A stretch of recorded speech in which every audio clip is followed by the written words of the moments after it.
Forward. A blue bear has 27 lives. I shall recount 13 and a half of them in this book but keep quiet about the rest. A bear must have his secrets, after all, they make him seem attractive and mysterious. People often ask me what it was like in the old days. My answer, in the old days there was a lot more of everything. Yes, there used to be mysterious islands, kingdoms, and whole continents that no longer exist. They lie beneath the waves of the eternal ocean, for the waters are slowly but inexorably rising higher and higher, and one day our planet will be entirely submerged. That is why I now live in a seaworthy ship perched on a cliff high above sea level. I propose to tell you about the aforesaid submerged islands and countries and the creatures and marvels that sank below the waves with them. I should be lying, and everyone knows I'm not a liar by nature, if I claimed that my first 13 and a half lives were uneventful. What about the many pirates? What about the hobgoblins, the spider witch, the babbling billows, the troglotroll, the mountain maggot? What about the alpine imp, the headless bullock, the bullogless head, the nomadic mugs, the captive mirage, the yetis and blood dumbs, the eternal tornado, the rickshaw demons? What about the venomous vampires, the gelatin prince from the 2364th dimension, the professor with 7 brains, the Demerara desert, Neo the barbaric hog, the wolperding whelps, the cogitating quicksand, the noontide ghouls, the inferno, the ship with 1,000 funnels? What about Gourmet Island, Tornado City, the sewer dragon, the duel of lies, dimensional hiatuses, Voltigorkian vibrobasists, rampaging mountain dwarfs? What about the Invisibles, the Norselanders, the Venetian midgets, the Midgard serpent, the revolting Cackertrats, the Valley of Discarded Ideas, the wood hogs, the big-footed birds, the humongous mountains? What about earspoonlats, time snails, diabolic elves, MA and deragers, olfactyls, the upper Jurassic current, the smell of Genf? Mine is a tale of mortal danger and eternal love, of hair's breadth, last-minute escapes. But I mustn't get ahead of myself. Nostalgia overcomes me when I recall those days, but the clock of life cannot be turned back. This, although regrettable, is only fair. Winter is following autumn in its time-honored way. The sun, cold as the moon, is sinking into the icy grey sea below my cliff, and the wind smells of snow. But there's something else in the air as well, the scent of bonfires burning in the distance. It carries a hint of cinnamon, a whiff of adventure. I always used to follow that scent, but today I've something more important to do. My memoirs must be preserved for posterity. Frost sprites are insinuating their clammy fingers between the floorboards of my cabin and groping for my feet. Invisible ice witches are painting frost flowers on the windows. Hardly my favorite season of the year, but the ideal time to brew a pot of hot cocoa, with a wee dash of rum in it, fill 13 and a half pipes with tobacco, make 13 and a half slices of bread and jam, sharpen 13 and a half pencils, and begin to record my first 13 and a half lives. A bold and arduous undertaking of epic dimensions, I fear. For, as I already said, there was a lot more of everything in the old days, more adventures, too, of course. My strange birth. People usually start life by being born. Not me, though. That's to say, I don't know how I came into the world. Purely theoretically, I could have emerged from the foam on the crest of a wave or developed inside a seashell, like a pearl. Then again, I might have fallen from the sky like a shooting star. The only certainty is that I was a foundling abandoned in the middle of the ocean. My earliest memory is of being afloat in rough seas, naked and alone in a walnut shell, for at first I was very, very small. I also remember a sound, a very big sound. When you're little you tend to overestimate the size of things, but I now know that it really was the biggest sound in the world. The Maelstrom. Its source was the loudest, most monstrous, and dangerous whirlpool anywhere in the 7 seas. I had no idea, of course, that my little nutshell was bobbing towards the dreaded Maelstrom. To me it was just a gigantic gurgling sound. I probably thought, if I thought at all at that stage, that it was the most natural thing in the world to lie naked in a nutshell and drift across the open sea towards the origin of that deafening roar. The sound grew louder and louder and the nutshell bobbed more and more violently, but I was equally unaware, of course, that I had long been in the grip of the whirlpool. My tiny boat, probably the smallest in the world, went dancing towards the roaring abyss in a miles-long spiral. It should be borne in mind that this was just about the most hopeless predicament in which anyone at sea could find himself. Any mariner in his senses gave the Maelstrom the widest possible berth, and even if someone had come to my rescue he would have suffered the same fate, he would have been sucked down with me to the bed of the ocean, for no vessel could withstand the pull of the whirlpool. My nutshell now began to rotate on its own axis, dancing to perdition in waltz time as it descended into the ocean's gurgling maw. As for me, I merely watched the stars spinning around overhead and listened entranced to the Maelstrom, quite free from any forebodings. And that was when I first heard one of the Minipirates' weird songs. The Mini Pirates. The Mini Pirates were the masters of the Zamonian Sea. Nobody knew this, however, because they were too small to be noticed. No wave was too high, no storm too tempestuous and no whirlpool too powerful for them not to defy it. The most audacious of all seafarers, they were forever seeking opportunities to demonstrate their nautical skill, even when confronted by the most potent of natural forces. Thanks to their exceptional seaman-like abilities, they alone were capable of tackling the Maelstrom. That was how they had ended up in the whirlpool, out of pure bravado, bawling their defiant pirate songs. The masthead lookout, carefully scanning the surface for the most favorable currents and wave tunnels, had sighted me through his tiny telescope just as I was about to be engulfed by the Maelstrom. I was doubly fortunate to have been found by the Mini Pirates, of all people, because anyone of normal size would probably have failed to spot me. They hauled me aboard, wrapped me up in oilskins, and lashed me to the mast with thick ropes, a safety measure that puzzled me exceedingly at the time. Meantime, they continued to wage their heroic battle with the elements as a matter of course, scampering up and down the masts like squirrels, hoisting and reefing sails at a rate that made me dizzy just to watch. As one man, they offset the motion of the pitching, tossing vessel by hurling themselves to port or starboard, forward or aft. They manned the pumps or vanished into the bowels of the ship and reappeared with brimming buckets, leapt through hatchways, swung to and fro on the halyards. In constant motion, they wrestled with the ship's wheel, bellowed at each other, hauled on ropes, joined forces to hoist a mainsail in double quick time, and never for one moment forgot to sing their pirate sea shanties. I even recall that one of them persisted in scrubbing the deck throughout this pandemonium. Deluged with spray, the ship lay over on her side, reared skywards, and was actually submerged more than once, but she didn't sink. I swallowed some seawater for the first time, and am bound to say it didn't taste too bad. We glided through wave tunnels, rode mighty mountains of foam, were tossed high into the air and carried down into the depths. The ship was hurled to and fro, buffeted, jostled and spat on by gigantic billows, but the Mini Pirates were undaunted. They yelled at the sea, spat back at it, and defiantly jabbed the waves with their grappling hooks. They fanned out among the masts at lightning speed, reefed sails and unfurled them a moment later. They reacted to every quirk of the sea, every puff of wind and movement of the ship, and knew at once what had to be done next. No one gave any orders, all were of equal rank. Thanks to their joint endeavors, they finally overcame the mighty ocean while I myself, securely lashed to the mast, watched their activities with the utmost amazement. If you're as small as a Mini Pirate, as small as I was, too, at the time, you live in another time dimension. Anyone who has ever tried to capture a fly in his hand will know that the tiny creature is far superior in terms of speed and agility. We operate in slow motion from the fly's point of view, so it can easily outmaneuver and evade us. It was the same with the Mini Pirates. To them, what the crew of a ship of normal size would regard as a raging whirlpool seemed a mere eddy. Every huge billow consisted of many wavelets through which they could navigate with ease. Just as a hurricane can sweep across a city and topple the tallest buildings but leave a little spider's web intact, so the monstrous whirlpool could not harm us. We were protected by our diminutive size. So we escaped from the deadly maelstrom. I was unaware of its true dangers, as I have said they didn't dawn on me until much later. All I noticed was that the gurgling sound steadily faded and the minute braid's activities became less frantic. The situation eventually eased so much that they could gather round, untie my rope, and gaze at me in wonderment. I gazed back at them. Mini pirates, as their name implies, were pretty small. A mini pirate 6 inches tall was considered a giant by his own kind. The little creatures sailed the seas in tiny ships, ever on the lookout for something small enough to capture. This happened very seldom, never, in fact. Truth to tell, the mini pirates had never managed to capture a single prize, not even a rowing boat, in the whole history of navigation. Sometimes, usually in desperation, they attacked bigger ships, even ocean-going giants, but their efforts passed unnoticed as a rule. The tiny buccaneers hurled their grappling hooks at the big vessels and were towed along until they gave up. Either that, or they fired their dinky little cannon, but the cannonballs always fell short and splashed harmlessly into the sea after traveling only a few yards. Because they never captured any booty, the mini pirates lived mainly on seaweed or such fish as they were capable of tackling sardines, for instance, or very small scampi. They didn't turn up their noses at plankton, either, if times were hard. The mini pirates had little iron hooks instead of hands and wooden stumps instead of proper legs, nor did I ever see one without an eye patch. At first I thought they'd been wounded during their reckless attempts to board a prize, but I later learned that they were born that way, complete with hats and mustaches. From the Encyclopedia of Marvels, Life Forms, and Other Phenomena of Zamonia and Its Environs. By Professor Abdullah Nightingale. Mini pirates. Despite their essential harmlessness, or possibly because of it, many pirates affect an extremely gruff and bloodthirsty manner. They like to deliver grandiloquent speeches, preferably about successful voyages of depredation and fat prizes. The uncharitable might accuse them of a penchant for bragging. Whenever too many pirates encounter each other, a frequent occurrence in a crowded ship, they simultaneously, with sweeping gestures and much shouting, list the merchant ships they claim to have sent to the bottom and boast of innocent seamen mercilessly keelhauled or made to walk the plank. While so doing they drink rum, a beverage compounded of seaweed juice and molasses which, although it contains no alcohol whatever, stimulates their imagination and quickly slurs their speech. Many pirates have rather weak heads. I have often witnessed such encounters and listened to the mini braid's grandiose rhodomontades. I must, however, admit to having been influenced by their richly embroidered tales and extravagant flights of fancy. They taught me that a good white lie is often considerably more exciting than the truth. Telling one is like dressing up reality in its Sunday best. Pirate songs and lamentations. To a mini pirate, nothing was worse than boredom. As soon as one of them grew even the slightest bit bored, he betrayed such agony of mind that it wrung your heart. He would sigh and groan and shake his hook at the sky, ruffle his hair, and sometimes even tear his clothes. This only made matters worse, because he would then bemoan the rents in his outfit and accuse fate of heaping him with misfortune. Boredom being a frequent guest aboard every ship at sea, the mini pirates were forever moaning and groaning. If they weren't moaning, they were boasting. And if they were neither moaning nor boasting, they were belting out pirate songs. Such was the atmosphere in which I grew up. I became the central feature of the mini pirates' life. During the 5 years I spent with them, their activities revolved around me to the exclusion of almost everything else. It was as if I had at last lent some meaning to their ludicrous existence. They made touching efforts to teach me all they knew about buccaneering and the piratical way of life. They devoted entire days to singing me gruesome pirate songs, uttering oaths, hoisting the Jolly Roger, drawing maps that purported to show the location of buried treasure. Once they even tried, for my benefit, to capture a vessel at least 1,000 times bigger than their own. That was a day that taught me the meaning of abject failure. I learned seamanship. The seaman's trade, from raising anchor to caulking seams and bracing the shrouds, I learned simply by watching and lending a hand. I began by scrubbing the deck. It can be a real art to scrub a deck clean of every voracious bacterium, but not so smooth as to render it slippery underfoot, a particularly important consideration in the case of the mini pirates, with their spindly peg legs. Soft soap with a small admixture of sand is the ideal substance for scouring decks, the soap for cleanliness and the sand for grip. I learned how to sail close-hauled and how to lie to in a lull, how to make the most of a following breeze, how to wear ship, how to go about in a heavy sea, and how to stop dead, a trick mastered only by the mini pirates, who used it to avoid dangerous collisions with sizable fish in their case, anything bigger than a cod. Seaman's knots. Knots are one of the most important aspects of a seaman's life. I don't mean the speed of a ship, which is also measured in knots, but the many ways of tying a hempen rope. I learned 723 different methods of tying a knot, and I know them all by heart to this day. I can, of course, tie an ordinary reef knot, but also a mini braid's double skirtlet, a storm cravat, a goose gallows, a hobgoblin hitch, even a double gordian. I mastered the hempen twist and the 8-strand octopus noose, the mania maze and the reel rope yarn, the buccaneer's bowline and the captain's clinch. Blindfolded, I could tie 2 eels in a knot so complex that it would have taken them longer than a lifetime to disentangle themselves. Aboard the mini braid's ship I became something in the nature of a senior knot master. Whenever a knot was needed, they came to me. I could tie a knot in a fish. I could even, in a dire emergency, tie a knot in a knot. Knowing your waves. Navigation, of course, is especially important at sea. The mini pirates, who had very few technical aids, were unfamiliar even with the magnetic compass.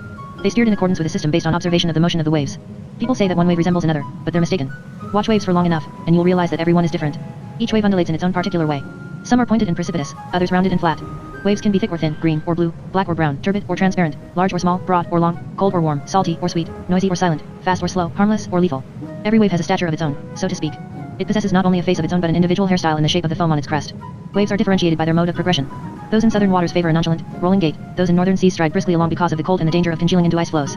Caribbean waves dance in calypso time, Scottish waves form line abreast and march along to the strains of inaudible bagpipes. Anyone who makes a detailed study of the subject will know which waves like to be where. Small green ones with funny little cowlicks of foam are found in shallow tropical waters, dark and muddy ones near the coast and particularly in estuaries, big blue ones in cold, deep seas, and so forth. You can also tell precisely where you are from their appearance, whether you are sailing in shallow waters or above invisible sandbanks and coral reefs, whether you are near land or on the high seas, whether the current is treacherous, even whether the water contains sharks or merely herrings. If sharks are around, the waves develop a slight tremor. I also learned all I needed to know about daily shipboard maintenance, how to repair planks, how to remove sea snails from the hull, and cook them in a seaweed bouillon, how to keep my feet in a heavy sea, how to lower a boat, throw a lifebelt, stand my turn as masthead lookout. Within a year I was a fully trained, able-bodied seabear and no longer threw up in rough weather. Seaweed cuisine. The mini pirates gave me plenty to eat, mainly seaweed and skinny little fish. They knew over 400 ways of preparing these dishes, which ranged from seaweed nature to a highly sophisticated souffle, and I was privileged to sample every one of them. My present aversion to seaweed may possibly have stemmed from the mini pirates' dietary habits. Say what you like about seaweed, it contains all the important vitamins and proteins a little blue bear needs in order to grow too many of them, perhaps, because I grew at a speed that began to make me and, more particularly, the mini pirates uneasy. Having at first been smaller than my rescuers, I was the same size as them after a year. After the second year I was twice as big, and after 4 years my height was 5 times theirs. It can well be imagined that my rapid growth made a very unpleasant impression on sea rovers whose small stature endowed them with a natural mistrust of all things big. After 5 years on board I had become so large and heavy that I threatened to sink their ship. Although I failed to appreciate it at the time, the mini pirates did the only right thing by marooning me on an island one day. I'm sure they didn't find it easy. They gave me a bottle of seaweed juice and a loaf of home-baked seaweed bread to see me on my way. Then, moaning and groaning, they sailed off into the sunset. They knew that life without me would be considerably more tedious. Marooned.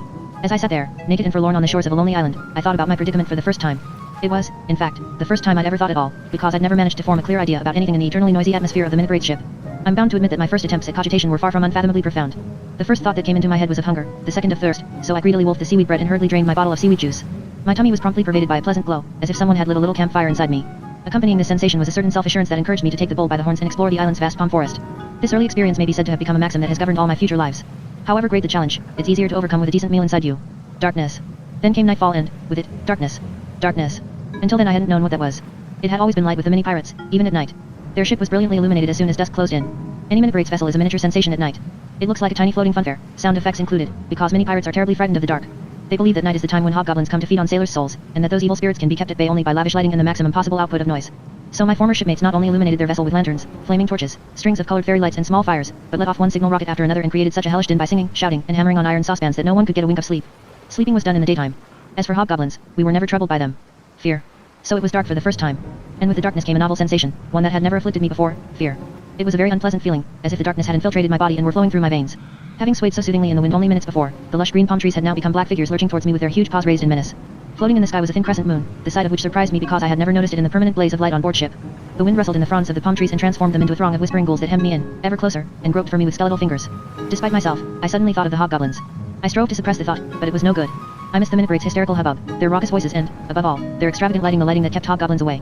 I had reached the absolute nadir of my young life, naked and alone. I was marooned in the midst of a dark, unfamiliar forest and beside myself with fear. All at once I sighted a very alarming phenomenon among the palm trees, serpentine threads of green light, quite far off at first but quickly drawing nearer. I also heard a nasty, high-pitched electric hum and an occasional hollow, mocking laugh of the kind uttered by the horned creatures that live down well shafts. This, so the mini pirates had told me, was how hobgoblins advertised their presence. From the Encyclopedia of Marvels, Life Forms, and Other Phenomena of Zamonia and its Environs. By Professor Abdullah Nightingale. Hobgoblins. These beings fall into the category known as universally reviled life form. See also spider witch, they, troglotrol, they, and bollock, they. This includes those creatures resident in Zamonia and its environs whose deliberate policy it is to spread panic among their contemporaries and, in other respects, to indulge in antisocial, disruptive, and killjoy behavior of every description.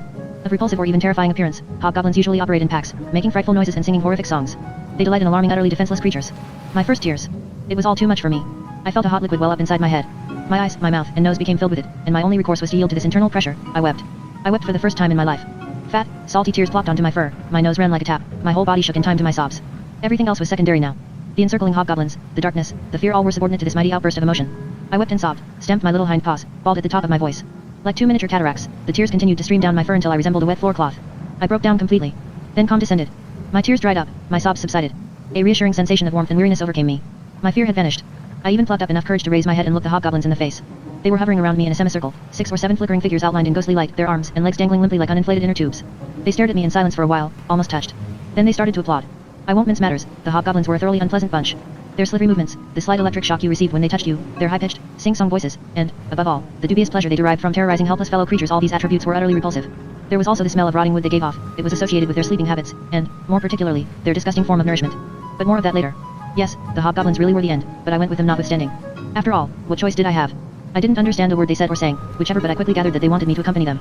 In view of my predicament I felt it was the wisest policy, though heaven alone knew what they would do to me. They glided ahead through the forest, gracefully flowing around every obstacle like water snakes composed of green light. If their path was barred by something too big or solid, a boulder, for example, or a fallen mammoth tree, they simply slipped straight through it as if it were no more substantial than mist. I found it quite difficult to keep up with them, but they politely paused every now and then and waited for me to catch them up. They spent these intervals singing some rather awful songs. The tunes themselves sounded so sinister, I was glad I couldn't understand the words. The forest graveyard. I was utterly exhausted, my fur full of leaves, thorns, and little twigs, when we finally reached our destination, a large clearing in the middle of the forest. Rotting away in this clearing were the hollow trunks of hundreds of huge trees inhabited by hundreds or possibly thousands of hobgoblins. For the time being, this graveyard for forest giants was to be my home. It very soon became apparent that the hobgoblins had not taken me in out of the goodness of their hearts. That same night they indicated in sign language what they expected of me. I was to weep for them. From the Encyclopedia of Marvels, Life Forms, and Other Phenomena of Zamonia and its Environs. By Professor Abdullah Nightingale. Hobgoblins Kant. Hobgoblins originate when a will-o'-the-wisp Lux Dementii comes into contact with a pocket of Zamonian graveyard gas. Graveyard gas is an evil-smelling vapor that rises from decaying coffins when the soil above them has not been tamped down sufficiently to render it gas-proof. Will-o'-the-wisps come into being when glowworms are struck by lightning and go fluttering on in an electrically charged condition. When a will-o'-the-wisp encounters some graveyard gas, as it usually does, for obvious reasons, above a public burial place the gas molecules and light particles combine to form that ill-starred invertebrate commonly termed the hobgoblin. It's clear that nothing good can come of such a combination. If you don't have a spine, you don't need a nervous system, and anyone devoid of nerves is devoid of feelings as well, hence the hobgoblin's overpowering interest in the emotions of other living creatures. People always covet what they themselves do not possess. Once you know how hobgoblins come into being, you aren't surprised that they should take such an inordinate interest in unpleasant emotions like fear, despair, and sorrow. To a hobgoblin, a crying fit, in other words, something in which all these emotions are present at the same time, is the greatest thing since sliced bread. The hobgoblins. The hobgoblins ushered me over to a huge, moldering tree trunk that lay there like a toppled factory chimney and thrust a few leaves under me so that I could sit down on it in comfort. The clearing was steadily filling up with hobgoblins. Humming to themselves, they glided through the trees in search of their seats. It was weird to see so many hundreds of them lighting up the arboreal graveyard. Together they generated a dome of green light that overarched the scene in a ghostly manner. Nervous whispers and giggles filled the air until the last of the hobgoblins had found seats and focused their gaze on me. Then silence fell. I sensed what was expected of me, but somehow I wasn't in the mood. I was feeling thoroughly uneasy, but not uneasy enough to cry. I felt I hadn't a drop of liquid left inside me, and my mouth and throat had never been more parched. I did my best, though. I pulled all kinds of faces and tried to squeeze out a tear, but to no avail. I tried sobbing, but all that emerged was a hoarse croak. The hobgoblins were becoming restive. Some of them broke into a low, ominous sing-song, and the air crackled with little electrical discharges. I rocked to and fro for a bit, as if racked with sobs, and rubbed my eyes to start the tears flowing, but my movements remained wooden and contrived, and still the tears refused to come. Several of my audience rose from their seats. There was a universal hiss like the sound of gas escaping from a fractured pipe. One or two hobgoblins glided from their tree trunks and came slowly snaking towards me, clearly with evil intent. I tried self-pity. I reminded myself that I was a little, naked, abandoned, very hungry blue bear, that I had no parents, no home, no friends. I thought of my happy times with the mini pirates and of the fact that those days were gone forevermore. I felt I was by far the most pitiful, forlorn, hungry little blubbear in the whole world, the most pathetic creature that ever. And at long last the tears started flowing. And how they flowed. They poured down my cheeks in veritable cascades, inundating them with salt water. They spurted from my eyes, ran down my nose and trickled over my lips.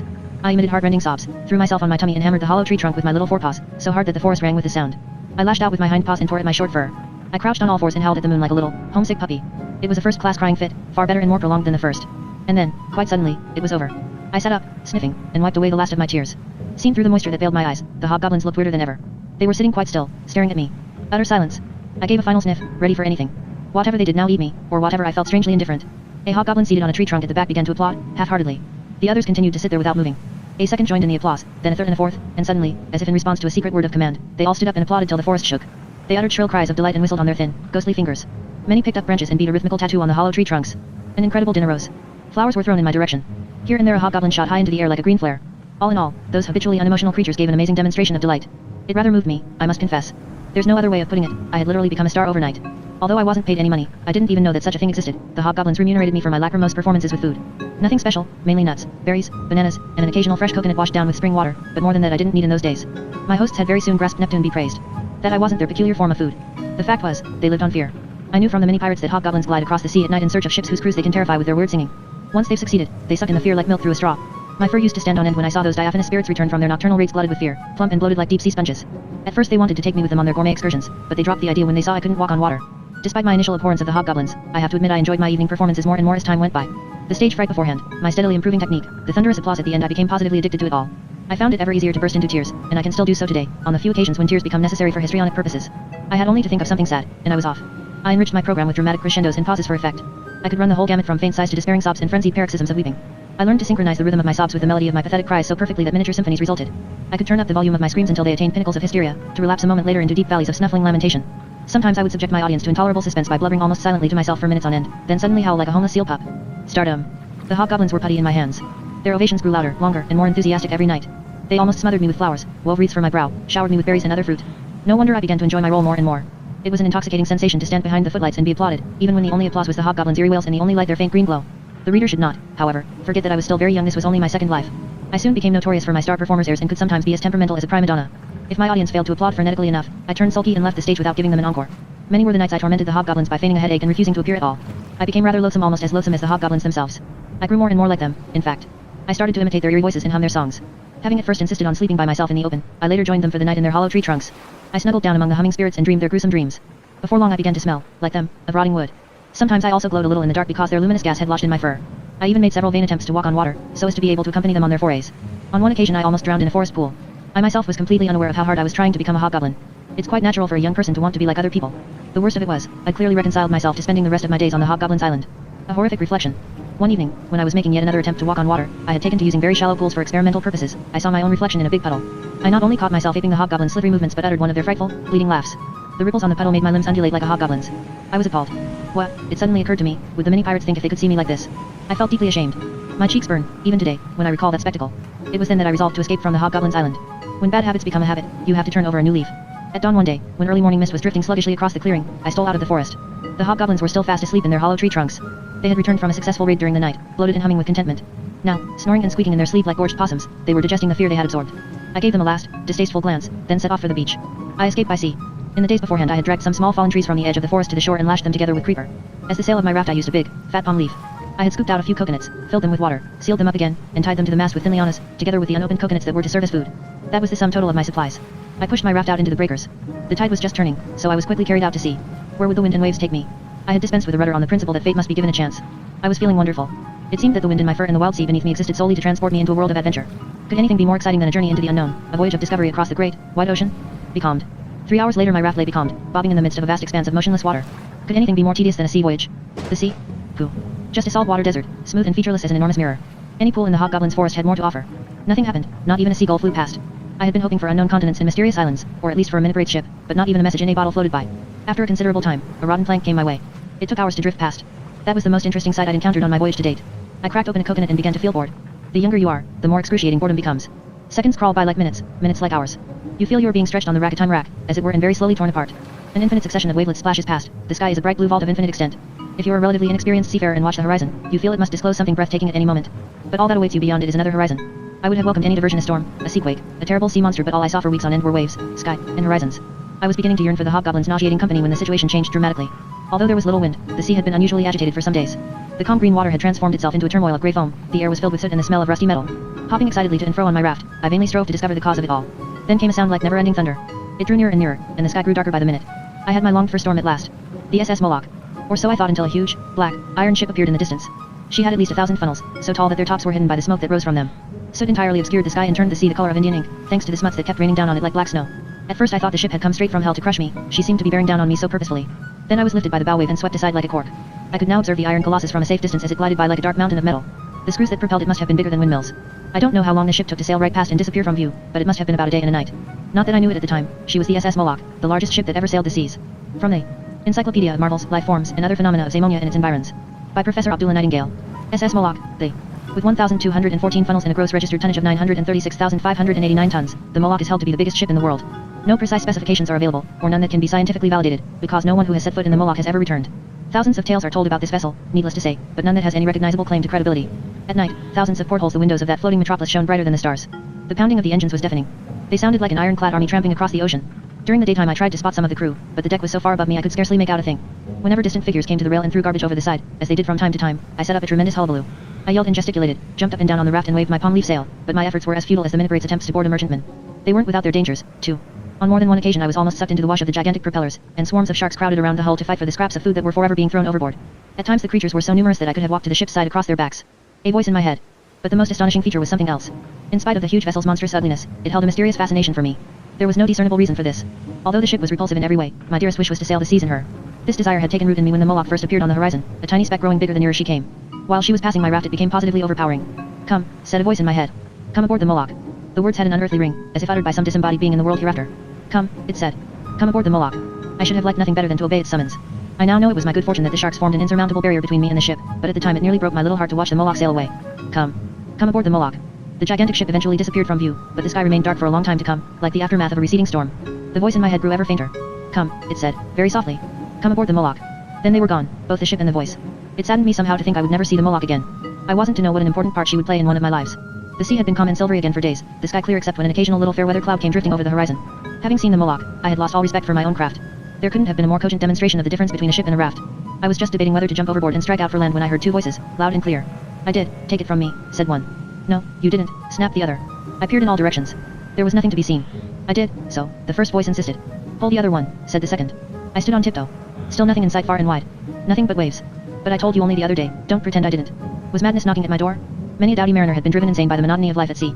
All I could see were waves, little ones, middling ones, and two quite sizable specimens heading straight for me. The nearer they got, the more audible the voices became. "Who do you think you are, giving me orders? If anyone gives the orders around here, it's me." The two waves were having an argument. From the Encyclopedia of Marvels, Life Forms, and Other Phenomena of Zamonia and Its Environs. By Professor Abdullah Nightingale. Babbling billows, they. Such waves almost always come into being in very remote and uneventful sea areas seldom frequented by ships, usually during prolonged spells of calm weather. No detailed scientific study or analysis of their origins has yet been undertaken because babbling billows have a tendency to drive their victims insane. The few scientists who have ventured to study them are now confined under guard in padded cells or lying on the ocean floor in the form of skeletons with tropical fish swimming in and out of them. Babbling billows normally appear only to shipwrecked sailors. They circle their helpless victims for days or weeks on end, bombarding them with tasteless jokes and cynical comments on the hopelessness of their predicament until the unfortunate seafarers, already weakened by thirst and exposure to the sun, completely lose their reason. An ancient Saemonian myth constitutes the basis of the popular fallacy that babbling billows are the material manifestations of oceanic boredom. More shipwrecked sailors have, in fact, been killed by babbling billows than by thirst, but that I didn't know at the time. To me they seemed no more than a welcome distraction from the tedium of the doldrums.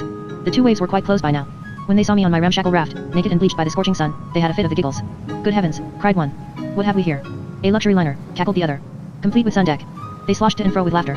Although I wasn't sure what they meant, I thought it wise to establish contact with them by laughing too. They circled the raft like a brace of sharks. I expect you think you've gone mad, don't you? Asked one. Babbling billows are the first symptom of sunstroke, did you know that? Asked the other. Yes, and after that come singing fish. Why not make it easier on yourself? Just jump in. They sloshed to and fro, pulling frightful faces. Whoa, cried one wave. Whoa, cried the other. We are the waves of terror. Go on, jump. Put yourself out of your misery. I had no intention of jumping. On the contrary, I was delighted that someone was making an effort to entertain me at last. I sat on the edge of the raft and watched the waves' performance with amusement. But seriously, youngster, said one of them, aware that they were getting nowhere, who are you? Where are you from? It was the first time in my life anyone had ever asked me a question. I wanted to answer it, but I had no idea how to. What's the matter, boy? The other wave demanded brusquely. Swallowed your tongue. Can't you speak? I shook my head. I could listen but not speak. Neither the mini pirates nor the hobgoblins had thought it worth my while to learn how to speak. I myself had never thought it so until that minute. The two waves looked first at me, then at each other, with a lingering expression of profound dismay. But this is awful, exclaimed one. He can't speak. Have you ever heard of anything so frightful? Never, cried the other. I imagine it must be even worse than evaporating. They circled me with a solicitous air. The poor little creature. Fancy being condemned to perpetual silence. How pathetic. Honestly, it's the most distressing thing I've ever seen in my life. Distressing is a pale description of my reaction to such a fate. It's a tragedy. A classical tragedy. And they both began to weep bitterly. From one moment to the next they calmed down, put their crests together, and went into a huddle. I don't feel like tormenting him. Neither do I, I'm too upset. It's strange, but, well, somehow I feel like helping him. The other wave shook itself a little. Yes, me too. An odd sensation, isn't it? Very odd, but interesting too, somehow. Crazy and novel and quite unprecedented. Crazy and novel and quite unprecedented, the other wave repeated enthusiastically. Yes, but how can we help him? What on earth can we do? They continued to circle my raft, deep in thought.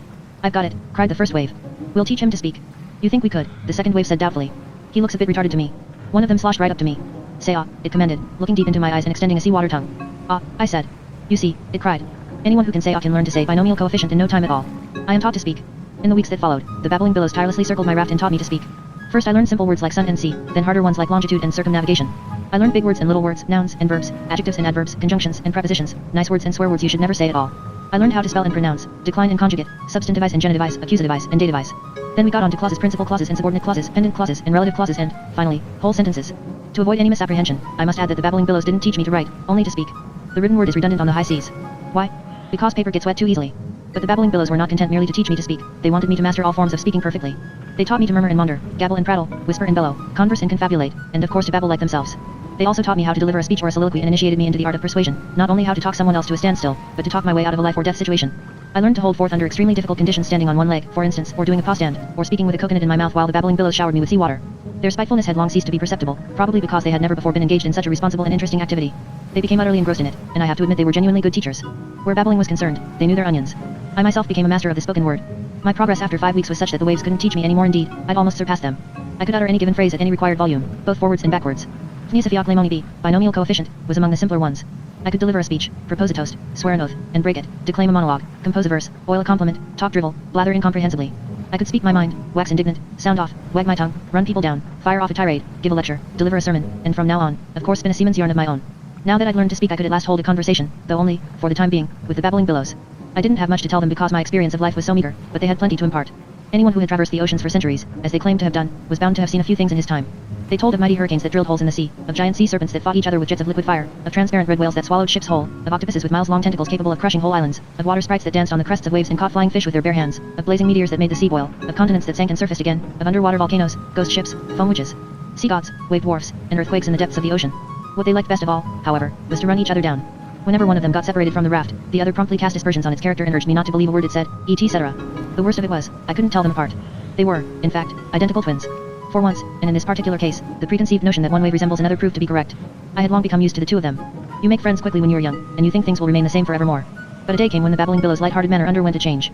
They had been circling the raft for several hours without uttering a word. This was unusual, and I wondered if I had done something wrong. At last they came sloshing over to the raft and proceeded to hum and haw. Well, I suppose we ought to, said one.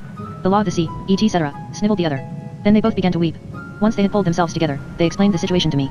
It seemed that a strong current had been running for some days, and the babbling billows knew they must follow it. If they remained in the same spot for too long, they evaporated.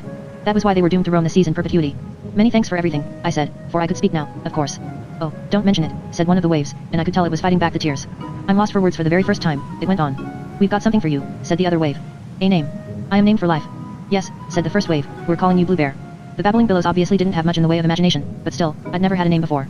They each gave me a damp hug and sloshed off, sobbing as they went. I felt like crying myself. I watched them making for the horizon, their silhouettes outlined against the orb of the slowly setting sun. But they perked up after only a few yards and started babbling again. Now listen to me.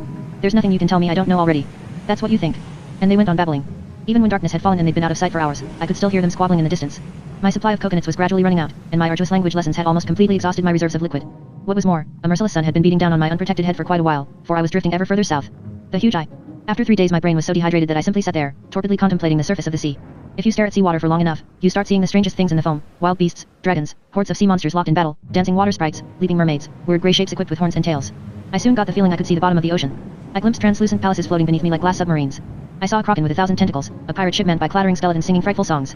And then I saw the most terrible sight of all, a huge gargoyle of a face, 10 times bigger than my raft, with a single eye the size of a house rolling around in its socket until only the white showed. Beneath it was a mouth big enough to swallow any ship, the massive lower jaw studded with countless long, pointed teeth. The creature's throat was gaping greedily, and looking down it was like looking into a watery grave. The face was covered with scales and horny wrinkles, small craters and deep scars. I went on staring into the water in a daze. But I wasn't scared by the sight. After all, it was only a figment of my desiccated imagination. Or so I thought. But it wasn't. It was a Tyrannomebius rex. From the Encyclopedia of Marvels, Life Forms, and Other Phenomena of Zamonia and its Environs. By Professor Abdullah Nightingale. Tyrannomebius rex, the a plagiostome belonging to the Selacian order of fishes and related to the killer whale, the giant moray eel, the shark, the carnivorous saurian, and the cyclops. It derives its size from the whale, the conformation of its lower jaw from the moray eel, its urge to devour anything its maw can encompass from the shark, its instinctive habit of chasing anything that moves from the saurian, and its single eye from the cyclops.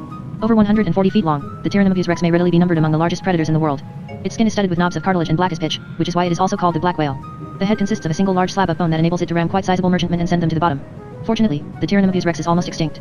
According to many experts, the specimen that has been rendering Zamonian waters unsafe for decades is the only one still in existence. Numerous whalers have tried to kill it, but none has succeeded and many have never been seen again. I didn't awake from my daydream until the black whale surfaced right in front of me. It was as if the sea had given birth to an island. Towering over my raft was a mountain of black blubber sprinkled with warts the size of boulders. Water streamed down the fatty furrows in the monster's back and cascaded into the sea. Sucked into one of the whirlpools created around it by these waterfalls, my raft began to rotate. The air was filled with a throat-catching stench. I clung tightly to the mast and tried to breathe as little as possible. The whirlpool subsided, but the whale blew a gigantic fountain of water into the air, possibly as much as 300 feet high, through the vent in its head. I was so fascinated by the spectacle that I never stopped to think what its consequences might be from my own point of view. For a moment it seemed as if the fountain had turned to ice. It hung there in front of the sun like a transparent, frozen waterfall. I could see thousands of fish in it, large and small, whole schools of cod and porpoises, a few sharks, a largish octopus, and a ship's wheel. Then the fountain fell back into the sea. The water descended on me like a ton of bricks. It smashed my raft to pieces and carried me down, further and further, into the depths. Fortunately, although I was surrounded by sharks, they were far too dazed to snap at me. The pressure eased at last and I shot to the surface like a cork. Scarcely had I drawn a breath and got my bearings, I was right in front of the monster's cyclopean eye, when it opened its mouth to gulp some more water. In the whale's jaws. I was brutally sucked into the whale's jaws. I feel sure that this wasn't directed specifically at me indeed, I doubt if the monster had noticed me at all, not being the kind of prey that would have justified the effort. The whale was simply breathing in. Suspended from its upper lip were innumerable whiskers, the yard-long, liana-like tentacles with which it filtered its food. I managed to catch hold of one as I was swept along and clung to it while the water rushed beneath me into the creature's maw. It wasn't easy, for the whiskers were slippery and gave off a disgusting stench of rotting fish, but I hung on with all my might. Having finished taking in water, the whale began to shut its mouth again. My next task was to avoid being swallowed. To achieve this I started swinging back and forth on the whisker. It would be my bad luck if the mouth closed while I was on the inside. The lips were closing very slowly. I swung in. The lower lip emerged from the sea, big as a sandbank. I swung out. With a gurgle, the last of the water disappeared down the monster's throat. I swung in. I would have done better not to venture a glance at the whale's dark maw. Yawning beneath me was a chasm coated with dark green slime, a hissing hole filled with gastric juices. I was so scared, my strength well nigh deserted me. Momentarily relaxing my grip, I slithered a little way down the whisker, then tightened it in the nick of time. I swung out. The monster's lips shut with a snap. I had managed to finish my final swing on the outside and was now perched on the whale's glutinous lower lip. The cyclopean eye was rolling overhead but failed to notice me. Without giving the matter much thought, I reached for the nearest knob of gristle on the upper lip and began my ascent. It wasn't easy to clamber up the huge creature's warty epidermis, but I was urged on by a courage born of despair. I climbed right past the eye, from one grisly protuberance to the next, scaled the forehead, which was a miniature mountain of black, horny skin, and made my way down into the deep wrinkles that furrowed the monster's brow. Thereafter the going became easier. The slope was less steep, and I soon reached the foothills of the back. There is no polite way to describe the whale's stench. Proliferating on its back were whole coral reefs, forests of seaweed, colonies of clams. Stranded fish were flapping everywhere, crabs and lobsters scuttling excitedly to and fro. The harpoon forest. I continued to toil across the viscous surface until I came to a cluster of harpoons protruding from the whale's bristly back. There must have been hundreds of them. Many were old and rusty, with rotting wooden shafts, but the gleaming steel barbs and brightly polished handles of others indicated that they hadn't been there long. The harpoons were of all sizes. They ranged from normal ones that I myself could have thrown to big ones as much as 15 feet long, which had clearly been hurled by giants, and tiny ones no bigger than a toothpick, which had probably belonged to many pirates. Dangling from one of them, entangled in his own line, was the skeleton of a luckless whaler. The whale was absolutely motionless, now motionless as a ship that has run aground. I took advantage of this lull to reflect on my predicament. My raft was now being digested somewhere in the Tyrannomebius's innards. Sooner or later the monster would dive once more, either carrying me down with it or leaving me floundering in the sea with nothing to cling to. I decided to improvise a new raft out of harpoon shafts. They were largely of wood, and still attached to many of them were corks for buoyancy and lines with which I could tie them together. My first step was to extract a brand new harpoon some 9 feet long. A slight tremor ran through the whale's back as I pulled it out. Not an alarming reaction, it was accompanied by a faint grunt and followed by a huge, pleasurable sigh that rang out far across the sea. The same thing happened when I extracted the next harpoon, except that the sigh was even more prolonged and pleasurable, perhaps because the harpoon was more deeply embedded. The whale evidently liked what I was doing. I guessed I would be safe for as long as I went on removing harpoons, so I extracted one after another from the huge creature's back, proceeding as gently and carefully as possible so as not to madden it by yanking out a barb too quickly. Within a very short time I was an expert at extracting harpoons. You have to begin by levering the shaft back and forth to loosen the barb in the gristle, and then, with a gentle, oscillating movement, pull it out. The more carefully and skillfully I extracted the barbs from the whale's flesh, the more pleasurable its grunts became. One huge, contented sigh after another went whooshing across the sea, an audible manifestation of the monster's relief. I was so engrossed in my work, I never even noticed that it had got underway again. A refreshing breeze was my first indication it was very slowly propelling itself along with gentle movements of its tail. It showed no signs of being about to dive. Removing the harpoons was hard work. Many of the barbs were so firmly embedded that it was a real struggle to get them out. The very long harpoons were lodged in the gristle more deeply and stubbornly than most, having been hurled by powerful arms. I sweated and slaved, but it made a welcome change from lolling around in idleness on the raft. I doubt if anyone apart from me has ever heard a Tyrannomebu's rex sigh. It's a sound unlike any other, a sort of groan of gratitude for deliverance from years or even centuries of torment. Assemble 10,000 sea cows at the bottom of a mine shaft, persuade them to utter a simultaneous sigh of love and add the wing beats of a million bumblebees drunk on honey, and you might produce something akin to that penetrating, contented hum. After half a day or so my work was nearly done. I had extracted hundreds of harpoons. Only one remained, and that I removed with a certain ceremony. A final sigh of relief rang out over the sea. Tyrannomebu's rex was harpoon-free. I realized my mistake a moment later.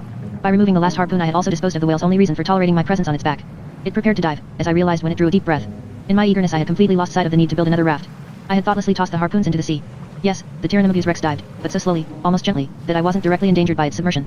It went down by degrees, like a very big ship with a tiny leak. I slid off its back into the mirror-smooth water while the last knobs of gristle were silently engulfed. Then it disappeared altogether. A few huge bubbles rose to the surface, presumably a final farewell from its air hole. The water was warm. I doggy paddled around for a bit, trying to get my bearings. A few cork floats could be seen here and there. Perhaps I could collect enough of them to fashion a makeshift life belt. As I was swimming towards one I spotted a seagull overhead, the first I'd seen for a long time. It was flying westwards, into the setting sun. A cloud of screaming seabirds was circling above a point on the horizon with the sun melting into the sea beyond them. A ship, or had the whale surfaced in another place? I swam towards the place. The nearer I got, the more clearly I seemed to discern a small palm forest beneath the birds.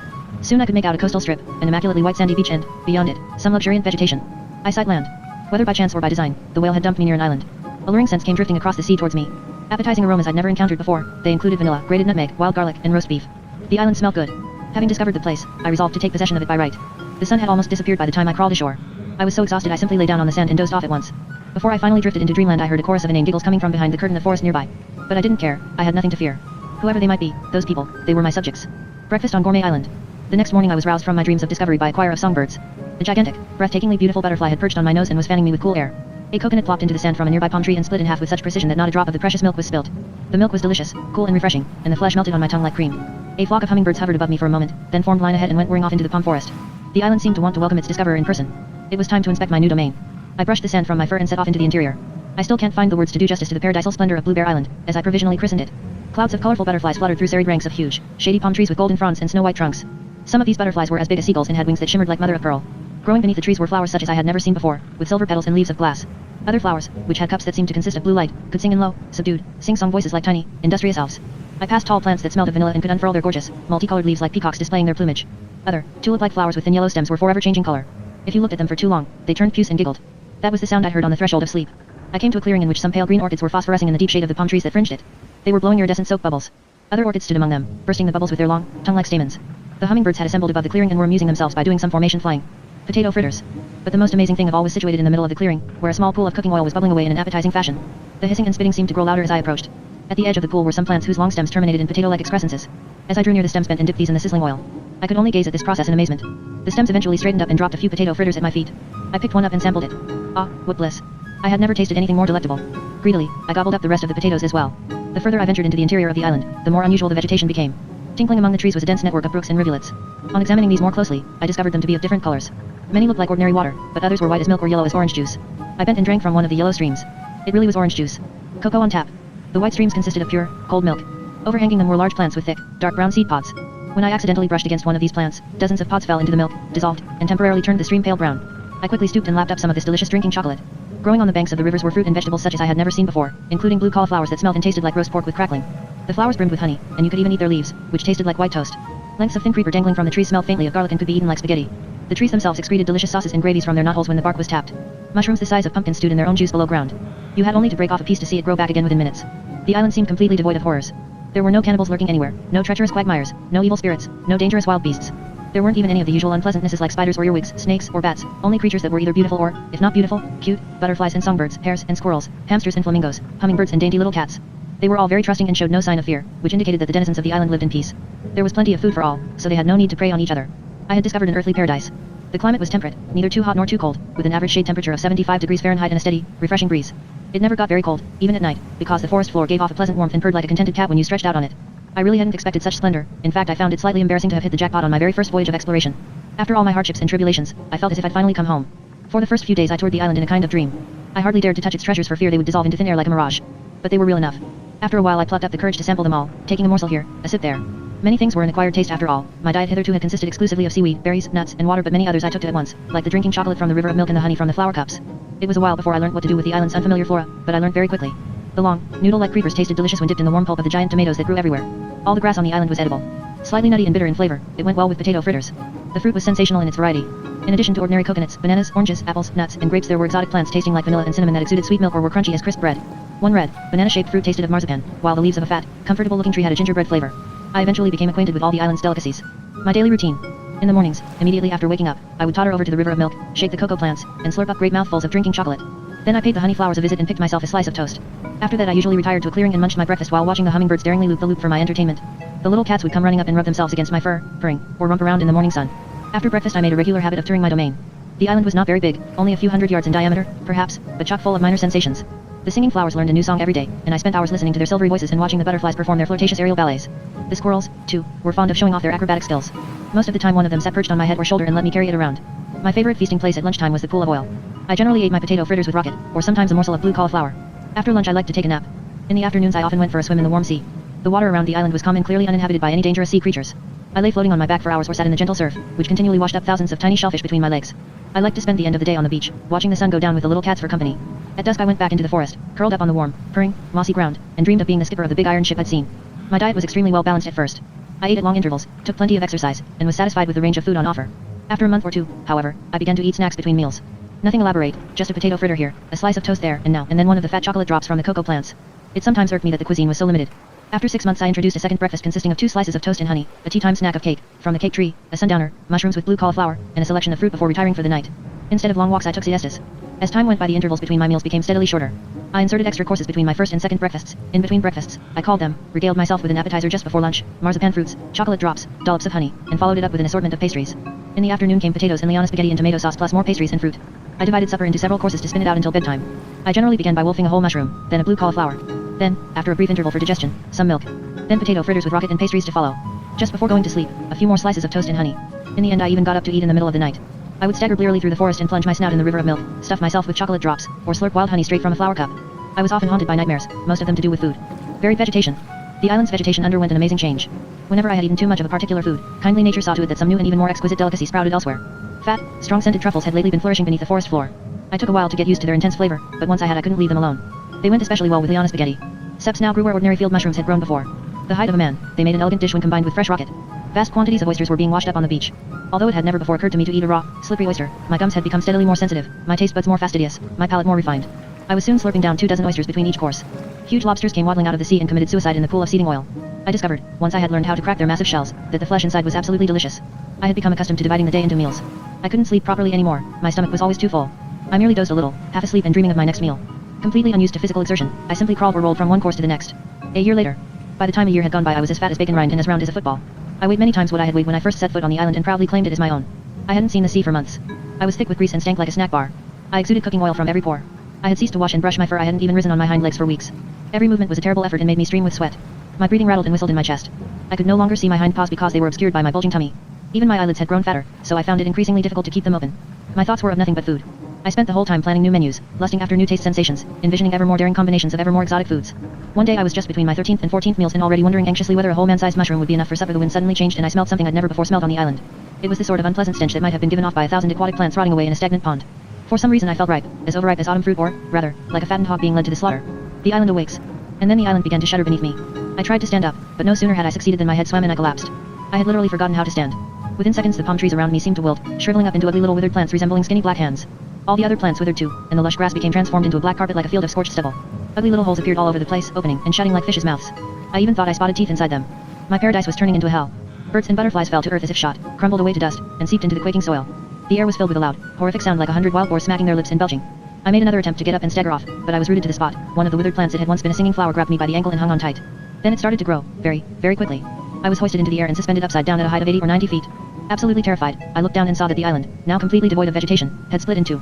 An immense cleft ran straight through the middle of it, gaping like the jaws of a shark. I found myself gazing into a huge, stinking mouth studded with thousands of rotting teeth.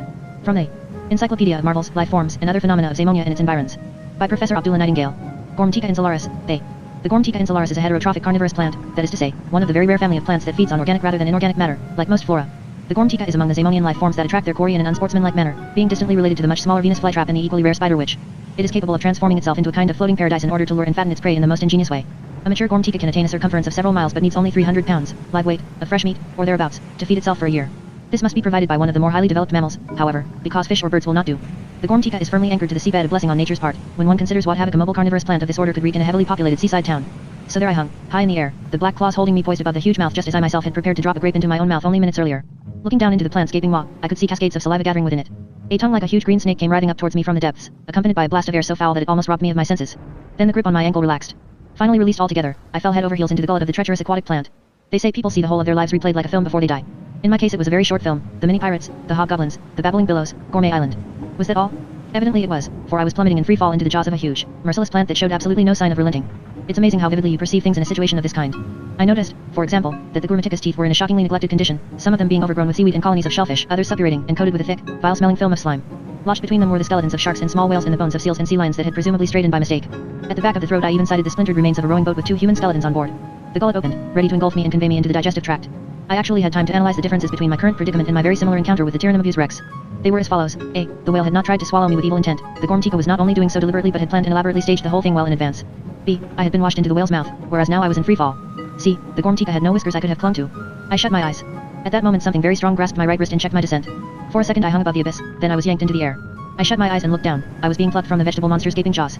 It began to close them in hopes of thwarting my escape, but just before the mighty teeth slammed shut I was towed through the narrow gap that remained. Onwards and upwards I soared while the Gormtica writhed in fury below me. It reared up, opened its vast mouth once more, and snapped at me, but I had gained too much height. The rotting teeth crashed together in vain. It shook its huge head and emitted a frightful howl of rage that went echoing far across the sea. Only now did I venture to look up. A strange bird. A sizable creature I hesitate to call it a bird was holding me in its talons. I was suspended beneath it like a mailbag about to be jettisoned at any moment. In luck again, weren't we, said the strange bird. I was speechless. It released me once more and I fell like a stone, straight towards the Gormatica's gaping, bellowing mouth. The bird performed a daring loop-the-loop, and I landed with a thud on its back. Laboriously, I struggled into a sitting position. Many thanks for saving my life, I heard myself say in a daze. The strange bird slowly turned its head and contemplated me with wide, watery eyes. That's all right, said the bird. It was all in a day's work. You mean it's your job, saving lives? I was flabbergasted. Saving lives in the nick of time, the bird replied rather smugly. That's my job. It preserved a brief silence, presumably to let that information sink in.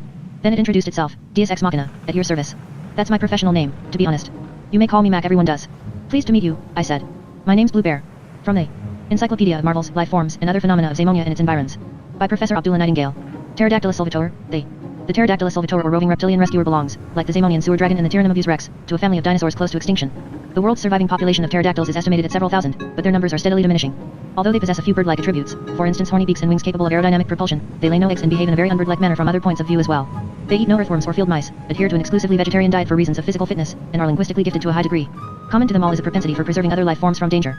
Pterodactyls pursue that goal with thoroughly professional alacrity, operating in accordance with a strict code of conduct. They endeavor to make their operations as exciting and dramatic as possible, even competing to see which of them can wait longest before effecting a rescue. That is why they spend so long circling above their prospective customers and refrain from coming to their assistance until the very last moment. There is no satisfactory scientific explanation for the altruistic conduct of these flying lizards. Taciturn and uncommunicative on principle, pterodactyls make no attempt to account for their behavior. It is, however, presumed to be associated with their imminent extinction. Since dinosaurs have made no noteworthy contribution to history apart from eating and being eaten, pterodactyls are trying to leave their mark on the memory of man by being helpful.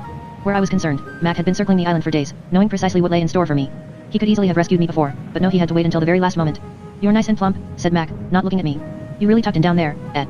I blushed. Those damned aquatic plants, he exclaimed in disgust, and spat into the sea. I hate them, the beasts. I've already had to rescue a whole bunch of people this year. There are always a few fools ready to fall for their cheap tricks. I blushed still more. Let this be a lesson to you, Mac went on. Nothing in life is free, not even the food you eat. I deigned to make a note of this. On the skyline was an island with a lofty pinnacle of rock projecting from it. Mac headed straight towards it. This planet is full of dangers, Mac shouted into the headwind. You have to take good care to avoid them, keep your eyes skinned all the time. He continued to make for the crag, vigorously flapping his wings. I started to say. But Mac wasn't listening. Always on the qui-vive, that's my motto. Drop your guard for an instant, and you've had it. We were still racing towards the crag. Another 2 wing beats, and we would crash right into it. Look out. I shouted. A rock. Mac screwed up his eyes, then opened them wide. Ouch, he yelled, and went into an almost vertical climb. We missed the tip of the rock by inches. An awkward silence reigned for some minutes. Then Mac cleared his throat. That was, he broke off. Well done, my boy. You've got sharp eyes. He cleared his throat again. A proposition. I'm going to let you in on a secret, he went on, but you must swear by all that's holy you'll never tell anyone. I would have done anything for him.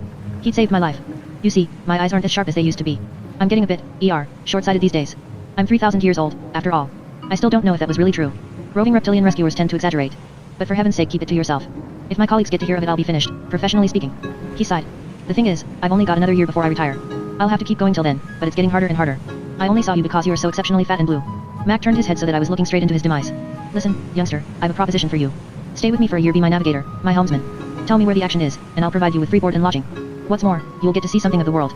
Dramatic, last-minute rescues, beautiful damsels in dire peril, things like that. What do you say? My navigator's outfit. Before I took up my duties as a navigator, Mac kitted me out with some working clothes. We normally operated at altitudes where the air was very thin and painfully cold, even for someone in a bearskin. Mac set me down on a mountain top, disappeared for a couple of hours, and returned with 2 articles of clothing, a thick red sweater and a pair of dark blue trousers. I got them from a farm, he explained. They were hanging on the line to dry. I wouldn't call it stealing. Who knows, maybe we'll save the original owner's life someday. You see things in their true perspective, looking at them from overhead. In my year as Mac's navigator I learned much that proved useful in my subsequent lives as a sea bear. I had always imagined, for example, that the world resembled a bowl of water with a few islands floating in it. From my vantage point on Mac's back I perceived that it was an immense sphere, some of it covered with water and some with extensive continents. I had never thought it possible that such agglomerations of dry land could exist. We sometimes sailed over broad plains for weeks without sighting the sea. For the first time I saw mighty mountain ranges, big rivers, lakes, and forests. Mac flew me over the poles, and I marveled at their mountains of pure ice. I saw the jungle, an endless green sea of gigantic trees from whose canopy of foliage the heads of fire-breathing dragons occasionally peered forth. We circled active volcanoes and warmed ourselves in the waves of heat given off by their mighty pillars of fire. Lurking dangers. Mac showed me deserts, many of sand, others of multicolored rocks, and never tired of explaining geological conformations. He enlightened me on alpine glaciers and peat bogs, quicksands, mud flats, and geological faults. Mac's view of the world was mainly of a professional nature. As he saw it, danger lurked everywhere. A person could drown in marshes and quagmires, be swallowed up by crevasses, be overwhelmed by avalanches, meet a watery end in mud flats. If we flew over a forest, Mac automatically scanned it for dangerous species of animals and demons and gauged the risk of fire because of drought. Rivers we checked for piranhas, we simply dropped a dead fish into them and erected a warning sign if the water seeded, seas for the presence of sharks, and lakes for water snakes, lethal salamanders, and giant crocodiles. To Mac, an iceberg drifting in the rays of the setting sun was a hazard to shipping, not a breathtaking spectacle, a forest waterfall a threat to inexperienced boatmen, not a welcome source of refreshment, a cloud castle hovering over a Caribbean island the precursor of a tropical typhoon, not one of nature's paintings. Even empty desert could turn out, under Mac's stern gaze, to be a death trap replete with dangers, venomous Gila monsters, giant spiders, electric scorpions loitering under stones, mirages that led the credulous astray, heat capable of driving a person insane with sunstroke. A windless sea could be just as dangerous as one that was lashed by the most violent of storms. More sailors died of thirst in the doldrums than drowned in hurricanes. Mac's glum manner was the product of his daily misgivings about everything and everyone. Each of them, large or small, had etched another furrow in his skin and turned him into a living map of anxiety. The shift system. The roving reptilian rescuers kept tabs on the world in accordance with a complicated shift system I never entirely fathomed. They had divided the whole planet into grid squares, each of which was watched over by one pterodactyl. These grid squares were reallocated after a certain length of time to prevent boredom from setting in. Mac would occasionally meet some other pterodactyl on a bare mountain top. I generally preserved a discreet distance while they exchanged professional tips, dinosaur gossip, information about the distribution of grid squares, and a few dry quips. All roving reptilian rescuers were inveterate loners. Social intercourse wasn't their scene, and none of them ever made an exception to that rule. Meantime, I had lost a lot of weight. During our long-haul flights I performed exercises on Mac's back, press UPS, knees bends, etc. Now and then I would hang from his talons and do chin UPS. Mac saw to it that I was properly fed. He would set me down on a treetop or a mountain peak, fly off, and return with a beakful of fruit and vegetables, after which we would munch away in silence and enjoy the view. I had soon regained my former weight and acquired a few muscles into the bargain. I never quite discovered how Mac knew when someone was in danger. It was instinctive, I guess. As a rule we flew along at random until Mac suddenly cocked his head and stopped flapping his wings. Then he said work to be done, and altered course. Once we reached the target area I did the precision work, piloting Mac to our customer with pinpoint accuracy. I could steer him like an aircraft by using his horns as joysticks. Either that, or I simply told him where to go, further to the right, left a bit, down a bit, up a bit, now grab him. That sort of thing. Last-minute rescues. We rescued explorers from the clutches of forest demons before they were devoured. We caught mountaineers just as they were tumbling into deep ravines. We hoisted shipwrecked sailors off ice floes and out of shark-infested waters. We extricated lost children from gloomy forests before moss sprites could drive them mad. We preserved fanatical volcanologists from death in boiling lava. We hauled foolhardy people out of swamps and quicksands. And, of course, we often saved gluttonous idiots who had fallen for the wiles of Gormtica insularis and bore them out of the danger zone. And needless to say we always waited until the very last moment. Having completed a mission, we usually transported the customer to safety and flew off at once. Mac found gratitude intolerable. Many customers wanted to entertain us, make a fuss of us, shower us with gifts, adopt us, marry us, and so on. I wouldn't have objected to a little fuss, but not Mac. That's all right, it's my job, he told them. Be a bit more careful and avoid eating meat in future. Then we soared off. Incident at Demon Rocks. The greatest source of danger was recklessness. Although many of our customers had got into difficulty through sheer bad luck, our clientele included a hardcore of incorrigibles who positively sought danger and, for unidentifiable reasons, wanted to pit themselves against the elements. Mountains had to be climbed, rapids negotiated, spooky swamps traversed after dark. Some blithely sang as they strode through benighted forests notorious for their population of werewolves, others insisted on watching volcanic eruptions from the crater's edge or tornadoes from the eye of the storm. I recall an incident at Demon Rocks. We were already operating in Zamonia by this time, which could hardly have been surpassed for stupidity. We had spent the whole day watching from afar as a man clambered around in that ill-famed mountainous region. He was obviously an inexperienced climber. His shoes were far too light, and he had set off in a slight drizzle. There'll be trouble, was all Mac said, and I strove to keep the man in sight as Mac circled at a considerable distance to prevent our being spotted. At the foot of Demon Rocks lay a dense crystal forest whose yards-long daggers of glass bristled close to the rock face. The bleached skeletons of incautious climbers hung, clattering, on many of those lethal spikes. Responsible mountaineers shunned the area just as Seaman steered clear of the maelstrom. Despite this, the man succeeded in climbing Demon Rocks. But the ascent tends to be the simpler, less dangerous part of the climb. The descent is riskier and more complicated. We resigned ourselves to a long afternoon's wait, at the end of which we would probably have to pluck the numbskull out of some crevice into which he had fallen. Far from it, however. Having ascended the highest peak, the climber spread his arms. He's holding his arms out, I told Mac, who couldn't see him at that range. Is he? Said Mac. Then he's going to jump. Jump. The climber launched himself into space. He's jumped. I cried. I told you so, growled Mac. The madman fell like a stone. Demon rocks were several miles high, and awaiting him below were the crystal daggers. Let's go. I cried. No, said Mac. What? It's his own fault. He needs to be taught a lesson. The man had now fallen a mile. We might just make it if we set off right away.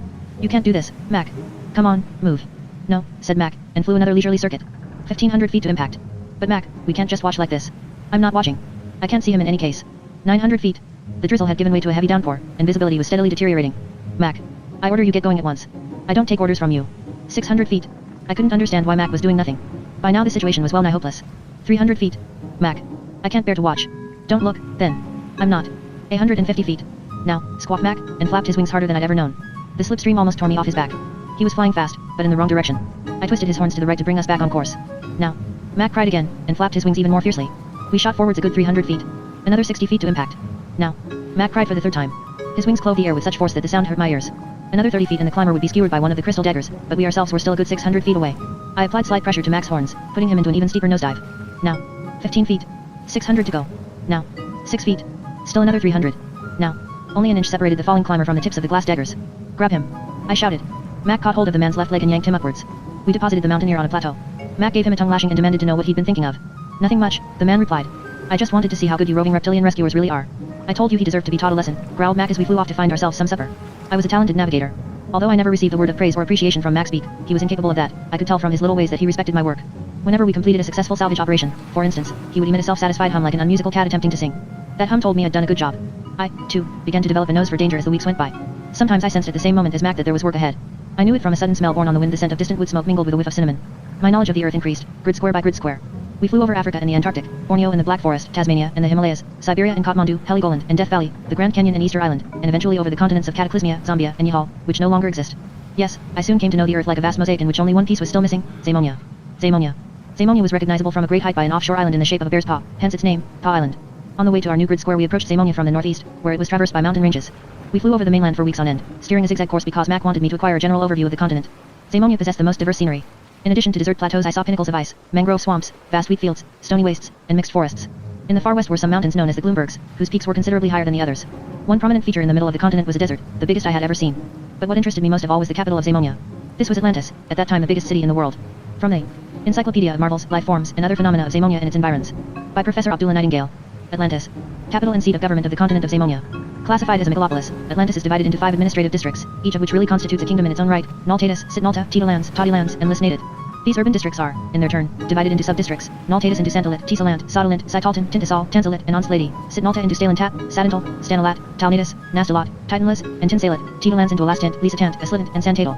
As for Lisnated, whose inhabitants voted against subdivision, it is merely divided into North Lisnated, South Lisnated, East Lisnated, West Lisnated, and Central Lisnated. All the above sub-districts are divided into sub-sub-districts whose enumeration would transcend the scope of this publication. At the time of writing, each of the 5 administrative districts is inhabited by approximately 25 million living creatures, so the total population of Atlantis may be put at roughly 125 million, or, if one includes all the anonymous, unregistered creatures resident in the sewers, at almost 200 million. From the air Atlantis looked like the toy collection of a demented giant. Quaint little houses with red, green, and golden roofs stood cheek by jowl with white minarets and black factories with belching chimneys. Some buildings were constructed of stone, timber, and iron, others of silver, gold, and crystal. Corkscrew towers jutted into the sky for miles, so high that I had to steer Mac round them on a slalom course. I saw pagodas and shanty towns, palaces and tenements, onion domes, marble mansions, and gigantic cathedrals. The city was threaded with innumerable rivers and canals spanned by bridges of complex design. There was movement everywhere. Steamships, sailing boats, and canoes plied the rivers. Massive captive balloons hovered among the towers and skyscrapers. But what fascinated me most of all about Atlantis were the bustling streets, which were alive with pedestrians and vehicles. I would dearly have liked to land there, but Mac was against it. Cities are the end, was his verdict. They're madhouses. I simply couldn't persuade him to land, however much I begged and pleaded. I had no choice but to promise myself that I would visit Atlantis someday. The last grid square we surveyed included the South Zamonian Sea between Woden's Guard Sound and Three Quarters Island, on which stood the Impic Alps. We had already flown around for 3 days without spotting anything of note apart from a chamois, which we rescued from the clutches of a mountain demon, so I was delighted when, early on the evening of the 3rd day, Mac suddenly raised his head and sniffed the air. It was filled with a scent he recognized. He altered course to the southwest and I took up my navigator's position just behind his head with one forepaw on one of his horns and the other over my eyes to shield them from the rays of the setting sun. There was something afoot that differed from our routine rescue operations.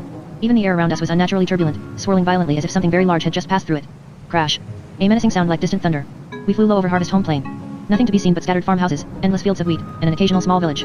It would have been pretty hard to come to grief there. There were no treacherous swamps, no precipitous cliffs, not even a lake in which to get cramp while swimming. Crash. The ground was vibrating violently as if rocked by small, rhythmical earthquakes. The wheat fields had been flattened at intervals of half a mile. The flattened areas, all of which were the same shape, resembled giant footprints. Crash.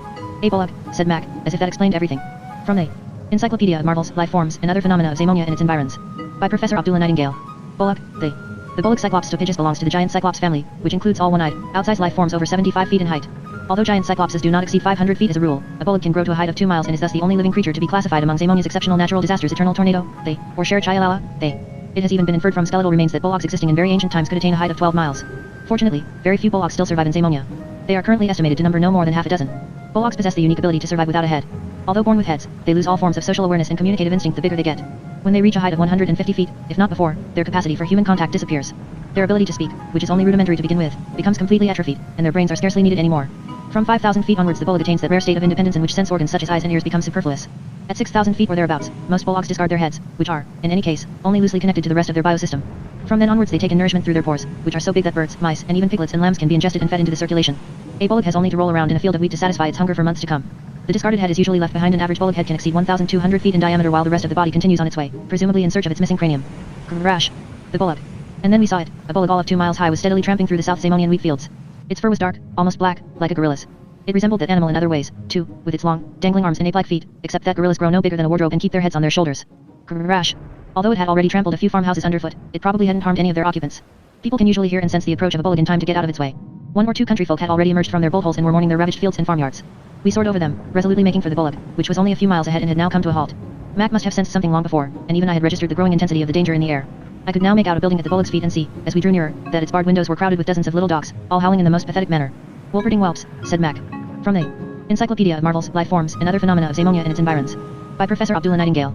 Wolperding whelps. One of South Zamonian agriculturalists' chief sources of income is the breeding of Wolperding whelps. This industry is based in the town of Wolperding and the countryside that surrounds it. Highly prized as pets throughout Zamonia, Wolperding whelps are regarded as the acme of cuteness, even surpassing Hakonian cuddle bunnies and Zamonian dormice in that respect. The building was one of the typical local dog farms, and its owners had presumably fled hell for leather, leaving their captive, defenseless charges to their fate. I shook my head at such irresponsibility. If there were such a thing as a popularity scale for life forms, bullocks would come right at the bottom and Wolperding whelps in first place. They are the cutest creatures in the world. They serve no particular purpose, they exist merely to delight the eye and gladden the heart. Wolperding whelps live on affection, so the saying goes. Wolperding whelps can't. There is a theory, as yet unsupported by scientific evidence, that Wolperding whelps live on affection when very young. One cannot exclude the possibility that they possess telepathic powers that enable them to assimilate the affection they are shown and convert it into calories. Despite their relatively cute appearance, it should be added that these quaint little puppies grow up into Wolperdingers of impressive size.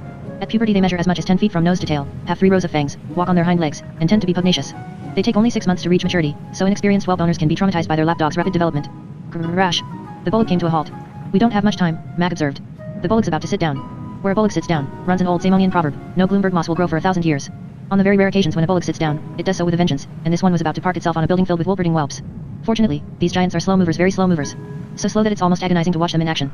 Our specimen was now going into a crouch, but it would be some time before its posterior came into contact with the roof of the dog farm. Its sluggishness was our only hope. Some 30 Wolperding whelps were scrabbling at the windows and whining. Before the bullock's backside crushed the building, therefore, we would have to extract every last whelp and fly it out of the danger zone. There wasn't room for more than 3 or 4 of them on Mac's back in addition to myself. The great rump was descending at around 300 feet a minute, which meant roughly 10 return trips in 10 minutes on the face of it, a sheer impossibility. I had never seen Mac work so fast. This time every last second counted, so histrionic tricks would have been out of order. We flew over to one of the windows, where I wrenched the thin grill out of its seating and extracted 4 puppies. Then we zoomed off as fast as possible, hurriedly dumped the little animals out of range of the bullock's backside, and flew back again. Meantime the bullock was steadily hunkering down. The huge black creature had already shrouded the canine prison in shadow. We carried a second load of puppies to safety. On the 3rd run one of them fell off, so we had to go back and retrieve it. That wasted precious seconds. On the 4th run, one of the puppies, I still vividly recall the red fleck on its forehead, behaved in a thoroughly foolish way. The panic-stricken little creature couldn't manage to leap from the window into my arms, so I had to do something foolhardy. Holding onto one of Mac's horns, I leaned right over and grabbed it by the scruff of the neck. It rewarded me for my pains by biting me on the paw. By the time we had flown to and fro 5 times, the bullock's backside had reached the top of the house and was starting to crush the chimney. Bricks went tumbling into the interior and terrified the puppies still more. The roof timbers were creaking ominously. By the 7th trip the roof was already caving in under the pressure. Shingles snapped off the battens and whistled around our ears like bullets. One of them hit Mac smack between the eyes, but he displayed total indifference, pterodactyls being covered in an inch-thick layer of horny skin. The first roof timbers cracked, piercing the walls of the upper story and sending plaster and mortar flying in all directions. It was as if the building had opened fire on us. The puppies howled and whimpered fit to melt a heart of stone. On the 8th run the upper story collapsed in a shower of bricks, beams, and iron pipes. A batten snapped off and came whizzing towards us like a javelin. It would have made a shish kebab of the 4 puppies behind me if Mac hadn't evaded it by performing a graceful dive. On the 9th run, only the ground floor remained intact. The upper floor had been emptied of puppies and crushed soon afterwards. The last of them had taken refuge in the cellar and were whimpering through the cellar window. The foundation walls exploded with a roar, bricks disintegrated into a red sawdust that almost robbed us of visibility. We dumped our penultimate consignment. On our last flight the bullocks behind had subsided to such an extent that Mac and I could only just squeeze through the narrow gap between it and the ground. We hauled the remaining puppies out of the cellar window and set off on the return journey. Flying was out of the question, now that the bullock was only 3 feet from the ground. Each with 2 puppies on our backs, we endeavored to crawl out of the danger zone on our bellies. We almost passed out, the bullock gave off such a stench. Behind us, the cellar ceiling caved in with a crash. I suddenly found myself enveloped in a maze of greasy strands. My view was being obscured by the long, slimy hair that dangled from the bullock's backside. Was I crawling in the right direction? This way. I heard Mac croak. I'm out already. I crawled in the direction of his voice. This way. Come on, quick. At last the hairy curtain parted. I was in the open. Mac was already shepherding his passengers out of the danger zone. I was about to remove the puppies from my back when I noticed that there was only one of them. I tossed it to Mac, who caught it in his beak, and crawled back into the forest of bullock hair. The other little creature, beside itself with fear, was hanging from a sticky strand like an insect stuck to flypaper. I plucked it off, hugged it to my chest, and wormed my way, panting, into the open air. Behind me, the bullock's posterior came to rest with a sound like thunder. The ground shook so violently that miles-long cracks appeared in the surface. Then peace returned and the dust settled. I scrambled to my feet and looked for Mac. He was lying on his back, bathed in sweat and breathing heavily, while the rescued puppies romped around him and nipped his wings. Once a bullock has sat down, it ceases to be a danger, at least for some considerable time. The colossal creature can remain motionless for as long as 2 years before getting up again.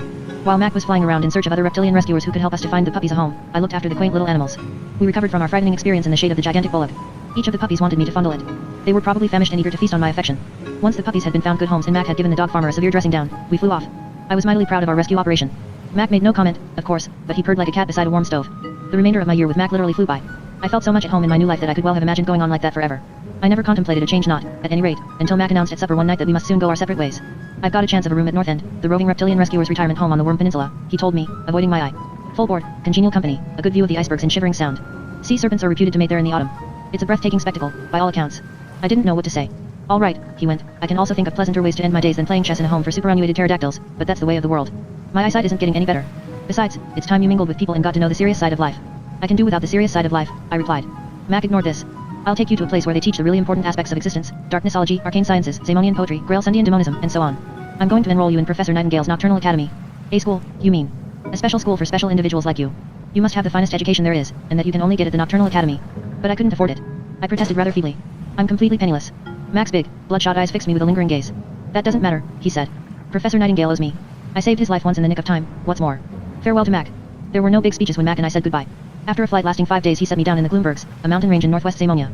It seemed that the highest educational qualifications were obtainable only in the continent's highest region. We landed outside an unprepossessing cave, doorless, dark, and forbidding. There was an N carved into the rock face above the mouth of the cave, and a black arrow on the wall pointed into the interior. The entrance to the Nocturnal Academy, Mac explained. I shook his talons, bereft of speech. For a whole year he had been my moral support and his back the ground beneath my feet. Always keep your eyes skinned, he croaked, rather falteringly, and avoid eating meat as far as possible. He gave my forepaw another firm squeeze, then soared into the air. It was a majestic sight, marred only by the fact that he was flying straight for a wall of rock. Climb. I yelled. He did so at the very last moment as usual and schemed over the crag. Then he disappeared into the lee of the mountains. Dark and sinister looking, the entrance to the Nocturnal Academy gaped like a mouth in the iron rock face. Another of my lives lay behind me, the next loomed ahead, fraught with menace and uncertainty. I was about to exchange a wild, emancipated, adventurous existence for a classroom in a gloomy cavern. It wasn't a very alluring prospect. For one brief, defiant moment I thought of simply turning around and running away no matter where to put beneath me yawned the chasms of the Gloomberg Mountains. The slopes were steep and offered few footholds. I drew 3 deep breaths and made my way into the dark tunnel. Knowledge, Professor Nightingale bellowed in the classroom, opening his eyes until they were as big as saucers, knowledge is night. This was a maxim derived from Nocturnomethic Philosophy 6, a subject taught exclusively at the Nocturnal Academy. In the Nocturnal Academy, Professor Nightingale often said such things, probably in order to disconcert us. There was method in these seemingly nonsensical statements. By the time we grasped their total idiocy, our thoughts had strayed in every conceivable direction. This was precisely what the professor wanted, to steer our thoughts in as many different directions as possible. In this particular case, however, there was a grain of truth in what he'd said, for Professor Nightingale was a Nocturnometh. Nocturnomeths are the most intelligent beings in Zamonia, and probably in the entire world, if not the universe. In normal lighting they have an IQ of 4,000, but when darkness falls it attains astronomical heights. That is why Nocturnomeths favor the darkest conditions possible, and why Nightingale's Nocturnal Academy was housed in a dark complex of caves in the Gloomberg Mountains. In his spare time the professor was working on a system whereby darkness could be rendered darker still. To this end he had installed a darkroom which he alone was permitted to enter. We ourselves had no great desire to enter it in any case, for the noises we heard when we listened at the door were far from inviting. A run-of-the-mill Nocturnometh has 3 brains, a gifted Nocturnometh 4, a Nocturnometh of genius 5. Professor Nightingale had 7. 1 was in his head, 4 grew out of his skull, and a 6th was located where the spleen normally resides. As for the 7th, that was an object of eternal speculation among his pupils. To the superficial eye he looked rather small and frail. His spindly little arms dangled superfluously, it seemed, at the sides of his bent body, which was precariously supported by 2 wobbly legs resembling lengths of garden hose encased in trousers.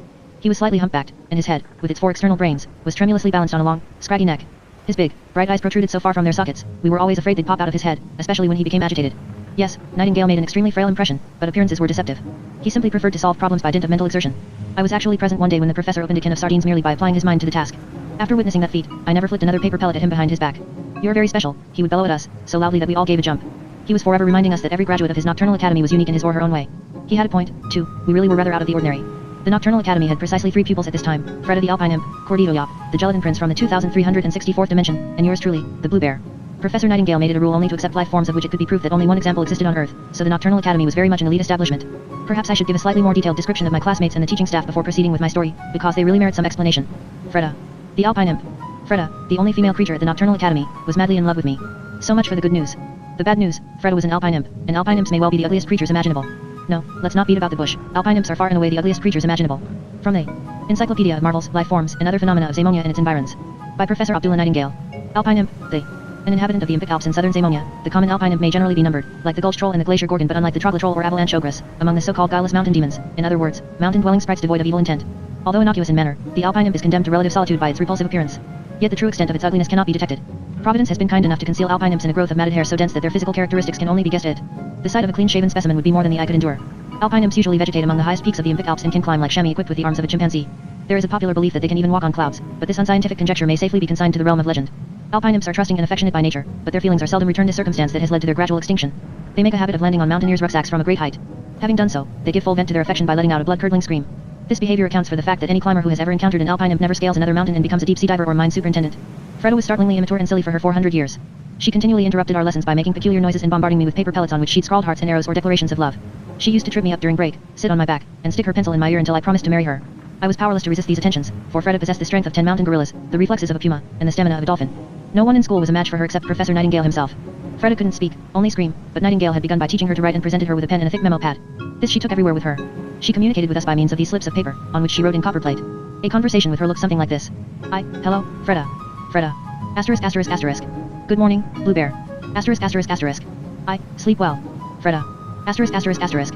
So. I've got a nest full of Bloomberg bats in my hair. They squeak all night long. Asterisk asterisk asterisk.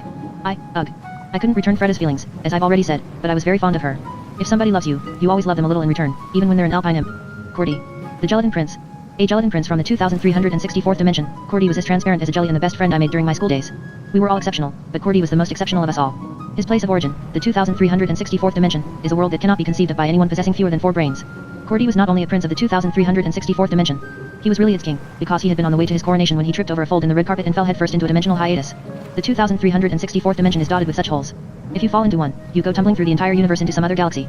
Making your way back is extremely difficult. First you have to locate a dimensional hiatus, which is hard enough in itself. It must also be the right one, of course, so that you find your way back into the right dimension. But more of that later. Cordy was a prisoner in our world, therefore, but he bore his fate with remarkable composure. He liked to act tough and was always cracking jokes. He also devoted a great deal of thought to other people's cares and concerns, but being his best friend I knew that, when he was alone, he shed gelatinous tears and yearned for his home. Milk music. Everything there was quite different from our own world. For instance, Cordy was accustomed to feeding on music, but even our most highbrow music struck him as crude and primitive. It should be explained that in the 2364th dimension music is played on instruments made of milk.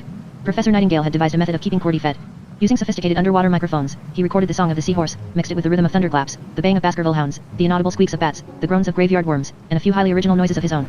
He then played the whole thing backwards at twice the original speed. Cordy confirmed that this bore quite a resemblance to the music of his homeland. The rest of us always left the room when he had his musical meals. Professor Abdullah Nightingale. Over and above his educational activities, the professor enjoyed an awesome reputation in contemporary Zamonia as a world-class scientist, explorer, and inventor.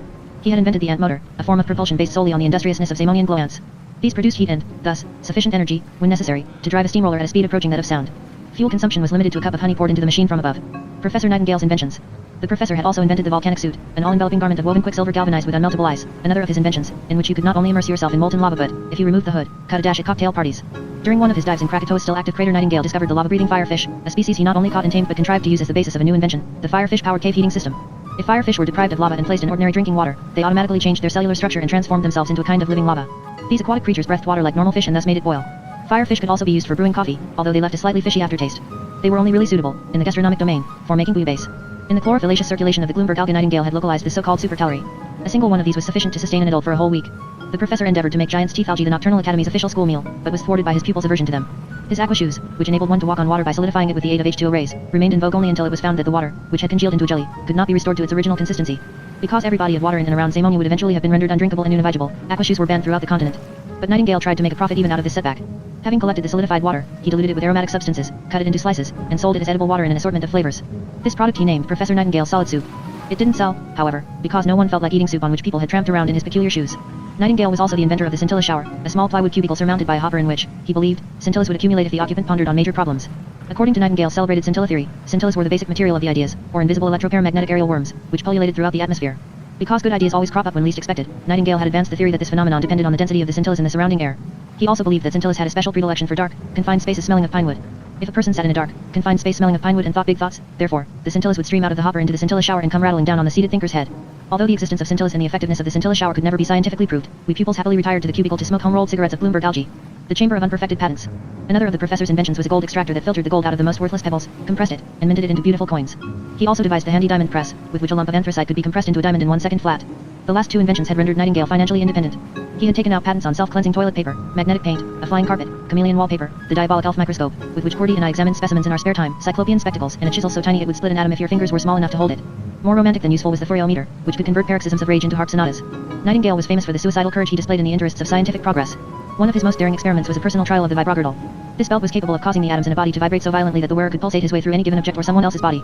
Armed with a vibrogirdle, one could pass through a wall or a tree, the door of a safe or a pane of glass, without harming them, or oneself. After several small-scale experiments with solid brick walls and sheets of metal, the professor decided to vibrate his way through the Bloombergs. The experiment was very successful at first. Nightingale swiftly penetrated the atomic structure of the ferruginous mountains and had reached their midpoint when the vibrogirdle simply cut out. He was imprisoned in the mountain's densest concentration of molecules and could neither advance nor retreat. Anyone else would have found this a nightmarish experience, but to Nightingale it was the best thing that had ever happened. Why? Because he had discovered absolute darkness for the very first time. It is said that the basic ideas for all his subsequent scientific feats occurred to him in this state of utter darkness. After this incident, which transformed his life, he devoted himself almost exclusively to the study of lightlessness. This, of course, was possible only because his vibrogirdle was reactivated after a moment or two by a mild earthquake registering 2 on the Richter scale. He kept the vibrogirdle and other unsuccessful inventions in a room at the Nocturnal Academy. This was secured with an airlock, a Nightingale device consisting of oxygen concentrate, and bore the following inscription. *****. Unperfected Patents Chamber. *****. The contents of the room included a square-wheeled bicycle for climbing stairs, a type of vacuum cleaner for sucking up lightning, a pair of so-called quicksand trousers, and of course some aqua shoes. Nightingale had an interesting anecdote to tell about each of these objects. Deus Ex Machina featured in the one about the quicksand trousers. Years before, Mac had rescued the professor from a swamp into which he had waded to test the efficacy of his quicksand trousers. The latter were based on an inversion of the vibrogirdle principle and suffered from similar defects. Grains of sand got between the contacts of the sparking plugs of the crude motor that propelled the trousers, which cut out and left Professor Nightingale sinking in the quicksand. If Mac hadn't rescued him at the very last moment, needless to say there would have been no Nocturnal Academy. In the classroom. Although I really can't pretend I went to school willingly, the professor's lessons did possess a unique quality. Once he started teaching, you forgot about everything else. When he finally tottered into the classroom, he was nearly always late, and removed his 4 mortarboards, which he wore partly out of vanity and partly to keep his external brains warm. He got down to it right away. He also, at that moment, lost his tremulous movements and frail appearance. Prancing up and down in front of the class, lightfoot as a ballerina, he presented his subject matter with a gift for mime and vocal acrobatics that would have enabled any actor, dancer, or singer to gain international stardom. Whatever the subject he was teaching, he had the knack of putting it over physically. With the aid of a few grimaces or contortions, nothing more, he turned before our marveling eyes into a zebra or a bluebell, a piece of rock crystal or a microbe, an atom, or a Pythagorean theorem. Professor Nightingale had taken the teaching profession into the realm of art, and in art, as in all the other disciplines he had mastered, he was a genius. We were taught no lessons, no single subject, in the traditional manner. Instead, every day was devoted to a long, non-stop lecture by Nightingale in which he jumped from subject to subject, seemingly at random, holding forth sometimes on wind power, sometimes on poodle breeding or vegetable drugs, and pausing occasionally to scrawl a formula, foreign word, or diagram on the blackboard. Whenever he changed subjects one could see him switch from one brain to another. This he did by inserting his little finger in his left ear and turning it fractionally, screwdriver fashion. There was a faint click like a dislocated finger springing back into place. Sometimes, when he crashed his gears, it sounded as if a crowbar was being crushed between 2 cogs. It always set my teeth on edge, and Fred's bristly hair stood on end in any case, but Cordy liked the sound because it reminded him of a pop song from the 2364th dimension. These abrupt changes of subject were far from arbitrary, however, but that I didn't realize until much later. Listening to Nightingale was like reading a very long novel with a complicated plot whose threads don't converge until the end, or like spending years watching a painter at work on an enormous mural. I did, in fact, spend years at the Nocturnal Academy, but they passed so quickly and eventfully that I never got around to counting them. Zamonian history. Having become acquainted with the world from above in Mac's company, I now explored it from within. I began to grasp how everything was connected, from the cellular structure of a dandelion seed to an exploding star in the Horsehead Nebula. I learned all there was to know about the origins and population of Zamonia. I knew the names of all the kings, tsars, princes, sheriffs, presidents, caliphs, popes, tyrants, sultans, and strong men who had ever ruled the continent. I learned about their background, their boyhood, their eating habits, and the exalted or scatterbrained ideas that had prompted them to favor a particular form of government or driven them insane. I learned of the existence of such contrasting monarchs as Pulpapeth the altruistic, who conducted affairs of state from a bed of nails, and Kaivi Dultu, a megalomaniac who, purely for his personal delectation, erected a full-sized artificial volcano whose crater he used for staging operas based on the narrative poems of Wilfred the Wordsmith. We heard of Zamonia's emergence from the sea a million years ago, of its original population of dinosaurs, megadragons, huge insects, bull-ogs, and proto-demons, of their gradual extinction and the continent's colonization by other life forms from all over the world. Nightingale told us of the Cyclops' 2,000 Years' War, of the Great Waterkin Rebellion, of the building of Atlantis, and countless other events in Zamonian history. Miming the elements. From history Nightingale made an instantaneous transition to physics. He mimed every element that goes to make up our planet, starting with the basic ones, fire, water, earth, and air. As fire he writhed and undulated like the tongues of flame from a flambeau, producing such a genuine hiss and crackle that we began to feel quite warm and thought we could smell smoke. As water he began by rolling leisurely back and forth on the floor to illustrate the unheard ebb and flow of the tides, then drew himself up into a tidal wave and rushed at us with such a convincing roar that we were all seized with a momentary fear of death by drowning. As earth he first crumpled up like an ordinary clot and then, delving ever further below the surface, mimed one rock formation after another until, having assumed the form of lava, he vented himself in an impressive volcanic eruption. I still recall how Freda shielded her face with her hands. As air he also began quite innocuously as a mere puff of wind. He frisked across the classroom, blew gently into Freda's unkempt hair, and fanned cool, agreeable breezes in our direction with his hands. By flapping them harder he generated stronger winds that abruptly developed into squalls and then into a tornado, which he mimed by rotating on his own axis like a demented venti sprite, spinning across the classroom, sending papers flying, and sweeping the pencils off our desks. Meantime, he bellowed like a whole herd of panic-stricken buffalo.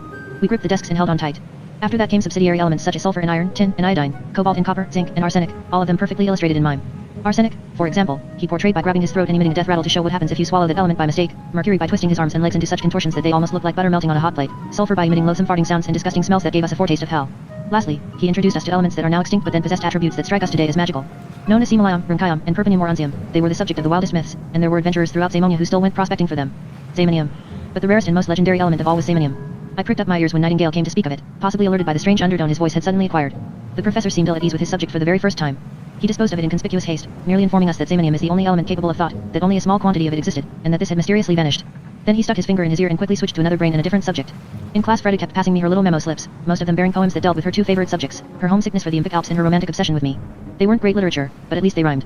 For instance, ******, Impic Alps, so far away. Listen to my sad refrain. Will there ever come a day when I see you all again? ******, or ******, blue must my beloved be. Blue as billows in the sea. Blue as bluebirds on the wing. Blue as sapphires in a ring. Yellow? Thank you very much. Green the first wouldn't even touch. As for red, it leaves me cold. But I'll love Bluebear till I'm old. The dinosaurs. I preserve an especially vivid memory of the lesson in which Professor Nightingale portrayed the gradual emergence of life on our planet, from the unicellular organism to the highest life forms in existence. He began by personifying a void, curling up into a ball and asserting in a faint, almost inaudible voice that he wasn't there. This one could well believe. He looked so small and inconspicuous at that moment indeed. Had he told us he genuinely wasn't there, we should probably have gone looking for him in the passage outside. Then he started to develop, at first into a cell, a tiny, sinuous creature that nervously wriggled through the warm primeval seas. Shoulders twitching, Nightingale imitated a cell lurching through the prehistoric ocean until, by degrees, he calmed down and transformed himself into a jellyfish. He inflated his body, extended both arms, rotated very slowly on his own axis, and seemed to be sinking, elegant as an open sun umbrella, into the depths. Next he became transmuted into a primeval fish, a predator equipped with huge jaws and projecting teeth. In search of prey, Nightingale dived under the desks and actually vanished for a while before suddenly rising to the surface with his eyes rolling wildly, a sight that frightened Cordy almost to death. Thereafter he blew out his cheeks and turned into a plump toad. This waddled along on dry land, croaking loudly, until it abruptly transformed itself into a huge, vicious, hissing alligator. Nightingale himself was so pleased with this performance that he slithered across the classroom on his belly a couple of times, teeth bared, and snapped at our ankles until we all climbed on our desks, squealing in terror. Highly delighted by this little joke, he proceeded to turn into a dinosaur. To begin with, he portrayed a leisurely herbivore, the huge but harmless Brontosaurus. He lumbered ponderously to and fro, extended his long neck, and browsed on the pot of geraniums on his desk. To our amusement, he plucked a few of the flowers with his lips and munched them with relish. Eventually, and this sight has etched itself into my memory forever, he presented an impressively authentic personification of Tyrannosaurus rex, the most dangerous carnivorous predator of its day. Getting up off all fours and standing erect, he peered around the classroom, ran his tongue over his teeth in a slow, sinister fashion, and scratched himself behind the ear with one little claw-tipped foreleg. Then he raised his head, screwed up his big, round, scientist's eyes into narrow, menacing slits, and sniffed the air in all directions. We all suddenly felt like dinosaur food. Nightingale, or rather, the Tyrannosaurus nightingaleus, threw back its head and let out an ear-splitting roar. It was the most frightening sound I'd ever heard, the bellow of the Gormtica insularis included. Freda leapt from her chair, jumped onto my back, and clung there, trembling. Cordy adopted a defensive stance, to the extent that a gelatinous creature from the 2364th dimension can stand up at all. I myself prepared to bid the world farewell. The dinosaur turned its head back and forth as if unable to decide which of us to devour first. Then, with lizard-like gait, it slowly waddled towards us. I could have sworn the ground shook with every step it took. Saliva dripped from its jaws, and I felt quite sure that this time Professor Nightingale had lost his reason, that each of his 7 brains had malfunctioned simultaneously, and that he would act out his Tyrannosaurus rex role to the bitter, bloody end. We had all crawled under my desk and were clinging to each other in terror. Saliva dripped onto the classroom floor as the Tyrannosaurus bent over us with parted lips and treated us to its craftiest grin. Then it suddenly stopped short and looked up as if it could hear an alarming sound in the distance. With a grunt of surprise, it took a crumpled piece of paper from the desk and tossed it into the air. The ball of paper landed on its head. As if fatally injured, it staggered dramatically towards us, let out another spine-chilling roar, and finally collapsed only inches away. The professor had just demonstrated what caused the dinosaurs to become extinct, a shower of enormous meteorites. Once the dinosaurs had disappeared, Professor Nightingale's lecture concluded. There was really only one more interesting stage in the development of life. He spread his arms wide and grinned. It's right here in front of you, a nocturnometh, the zenith of creation. We were given no homework, no classroom projects, no marks, no oral tests. Nightingale asked no questions, never checked our state of knowledge, and never urged us to pay attention. He simply spoke and we listened. Asking questions was completely taboo. Nightingale alone decided what subjects to tackle and when, what syllabus to study, or when it was time to move on to something else. He was like a radio whose knobs were being twiddled by a madman. He jumped from molecular biology to petrology, from petrology to ancient Egyptian architecture, from that to the study of putrescent gases on other planets, and from that to entomology with a detour that embraced the portrayal of the three-winged Zamonian bee in Atlantic and caustic paintings of the 14th century. We were taught what mattered most about Florentine cheese sculptures, the caryatid culture of the sacred buildings of Grailsund, the therapeutic properties of the Peruvian rattan high root, the mating dance of the Midgard serpent, the leading lights of Zamonian speleology, of whom Nightingale was one, and the 250 principles governing the Ephevalian Declaration of Independence, all in a single afternoon. Our spare time. Between classes we loitered in the gloomy tunnels or killed time in our bleak, windowless rooms. Occasionally we ventured out onto the ledge in front of the entrance to the Nocturnal Academy, where Mac had dropped me. We never lingered, however, because conditions at that altitude were extremely cold and windy even in summer. We simply stood there drawing in deep drafts of air until we developed hallucinations. Once we had satisfied our need for oxygen, we retired to the gloomy maze of tunnels. We took no physical exercise, which Professor Nightingale thought absolutely pointless. He held that all forms of sport killed off essential brain cells. Every overdeveloped muscle has a major intellectual achievement on its conscience, was his considered opinion. There were no forms of entertainment, no games, or books or anything else that might have distracted our attention from the professor's lessons. When one lesson ended, he would promptly retire to the darkroom to pursue his darkness experiments while we hung around, ate canned sardines, or dozed until he emerged and embarked on the next. Lessons were our only source of interest in the Gloombergs. That, no doubt, was another reason why Professor Nightingale had chosen to establish his Nocturnal Academy there. The 2364th dimension. I whiled away many an afternoon by persuading Cordy to tell me about the 2364th dimension. He didn't like to do so because it aggravated his homesickness, but once he started there was no stopping him. For some reason, there were a lot of carpets in his native dimension. One might even say that it consisted almost entirely of carpets, any gaps between them being occupied as a rule by dimensional hiatuses. In the 2364th dimension, a carpet denoted safety and stability, miss one, and you went hurtling into space. This was why carpet weaving was the art that enjoyed the highest local esteem. Great efforts were made to turn every inhabitant of 2364, as I must call Cordy's homeland for want of a proper name, into an efficient carpet weaver. All other activities were held to be forms of idleness.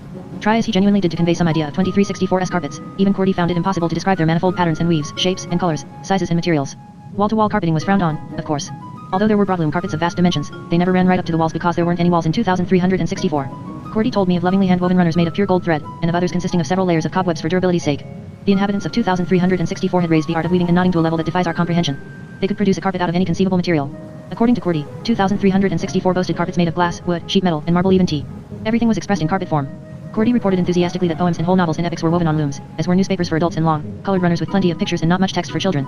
Very small, wafer-thin rugs served as banknotes, and for transportation the inhabitants used flying carpets of medium size or the larger carpet buses for which bus stops were installed throughout the 2364th dimension.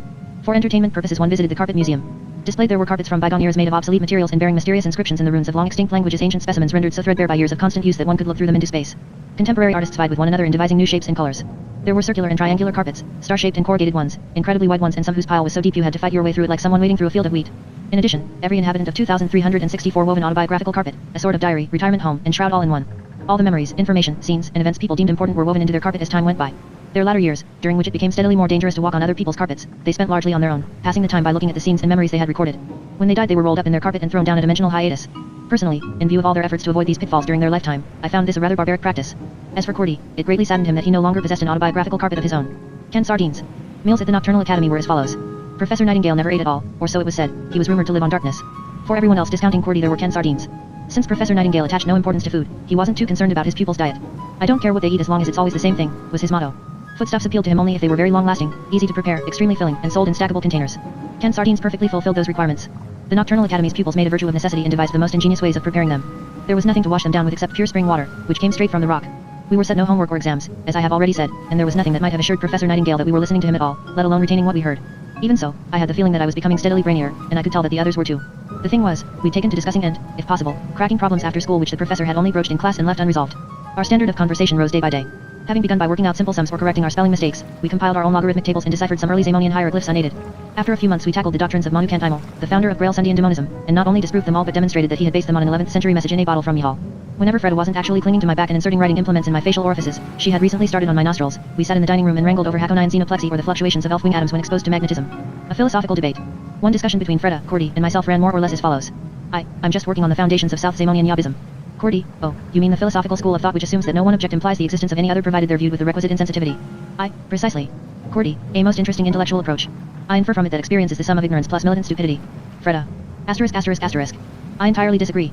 That's far too crude a theory for my taste. It's what happens when barbarians devote themselves to philosophy. The founder of Yabism grew up in a swamp and hits his critics on the head with a club. Everyone knows that. Let's talk about astronomy instead. I've lately come to the conclusion that the universe isn't expanding at all. But it isn't contracting, either. It's simply vacillating. *****.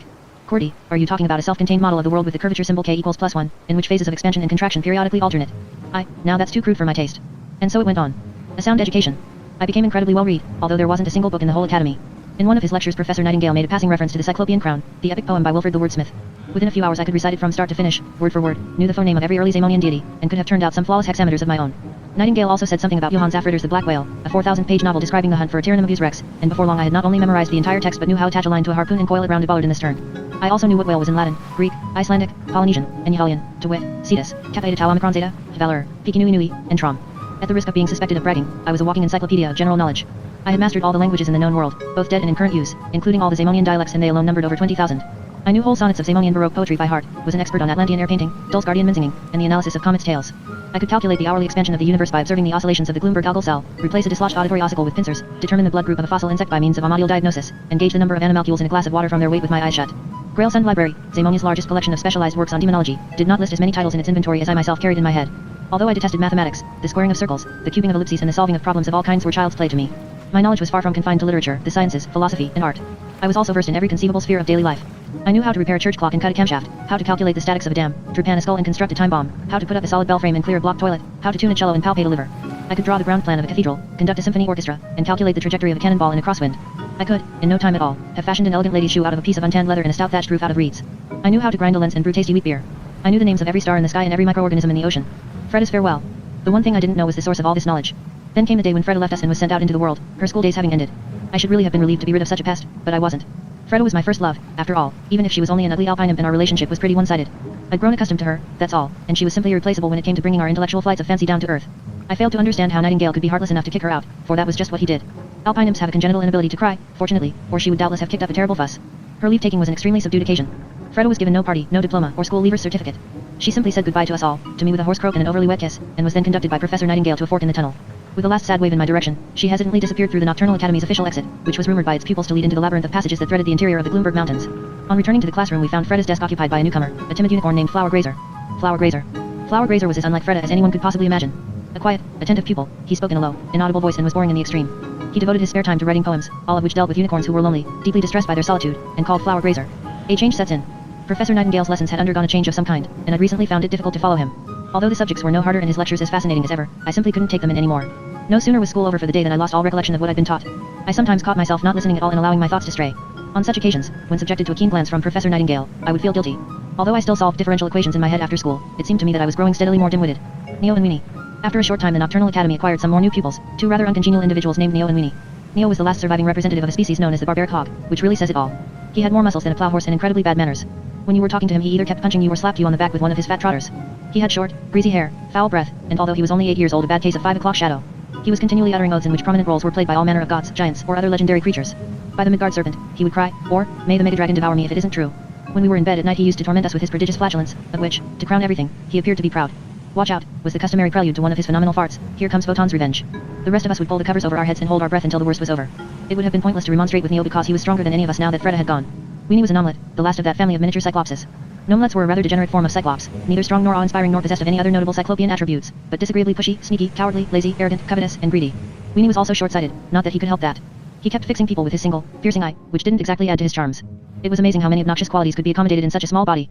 Weenie always insisted on talking big although he had little to say, for his intellect was barely more developed than Neo's. He was the kind of miniature cyclops that picks a quarrel, then hides behind someone bigger and stronger and incites him to violence. Looked at from that angle, Neo and Weenie were the worst possible combination. I lose my one remaining friend. When Cordy finally had to quit the Nocturnal Academy, my world almost collapsed. From then on I became a stranger among strangers. It's an absolute certainty that we'll never see each other again, said Cordy, when bidding me farewell. I intend to throw myself into the first dimensional hiatus I can find, and the odds against our meeting again will be 460 billion to 1. No, I replied, having swiftly worked out this statistical problem in my head, 463 billion to 1. It really was extremely unlikely, the chances of winning the lottery 15,000 times in succession, with tickets bought at the same counter, were, in fact, greater. I silently shook Cordy's gelatinous hand. Then Professor Nightingale conducted him to the exit tunnel. After that, my sojourn at the Nocturnal Academy became steadily more unendurable. Even the lessons had become a torment. It no longer interested me to hear what Professor Nightingale had to say about the crystalline structure of snowflakes, the habits of the Andean llama, or the brushwork of the calligraphers of the Eastern incisors. His pearls of wisdom ran off me like water off a duck's back. I had reached the stage where I no longer understood what he was talking about. In fact, I sometimes felt he was speaking an entirely unknown language. Another philosophical debate. Still more of a trial, however, were the evenings I spent with my new classmates. Their standard of education was shockingly low. They were just getting to grips with multiplication in capitals or lowercase letters, whereas I was debating major problems of astrophysics in my head. One night, Neo and I had an argument about the nature of the universe. He had an appallingly crude conception of the physical world. The Earth is a bun floating in a bucket of water, he asserted defiantly. And what is the bucket standing on? I demanded, trying to floor him. The bucket stands on the back of the great cleaner who polishes the universe to all eternity, Neo replied self-confidently. This universe she polishes so assiduously, I said, what in the world does that stand on? The universe doesn't stand on anything, it lies, Weenie put in. The universe is as flat as a slice of sausage, you see. And what, pray, does the slice of sausage lie on? I had him now. On the bun, of course, replied Neo. You simply couldn't have a rational argument with such barbarians. To take my mind off Neo's farts, Flower Grazer's lamentations, and Weenie's bragging, I had developed the habit of solving philosophical riddles that had never been solved before.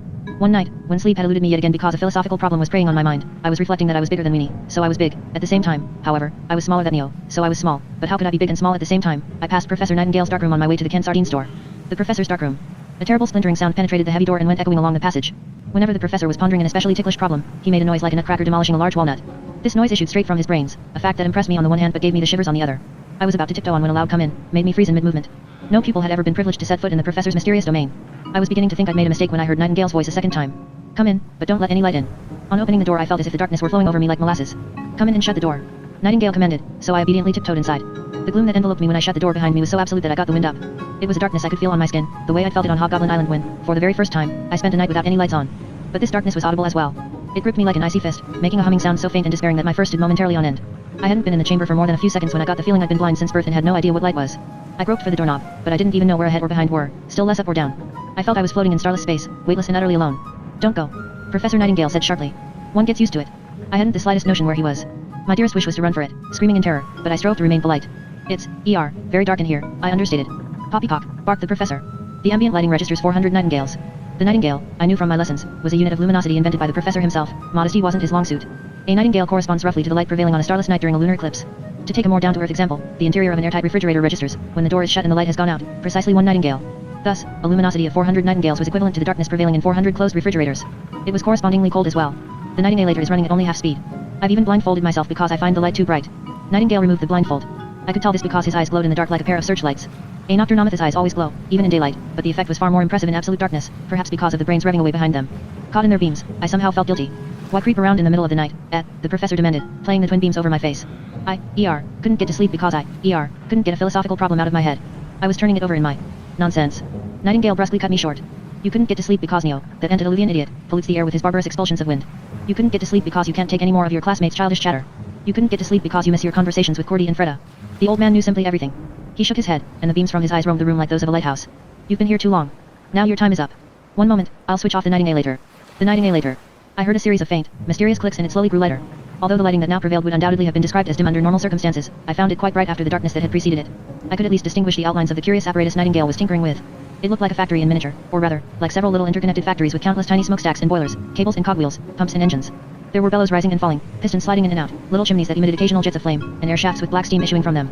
The reader may, perhaps, object that black steam doesn't exist, and that I'm confusing it with black smoke. I must nonetheless insist that the odorless water vapor issuing from the Nightingale was black as night itself, not white. I even thought I discerned some shadowy little figures flitting around on the iron stairways and catwalks, miniature factory workers carrying tiny spanners, but that, I'm sure, was just my imagination. The mechanical pounding gradually slowed but never ceased entirely. What exactly is a Nightingale? I ventured to ask. A Nightingale, the professor proudly and promptly declared, as if I'd pressed a button in his chest, is a darkness manufacturing machine invented by myself. With the aid of the so-called Nightingale source generated by this wonderful contraption, exceptionally dark, starless patches of night sky can be cut out and transported straight to this chamber, where the Nightingale stores and refines them. This enables me to bottle the darkness like wine from a cask. I can also condense or dilute it as required. A triumph of darkness research or Nightingaleology, as it is termed by experts in this scientific field. The sole expert in this field, of course, was Nightingale himself. It was only then that I spotted the big telescopic tube projecting from the Nightingale to the ceiling. Unlike a normal telescope, this one had a kind of knot in the middle. In the ceiling I made out an aperture that could be closed like a camera's diaphragm. It must have led to a shaft through which the night sky was visible. The darkness in here, I said for something to say, does it come from outer space? It does indeed, my boy. You won't find denser darkness anywhere, it's the eternal blackness of the universe. Did you know that 90% of the universe consists of dark matter? No one has ever been able to observe it until now. Its existence could only be inferred from its gravitational effects, but I, with my Nightingaloscope, have discovered and isolated it. The Nightingaloscope. He gestured grandly at the telescope. Whenever you look up at the stars, you're seeing the past. The light of the stars you see in the firmament is millions or even billions of years old. People are always talking about the light of the stars, but the darkness between them is just as old indeed, much older as a rule, and there's far more of it. Darkness ages like wine. The older it is, the better. The darkness in this room is nearly 5 billion years old in exceptionally fine vintage. He sniffed and smacked his lips like a connoisseur sampling an expensive bottle of claret. I won't overtax your brain with details, my boy. Besides, it's a top secret matter. All I can tell you is that I've invented a sophisticated system of prisms, lenses, and mirrors that enables me to bend my Nightingale in space and send them through a wormhole. He sat back complacently, fitted his fingertips together, and twiddled his thumbs like a barrister who has just presented the judge with a cast iron alibi. A wormhole, to quote a standard item of knowledge in the Nocturnal Academy syllabus, was a kind of shortcut through space, a secret tunnel in the space-time continuum through which very distant points in the cosmos could be reached more quickly than usual. If I had understood him correctly, Nightingale was saying that he'd sent his lasers on a sort of time warp journey through space. And that's not all. He indicated another part of the Nightingale, one that resembled a mechanical hedgehog. My rays are capable of cutting out sizable chunks of cosmic darkness. Then, with the aid of this retromagnetic particle vacuum cleaner, the Nightingale 3000, patent pending, I can suck the said material straight out of the universe. Imagine, darkness direct from the furthest corner of the cosmos, vacuum packed for millions of years, here on this very table. Darkness can get no darker. The professor emitted a grunt of triumph. Black holes. All the cutting process leaves behind in the sky are holes so abysmally dark that they annihilate light itself. Future generations of scientists will rack their brains over the source of those black holes, tee-hee. He said no more for a while, just grunted to himself in an absent-minded way. But I still haven't found a way of putting this dark material to good use, he growled. It's here, but it has no practical applications, it's so damn negative. He lapsed into a brooding silence. I felt I ought to say something encouraging. Perhaps the material must first get used to its new environment. I well remember my first week in the Gloombergs. I myself felt. Pooh, the professor cut in brusquely. What do you know about the mysteries of the universe? He was right, what did I know about them? My brain really was feeling rather overburdened with details. Having made enough of a fool of myself already, I thought I'd better bow out as gracefully as possible. Well, I said as I edged towards the exit, or what I took to be the exit, it's getting late. I won't intrude on you any longer. The door's in the opposite direction, Nightingale murmured vaguely. Then a sudden thought seemed to strike him. No, don't go. Stay here please, he said in an uncharacteristically polite and gentle tone. We could have a bit of a chat. This was a novelty. Nightingale had never conversed with me before, he never conversed with anyone on principle. To him, a conversation meant that he held forth while others greedily absorbed his pearls of wisdom. He welcomed the occasional timid question because it gave him a chance to deliver another lengthy monologue, but he disliked empty chatter. Nocturnomists hate conversations. You've probably been wondering how you've managed to learn so much in so short a time, Nightingale began. Perhaps I'm exceptionally gifted. I hazarded rather incautiously. Gifted? Pooh, nonsense, he barked, so loudly that I retreated a step. Intelligence bacteria. Forgive me, he lowered his voice again. He was simply unused to holding a normal conversation, but he was doing his best. Does Neo strike you as gifted? That porcine blockhead has a brain the size of an atomic nucleus. When the lights go out he thinks the world around him ceases to exist, but by the time I'm through with him he'll be knowledgeable enough to construct a submarine blindfolded or discover a cure for the common cold. It's nothing to do with brains, it's bacteria. Bacteria. I knew, of course, that bacteria were minute organisms capable of transmitting diseases. Precisely. You must simply conceive of knowledge as a disease we nocturnomyths transmit. The closer a person comes to a nocturnomyth, the more knowledge he becomes infected with. Take a step towards me. I did so, although I was far from reassured by the thought that he was a source of infection. I had never been as near him before, not even in class. Closer. Nightingale commanded. I took another step, and suddenly a tide of information surged through my brain. It was all to do with darkness research, a subject I had never studied in any detail. All at once, I felt I was an expert in that field. So tell me, the professor demanded, what do you now know about darkness? Oh, it's all quite simple once you rid yourself of the preconceived idea that darkness is merely the absence of light, I was astonished to hear myself say. You have to learn to treat light and darkness as energy sources of equal status. That's just the trouble, Nightingale put in. The thing is, darkness has such a bad reputation. People always associate it with unpleasant things, but it's simply another albeit darker form of luminosity. We need it quite as much as we need light. Without darkness everything would wither and die. There would be no sleep, no relaxation, no energy, no growth. Night gives us the strength to withstand the rigors of the day. Haven't you ever wondered why we feel so refreshed and full of energy after a good night's sleep? To be honest, no, I felt ashamed. I was so concerned with the ultimate problems of philosophy that I'd never asked myself that simple question. It's because of the darkness we've taken on board. A nap during the day is no good at all. You tend to feel more lethargic than ever, am I right? Darkness is pure energy. Your reserves become depleted during the day. You burn them up, grow weary, and have to sleep some more. In the dark you accumulate fresh strength, and so on. I'm convinced that a person who only lives at night need never die. I was tempted to conclude that Professor Nightingale was speaking of himself. He was intensely agitated. His glowing eyes protruded from their sockets like red-hot cannonballs. His voice rose still higher. On the contrary, he declared. That person would accumulate more and more strength until he developed into something surpassing our present powers of comprehension, highly distilled intelligence coupled with immortality. Eternal life. Eternal night. Eternal intelligence. All at once it sounded as if a spanner had fallen into the works. The professor had changed gear again. He thumped one of his external brains with the heel of his hand. But I digress. Where had I got to? The bacteriological transmission of knowledge. Right. The nearer you are to me, the smarter you'll become. It's as simple as that. But the problem is, your gray cells can only absorb so much. Not everyone can have 7 brains, can they? Your capacity for absorption is now exhausted, that's why you can't concentrate on your lessons anymore. I blushed. So he'd noticed. That's all right. It simply means your time is up. I was already familiar with that sudden, husky tone of voice and knew that it heralded a change. I'd heard it from the babbling billows and from Mac, from Freda, and Qwerty. It signified that a departure was imminent.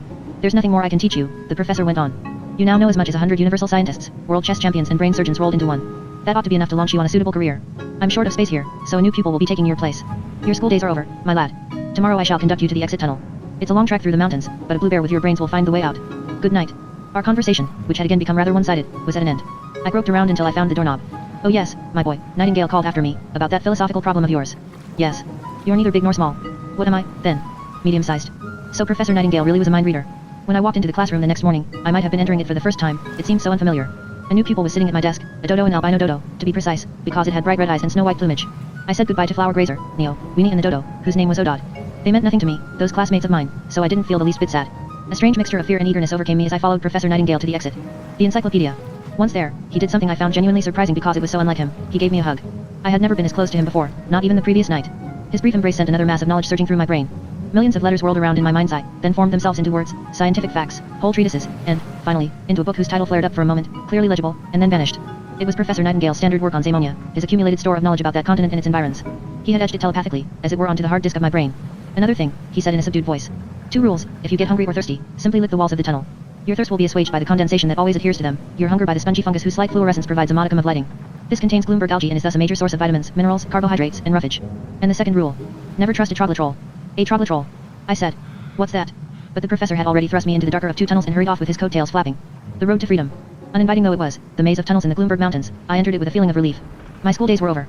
Real life awaited me with open arms. My eyes soon became accustomed to the dim light, and I strode along in a highly optimistic mood. No more stupid piggish neos or sneaky little gnomelets, no more suicidal unicorns, no more canned sardines and boredom. The dank, dark tunnel seemed a place of beauty because it was taking me to freedom. I had my first misgivings after walking for about an hour. What was I doing in this cheerless labyrinth? Where was the exit? Besides, I was hungry. A can of sardines wouldn't have gone amiss. Why hadn't I simply stayed at the Nocturnal Academy? Why couldn't you remain at school after completing your education? Was there a law against it? I could become an assistant teacher at the Nocturnal Academy or a janitor, for that matter. I would take on the humblest cleaning jobs unpaid. Anything would be better than roaming around in this clammy labyrinth, at the mercy of an uncertain fate. What did I know of the world that awaited me outside? It was a vast and incalculable place alive with hardships, dangers, and ill-disposed creatures that Much Mac had taught me only too well.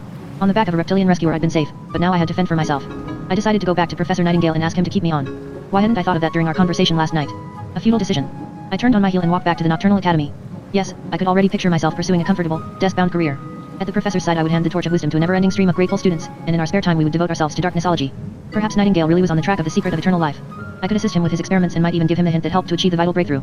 We would share the official honors and awards. I wasn't greedy, after all. An intersection. I couldn't recall coming to one earlier. Forks, yes, intersections, no. Thoroughly perplexed, I stopped short and peered in all directions. A drop of condensation fell from the roof and landed plumb on my nose. I had obviously gone astray. Every bend seemed to offer the prospect of salvation, of light at the end of the tunnel, but all I encountered each time was yet another fork or some even more complex ramifications. I thought it wise to favor tunnels that led downhill because the exit must be at the foot of the mountains, but there were times when they led uphill for hours on end. The downhill tunnels had to be somewhere else entirely. I climbed higher and higher. I felt an occasional puff of wind on my cheek. At first I thought it was fresh mountain air blowing into the cave mouth I longed to reach. But then I realized that it was always the same puff of wind. A prisoner like myself, it had been desperately roaming this labyrinth in search of a way out, perhaps for many thousands of years. I tried to assume that my school days weren't over at all, that this was Professor Nightingale's idea of a final examination, and that those who managed to extricate themselves from the labyrinth had passed it. All I had to do was think laterally, turn my thoughts in every possible direction. I debated which field of knowledge would be most helpful to me. Mathematics? Philosophy? Biology? Geology? Astronomy? Simonian poetry? I came to the conclusion that, to begin with, my legs would be the greatest help of all. Unfortunately, they couldn't have been in worse condition, thanks to my persistent lack of exercise and unbalanced diet. I walked on. Sometimes I broke into a slow trot, sometimes I shuffled along, but I kept going, on and on, without a break, until exhaustion overcame me. Then I sank to the ground and slept for a minute or two before struggling up and plodding onwards for hours and days on end. From time to time I licked a tunnel wall and sampled the rusty mildew and salty condensation that had been clinging to it for millions of years at least. It tasted like that. I took one mechanical step after another. You couldn't call it walking anymore. I tottered along between the tunnel walls like a drunk, head sagging, shoulders drooping and arms dangling, a picture of misery, a lost, despairing blue bear with cramp in the calves. At some stage my strength finally gave out. I lay down, firmly resolved never to get up again. I rust away. For several hours I remained lying on my back, spread-eagled with my gaze fixed on the roof of the tunnel. I had made up my mind to dematerialize, vanish without trace, rust away like a piece of old iron, and thus become an integral part of the Gloomberg Mountains. It seems that rusty tunnel walls have an unwholesome effect on overtaxed brains. I would never have entertained such an idea under normal circumstances, but anyone who has brooded on it for hours will feel, in a truly physical sense, what it's like to rust away. It's a strange but far from unpleasant sensation. You surrender to the forces of nature, utterly serene, then slowly turn metallic. Your body becomes coated by degrees with fine, rust-red fur and starts to crumble. The rust eats into you, ever deeper. Layer after layer flakes off, and before long you are just a little mound of red dust to be blown away by a captive puff of wind and scattered along the endless tunnels of the Gloomberg Mountains. That was as far as my dire imaginings had progressed when my shoulder was nudged by something soft and slimy but not unfamiliar. It was Cordy Yop. An old friend. What are you doing here? He inquired anxiously. Rusting away, I replied. The dimensional hiatus. It was a while before I could more or less sit up, and it genuinely surprised me that I didn't crumble away like an old ship's biscuit. Grunting and groaning, I got up off the floor of the tunnel while Cordy waited impatiently. On my hind paws at last, I felt life seeping back into my bones. Cordy's presence gave grounds for optimism. Having jointly solved astronomical problems of the greatest magnitude, we would surely locate the exit together. I found a dimensional hiatus, Cordy announced. A dimensional hiatus. I replied. Why, that's wonderful. I sounded rather unconvincing, no doubt, because it meant that we would soon be going our separate ways again. It was quite simple. I stumbled on it, so to speak. In fact, I nearly fell into it the way I did on the way to my coronation. Come, I'll show you. The dimensional hiatus was in a parallel tunnel just around the corner. However, I'd always had a rather more glamorous mental picture of the entrance to another dimension. To be honest, I couldn't see a thing. You can't see it, Cordy explained. You can only smell it. I sniffed. A faint, entirely unfamiliar smell hung in the air. It's definitely a dimensional hiatus, it smells of Genf, said Cordy. I had no idea what Genf was, nor did I wish to be enlightened. Having found the dimensional hiatus some days earlier, Cordy had been wondering whether to jump into it ever since. The odds against his landing in his home dimension were several billion to 1. I may end up in a dimension teeming with monsters whose staple diet consists of gelatin princes from the 2364th dimension. It's a terrible risk. Perhaps he will be lucky. I never am. I'm the kind of prince that falls down a dimensional hiatus just before his coronation. I had never seen Cordy so resolute. Even though it ran counter to my own wishes, I simply had to encourage him to take the plunge. It was my duty as a friend. If he didn't risk it now, he would never bring himself to do so, and that would leave him roaming our dimension forever in a state of profound unhappiness. I tried to find the right words that were simultaneously motivating, sympathetic, heartening, comforting, and irresistibly persuasive. Go on, jump. I said. I can't, he wailed. What if I land in a sea of boiling tar or the jaws of a dinosaur? The cosmos contains innumerable places that are harmful to the health of gelatin princes. Some dimensions are reputed to consist of nothing at all. There are billions of situations less favorable than my present predicament. You think too much, that's your problem. You may land in the arms of a pretty gelatin princess from the 2364th dimension. Gelatin princesses don't have any arms. Are you absolutely positive it's a genuine dimensional hiatus? Cordy sniffed. It is a dimensional hiatus, I can smell it. Try again. Maybe you're wrong. He took another sniff. Genf, he said. Genf without a doubt. And that was when I pushed him in. Arg, was all he got out before he disappeared into the void. Pushing people into dimensional hiatuses is the sort of thing you do in a fit of youthful impulsiveness, without giving much thought to the consequences. But it's not like pushing someone off the edge of a swimming pool. The effects of falling into a cosmic aperture are rather different. An adult would have thought the idea over carefully and decided against it. It wasn't until some minutes after Cordy had melted into the tunnel's rusty floor that I had my first misgivings. What if his fears had been justified? He might even now be expiring in the fangs of a primeval dinosaur or stewing in a sea of boiling tar. I had probably murdered my best friend. There was only one way to find out, jump in after him. If Cordy had landed in a dinosaur's jaws, I myself deserved no other fate. I got ready to jump. On the other hand, if Cordy really had landed back in his 2364th dimension, there would be no point in my jumping at all. Besides, I would very probably emerge at some utterly outlandish spot in the universe. Even if I did land in the 2364th dimension, it was absolutely inconceivable that I would be able to live on a diet of music produced by instruments made of milk. I drew back. But was this the act of a true friend?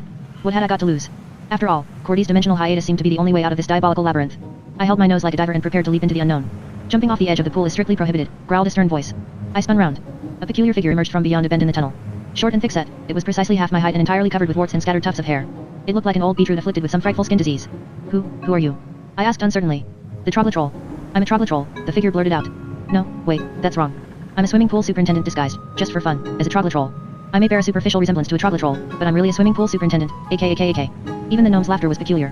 From Encyclopedia of Marvels, Life Forms, and Other Phenomena of Zamonia and Its Environs. By Professor Abdullah Nightingale. Troglotrol, they. Distantly related to the common nomlet, the troglotrol can claim to be the most despised creature in Zamonia, more so even than the bullock. Whereas other malignant life forms are at least distinguished by their audacity or demand respect on account of their physical superiority, the troglotrol possesses no laudable attributes at all. Worse still, it doesn't even pretend to any and rejoices in its obnoxiousness. In certain administrative districts in Zamonia, troglotrol is considered a personal insult carrying a heavy fine. It has been known to spark off barroom brawls, duels, family feuds, even minor civil wars. The troglotrol is a semi-humanoid shadow parasite of the lowest order. In other words, it favors dim, dank surroundings, shuns daylight, and lives in other creatures' homes, mountain maggot, though without, of course, asking their permission or paying them rent. To be quite honest, I'm not really a swimming pool superintendent, the figure said very quickly. I'm a mines inspector. I inspect mines. He gave the tunnel wall an experimental tap. Yes, very nice, excellent tunneling technique, it muttered approvingly, and continued to tap the wall with its knuckles. What the hell, it cried suddenly, flinging its arms wide in a theatrical gesture. Why tell a lie? I'm not a mines inspector at all, I'm the Emperor of Zamonia on a secret mission. Traveling incognito, hence my disguise. I may bear a superficial resemblance to a common troglotrol, but underneath I'm an all-powerful monarch. That explains the absence of a sumptuous coronation in my rather shabby get-up. It's camouflage, that's all. Very slowly, I edged along the wall of the tunnel, ready to take to my heels at any moment. I was obviously dealing with a madman. All right, I admit it, said the creature, withdrawing its former assertion unasked. I'm not the Emperor of Zamonia, I'm a Pelp. Although we Pelps bear a superficial resemblance to troglotrols, we're far more noble-minded. That's what I am, a Pelp in troglotrol's clothing. Does that sound convincing? Yes, very convincing, I said in a faltering voice, still edging slowly backwards. I had almost reached the bend. Once there, I would run for it. All right, I am a troglotrol, the creature suddenly yelled. The bane of the Gloombergs. A repulsive, warty, hairy creature with evil intentions. An object of universal loathing. A social outcast. The troglotrol subsided onto his hands and knees and crawled around in front of me, sobbing bitterly. The situation was becoming more and more unpleasant. You may kick me a bit if you like, he whimpered, looking up at me with tear-filled eyes. Everyone else does. I cautiously approached the troglotrol and gave him an encouraging pat on the back. Now, things could be worse, I said consolingly. I promptly regretted having touched him because my palm was smeared with his greasy sweat, which gave off a rancid smell. How would you know? He snapped so brusquely that I shrank back like someone recoiling from a dog that had suddenly displayed signs of rabies. Do you think I chose this life? The troglotrol got to his feet and glared at me. This filthy fur, these warts, this eternal vegetating in dark tunnels devoid of fresh air, deprived of light, destitute of hope? Do you think that's the career I had in mind for myself? It wasn't easy to devise an encouraging, inoffensive response. I made a surreptitious attempt to wipe my paw on the wall of the tunnel. I'd much rather be a butterfly. His voice took on an airy, dainty note. A thing of beauty, fluttering without a care in the sunlight. He gave a rather unsuccessful imitation of the fluttering of a butterfly's wings.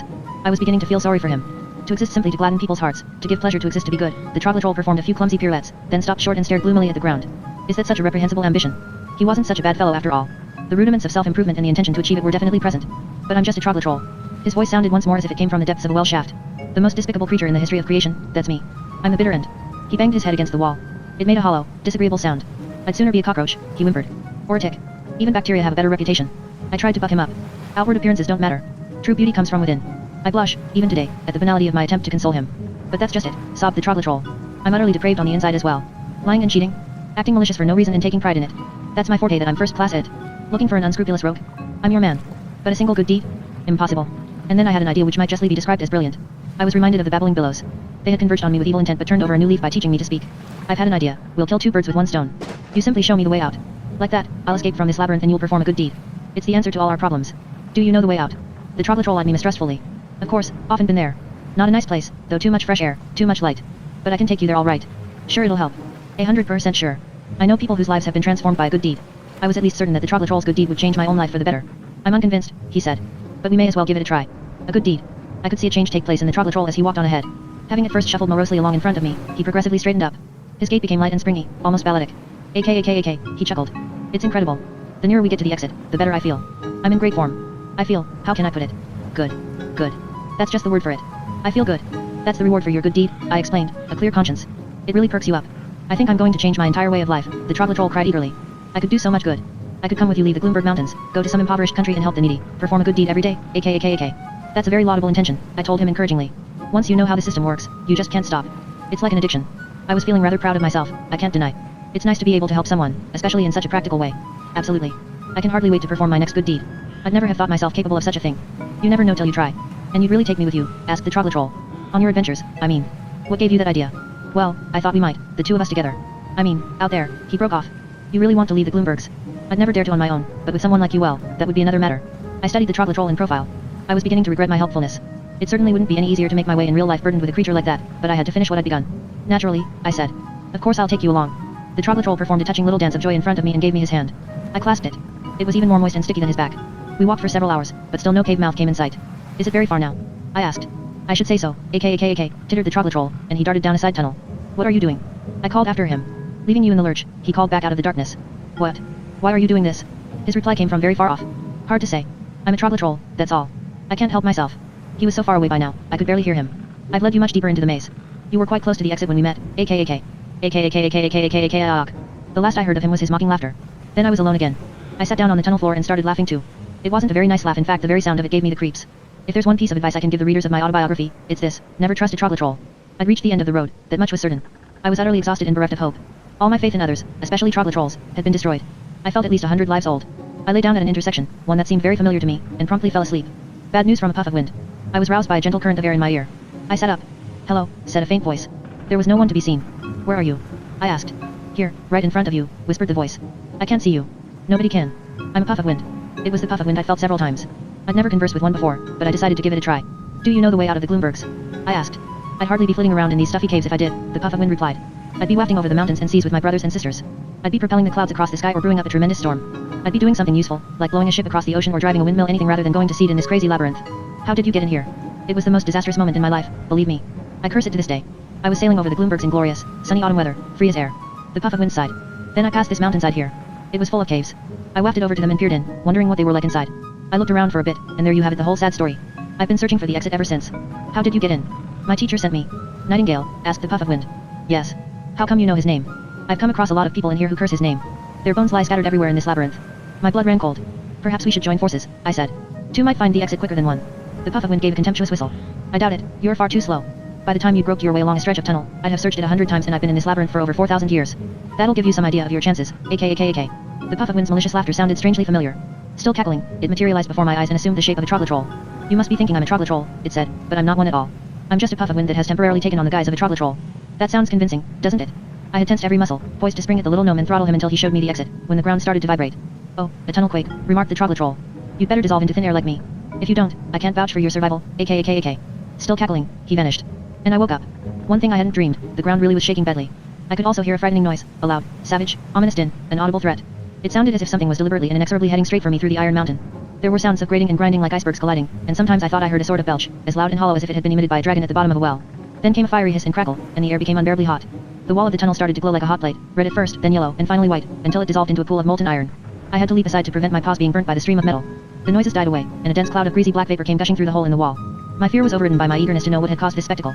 When the smoke slowly drifted away down the tunnels and became less dense, I was able to make out a figure on the other side of the hole. It was roughly 3 times my height and made of gleaming metal. From the Encyclopedia of Marvels, Life Forms, and Other Phenomena of Zamonia and its Environs. By Professor Abdullah Nightingale. Mountain maggot, Although its outward appearance renders this hard to believe, the mountain or iron maggot Vermis montanus belongs to the same family as the common earthworm, but is much more highly developed. The mountain maggot bears a biological resemblance, on the one hand, to the primitive whipworm Trichocephalus dispar, especially as regards its digestive organs, and, on the other, to the structurally far more complex tube-dwelling worm Hermela complexiensis. At a mature stage of development, mountain maggots attain roughly the size of a cloven-hoofed steppe unicorn and are thus Zamonia's third largest species of worm, surpassed only by the lower Zamonian chalk leech and the Midgard serpent. They live by gnawing their way through the mineral deposits in the Gloomberg Mountains, their only habitat, filtering all the nutrients out of the metal they devour, and digesting them. For this purpose they are equipped with masticatory organs so exceptional that any saurian predator would covet them. The mature mountain maggot is also capable of spitting fire like the firework dragon of the Brazilian rainforest, to which it is not, however, related, for dragons belong to the Nautiliodermal family, whereas the mountain maggot's epidermis is so smooth that it looks polished. Its entire body does, in fact, consist of gleaming stainless steel. Its lower jaw is shaped like an excavator shovel edged with saw teeth coated in diamond dust. It has pincers in lieu of hands and steel claws in lieu of feet, and its body terminates in a huge, tapering metal file. The mechanical appearance of the mountain maggot has given rise to the belief that it may be of man-made origin and hail from another planet or another dimension. It is more probable that nature has found its own way of defying the hostile environment of the Gloomberg Mountains by countering it with a metallic life form. The mountain maggot is probably the strongest creature on our continent relative to its size. In outward appearance, it is one of the most impressive sights Zamonia has to offer, and its potential dangers can only be likened to those of an omnivorous saber-toothed saurian when robbed of its young. Professor Nightingale is exaggerating here. The creature that stood before me in a pool of molten iron without even noticing it looked truly fearsome, I grant you. It would be easy for me to embroider a bloodthirsty legend still further and tell how I waged a death-defying battle with the monster, but my lives have been so rich in breathtaking experiences that I've no need to contribute to the Zamonian public's mistaken image of the mountain maggot. There is enough literature of that sort, books entitled How I Mastered the Mountain Maggot or the Stainless Steel Satan, in which self-styled experts on the mountain maggot describe their alleged duels with the creature. The fact is that none of these authors has ever set foot in the Gloombergs, and that all their information about this peaceable creature was acquired at second or third hand, largely from legends passed on by word of mouth or from other, equally worthless books on the subject. Mountain maggot, the Kant. The origins of the mountain maggot are lost in time and cannot be determined with any scientific exactitude. According to one ancient Zamonian legend, the first mountain maggots crawled out of the dung excreted by giant cyclopses. According to another, they evolved from the tears of the storm god's Gloomer Tempest. What is certain, given the present porous condition of the Gloomberg Mountains, is that the earliest mountain maggots must have begun to gnaw their way through them hundreds of thousands of years ago.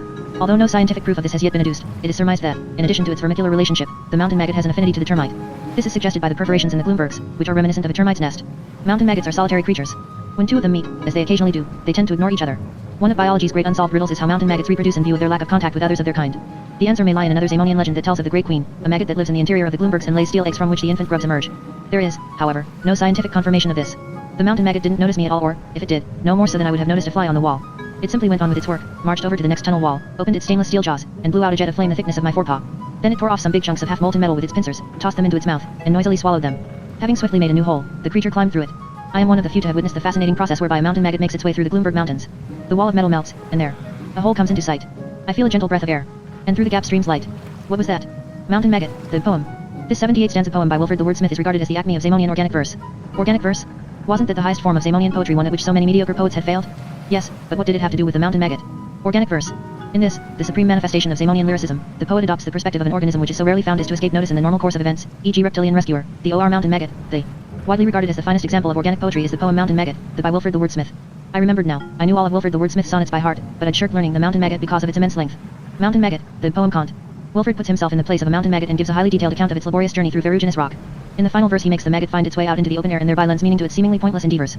This suggests that the poet intended his rhyming quatrains to be a hymn to a hard-working life and its underlying purpose. Of course. If anyone could find a way out of the Gloomberg labyrinth, it was a mountain maggot. I had only to follow at its stainless steel heels until it melted a wall that led to the open air. Gingerly, I climbed through the hole, which had cooled, and into the next tunnel. By now already one passage further on, the maggot was burning a hole in the tunnel wall with its blowtorch breath. At last I had a definite chance of escaping from the labyrinth.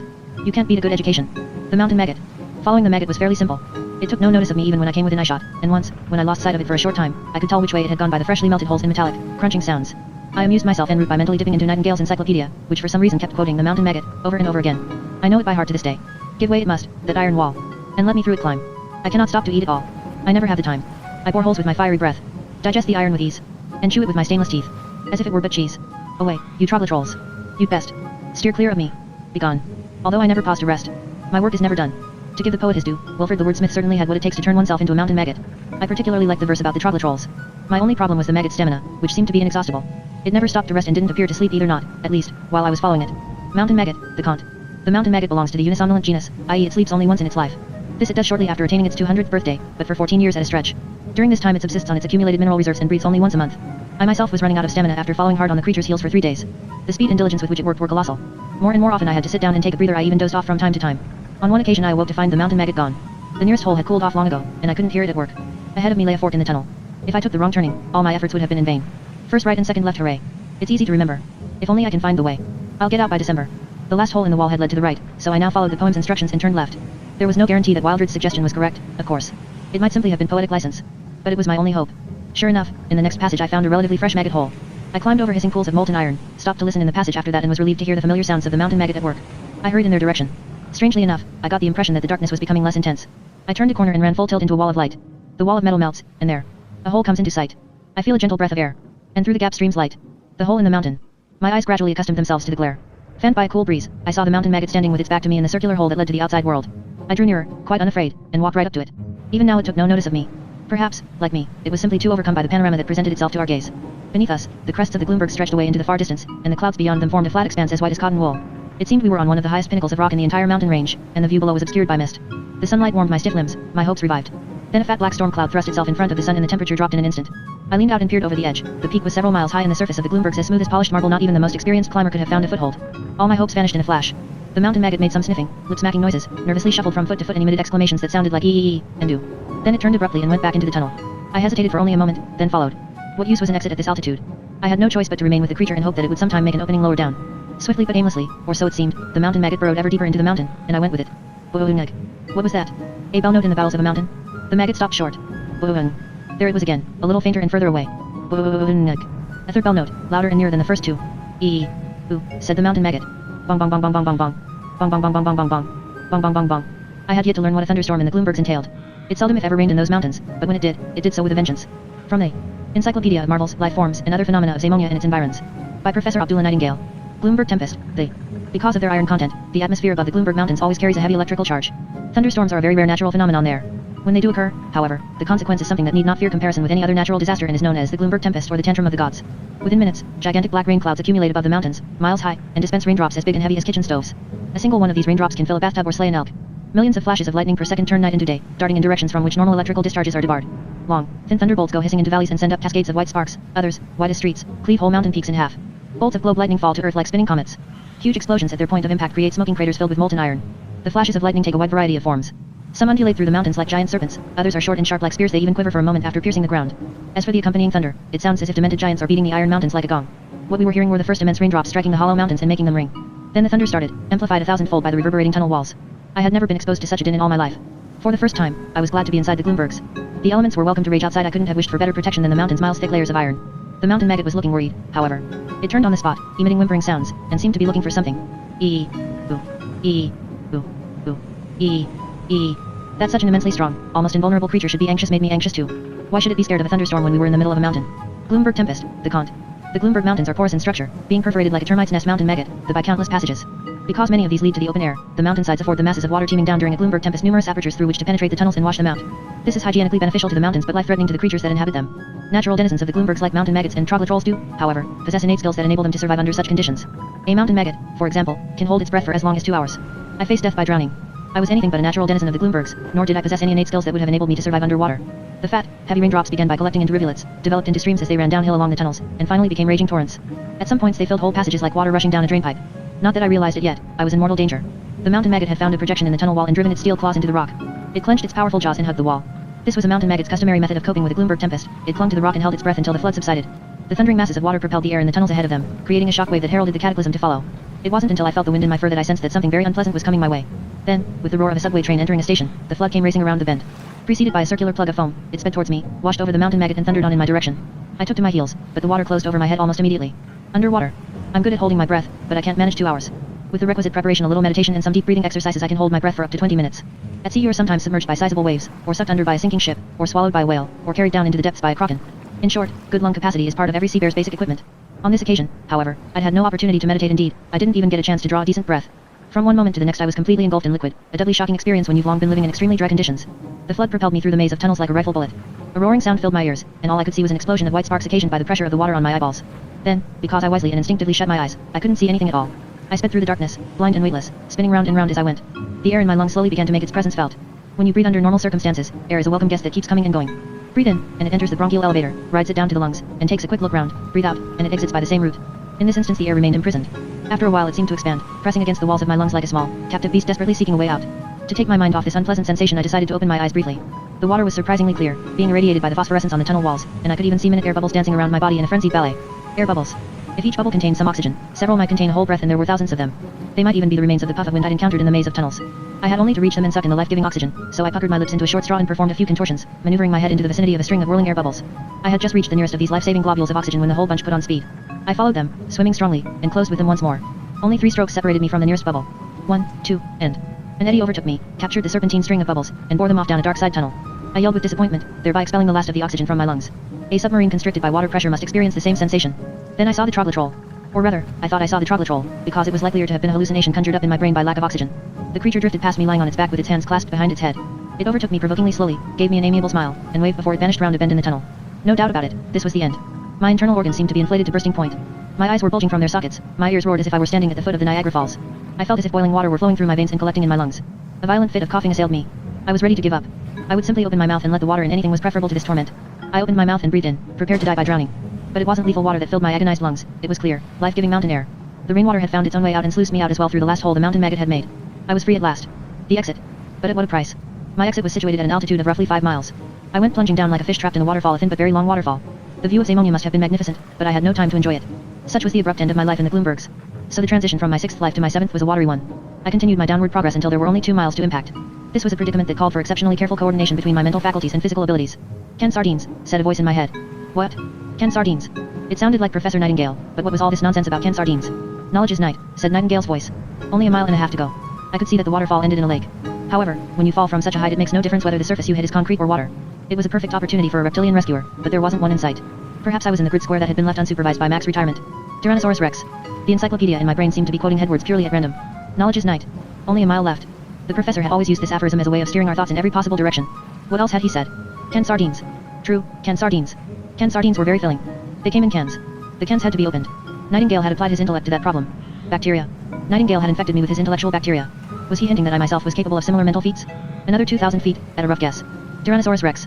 The professor had turned into a dinosaur. Ergo, it was possible to transform oneself by the power of thought. Was I meant to turn into a dinosaur?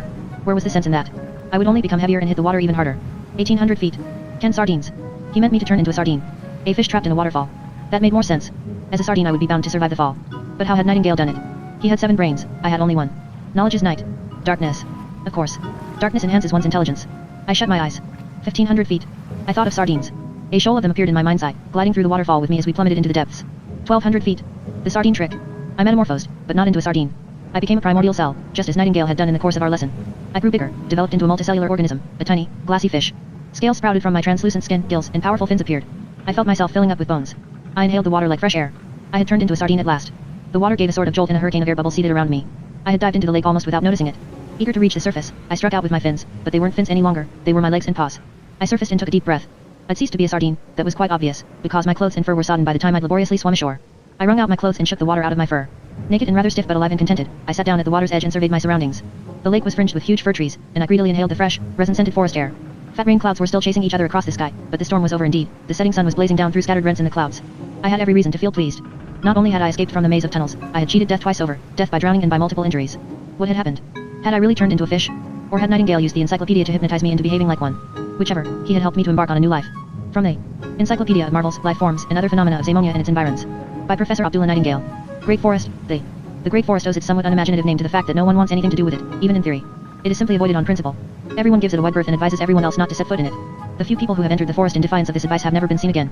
Many assert that the forest is inhabited by plant sprites and leaf witches, others surmise that it is a single evil being whose roots reach down to hell and are watered by the great goat himself. Where these legends come from and on what factual circumstance they are based is unknown. The inhabitants of Zamonia have simply and tacitly agreed never to enter the great forest. Darkness was falling when I wandered into the forest. Old wives' tales don't impress me. I'm not scared of forests and haven't been so ever since I lived on Hobgoblin Island. An experience like that inures you to such things. On the contrary, I relished the silence and, more particularly, the fresh air. After all the time I'd spent in that airless maze of tunnels, fresh air seemed an incredible luxury. The storm had receded as quickly as it had come. The treetops were bending in the gentle breeze which was all that remained of it, and beneath them reigned a cool, cathedral hush. Looking up through the canopy of foliage I could sometimes glimpse the dark depths of the cosmos strewn with twinkling stars. So much space above me. The trees became denser the further I went, but I walked on briskly. If a plant sprite or leaf witch really did live here, I wouldn't have objected to a little company. All that aroused my misgivings was the absolute silence. Even in Hobgoblin Forest there had been noises, owls hooting, birds twittering, squirrels scampering, woodpeckers morse, the omnipresent rustle of insects foraging on the forest floor. Here I heard nothing of the kind, just my muffled tread on the soft carpet of leaves and the occasional snap of a rotten branch under my hind paws. So bad was the great forest's reputation that even worms and ants avoided it. At length, tired out with walking in fresh air, I simply curled up on the forest floor, covered myself with leaves, and went to sleep. It was the most refreshing night's rest I'd had for ages, totally dreamless and as peaceful as the great forest itself. I make plans. It was late the next morning, almost noon, when I awoke.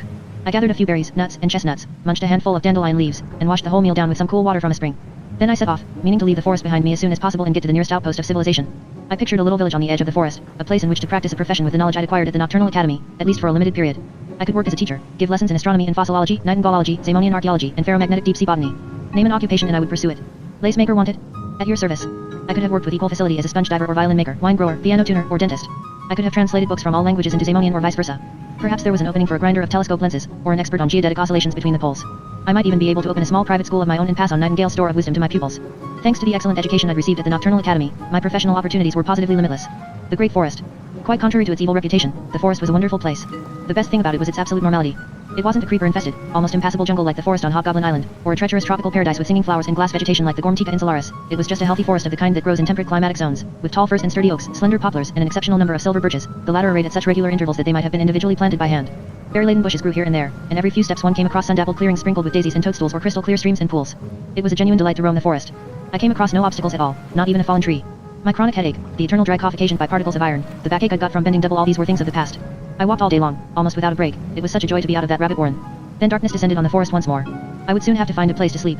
The possibilities were legion, and it was hard to settle on one of the many picturesque sleeping quarters that presented themselves. I had just come to a clearing when my nose picked up a feeling I'd never experienced before. Although the reader will rightly object that you don't detect emotions with your nose, that was just what happened here. I smelled the feeling of being at home. It was a strange but far from alarming sensation. And then I was transfixed by the most beautiful melody I'd ever heard. Someone was humming in such a sweet, true voice that tears sprang to my eyes. I tiptoed to the edge of the clearing, hid behind a big oak tree, and looked for the source of the song. There, seated amid a sea of daisies and illumined by the last, slanting rays of the setting sun, like a saint in an old painting, was a girl. But not just any girl, she was a girl bear, and her fur was as blue as my own. From the Encyclopedia of Marvels, Life Forms, and Other Phenomena of Zamonia and Its Environs. By Professor Abdullah Nightingale. Great Forest, the Kant. According to one legend, the Great Forest used many years ago, in its inhabited days, to be the haunt of a special kind of bear with colored fur, Ursus polychromis. These animals are said to have been good-natured, sedentary creatures with a talent for beekeeping. The legend further states that they vanished from the forest one day, but nobody knows why or where they went to. No wonder I felt at home here. Perhaps this was the forest of my primeval ancestors. There had to be something in the legend, instinct told me so, and the existence of the girl bear proved this beyond doubt. Although I thought, in my initial transport of emotion, that the girl bear's fur was the same color as mine, this wasn't entirely true. Mine is more of a dark navy with a touch of ultramarine, like the deep, turbulent sea, whereas hers was a much paler blue like that of the sky, the cornflower, or the forget-me-not. I had never seen a more fascinating creature. From now on and for all eternity, this girl blue bear would be the focal point of my existence. The sole purpose of my life was to love her. I yearned to defend her from any danger that dared to contest our happiness, fight it off with tooth and claw, and I would have ripped the heart out of that danger if it had won and devoured it raw. I felt capable of boiling away the ocean to a bowl of fish soup, just with the flames of my passion. I could have stopped the world rotating, then reversed, and restarted it, just for one more glimpse of the gesture with which she stuck a daisy behind her ear. Only one thing, of that I felt quite certain, was beyond me. I could never accost the girl. The reader will now assume, with some justification, that my very next move was to introduce myself to this wonderful creature and win her heart. She was, after all, in addition to all her other merits, the only other blue bear that had ever come my way. I felt an almost agonizing urge to speak to her. The conditions for a first encounter could hardly have been more favorable: sunset, my restored appearance, the romantic glade. Fate had destined us for one another, of that I was convinced. But at that moment I was overcome by an emotion I'd never before experienced in that particular form: timidity. I instinctively sought an even better hiding place behind a big clump of stinging nettles. Agonized shyness. The very thought of emerging from the undergrowth and introducing myself to the girl brought me out in a cold sweat. What if I tripped and fell flat on my face? What if she laughed me to scorn? Or took fright? First impressions, they say, are always the most important. Would she think me ugly? What state was my fur in? Did my breath smell? Were my flies buttoned? Had I washed my ears? Those and other equally absurd ideas flashed through my mind, although in my existing state I found them perfectly reasonable. To begin with, therefore, I continued to crouch in the undergrowth as though paralyzed and confined myself to marveling at the girl blue bear from afar. And that was really all I did for the next few days: remain in hiding and feast my eyes on the beautiful stranger. The forest and its dense undergrowth, the corpulent oaks with their tracery of branches, the tall grass, the stinging nettles, ferns and blackberry bushes all offered plenty of cover. The cottage in the clearing. The girl blue bear lived in a little cottage on the edge of the clearing where I'd first seen her. The house was built entirely of timber and faced with split logs. It was a rendezvous for all the animals I'd missed elsewhere in the forest. All sought shelter there, and all had made their homes either in the clearing itself or nearby. Birds had built their nests in the leafy canopy, squirrels and voles scurried in and out of the doors and windows as if it were the most natural thing in the world. Brimstone butterflies fluttered across the glade, portly bumblebees hummed with contentment as they went in search of honey, and a family of 9 ducks swam in the little stream that flowed through the center of the clearing. In front of the cottage was a small garden expertly divided into functional and ornamental sections. In the former, plump cauliflowers and pumpkins proliferated, fat tomatoes gleamed, and big rhubarb leaves shielded a double row of radishes from the sun. Rosemary, parsley, and chives grew alongside bright red poppies and wild roses. A funny little potato patch, a row or two of carrots and onions, a miniature forest of watercress, clumps of marjoram, mint, and sage. It was clear that the gardener not only displayed an unerring aesthetic sense but had a firm grasp of dietarily essential foodstuffs and the Zamonian and international herbs that went with them. Also growing there were thyme and dill, angelica and arrowroot, rocket and chervil, eggswort and coriander, rabbit's delight and elfweed, borage and mustard and cress, monk's hood and chamomile, basil and curly leaf, petroselinum, saxifrage and slipperwort. Saxifrage and slipperwort. In the ornamental section, the loveliest of Zamonian flowers grew peaceably alongside other, exotic varieties. Witch's pride and golden primrose, calendula and campanula, asphodel and mandragora, columbine and angel's eye, hydrangea and rugger ball, ranuncula and Atlantean rose, begonia and parsley orchid, seahorse grass and sassafras blossom, Bloomberg moss and coconut-scented cowslip, black-eyed Susan and paradise lily all were as admirably arranged as the colors on a master painter's canvas. What a wonderful place to live in. The girl blue bear spent her days feeding the animals and tending her garden. Sometimes, too, she took a basket and disappeared into the forest, to return at dusk laden with freshly gathered fruit, berries, and mushrooms. When supper was in preparation, tempting aromas issued from the cottage and drifted across the clearing. I observed the girl at all her activities, not only hoeing in the garden and feeding the animals but seated on the grass, reading. So she was well educated on top of everything else. I was delighted to note her choice of reading matter, not just any old book but Professor Nightingale's Encyclopedia of Marvels, Life Forms, and Other Phenomena of Zamonia and its Environs. She actually owned a hardback edition of that work. What a sound basis for endless conversations of an intellectual nature. Could she possibly be, like me, a graduate of the Nocturnal Academy? I drew up a mental balance sheet. She was beautiful, intelligent, and kind to animals. She could cook and sing. She was a bear and had blue fur. All these items went down on the assets side. In the end I took to following her on her walks through the forest. I did so at a due distance, flitting from tree to tree like a timid, demented woodland sprite. Numerous animals converged on her and suffered her to fondle them. They emerged from their hiding places wherever the girl went. Squirrels hopped in time to her singing and squeaked the tune. A white stag sometimes hung her basket on its antlers and carried it a while.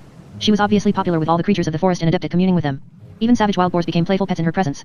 I now spied on her at every opportunity and on every occasion, from her morning yawn and stretch in the cottage doorway to her nightly blowing out of the candle on her windowsill. I blush with shame as I pen these words, watched her at her morning ablutions in the stream.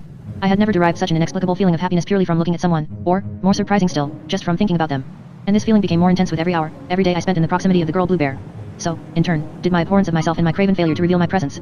Morning after morning I vowed I would wait for a favorable moment to emerge from the forest, politely introduce myself, and make her a proposal of marriage. Instead, I continued to cower among the rhubarb leaves like a frightened rabbit. The uninvited guest. One morning, when I awoke rather later than usual, the girl blue bear had already disappeared into the forest. For a while I cursed myself for oversleeping. Then, plumbing the very depths of infamy, I decided that this would be an excellent opportunity to sneak into the girl's private domain. I stole across the clearing and started up the veranda steps. The first step gave under my unaccustomed weight, and an agonized groan went echoing through the forest. I promptly recoiled and paused to listen. Was she coming back? No, not a sound. So I crept across the veranda and through the door into the little kitchen living room. Heavens, what a dear little place. Ranged on the shelves were teacups designed for dainty little paws, and beside them tiny plates just big enough to accommodate a mouthful. Yes indeed, everything in the cottage seemed specially designed for someone at least 3 sizes smaller than me. I went over to the miniature stove and lifted the lid of an equally diminutive saucepan. What joy. It contained 5 dear little dumplings floating in creamy brown gravy, and before I knew it I'd wolfed one of them. Delicious dumplings. It tasted sensational, a potato flour dumpling simmered to a turn, perfectly seasoned and enriched with saffron, velvety on the outside and soft as a pear within. At its heart was a preternaturally light dough consisting of breadcrumbs, raisins, and dried plums. This gave off an aroma of onions, nutmeg, and black pepper that tickled the gums before the dumpling melted on the tongue like butter. I had never dreamed that the culinary art could elevate such a simple dish to such heights. However, the dumpling wasn't a patch on the gravy or sauce that went with it. In this nectar, which had doubtless been carefully simmered for days over a low heat, reducing it to an essence, hand-picked mushrooms had dissolved into pure flavor. An entire forest, complete with the scent of resin and pine needles, the freshness of morning dew and the wholesome juices of berries and herbs, enveloped my tongue. All my conjectures about the girl blue bear's culinary skill were surpassed. I wriggled in ecstasy as the dumpling slid down my throat. Then I came to my senses. Had I left an indication of my presence? Did the girl blue bear count her dumplings before she left the house? There were 4 left. What a cold, uncongenial, rectangular number. Wouldn't 3 dumplings look considerably more aesthetically pleasing and be less likely to arouse suspicion than 4? All good things come in threes, as everyone knows, so down went the offending dumpling. I wouldn't have thought it possible that this one could have excelled its predecessor in refinement, but it was true. It had a heart of apricot and cinnamon seasoned with ground white pepper. Exquisite. I emitted a jubilant, blissful growl, half tempted to roll around on the floor in ecstasy. I had never tasted anything more delicious. What surprises did the 3 remaining dumplings conceal beneath their velvety white coats? Would it make a perceptible difference if the girl Bluebear found only 2 dumplings left instead of 3? I doubted it. The next dumpling had a rhubarb and cottage cheese filling flavored with honey. Supremely delectable. It's common knowledge that honey holds a special attraction for bears. Right in the middle of the dumpling, doubly protected by the dough and the cottage cheese filling, was a hazelnut-sized blob of pure acacia honey. This, when it took my tongue by surprise, sent me into such a gustatory frenzy that I actually shook a leg. I broke into a kind of dumpling worship dance, so to speak, hopping in a circle like a Native American and growling rhythmically as I did so. In passing, I rather casually wolfed the 2 remaining dumplings, one filled with plum jam, the other with cranberries and cream cheese. Then I proceeded to lick the saucepan clean. Bending over the stove, I lapped up the mushroom sauce like a husky dying of thirst. "Hello," said a voice behind me. I straightened with a jerk and turned round. I've seen only 2 spectacles during my various lives that impressed me as being flawlessly beautiful. One was a view from Mac's back of the ice mountains in the Antarctic Circle illuminated by the aurora australis. The other, for all the embarrassment of the moment, was the sight of the girl Bluebear standing in the doorway with a basket full of berries, smiling at me. I stammered, completely at a loss. She looked at me, and there was no surprise or fear in her gaze, still less annoyance or anger.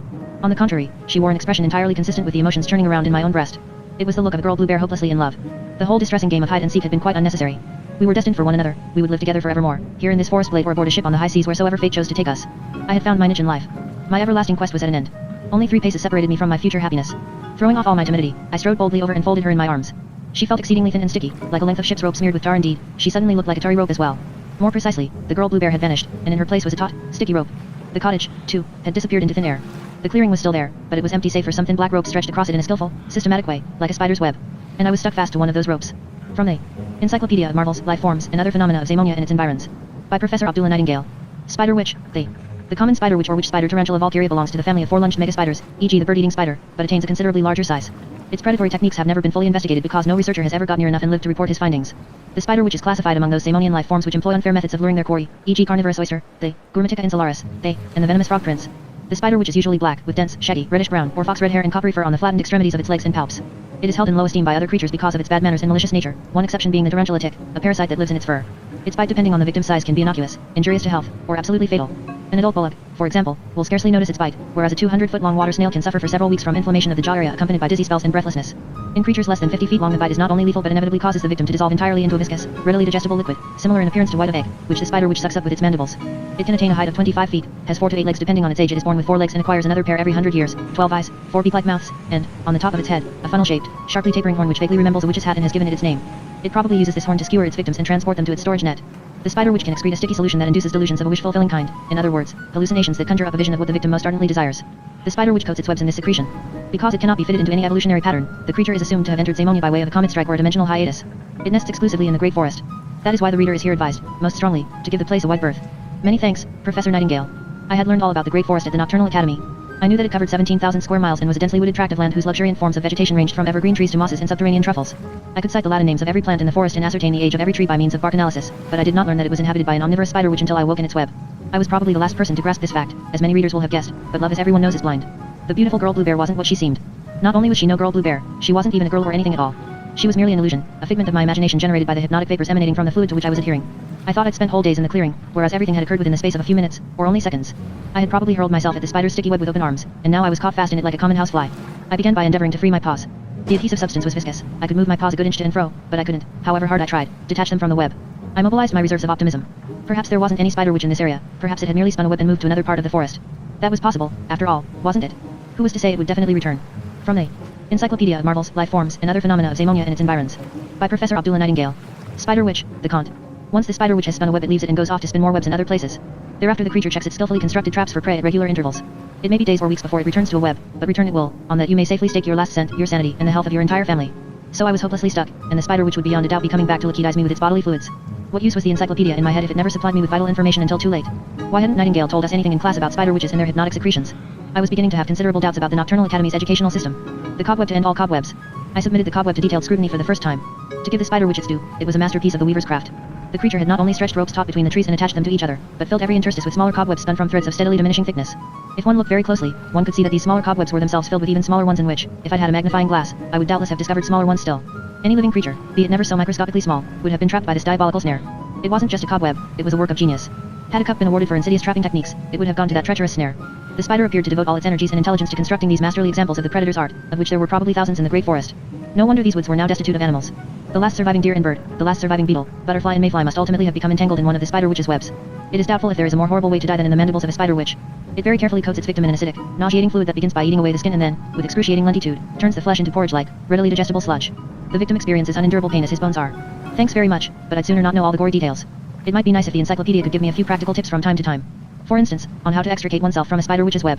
Once a living creature has become entangled in a spider witch's web, only the spider itself can free it. This it does by means of the liquefactive process described in detail above.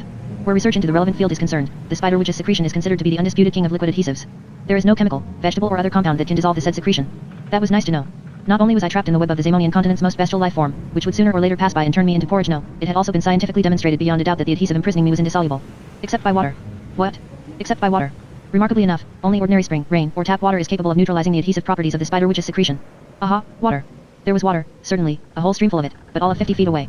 How could I get to it? Could the encyclopedia suggest some answer to this problem? Hello? Come in, encyclopedia.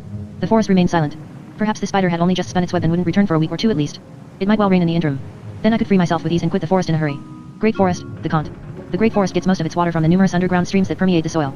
It very seldom rains in the Great Forest only, in fact, on the occasion of one of the rare Gloomberg tempests. If a Gloomberg tempest has just occurred, it may be months, if not years, before the next rain can be expected. Information of this kind was enough to blight anyone's hopes. My optimism was gradually yielding to more realistic considerations. Perhaps the spider had spun the web a long time ago and was coming to collect its prey at this moment. It might even have been lurking in the undergrowth all this time, feasting its eyes on the sight of its helpless victim. What was that? Had I just heard a rustle in the bushes? No, of course not. I was well on the way to losing my mind from fear. It was only some branches stirring in the wind. There it was again. That wasn't the wind. Some leaves in the undergrowth across the way were waving to and fro in an unnatural manner. There was something alive in there.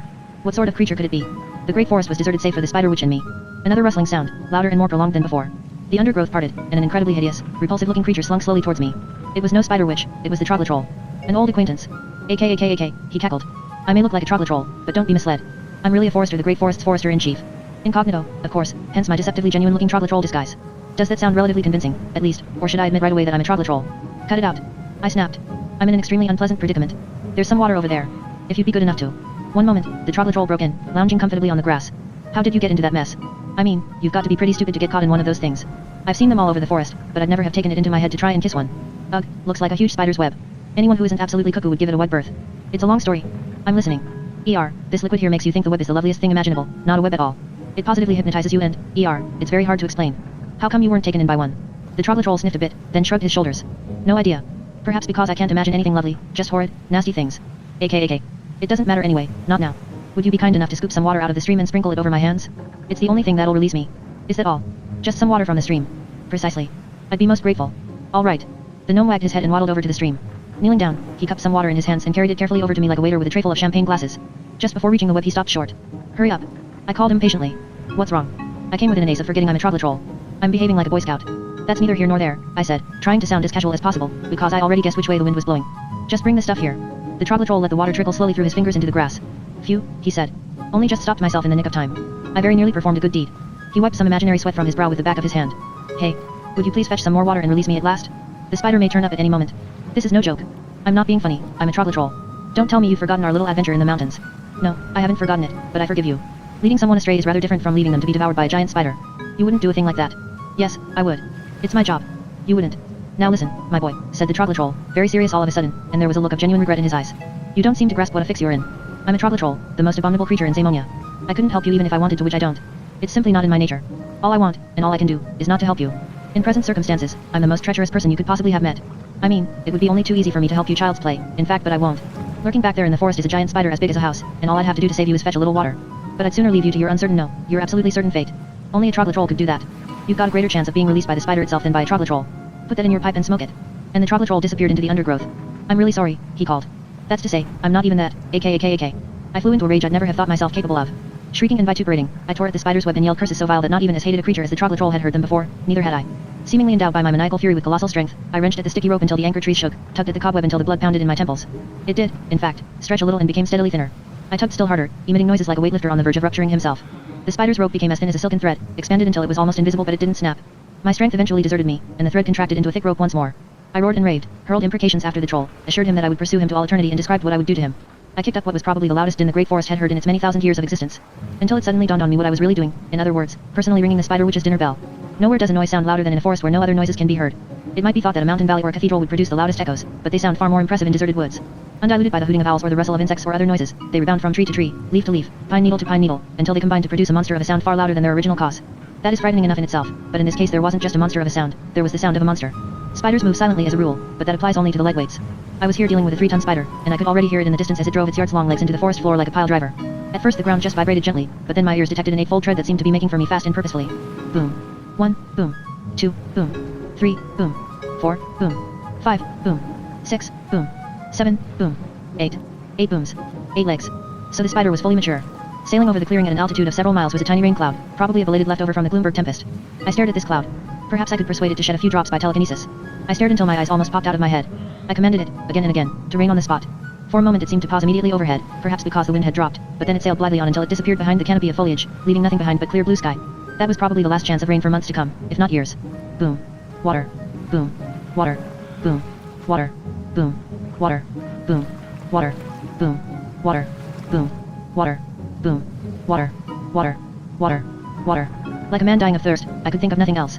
From the Encyclopedia of Marvels, Life Forms, and Other Phenomena of Zamonia and its Environs. By Professor Abdullah Nightingale. Water, Zamonian. In Zamonia, water occurs in many very different forms, not only as a liquid, but also as a solid ice or a vapor mist.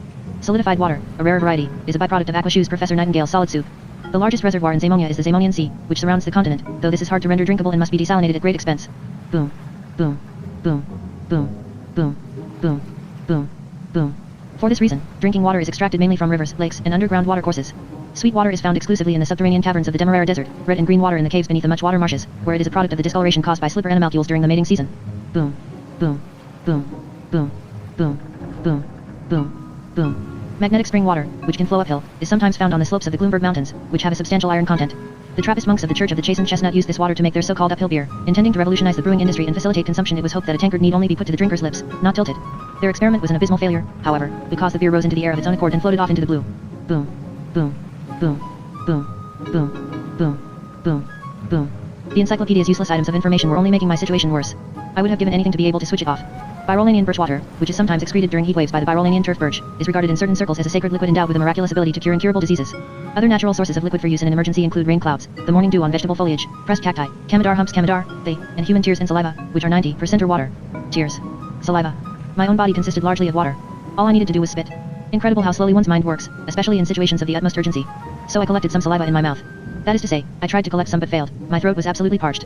Terror had transformed my mouth into a drought area. My tongue was as dry and rough as a sheet of emery paper. My gums were parchment-like. The saliva seemed to have hidden away in my pores for fear of the spider witch.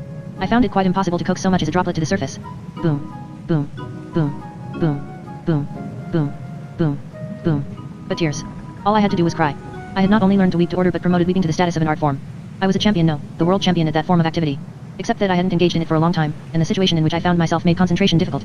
From the sound of its footsteps, the spider witch had almost reached the clearing. Boom. Boom. Boom. Boom. Boom. Boom. Boom. Boom. So I mentally squeezed my tear ducts as hard as I could. I pictured scenes of almost unimaginable grief, incidents of a profoundly tragic nature, the funerals of my best friends, even my own. But I was quite simply out of practice. Or was it that I was older? A youngster weeps at the drop of a hat. When you're older, the tears flow rather less easily. Was I still capable of weeping? The final boom dispelled my last remaining doubt that the spider witch had reached the clearing. I couldn't see the whole of it yet, just one of its 8 eyes peering through the foliage, probably to see what was struggling in its web. Then it squeezed the upper part of its body through the treetops. Pus yellow spittle was oozing from a spout in its belly, presumably the deadly secretion that would dissolve me. And then, for the first time, I heard the spider witch's voice. A sound that deprived me of hope. It might have been made by all the dangerous representatives of the animal kingdom at once. It combined the menacing growl of a tiger with the venomous hiss of a cobra, the derisive cackle of an evil spirit with the hoarse laugh of a hyena, and the sound of a vampire bat greedily drinking. It sent shivers down my spine and brought tears of terror to my eyes. I started to weep not deliberately or in simulated sorrow, but from genuine, hopeless, mortal fear. The tears spurted from my eyes in 2 thin streams, and I still had just enough presence of mind to aim them at my imprisoned hands. But for whatever reason, whether I was squinting from sheer terror or sobbing so hard that my body was shaking, the jet missed them by a good 6 inches. There are times in life when you become convinced that the entire universe has assembled in some gloomy back room and resolved to conspire against you. This was one of those times. But there are also times that restore your faith in Lady Luck. The 2 or 3 seconds it took for my tears, having shot past their target, to rebound off the petals of an orange lily onto the branch of a birch tree, which bent and released a captive fern frond, which sprang erect and projected my tears at a canopy of chestnut leaves laden with raindrops from the recent Gloomberg tempest, which in turn sent them pattering down on me like a cold morning shower. Those seconds were one such fortunate moment in time. It was the moment when fate released my hands from the spider's web and signaled the start of my marathon run through the great forest. My marathon escape from the great forest. The first hour. I had never run in my life, if the truth be told. The Minute Braith's ship was too cramped and Hobgoblin Island too cluttered with fallen trees. Running was out of the question on my raft. The most I ever did on Gourmet Island was take a leisurely stroll, in the end on all fours. My time with Mac was spent entirely in the air, and the Nocturnal Academy's curriculum did not include athletics. So I was obliged to run for the first time in my life, and not only run, but no half measures. Run for my life. I got into a long distance frame of mind, knowing that the key to success was either greater speed or greater stamina. I realized at the same time that the dice were loaded against me. Being a bear, not an antelope, I had 2 short, relatively unathletic hind legs. The spider's legs were not only very long but 8 in number. Off I ran, fast enough to put a safe distance between me and the spider but not too fast, for fear of getting out of breath. My main advantage was my size, because I could slip between trees and under branches, whereas the spider had to forge a laborious path through all that barred its path: dense foliage, forked branches, close-set tree trunks by trampling them underfoot or wrenching them apart. The creature's strength was prodigious. Its body weight alone was sufficient to bend aside full-grown spruce like a reed, but its progress was forever being obstructed. It had to barge its way through the forest in a zigzag fashion, whereas I had a clear run. Things would have been different in open countryside, where its long legs would soon have decided the issue. The secret of running is breathing. Breathe in, 2 strides, breathe out, 2 strides. Arms slightly bent, hands clenched in front of the chest, push off the ball of each foot in turn. The first hour was no problem. I ran steadily, lightly through the trees with the strength of youth in my heels and fear a great incentive at my back. I obviously had a natural talent for running. My lead increased minute by minute, the spider lost ground yard by yard. Sooner or later, I felt sure, it would fall behind completely and abandon the chase. After half an hour of this endurance run, its footsteps rang more faintly in my ears. Boom, boom, boom, boom, boom, boom, boom, boom. The second hour. The second hour was easier still. I felt as if my body were manufacturing renewed energy out of fresh air and pumping it straight into my legs through my veins. I became positively intoxicated. My stride steadily lengthened, my confidence grew. The longer I ran, the greater my reserves of energy seemed to become, the more energy I consumed, the more I acquired. Stopping to rest was pointless, it only made you wearier, prevented you from getting back into your stride again. I even put on speed. The spider which fell further and further behind. Boom, boom, boom, boom, boom, boom, boom, boom. The third hour. The third hour wasn't quite as easy. I began to sweat more profusely than I'd ever done, even in the most tropical heat. The salty fluid streamed down me but didn't fall to the ground, it remained lodged in my fur, because I had no chance to pause for a few moments and shake it off. This increased my body weight considerably, making me feel as if I were swathed in wet hand towels. The sweat sometimes obscured my view for seconds at a time, and I had to be careful not to collide with a tree. But I still felt confident of winning the race, even though the spider had made up some ground. Its footsteps were unmistakably louder again. Boom, boom, boom, boom, boom, boom, boom, boom. The fourth hour. The fourth hour was a definite improvement, perhaps because I had ceased to feel my body. I'd become no more than a soaring, incorporeal spirit that glided over the forest floor like a hovercraft. There were 2 possibilities, either my body had triumphed over pain and exhaustion, or the likelier alternative, I suspected it had come to a halt at some stage and sat down, because I couldn't feel it anymore. But I continued to run on in spirit, and my spirit was swift as the wind. The spider was now almost out of earshot. Boom, boom, boom, boom, boom, boom, boom, boom. The fifth hour. By the fifth hour I didn't know who I was or what I was doing. There were times when I almost stopped running from sheer bewilderment, only to be preserved from disaster by my intellect, which fortunately took over just in time. My mind was in the strangest state. I suffered from increasing delusions of grandeur. I actually believed at times that the forest existed solely to provide me with a marathon course. My weightless body soared higher and higher, and before long I could survey the entire forest. I felt sure I was monitoring its every movement, determining the direction of every root, the growth and destiny of every stalk of grass, every leaf and branch throughout its extent. Then I rose still higher until, as if looking down through a giant magnifying glass, I could see the whole of Zamonia and make out each of the living creatures that inhabited it, all of whose names I knew and whose destinies I sagely directed. Eventually I soared into space and looked down on the entire planet, expertly superintending its rotation and gravitational pull and sending a hurricane or 2 across the oceans. From the Encyclopedia of Marvels, Life Forms, and Other Phenomena of Zamonia and Its Environs. By Professor Abdullah Nightingale. Marathon fever. A rare condition observable only in Zamonian marathon runners. After some 5 hours of strenuous marathon running in the atmosphere prevailing in Zamonian mixed forests, with its extremely high oxygen content, the body temperature rises to 113 degrees Fahrenheit. In a person in a standing or recumbent position, this would be fatal. In someone engaged in running, it merely releases so-called bazirs into the blood. In other words, bacillum-like corpuscles productive of temporary delusions when they reach the brain. Far from putting marathon runners at a disadvantage, however, these help to desensitize them against their natural exhaustion and spur them on to further feats of athleticism. The said hallucinations are all of a pleasant nature, being associated with rapid progress. Those who have them tend to imagine that they are creatures noted for their speed, e.g. gazelles, cheetahs, or swallows. In my case I probably imagined myself to be a winged forest deity, but what did that matter as long as the delusion made me run faster? By now the spider witch had become a matter of complete indifference to me. Was it still within earshot? Boom, boom, boom, boom, boom, boom, boom, boom. The sixth hour. In the sixth hour I regained possession of my mind and my body, the former being clearer and the latter heavier than ever before. I felt I was toting a sack of cement, my legs seemed to be filled with lead, and the sweat clinging to my fur weighed me down. I stumbled along, half dazed and bereft of all my former self-confidence. The marathon fever had evaporated, and my delusions of grandeur had yielded to a more realistic appraisal of the situation. This told me that my strength was giving out, and that the spider had definitely made up some ground. Boom, boom, boom, boom, boom, boom, boom, boom. The seventh hour. During the seventh hour the light began to fade and the forest was traversed by a refreshing breeze that dried my sweat and restored my energies. With nightfall came darkness. My eyesight has always been good, even in poor light, as I demonstrated in the Gloomberg Mountains. Moreover, a seaman's innate bump of direction and an exceedingly keen sense of smell enable me to move as confidently as a bat in almost total darkness. I smell trees before I collide with them, and my internal compass always steers me in the most favorable direction, instincts which only a blue bear possesses. Furthermore, I could clearly hear the spider witch engage its distance from me when it crashed through the forest like a giant on stilts, especially as it couldn't suppress its furious snarls and greedy slobbering sounds. I mustered all my strength for a final spurt. I would either shake off the spider witch once and for all or be devoured by it. I was staking everything on a single throw of the dice. My education at the Nocturnal Academy, and particularly my lessons in biology, now paid off. I twisted and turned like a rabbit, dived down holes like a fox, sprinted like a zebra in flight. I flitted across the forest floor, zigzagging like a lizard, or disappeared completely into dense foliage and wriggled through it like a grass snake. But the spider's 8 eyes enabled it to find its way in the dark at least as well as I could. Its greatest advantage, however, was despair, which spurred it on to unprecedented feats. It was ages since anyone apart from me had strayed into the great forest, so the creature's last meal lay far in the past. Spiders can survive on their accumulated food for immense periods of time, but sooner or later the last calorie is consumed. If I escaped the spider witch's clutches now, it would not have the strength to lure and ensnare another victim, least of all after expending so much energy on this marathon. It would have to crawl back into the forest empty-handed and starve to death there. I could clearly hear it trying to put on a spurt. Boom. Boom. Boom. Boom. Boom. Boom. Boom. Boom. The 8th hour. Meantime, I was no longer capable of switching, just like that, from one escape technique to another. I wasn't a weasel or a gazelle, I was a bear, and bears are essentially slow-moving creatures that like to take things easy. My legs were dragging me down like ship's anchors, and every muscle in my body hurt in its own particular way. Worst of all, though, was the voice inside me, which kept urging me to let everything go hang and take a nap. The spider which had long ago sensed my weakness and summoned up its remaining strength. This quickly reduced my lead. The creature felled whole rows of trees with a single scything blow from its claw-tipped feet, ripped bushes out of the ground with its pincer-like jaws, and hurled imprecations into the darkness and spider witch. It made up a lot of ground while I cursed my plan to stake everything on a single throw, because my strength was really giving out at last. Boom. Boom. Boom. Boom. Boom. Boom. Boom. Boom. I continued to drag myself along, though exhaustion was depriving me of my natural instincts. I bumped into trees, tripped over roots, and got tangled up in undergrowth. I made little headway, whereas the spider witch was steadily reducing the distance between us. The spider witch was right behind me now, only a single arachnid stride from its coveted prey. The whole marathon run had been a futile waste of energy. I was debating whether to simply stand my ground and face up to the creature. I might with luck achieve something in a straight fight if it was even more exhausted than I when I detected a strange but familiar scent. That's odd, I thought. There's a smell of jenf. Where, I wondered, had I heard that peculiar word? Just as I remembered, I fell headfirst into a dimensional hiatus. When you stumble into a dimensional hiatus you fall in every direction at once, down and up, right and left, north and south, east and west. You also fall through time, not only in reverse but at twice the speed of light, following a trajectory known as the Nightingalian octaval loop. Professor Nightingale was the first as usual to describe this phenomenon.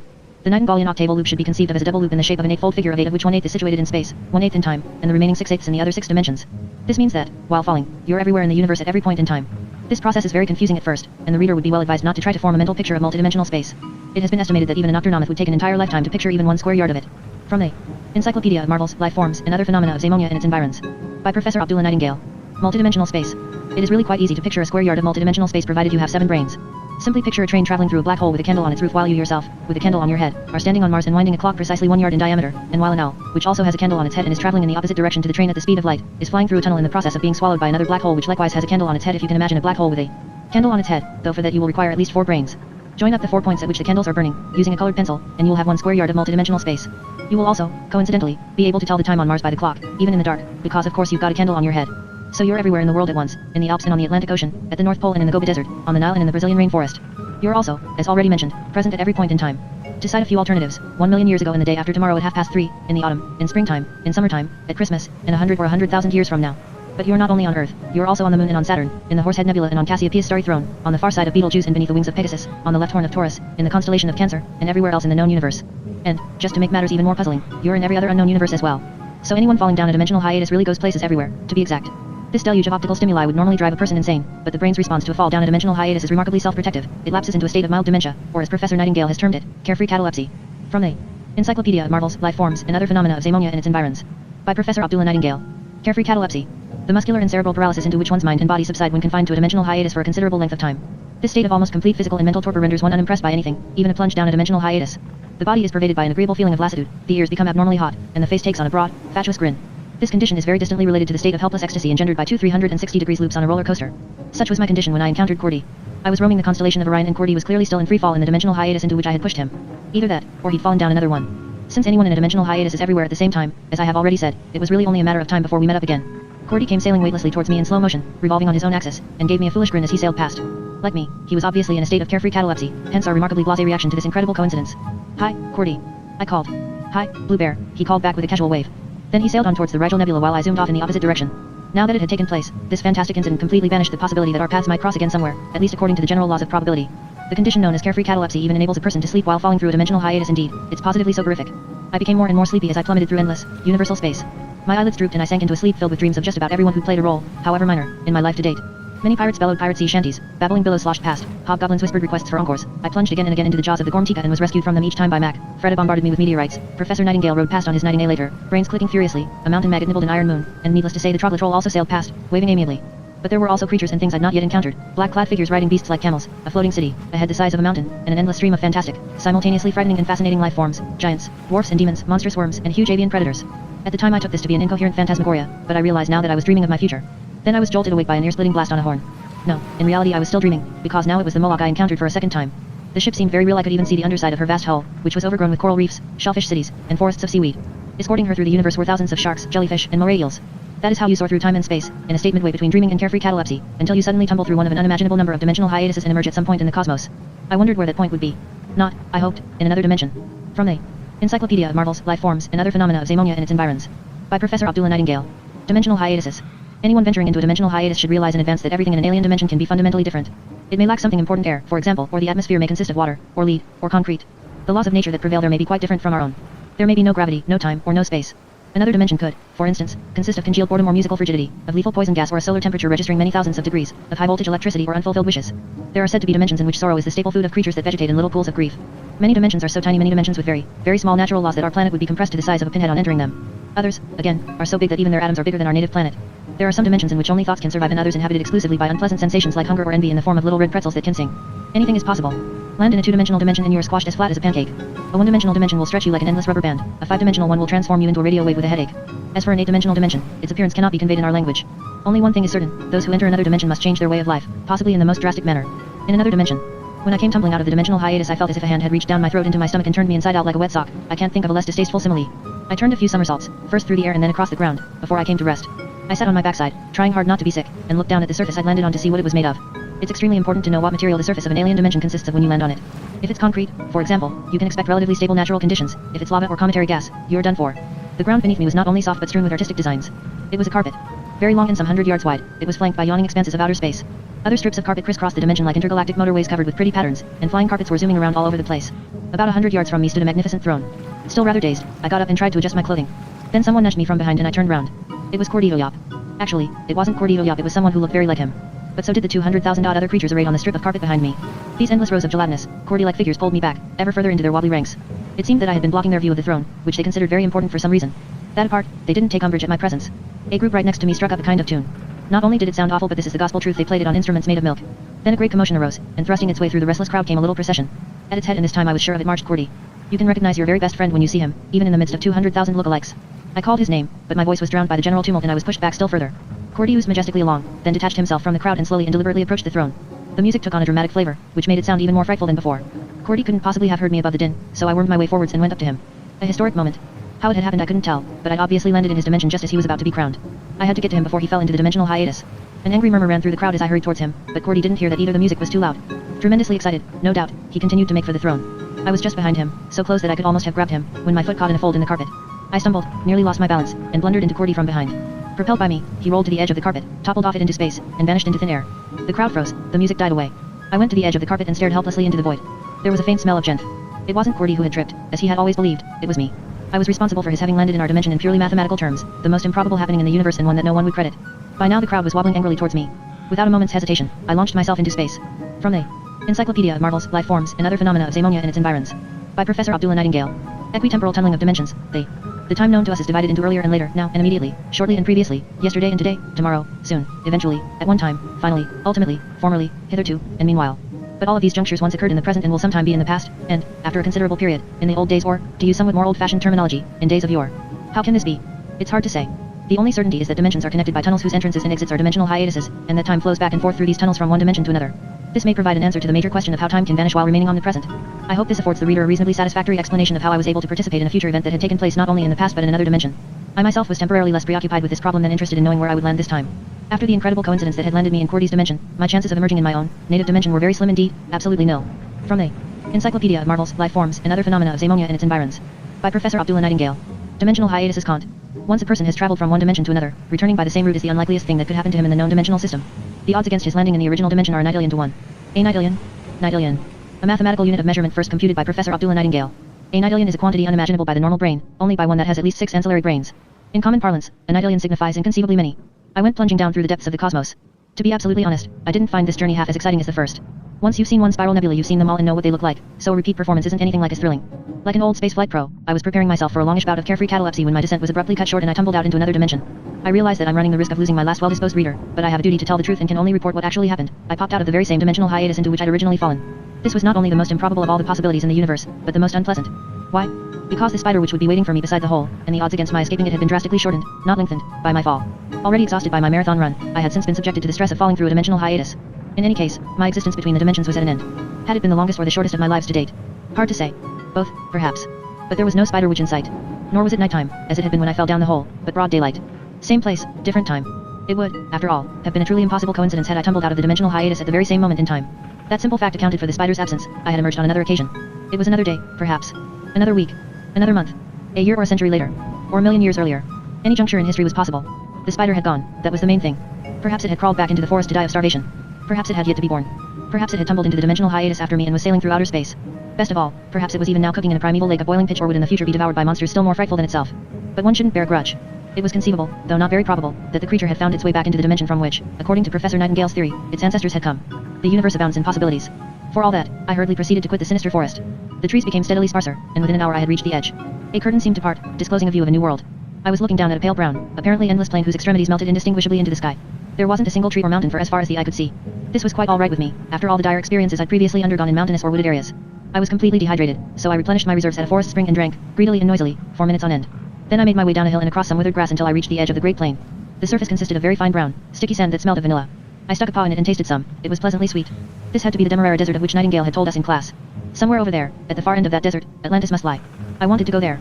Before I could set out on such a hazardous trek, with all its predictable hardships, I needed a whole cap full of sleep. I simply stretched out on the soft, sugary sand. The sun was high, but I was too exhausted for that to matter. While slowly drifting off, I reflected on my somewhat unusual situation and tried to gauge whether it should be deemed good or bad. I didn't even know if I was in the future, the past, or the present. There were only two certainties, first that I was in my home dimension, and secondly that I was in Zamonia. That, at least, was encouraging. Furthermore, I hadn't arranged to meet anyone. My past lay behind me, my future ahead, and I had no commitments either way, so it didn't really matter what the date was. Consoled by that thought, I fell asleep. From the Encyclopedia of Marvels, Life Forms, and Other Phenomena of Zamonia and its Environs. By Professor Abdullah Nightingale. Demerara Desert, the most deserts are wide, flat tracts of land rendered largely deficient in vegetation by lack of water except in places where underground springs favor the development of oases. Deserts are divided according to their nature into rocky, sandy, salty, or sweet deserts. The Demerara Desert, a mixed desert of the latter category, consists of Precambrian shell limestone, early Zamonian lava flour, and prehistoric sugar with a thermal value of 55,000 calories per cubic yard. The sugar derives from an expanse of wild sugarcane which thousands of years of exposure to sunlight has concentrated into pure, crystalline cane sugar.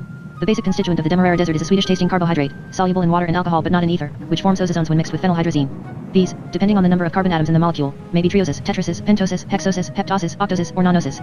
Because of the baking properties of their staple material, the Demerara Desert's surface formations are far more diverse and bizarre than those of other deserts. The wind, which both accumulates sugar dust and disperses it, makes a major contribution to the Demerara Desert's sculptural appearance. It can pick up sugar, transport it through the air for many miles, and add it to an existing sugar sculpture, only to erode parts of the formation a few hours later. Thus the outward appearance of the Demerara Desert changes continuously and far more dramatically than that of other deserts. If the air is moist enough and the wind strong enough, they can produce works of art that would turn any sculptor green with envy. The fanciful appearance of this expanse of desert has always attracted adventurers, gamblers, and other rootless individuals who prefer disorder to order. Many have gone off into the Demerara Desert to seek their fortune, but very few have ever returned, and many of those that did were in a state of mental derangement. A rude awakening. I was awakened by the spider which was standing right over me when I opened my eyes. All I saw at first, being dazzled by the sunlight, was its long, thin, hairy legs. With relish, the creature dribbled some of its secretion right onto my face. The corrosive process was already underway, because I couldn't move so much as a finger. Perhaps my body had already been destroyed or was at least half dissolved. I tried to scream, but even that was too much for me. Then I woke up properly. A friendly Kamdari was standing over me on its thin, rickety legs, licking my face. From the Encyclopedia of Marvels, Life Forms, and Other Phenomena of Zamonia and its Environs. By Professor Abdullah Nightingale. Kamdari, the hoof mammal belonging to the suborder known as Tylopoda. The hybrid offspring of a camel and a dromedary, the Kamdari possesses all the attributes of both animals and thus has 3 humps. Some 10 feet long from muzzle to tail, it is sensationally unintelligent but capable of carrying heavy loads in extreme desert temperatures. Its 3 humps enable it to store immense quantities of water, and it can, if need be, work flat out for as long as 3 weeks without taking a drink. Situated on the humps are specially bred teats from which, with a modicum of skill, drinking water can be extracted. Kamdaris vary in appearance between plug ugly and plain stupid. Although they seem far from ideal mounts, what with their matted coats, shambling gait, half-closed eyes, and irksome, bleating voices, they are faithful and amiable by nature, can easily be ridden with the aid of a crude bridle, and have no dietary fats. What is more, their dung makes excellent fuel. Kamdaris are bred by the Mugs, a nomadic tribe that has roamed the Demerara Desert from time immemorial, reputedly in search of a legendary city named Anabram-Mataf. The next thing I saw, once I had rubbed the sleep out of my eyes, was a trio of figures attired from head to foot in dark blue robes. Protruding from the eye holes in each robe were 2 little telescopes. One of the figures bent over me. "A blue bear," he said, more to his companions than to me. "How muddly." I got to my feet at last and brushed the sugar dust from my fur. Not far away I saw more such figures in dark blue robes, 500 of them, perhaps, and at least as many Kamdaris. "Who are you, if I may make so bold?" I murmured with the fearless torpor of someone just roused from his slumbers. "That would be telling," said the one who had bent over me. He took me by the arm and assumed a confidential tone. "Can blue bears keep a secret?" The tallest of the 3 broke in impatiently. "We're Mugs, I'm sure you must have heard of us. We're on our way to Anabram-Mataf. Would you care to come with us?" From the Encyclopedia of Marvels, Life Forms, and Other Phenomena of Zamonia and its Environs. By Professor Abdullah Nightingale. Mugs, the nomadic desert tribe resident in the Demerara Desert of Zamonia. Thrown together by chance, this is an ad hoc community of social dropouts and outcasts who sought salvation in solitude but failed to find it and formed a nomadic tribal association whose numbers are still growing. If the Mugs find persons lost or suffering from hardship in the desert, they take them under their wing and into their tribe regardless of status, wealth, gender, or the dimension from which they come. Avowedly unwilling to lead a conventional, orderly, middle-class existence, the Mugs pursue their own ideals of freedom, leisure, and independence, preferably in extreme temperatures. The Mugs are sociable, hospitable, fond of animals, and firmly opposed to altercations of any kind. They readily espouse muddled socio-political ideas and have a predilection for bizarre names. They are expert Kamdari breeders Kamidari, they and have for some years been roaming the Demerara Desert in quest of a legendary city named Anabram-Mataf. The Mugs' clothing consists of a length of dark blue mud wool obtained from a blue edible mushroom which also plays a predominant role in the Mugs' diet mugrum, several yards long, this cloth is wound several times around the body and head until no ray of sunlight can reach the skin. 2 miniature periscopes are always worn at eye level because the mugs make a habit of burying themselves when sandstorms are imminent and like to keep a lookout. It may have been because I was sleepy, or because I was still eager to put as much distance as possible between me and the great forest, but I accepted the mugs' invitation without a second thought. Another incentive was the casual, friendly way in which they treated me. At least none of them wanted to dissolve my body with some purulent secretion and devour me. That betokened something of an improvement on my recent company. My admission to the mug tribe was gratifyingly informal and unbureaucratic. I was swathed in a length of dark blue cloth. I politely declined the periscopes, and someone loudly called out Anabram Mataf, whereupon all the other mugs bellowed the same 2 words. Then the caravan set off and I simply trotted along with it. After a while I was approached by one of the mugs, who asked if I was hungry and would like some mugroom to eat. From the Encyclopedia of Marvels, Life Forms, and Other Phenomena of Zamonia and Its Environs. By Professor Abdullah Nightingale. Mugroom, the biologically speaking, a rather inadequate description of the lower Zamonian cactoid mushroom, which thrives exclusively in certain areas of the Demerara Desert. The lower Zamonian cactoid mushroom grows only in layers of soil that are situated far below sea level, exposed to strong solar radiation, and provided with an adequate sugar content. This hybrid plant possesses very great nutritional value, together with other qualities particularly prized by the mugs. The mugs lived almost entirely on this blue cactoid mushroom, and so, now that I was by way of being an honorary mug, did I. We were in a desert, after all, and there was little else to eat unless you fancied sugar or knew how to catch and cook venomous electric adders or hydra scorpions. Mugrooms grew under almost every sizable stone in the Demerara Desert, never went out of season, and were easy to pick and preserve. When you've eaten a lot of mugrooms, and the mugs ate them all the time, you get into a stupidly emotional frame of mind. For one thing, you attribute far greater importance to all you see and all that happens than it merits. For another, everything strikes you as funny in some way. Most of the mugs were in a permanent state of ecstatic hilarity, and we often had to halt the entire caravan because some member of the tribe was so tickled by the sight of a cactus leaf or a fold in the dunes that he couldn't be persuaded to move on. The mugs were forever laughing and chuckling, and someone was always having a fit of the giggles. The caravan made it a rule to halt during these paroxysms of mirth. A mug in that condition was known to be quite helpless and could not be left in the desert on his own. It might happen to anyone, after all. Many such paroxysms went on for hours, and the victims had to be tied to a camedary's hump to enable the caravan to proceed. Other spasms were so infectious that the whole caravan was gradually overcome and ended up rolling around on the ground. In consequence, our progress was rather slow. On the other hand, it was the mugroom which ensured that the mugs made any progress at all. Its effects were such that the simple act of walking acquired a dreamlike quality. You could march for hours without getting tired and remained in the best of spirits. It felt as if you were traversing the moon on 10-foot legs made of chewing gum, even when trudging up a sand dune in murderous temperatures. Versatile mushrooms. Mugrooms tasted delicious, I might add, having a flavor midway between tuna and roast pork with a faint, appetizing hint of sage. They were tastiest and most effective when eaten raw and least effective when roasted or boiled. They could also be grilled or steamed, pureed, or fried in oil and preserved. When dried and packed in airtight containers they kept almost indefinitely, though concentrated mugroom lasted even longer when pounded with a mixture of salt and ant oil and compressed into little balls that could be chewed for hours. When boiled up with desert sugar and vanilla, then cooled and broken into squares, they made delicious mugroom toffee. Finely ground mugrooms were used to season mugroom dishes, though this struck me as nonsensical as seasoning lemons with lemon juice. All you had to avoid were the thorns, which contained a lethal poison. Prick yourself on one, and you were dead before you hit the ground. Without its thorns, however, the mugroom was quite harmless. You had only to remove the bones, so to speak. Traveling by camedary gave me a certain amount of trouble at first. Riding that desert beast isn't exactly comfortable and takes a lot of getting used to. On horseback you feel as if you're moving in time to classical music. A camedary seems to progress to the beat of a drum played by a drunk. It puts its feet down in a wholly arbitrary order, sometimes favoring a forefoot, sometimes a hind foot, and is forever tripping itself up. It sways first right, then left, falls to its knees and struggles up again. If I have ever in my life suffered from anything akin to seasickness, it was on a camedary in the middle of the desert, not aboard some ship on the high seas. The mug's secret. I would dearly have liked to know what the mugs looked like under their dark blue robes, but they made a great secret of this. As I discovered in the course of time, they traveled, slept, and even bathed with their bodies entirely shrouded in those peculiar lengths of cloth. What a mug looked like in the nude was one of the great mysteries of the Demerara Desert. According to an anthropologist who had specialized in the subject and written a dozen or more books about it, mugs were one-time alpine imps who had suffered from total hair loss and were so ashamed of this that they swathed themselves in dark blue robes and took refuge in the desert. I myself do not subscribe to this theory. It is based solely on 3 alpine imp hairs which the aforesaid anthropologist found in a crevice halfway between the Impic Alps and the Demerara Desert. Life in the caravan was exceptionally harmonious.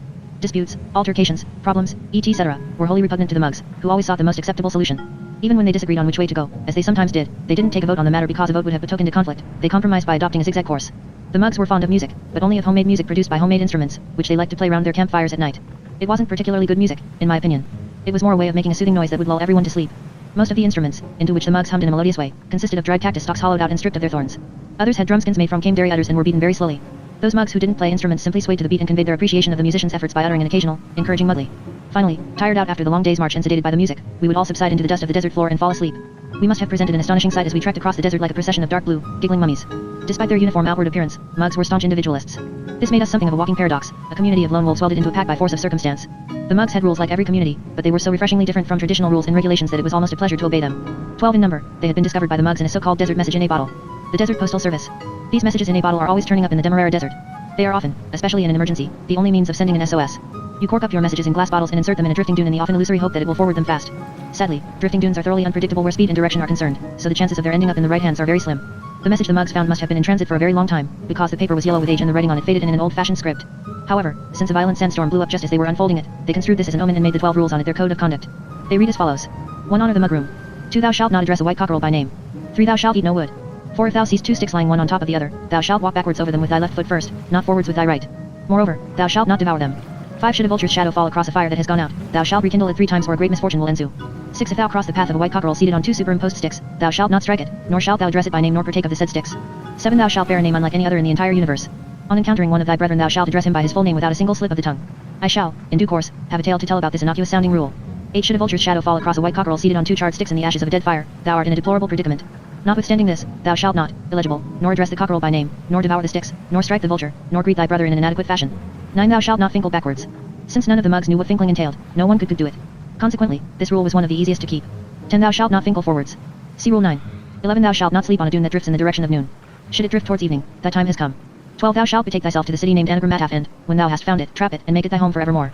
Since there were no white cockerels in the desert and I genuinely had no intention of eating any wood, I had no problem with the rules other than my failure to understand them completely. I found the last rule the most puzzling of all. How could one trap a city? My own view was that none of these rules should be taken too seriously. The truth was, I suspected that they had been written under the influence of sunstroke, but I didn't say as much to the mugs for fear of hurting their feelings. And so, on the strength of a crack-brained message in a bottle, the mugs had devoted themselves to the task of finding, trapping, and occupying a city named Anagram. This was not an entirely new idea, it should be added, but the mugs were the only community to have adopted it as their mission in life. Anagram. The legend of Anagram, a city situated somewhere in the Demerara Desert which many claimed to have seen in the distance but none had ever entered, had been current in Zamonia for hundreds of years. It was rumored to be a pleasanter place to live in than anywhere else on Earth. There were no rents to pay, no crime, no air pollution, plenty of parking places for came dairies, and so on everything, in fact, that anyone could want of a dream city in the desert. Such, at least, were the idyllic conditions reputed to prevail there. Many people could describe the place, at least from the outside, a city of low white buildings with red and gold roofs interspersed with numerous shady palm trees and an occasional slender minaret. Nothing spectacular, in other words, just a typical oasis city of medium size.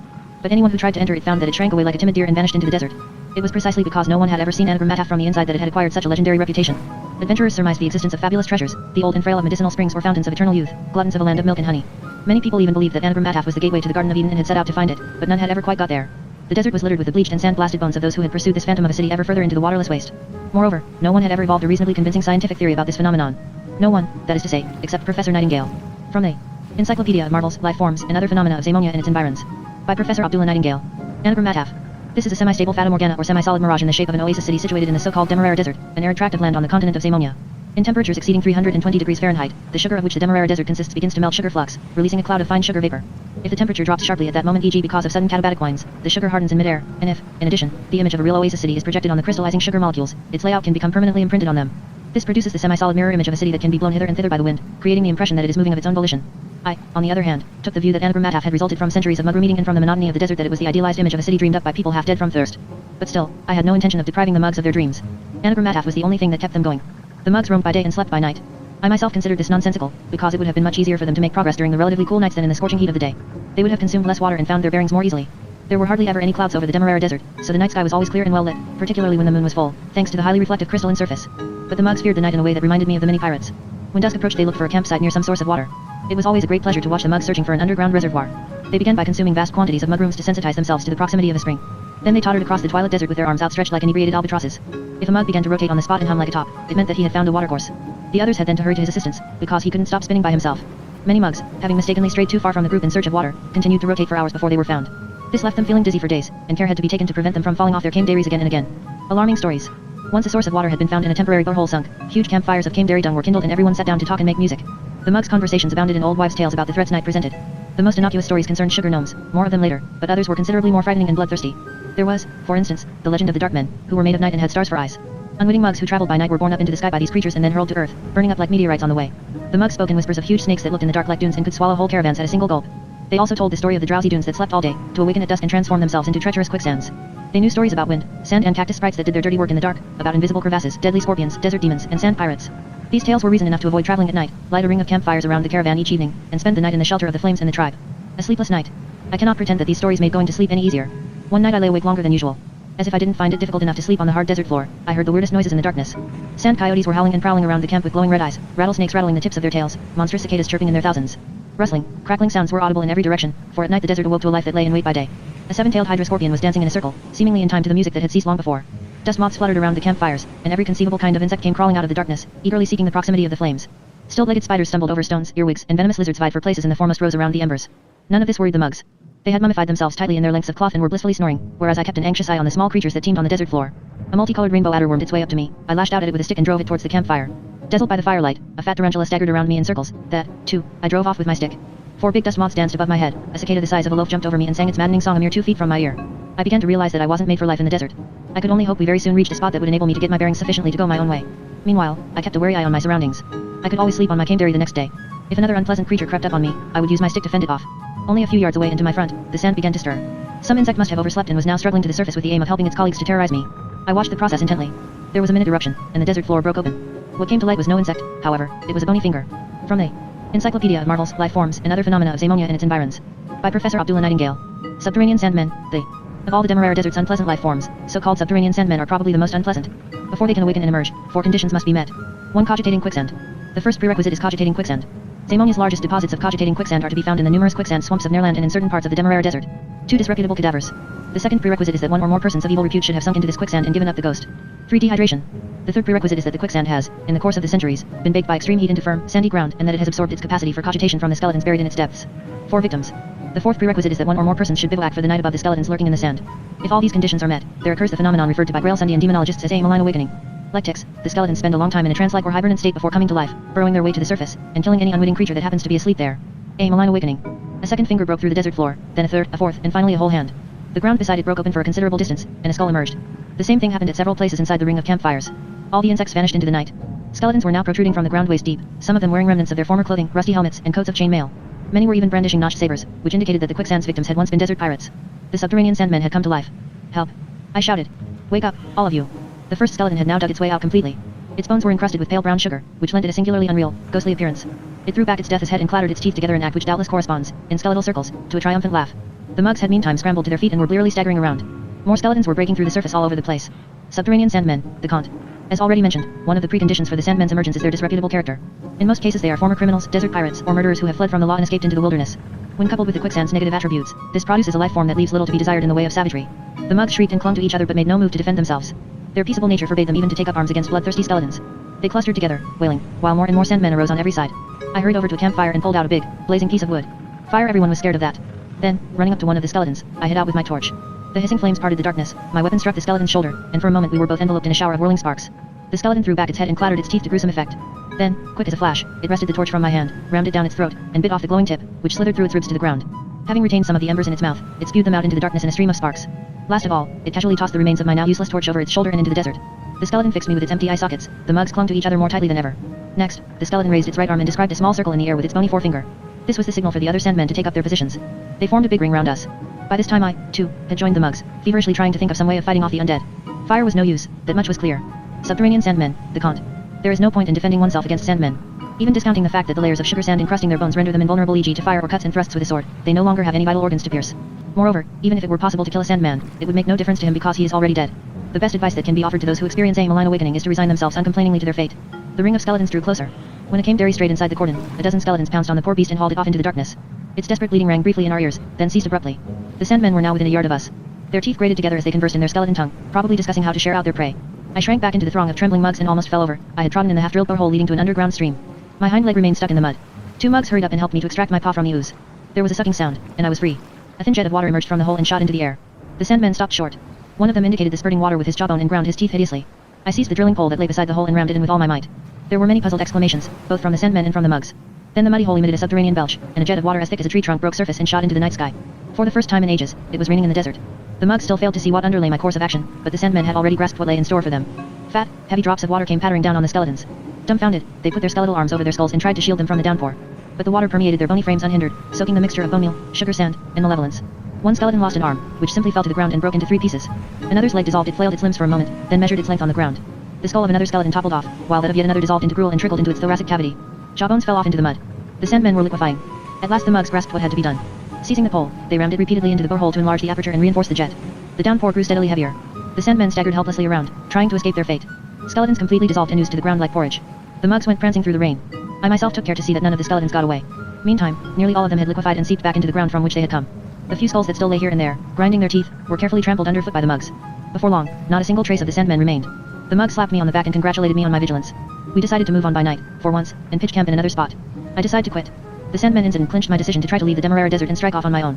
These were definitely not the surroundings in which I wanted to spend my remaining lives. It was becoming ever clearer to me that the mugs' way of life was not, in the long term, compatible with my own. Living with them was not quite as easy as it had at first appeared. As time went by I noticed a number of whims and peculiarities which would have driven even the most easygoing Bluebear to distraction. The curse of long names. For a start, the message in A Bottle's rule number 7 had prompted them to adopt terribly elaborate but hopelessly unimaginative names such as Tabitha Tetrachotomus Sun Sister, or Polycarp Polyethylene Glycol, or Cosmo Uncle Universe Uncle. For fear of failing to observe the rule and choosing a name that occurred twice in the universe, they burdened themselves with appellations whose main characteristic was their great length and monstrous number of syllables. What made matters more difficult was that, in conformity with the second part of the rule, they insisted on being addressed by their full name. Nicknames and other forms of abbreviation were not only taboo but reputed to bring bad luck. Palpempurum papriae parmesani was relatively easy to memorize because it possessed a certain melodious quality, but tongue twisters like clapkin caplagan and plan plac paclan presented greater difficulty. If you got so much as a single syllable wrong, the mug in question would be deeply offended and trail around after you for days, complaining bitterly. You then had no choice but to perform a ritual act which the mugs called mug rifting. This entailed sprinkling your head with sugar sand and shouting out the relevant name, word perfect, until the injured party graciously forgave you. Depending on the complexity of the name and the extent of the injured party's disgruntlement, this could take days. The result was that I did my best to steer clear of any mugs whose names were exceptionally complicated. One, for instance, was called Charch Chach Karak Shak Shak Karak Shak and another Fnek Fep Febra Pel M Shrab Shub Shabram Shubram. I didn't dare ask what the M stood for. To this day I have a suspicion that many mugs deliberately chose names that would trip you up, so as to be able to wallow in righteous indignation. Why? Because there was so little else to do in the desert. I was particularly wary of one mug, whose name I shall never forget. It was Constantine Constantinople Constantinople 1098765443 Eon. The catch was that his surname was easy to remember because it consisted of the numerals 1 to 10, less 2, recited backwards. You concentrated so hard on missing out the 2 that no idea why you always ended up saying it. The said mug persisted in dogging my footsteps, and he managed to engage me in conversation every time. The outcome was more or less as follows. I shall use he rather than have to keep writing Constantine Constantinople Constantinople 1098765443 Eon. Casually hello, Blue Bear. Sighing hello, ER. Constantine Constantinople Constantinople 1098765443, 1. Phew. Mugly weather today, Blue Bear. Yes, really mugly. Groan, Constantine Constantinople Constantinople 1098765443, 1. Phew. The weather wasn't as mugly yesterday, though, was it, Blue Bear? No, the weather yesterday wasn't as fine as it is today. Very quickly, Constantine Constantinople Constantinople 1098765443 Eon, not by a long chalk. Impressed well. I must be going, Blue Bear. So relieved that I lose concentration. See you around, then. Constantine Constantinople Constantinople 1098765443 Tone Arg. Throwing up his hands in feigned indignation. Oh, how could you be so hurtful? No one has ever subjected me to such. And so on and so forth. I spent the next 3 days showering myself with sugar sand and faultlessly shouting out a name I really don't care to write down again. In the end, heaven be praised, I thought of a way out of this intolerable dilemma. I appeared before the assembled mugs and solemnly announced that I myself had assumed a new name. I had a perfect right to do this, being a mug probationer, but had never taken advantage of the fact. From now on I was to be addressed as to Hivaran Apiri Kengalepper Kenkaran Tajafai Operiefs Tug Fredrix Keek Cock Koki Bark Blue Bear the 358,708th. This was the longest name any mug had ever given himself. After that, peace descended on the dunes. No one dared to engage me in stupid chit-chat any longer. In fact, I even started to feel a bit lonely. After 3 months spent trekking through scorching heat in a series of nonsensical zigzags, spirals, and wavy lines, the mugs were beginning to get me down. What contributed to my irritation were their everlasting cries of mugly, and their constant indecision, their monotonous musical soirees and unvarying diet, i.e. mug rooms. I consider myself a peace-loving creature, but I'm bound to confess that life with the mugs was so irksomely peaceful that I sometimes itched to start a little quarrel. Their monotonous talk of anagrammataf, other subjects of conversation included sand quality, wind strength, and mug room recipes, the sticky, sugary atmosphere, the discordant bleating of the cane dairies, the annoying sugar flies that tried to suck the little fluid I had inside me from the corners of my eyes taken in combination. All these things were enough to make one run off into the desert, screaming, and devour a cactus. But I pulled myself together and faithfully followed the bleeding caravan on its journey to nowhere. The sugar flux. One day we had been on the march since dawn, and even the toughest mugs were showing signs of fatigue. I noticed that the ground was stickier than usual. It was becoming harder to detach our feet from the desert sand with every step we took. We might have been walking across a sheet of glass with suction cups attached to our soles. The mugs had also noticed this. Confused cries of sugar flux. Sugar flux arose from the Encyclopedia of Marvels, Life Forms, and Other Phenomena of Zamonia and its Environs. By Professor Abdullah Nightingale. Sugar flux. Cane sugar melts at a temperature of 320 degrees Fahrenheit and congeals into an amorphous mass as it cools, becoming hygroscopic and, when it has settled, crystalline. Continuous heating at 320 degrees Fahrenheit turns cane sugar into fructose or glucose, but at 374 degrees into bitter brown caramel. During the summer months, temperatures in the central areas of the Demerara Desert can exceed 200 degrees, particularly when boosted by lack of wind. In basin-shaped tracts of land, flat valleys, dried up lakes, this may result in the process known as sugar flux, during which the desert becomes caramelized for miles around, later to solidify when the temperature drops. These periods of sugar flux present a threat, not only to the sand eels and rattle scorpions whose favorite habitat such areas happen to be, but also to the unsuspecting traveler who finds himself in the midst of a sea of deliquescent sugar. First trapped without warning by the feet, the helpless victim sinks ever deeper into the molten carbohydrate until it envelopes him completely like a prehistoric insect in ember. Either that, or an even worse fate, perhaps the caramel cools before it wholly engulfs him, imprisoning him waist deep in congealed sugar and condemning him to a miserable death by thirst. We were indeed in an area of basin-like conformation, and what was more, right in the middle of it. Our only hope was to make as quickly as possible for a small range of sugar hills some 2 miles away. I mounted my cane dairy and, in company with the rest of the caravan, galloped towards the hills as fast as the steadily softening desert floor allowed. But the sugar flux was quite far advanced. Bubbles of hot caramel were already bursting everywhere, and little pools of liquid sugar had formed. The cane dairies repeatedly got stuck, extricated themselves with a supreme effort, or fell headlong. When that happened, the rider had to abandon his beast and baggage and make good his escape on foot. Half a mile from the hills my cane dairy stuck fast in a pool of sugar. I had to jump off and leave the poor beast behind. I waded on through the molten sugar, which was liquefying more and more. It was like a nightmare.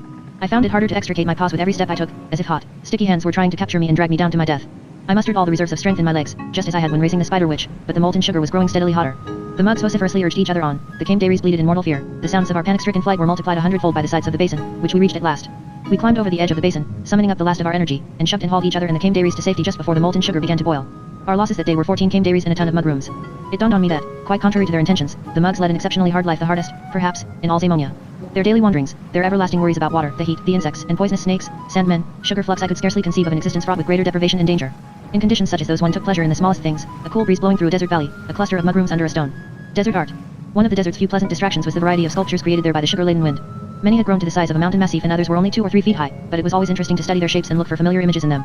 There was the Valley of the White Trees, in which stood a whole forest of sugar sculptures resembling snow-covered fir trees 300 or more feet high. There was also a lake with big billows of sugar from which jutted the backs of crystalline whales that blew fountains of sugar high into the air. Another sculpture looked like the huge, sugar-encrusted head of a bullock. Some mugs even claimed it really was one, and the desert was dotted with little, beckoning sugar gnomes. The mugs said they came to life at night in order to rob them of mugrooms and blow in the ears of sleeping came dairies. Even whole caravans seemed to have congealed into sugar. On one occasion we sighted at least 100 sugar came dairies and as many wilperding whelps, all amazingly lifelike in appearance. One mug said it was a genuine caravan that had been overtaken by a sugar storm. These storms, which were very infrequent, occurred when a night frost, unfavorable katabatic winds and drifting sugar dunes combined to produce this rare natural phenomenon. Appalled by this idea, we didn't dare to verify his assertion by examining one of the sugar sculptures. We hurriedly rode on, trying to banish the eerie spectacle from our minds. I made a habit of memorizing the sculptures and their location, gauging the time it took to travel from one to another, and using these data to draw a map of the Demerara Desert in my head. Although this pastime was intellectually stimulating, it made no sense because the Demerara Desert was forever changing shape. Another diversion was the large number of messages in a bottle we came across. For instance, we kept finding the same message embodying the 12 aforesaid rules inscribed in the same handwriting and the same order. This reinforced the mug's determination to observe them. We also found bottles containing heartrending missives, final farewells from adventurers dying of thirst who did not share the mug's instinctive ability to find underground watercourses. Other bottles held absurd maps drawn by people with a warped sense of humor and purporting to show the location of buried treasure, the height of irresponsibility, in my opinion, because they might have sent gullible persons astray. Most of the letters were banal, however just tedious descriptions of the desert landscape, accounts of their solitary authors' circumstances, and loving messages to their families. Many, too, were quite insane and smacked of sunstroke. One of them we found to contain a tornado timetable. Anyone who came across a message in a bottle was duty-bound to read it out to the whole caravan. One afternoon, when yet another had turned up, we halted and gathered around the dune from which the finder read it aloud. Impecalps, so far away, the mug began. Hearken to my sad refrain. I hurried over to him and snatched the message out of his hand. Asterisk asterisk asterisk. Impecalps, so far away. Hearken to my sad refrain. Will there ever come a day when I see you all again? Asterisk asterisk asterisk. It was one of Freda's efforts, her favorite poem, in fact. So she, too, had crossed the Demerara Desert. The piece of paper on which she'd written the poem was comparatively new and unfaded, which convinced me that I couldn't have missed our own era by much when I fell through the dimensional hiatus, perhaps by no more than a few weeks or days. Freda's message in a bottle made me even more dubious about what I was doing. I resolved to part company with the mugs as soon as we chanced to reach the edge of the desert once more. Until then I would have to possess my soul in patience. Where, I wondered, was Freda now? So much for pleasant distractions. Apart from roaming the desert and looking for water, the mugs devoted most of their time to closely observing the state of the weather so as to guard against surprises. In addition to sugar flux and a wide variety of sugar storms, catastrophic sugar water floods occurred on the rare occasions when it rained, and vast expanses of quicksand masqueraded as dry land. The mugs even reported that the Demerara Desert was sometimes infested with swarms of carnivorous locusts. They had adapted themselves to these conditions by keeping a close watch on their surroundings and learning to assess them. The slightest change could herald some impending danger and give them time to take precautions. Sand. They knew 2,000 different names for sand. Coarse-grained sand had a different name from fine-grained, pale sand a different name from dark, and there was an incredible multiplicity of names for intermediate textures for sand that was sticky or dry, rough or smooth, glassy or opaque. Although I myself would never have noticed these shades of difference, a mug could determine from 200 yards whether a sand dune consisted of glom, slithe, or blunk. By studying the layers of different kinds of sand, the mugs could tell with a fair degree of accuracy whether or not a sugar storm was in the offing, and which of roughly 500 different types of sugar storm to prepare for. One day around noon, as if in response to an inaudible word of command, the caravan came to an abrupt and unexpected halt. Nearly all the mugs had raised their heads and were sniffing the air. Sherichayalala, said someone at the very rear of the caravan. Sherichayalala, another mug chimed in, and before long a babble of cries arose from every throat. Sherichayalala. Sherichayalala. From the Encyclopedia of Marvels, Life Forms, and Other Phenomena of Zamonia and Its Environs. By Professor Abdullah Nightingale. Sherichayalala. Some 500 kinds of sugar storm occur in the Demerara Desert, ranging from dinky little dust devils to hurricanes and tornadoes. Eternal tornado, the most dangerous form of sugar storm, which travels horizontally, is commonly known by the Arabic name Sherichayalala, or, loosely translated, God's sanding block. This compresses sugar sand to such an extent that it bakes itself into a solid, concrete-like mass shaped like a brick and several miles long. Traveling at speeds of up to 250 mph, it buffs away all that stands in its path, whether animal or human being, building, or mountain. If a Sherichayalala is approaching, the only thing to do is to bury yourself as deeply as possible and hope that the storm fails to find you. The mugs had gone to ground quicker than a bunch of chipmunks in a thunderstorm. Where a whole, panic-stricken caravan had been milling around a moment ago, nothing could now be seen but a level expanse of desert. All that betrayed where holes had been dug were a few little mounds of pebbles. Not even the baggage had been left behind. Most astonishing of all, even the came dairies had vanished. Their muffled, flabbergasted bleating could just be heard through the layer of sugar sand that now covered them. God's sanding block. I alone continued to stand rooted to the spot, staring spellbound in a westerly direction. A gray, absolutely rectangular shape was blotting out the sun and sky and approaching at breakneck speed. A hot gust of wind, an innocuous harbinger of the storm, blew a handful of dust in my face and roused me from my trance. I tried to dig myself a hole, but unfortunately I lacked the mug's long experience of excavating sugar storm shelters. Digging a hole. It's easier said than done. You might think you could dig a hole in a sandy desert with your bare hands, but anyone who actually tries to do so will receive a valuable lesson on its powers of resistance. Effortlessly shovel aside a few cubic inches of loose sand, and you will come to a surprisingly compact layer of dried mud 5 million years old with little, sharp-edged stones and splintered seashells baked into it, not to mention a network of fossilized, prehistoric tree roots. Strong rooms could be built of such material. By the time I'd scraped away a layer some 2 paws breadths deep, I'd snapped off 4 of my claws, which are quite strong.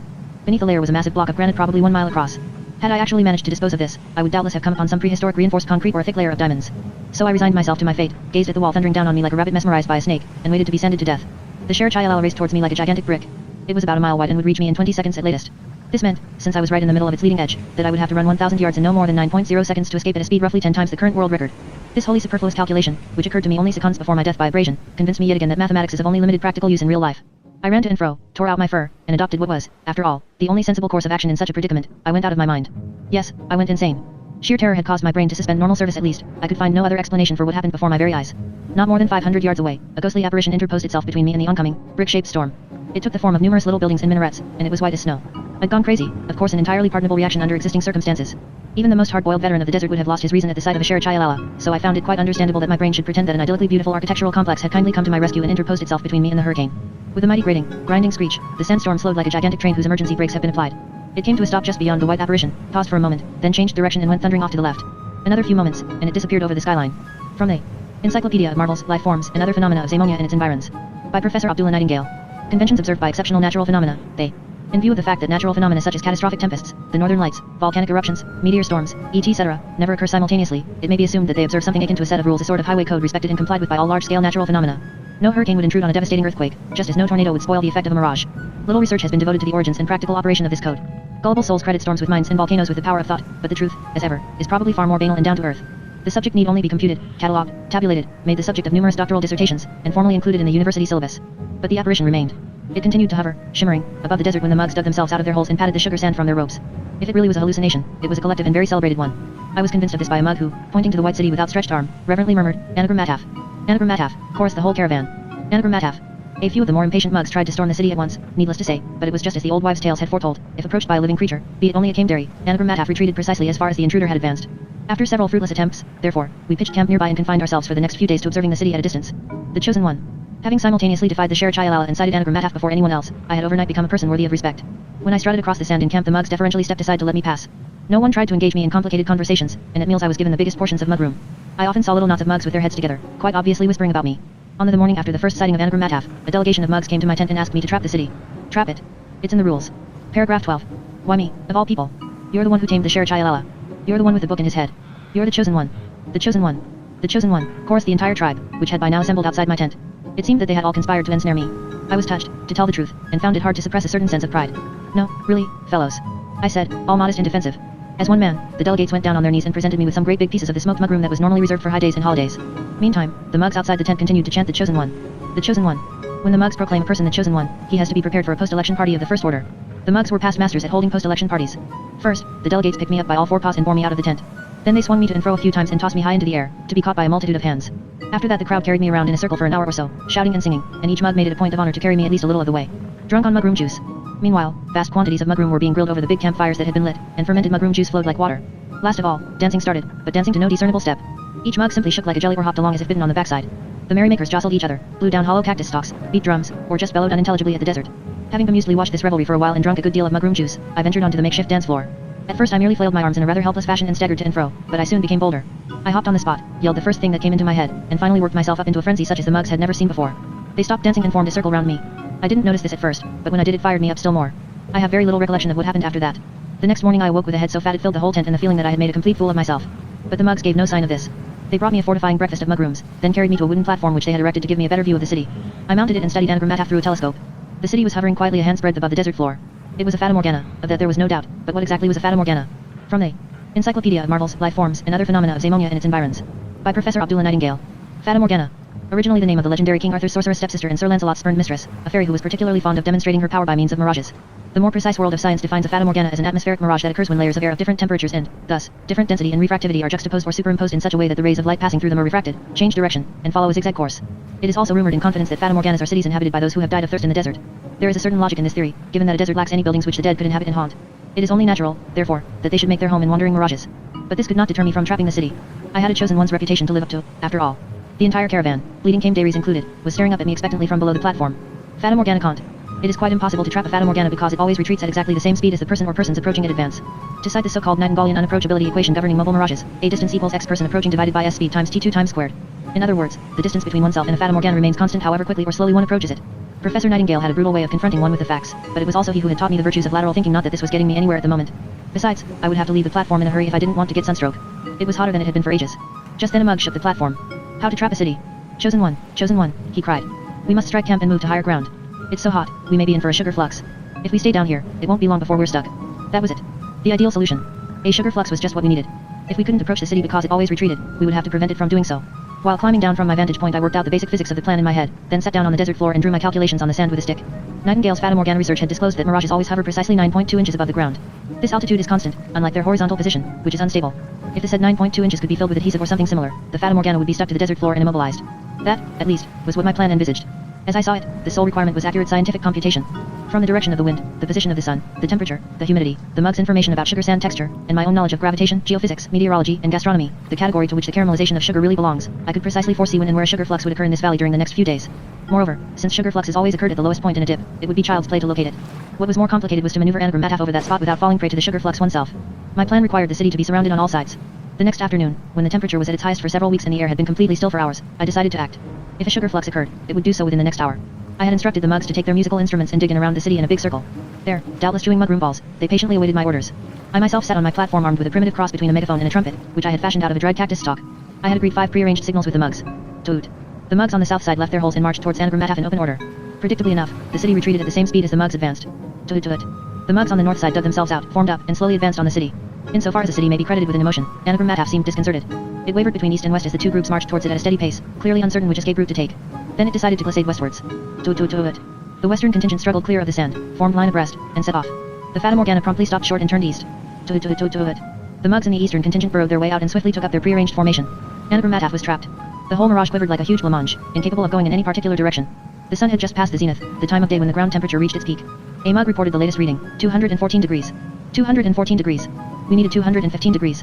We were 1 degree short of a sugar flux, and the temperature would drop again in the next few minutes. I climbed down from the platform, picked up a big, flat stone, drew back my arm as far as I could, and hurled it under the hovering city like someone playing ducks and drakes. The stone caromed between the Fata Morgana and the desert floor, striking a spark or two. At that moment the first sugar bubble exploded. The friction caused by the skittering stone had boosted the temperature by the requisite 1 degree. The caramelization of the desert floor had begun at just the right moment. Toot toot toot toot toot.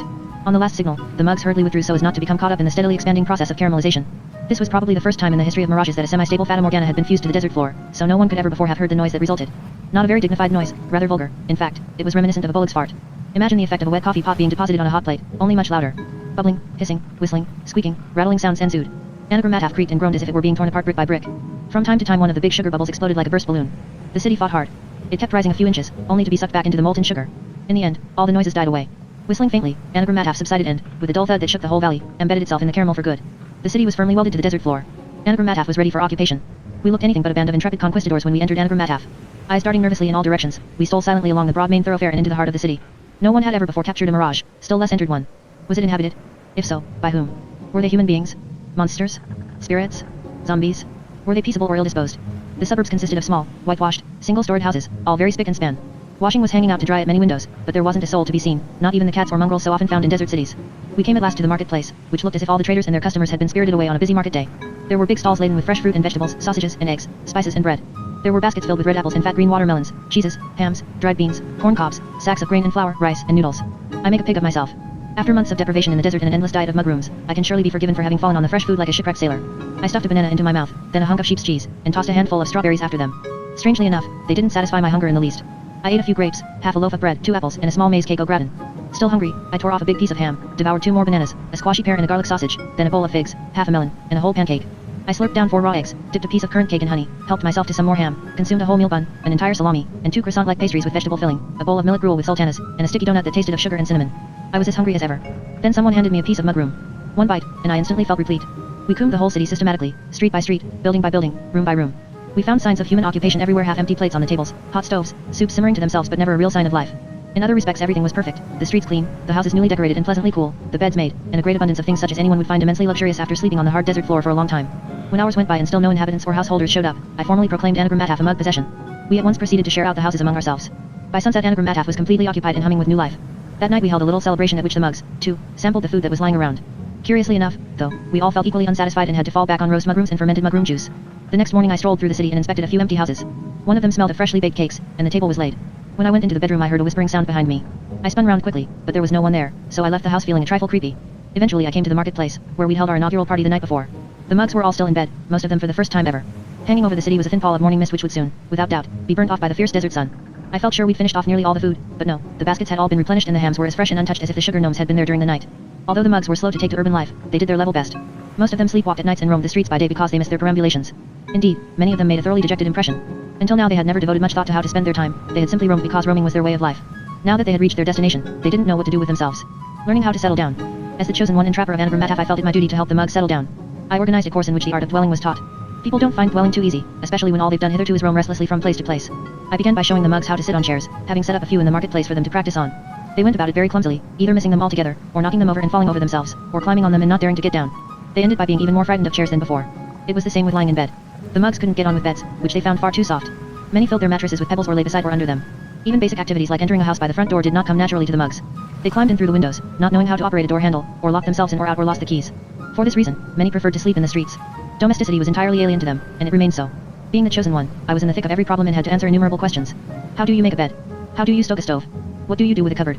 How do you use a broom, a table, a knife, and fork? What are stairs for? The mugs were completely thrown by simple things that domesticated people took for granted. How did you dwell, and why? Questions without number. Unstable conditions. The greatest problem, however, was the city's instability.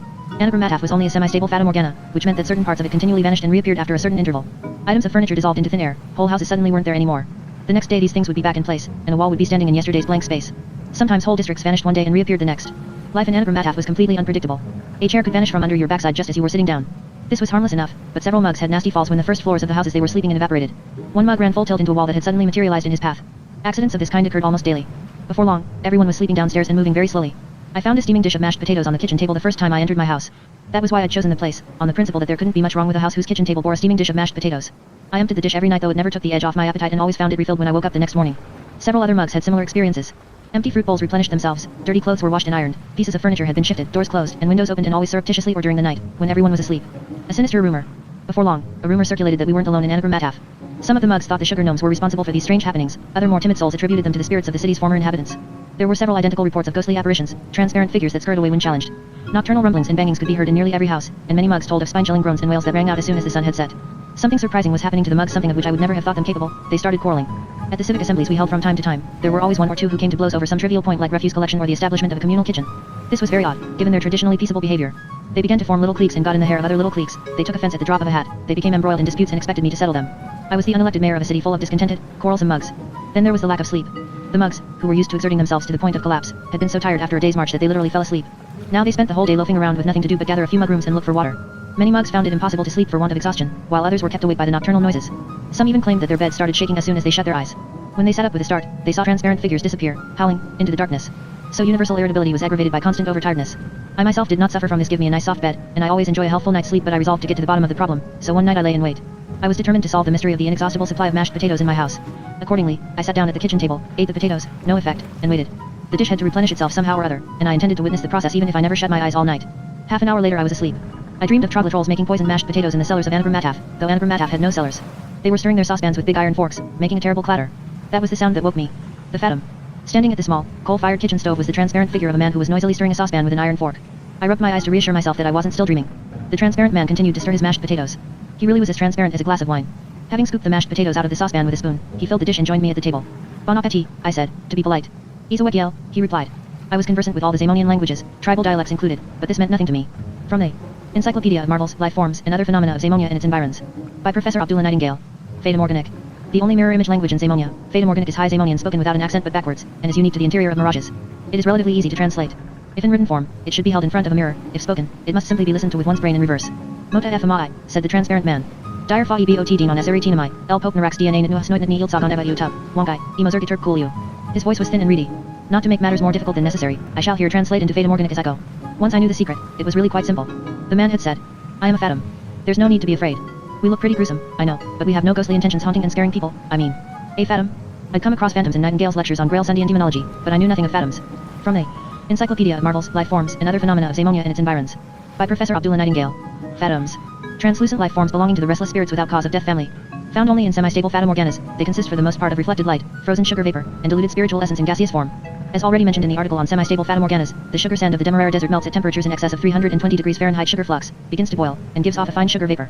If the air temperature drops sharply at that moment, e.g. because of sudden katabatic winds, the sugar hardens in midair, and if, in addition, the image of an actual oasis city is projected on the crystallizing sugar molecules, that image can become firmly imprinted on them. The same thing can happen to the living creatures in such a city. This is how so-called Fatums originate. Unlike traditional ghosts, they are not spirits of the dead, but forms of existence that may well be still alive. The thought that I wasn't confronted by the spirit of a dead person promptly made my transparent guest seem more congenial. Fatums can't. Fatums must be numbered among the most pitiful spirit forms in Zamonia. They pursue no definite end such as the intimidation of living creatures, nor do they derive any pleasure from their existence in the same way as poltergeists or hobgoblins. They are merely condemned to repeat, forevermore, the activity in which they were engaged when the semi-stable Fata Morgana came into being. Certain things were now clear to me. The Fatums still inhabited Anagram Mataf but had been in hiding ever since our tactless intrusion. My house spirit had been making mashed potatoes when Anagram Mataf came into being and was obliged to go on doing so forevermore. Similar things must be happening in the other houses. It was true, we didn't have the city to ourselves. The Fatum tried to explain the situation. Nothing has been the same since you got here. We're scared, and that's not right. You're the ones who should be scared of us. He sighed and spooned some mashed potato into his mouth. I could see it narrow in his throat and slither down his gullet in a thin stream, like water down a transparent straw. The remainder of the digestive process was mercifully hidden from view by the kitchen table. I really wasn't keen to see how a Fatum's stomach dealt with mashed potato. The Fatum told me all about life in Anagram Mataf. He also explained that nothing in the city actually existed, but nothing actually disappeared. Every apple you ate would sooner or later turn up again. That was also why the food never satisfied people. They ate it, true, but it returned to the place they'd taken it from before they could digest it. The Fatums had led a life of constant repetition before we threw them out of their stride. A postman kept delivering the same letter, a greengrocer kept replenishing his market stall, and someone, somewhere, was always pouring the same glass of milk. People greeted each other in the street for the millionth time. A flower pot kept falling off a windowsill over and over again. A woman swept her doorstep to all eternity. A man had been hammering the same nail into the wall for a century. Such was life in Anagram Mataf.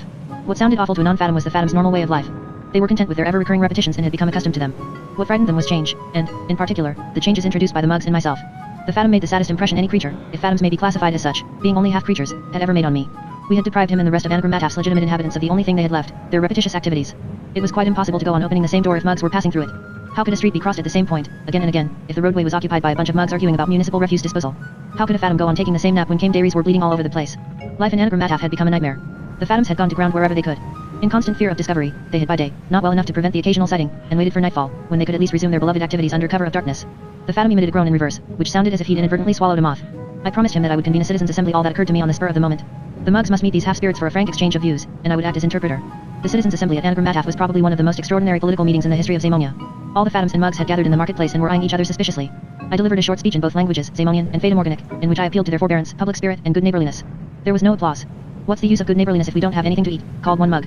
There had recently been rumors that stocks of mugrooms were running low. To pick them it was necessary to roam far afield. These cactoid mushrooms grew in a rather solitary fashion.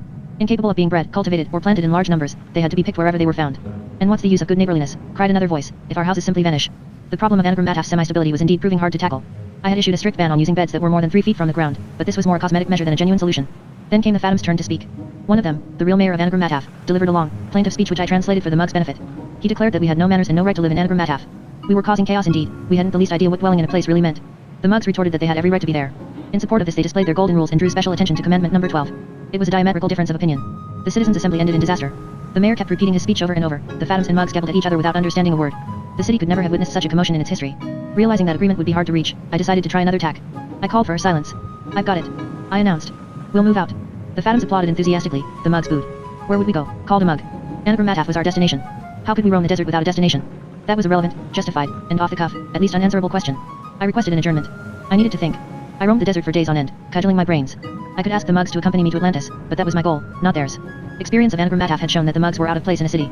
Until I found a solution, life in Anagram Mataf had to go on. The Fatums resumed their repetitious activities, but they seemed to derive no real pleasure from them under the Mugs' suspicious gaze. The Mugs stuck doggedly to the houses they occupied, but the Fatums, who were now bolder in their movements, made life there somewhat less agreeable. It can detract from your home comforts if you are constantly being subjected to black looks by transparent apparitions seated on the living room sofa. Discontentment in the Mirage City was steadily growing. On my desert walks I often encountered Mugs attempting to tire themselves out by marching around the city. They watched me avidly as if intent on witnessing the moment when I had my flash of inspiration. It's almost impossible to think under such circumstances. The pressure on me intensified day by day. I receive a sign. One afternoon I could endure the Mugs' presence no longer. I diverged from my usual route and fled several miles into the desert. There, savoring the peace and quiet, I sat down on a boulder and surveyed my surroundings. Political responsibility wasn't for me, that much was clear. You have to feel some degree of local patriotism if you want to make a credible mayor of a municipality. Personally, however, I found it quite impossible to develop any sense of affection for a semi-stable mirage. Not even the Mugs could do that. Although they stubbornly clung to the idea that they had reached their destination, in their heart of hearts they longed to be back in the desert. About 100 yards away was a smallish drifting dune. I caught myself envying its freedom, the freedom to go wherever the wind took it. Some shiny object in the sand was reflecting the sunlight. Things that reflected light were rare in the desert, so my curiosity was aroused. I went over and saw a bottle protruding from a small hummock in the sand. The writing on the message inside was completely faded and illegible, but it gave me an idea. What we needed was a sign. 3 days later a Mug came running into the city, hugely excited. He had found a message in a bottle and brought it to me to read. The Mug still cherished a certain respect for me. I feigned surprise. A message in a bottle, I exclaimed. It must be a sign. A sign. A sign, cried the Mugs who had gathered around me. Some more Mugs hurried up, together with 1 or 2 Fatums. I solemnly read the message aloud. It consisted of 4 rules. 1. Ye shall not dwell in Anagram Mataf. 2. If ye dwell in Anagram Mataf notwithstanding, ye shall depart the city swiftly and without demur. 3. Ye shall go to a city that bears the name Isidarap Esluf. 4. And, of course, ye shall honor the Mugroom. It was such a brazen device, I felt a twinge of remorse for having employed so obvious a subterfuge.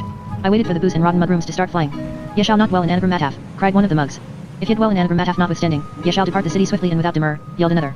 Ye shall go to a city that bears the name Isidarap Esluf, several other Mugs chanted in unison. And, of course, ye shall honor the Mugroom, the whole caravan shouted as one man. It was remarkably easy to persuade the Mugs to move out of Anagram Mataf once they had a new destination. Although none of them knew where Isidore P. Esluf was, the location of Anagram Mataf had been just as much of a mystery. They packed up their belongings at once and saddled their dairies. Crying Isidore P. Esluf, Isidore P. Esluf, again and again, they disappeared into the desert without even bidding me farewell. I found this rather disappointing after all the fuss they'd made about the chosen one, but they probably took it for granted that I was coming along too. If I knew them, they mightn't begin to look for me for several days. The Phantoms were delighted with this development. The fact that I had welded their city to the desert floor was regrettable but irreversible. Besides, it helped to make the place exceedingly prosperous. In the next few years, Anagram Mataf became one of Zamonia's principal tourist attractions. The Phantoms made a fortune out of the fruit and vegetables that dissolved in the tourists' stomachs and returned to them intact for resale. Wherever they pursued their everlasting activities, they set out little bowls with the following notices, in Zamonian, attached to them: gratuities of any amount, large or small, will not be considered demeaning. This earned them even more than the illusory wares of which the tourists could never eat their fill. As for the Phantoms, they acquired a self-confidence they had previously lacked. The writing on the message addressed to the mugs was also destined to keep vanishing and reappearing at intervals, because I had written it with a pencil from Anagram Mataf. However, this only added to its mystique and led the mugs to venerate their new set of rules still more. I take the initiative. I had taken advantage of the occasion to part company with the mugs. Instead of roaming the desert with them at an everlasting trot, I proposed to try, at my own risk, to reach Atlantis. I provided myself with an ample supply of water and set off in a northeasterly direction, that being where the metropolis must lie. I journeyed far more purposefully than the mugs, taking my bearings by the sun and conserving energy and water by trying as far as possible to travel by night. Before a week was up, however, my water was running low and the end of the desert was nowhere in sight at least. The nature of the terrain and vegetation presented little immediate prospect of my reaching a more temperate climatic zone. I had been on the move all morning and was taking a short rest, scanning the horizon for a glimmer of hope, when I sighted something very seldom found in a desert. It was a species of bus stop. Since the sun had been beating down on my unprotected head with exceptional ferocity for a considerable time, I thought at first that it was a mirage, but curiosity prompted me to examine it more closely. It was not only real but firmly embedded in the desert floor. It was also, if I had correctly deciphered the symbol on it, a tornado stop. Around it lay a huge heap of the most heterogeneous objects: food, vases, vessels filled with water, gold, and jewelry, bales of cloth and sacks of spices. From the Encyclopedia of Marvels, Life Forms, and Other Phenomena of Zamonia and Its Environs. By Professor Abdullah Nightingale. Tornado stops. A curious feature of the Demerara Desert, these are erected on the route of a tornado which is thought to be everlasting, always travels in the same direction, and is popularly known as the Eternal Tornado. Many travelers use this whirlwind as a means of transportation and hitch a ride in it for part of the way. Today, if someone recommended me to hitch a ride in a tornado to save time or take a shortcut, I would direct him to the nearest mental institution. At that time, however, I was at an age when such daring feats represented a challenge. A tornado can travel at immense speeds, so anyone whirling along inside it could cover vast distances in a very short time. From the Encyclopedia of Marvels, Life Forms, and Other Phenomena of Zamonia and Its Environs. By Professor Abdullah Nightingale. Eternal Tornado. The Eternal Tornado is the last surviving representative of a generation of whirlwinds that keep to a fixed route. At its southernmost point, this route traverses the interior of the Demerara Desert. At its northernmost point, it skirts the humongous mountains, beyond which lies Atlantis. So this tornado would not only whisk me out of the desert but set me down in the vicinity of Atlantis. What more could I want? Eternal Tornado, the Kant. The objects whirled along and deposited at tornado stops render it probable that the Eternal Tornado is filled with treasures of all kinds. It is presumed to contain tons of gold, silver, platinum, diamonds, jewelry, pearls, and other articles of value, as well as masses of Zamonian currency from various periods. The encyclopedia referred to a means of transpiration that would get me to Atlantis in double quick time and was also as gem-packed with valuables as a bank vault. Perhaps I would be able to filch a few of these and arrive in Atlantis a wealthy man. The only problem was, how did you board a whirlwind and how did you get off one? Well, I could at least examine the possibility of doing so. If it seemed too dangerous, I could always give it a miss. Accordingly, I resolved to wait for the tornado. Waiting for the tornado. Meantime, I took a look at the objects lying around the tornado stop. Vases filled with pearls. A keg of gold dust. A solid silver suit of armor. Goblets, some of gold, others of mother of pearl. 12 place settings encrusted with diamonds. Who would discard such valuables in the middle of a desert? They must have belonged to oasis dwellers in the area. Why had they abandoned these treasures to a meteorological phenomenon? I waited an hour. No tornado. Be patient, I told myself. You can't expect a whirlwind to come along hourly. I sat down and waited another 3 hours. Still no tornado. Evening came, then night, and still not a grain of sand appeared in the sky. I waited the next day and the day after that. Growing bored, I festooned myself with jewelry and strutted around the tornado stop. The local insects and snakes may well have been watching me, whispering together, and fearing for my sanity. I took off the jewelry and sat down on the sand. There wasn't even a gentle little dust devil in sight. On the 5th day it all got too much for me. I'd obviously fallen for a practical joke. A tornado stop? Bah. My water reserves were down to half and I hadn't gone a step further. After 5 days under the sweltering sun, my brain had probably shrunk to the size of a raisin. I decided to move on before I lost the rest of my wits. I shouldered my bundle and set off. A faint headwind ruffled my fur, a little flurry of dust appeared on the horizon. It was the tornado. A whirlwind looks quite innocuous from far away, like a lady stalking dancing across the countryside in a frenzy. As it slowly draws nearer, however, it imparts a growing sense of helplessness, indeed, of absolute impotence. It very soon dawns on you that you are confronted by a natural phenomenon which, along with volcanic eruptions, tidal waves, and earthquakes, registers 10 on the Richter scale. This was no dust devil or feeble little whirlwind that sends a few cactuses sailing through the air. This was a genuine monster of a tornado, a grade 1 storm in the heavyweight division, the kind that can wipe out whole cities in seconds or scoop up a body of water the size of the Zamonian Gulf. The closer it came, the louder the incredible roar it emitted, which might have issued from the throats of thousands of maddened buffalo, lions, elephants, and baboons. Underlying it was a bass note that made the whole desert resonate so violently that cactuses toppled over while the tornado was still dozens of miles away. By the time it was within a mile of me, I could make out the objects that circled it like satellites before being engulfed, boulders the size of houses, cactuses even a cane dairy or two. From the Encyclopedia of Marvels, Life Forms, and Other Phenomena of Zamonia and Its Environs. By Professor Abdullah Nightingale. Tornado stops Kant. It is a traditional Zamonian custom to erect stop signs on the route of the Eternal Tornado. These serve to guide those who leave sacrificial offerings for the whirlwind, which many of Zamonia's inhabitants worship as a deity. They believe it to be an animate, supernatural being that can be appeased, or induced to grant wishes, by gifts. As mentioned above, the stop signs are occasionally misinterpreted as an invitation to ride aboard this meteorological phenomenon or construed as a challenge by death-defying adventurers. It is said that some naive souls are actually prepared to run the risk of traveling aboard a meteorological phenomenon that eats its way through the countryside while rotating at 5,000 RPM. Sensible wayfarers, on the other hand, construe the stop signs as a warning, a kind of recommendation to quit the area as fast as possible. There's still time, I thought. I can still stir my stumps and run for it before the tornado. Before I could finish the word in my head, the tornado picked me up by the scruff of the neck like a struggling rabbit. The gigantic hand made of dust, mud, and desert sand hoisted me high into the air and whirled me in a circle around the midpoint of the tornado. It could not have been more than a few seconds before I was high enough to overlook the whole of the desert. Anagram Mataf lay far behind. That was the last thing I saw before being sucked into the tornado's interior. I was hauled backwards through a loose mass of sand, pebbles and desert scrub that engulfed me completely but was so well ventilated by the constant motion that I could still breathe. The most unpleasant thing was the peculiar sensation that overcame me as I sank ever deeper into this mixture of desert sand and pebbles. It was a very frightening sensation, a feeling of utter helplessness accompanied by a presentiment of death. At the same time, all the strength was sucked out of me. My body became heavy and ached all over, as if I were suffering from a bad bout of influenza. And then, quite suddenly, the tornado released me. I fell head over heels and came to rest on a firm surface. It was, as I discovered to my amusement, a flight of stone steps. From the Encyclopedia of Marvels, Life Forms, and Other Phenomena of Zamonia and its Environs. By Professor Abdullah Nightingale. Eternal Tornado, the Kant. Eternal tornado is the popular term for the last megatornado in the perpetuum mobile category still active in the Demerara Desert. Unlike normal tornadoes, this whirlwind, which is approximately 5 miles high and half a mile in diameter, possesses certain characteristics no longer found in present-day whirlwinds. Among other things, it apparently goes on forever. Another characteristic is the so-called mobile stability that exists in the heart of the tornado, hence the theory that relates it to another violent meteorological phenomenon, namely, the hurricane. One well-known feature of the hurricane is its calm center, the so-called eye of the storm. Some authorities surmise that the eternal tornado originated in prehistoric times, when a hurricane and a tornado collided and became fused together. Although this would conflict with another meteorological theory conventions observed by exceptional natural phenomena, it may be one of those popular exceptions that always prove the rule when scientists are at their wits' end. This mobile stability, or zone of complete calm inside a raging whirlwind, is so pronounced in the case of the eternal tornado that many tornado experts espouse the possibility that a house of cards could be built inside it without collapsing. Although this may be something of an exaggeration, the physical conditions prevailing inside the tornado must be so stable that it would in theory, at least be possible to survive there, in very primitive conditions, of course. Purely in theory, be it noted, because no one would be insane enough to enter a whirlwind of his own free will. What temporarily alarmed me far more than the discovery of a flight of stone steps inside the tornado was the fact that I couldn't see very well. My vision was blurred, and everything looked less well defined than usual. I should point out that my eyesight is normally as keen as that of an eagle looking through an electron microscope. I can tell the sex of an ant at 50 yards without any technical aids, even in twilight. Now, however, I saw just about as well as an owl in daylight. Everything seemed to be shrouded in a pall of mist, and I had to screw up my eyes to focus them a little better. Some tornado dust had lodged in them, presumably, but I hoped this was only temporary. I tried to stand up but failed to do so with anything like my normal agility. My limbs felt as heavy as lead. It was only with a supreme effort that I managed, groaning, to stand more or less upright. The fall had evidently taken more out of me than I thought. I felt as if I were suffering from lumbago, and every muscle in my body ached. Beneath me were the stairs on which I'd landed so painfully. I walked or rather, hobbled to the edge and found myself peering down a shaft several miles deep. The stairs went spiraling down it, lower and lower, and the walls of the shaft were lined with small, single-storied houses, evidently built of mud. Overcome by a terrible fit of vertigo, I instinctively staggered back a few paces. When I turned round, I was standing only a few feet from one of the primitive little houses. The centenarians. Out of the crudely constructed doorway stepped an old man. By old man I don't mean a sprightly senior citizen in his prime, or aged between 60 and 70, but a really old man. This one must have been at least 100 years old, possibly 1,000. He had shoulder-length gray hair and a white beard that almost reached his knees. His face was a mass of wrinkles, and he was leaning on a stick. He subjected me to a stare of the kind that only very old people can give so long and piercing that you wonder if they're still staring at you or have died in the interim. I soon found the situation embarrassing, so I tried to break the ice with a little conversation. How do you do? Could you tell me where I am, please? My voice made a noise like the door of a prison cell opening after decades of oil deprivation. I gave a start, it sounded so croaky and unfamiliar. Feeling awkward, I cleared my throat, which probably still had bits of tornado lodged in it. The old man looked at me pensively but without surprise. Then he gave a gentle smile and said, "You're in paradise." Of course. That was the answer, I was dead. The whirlwind had broken my neck. I must have suffocated in the mass of pebbles or died of shock. No idea what had finished me off, but I had certainly kicked the bucket. I was dead, I was in heaven, and this old man was none other than God. Looking the way he did, who else could he be? He had now shuffled to the edge of the stairs. Cupping his hands around his mouth, he called out, so loudly that his voice went echoing down the shaft, "A new arrival. A new arrival." Some more men came out on the stairway. They all had long white hair and yard-long beards and were at least as old as the one I took to be God. Not a word was spoken as they came toiling up the stairs, a laborious and painful process. I myself refrained from speaking because my own voice frightened me. The old men clustered round me and fondled my head with their bony hands in what appeared to be a well-meant form of ritual greeting. Two of them solemnly approached me bearing a large mirror. "Look in the mirror," one of them commanded. His tone, though friendly, brooked no refusal. Looking at the graybeards' faces, I detected the sort of tense expectancy displayed by parents watching their children open Christmas presents. Hesitantly, I looked in the mirror. I had to screw up my eyes before I could make out my reflection, and then my fur had turned snow white and was so long on my head that it straggled down my neck to my shoulders. I had a yard-long beard, and there were big, dark blue bags under my eyes.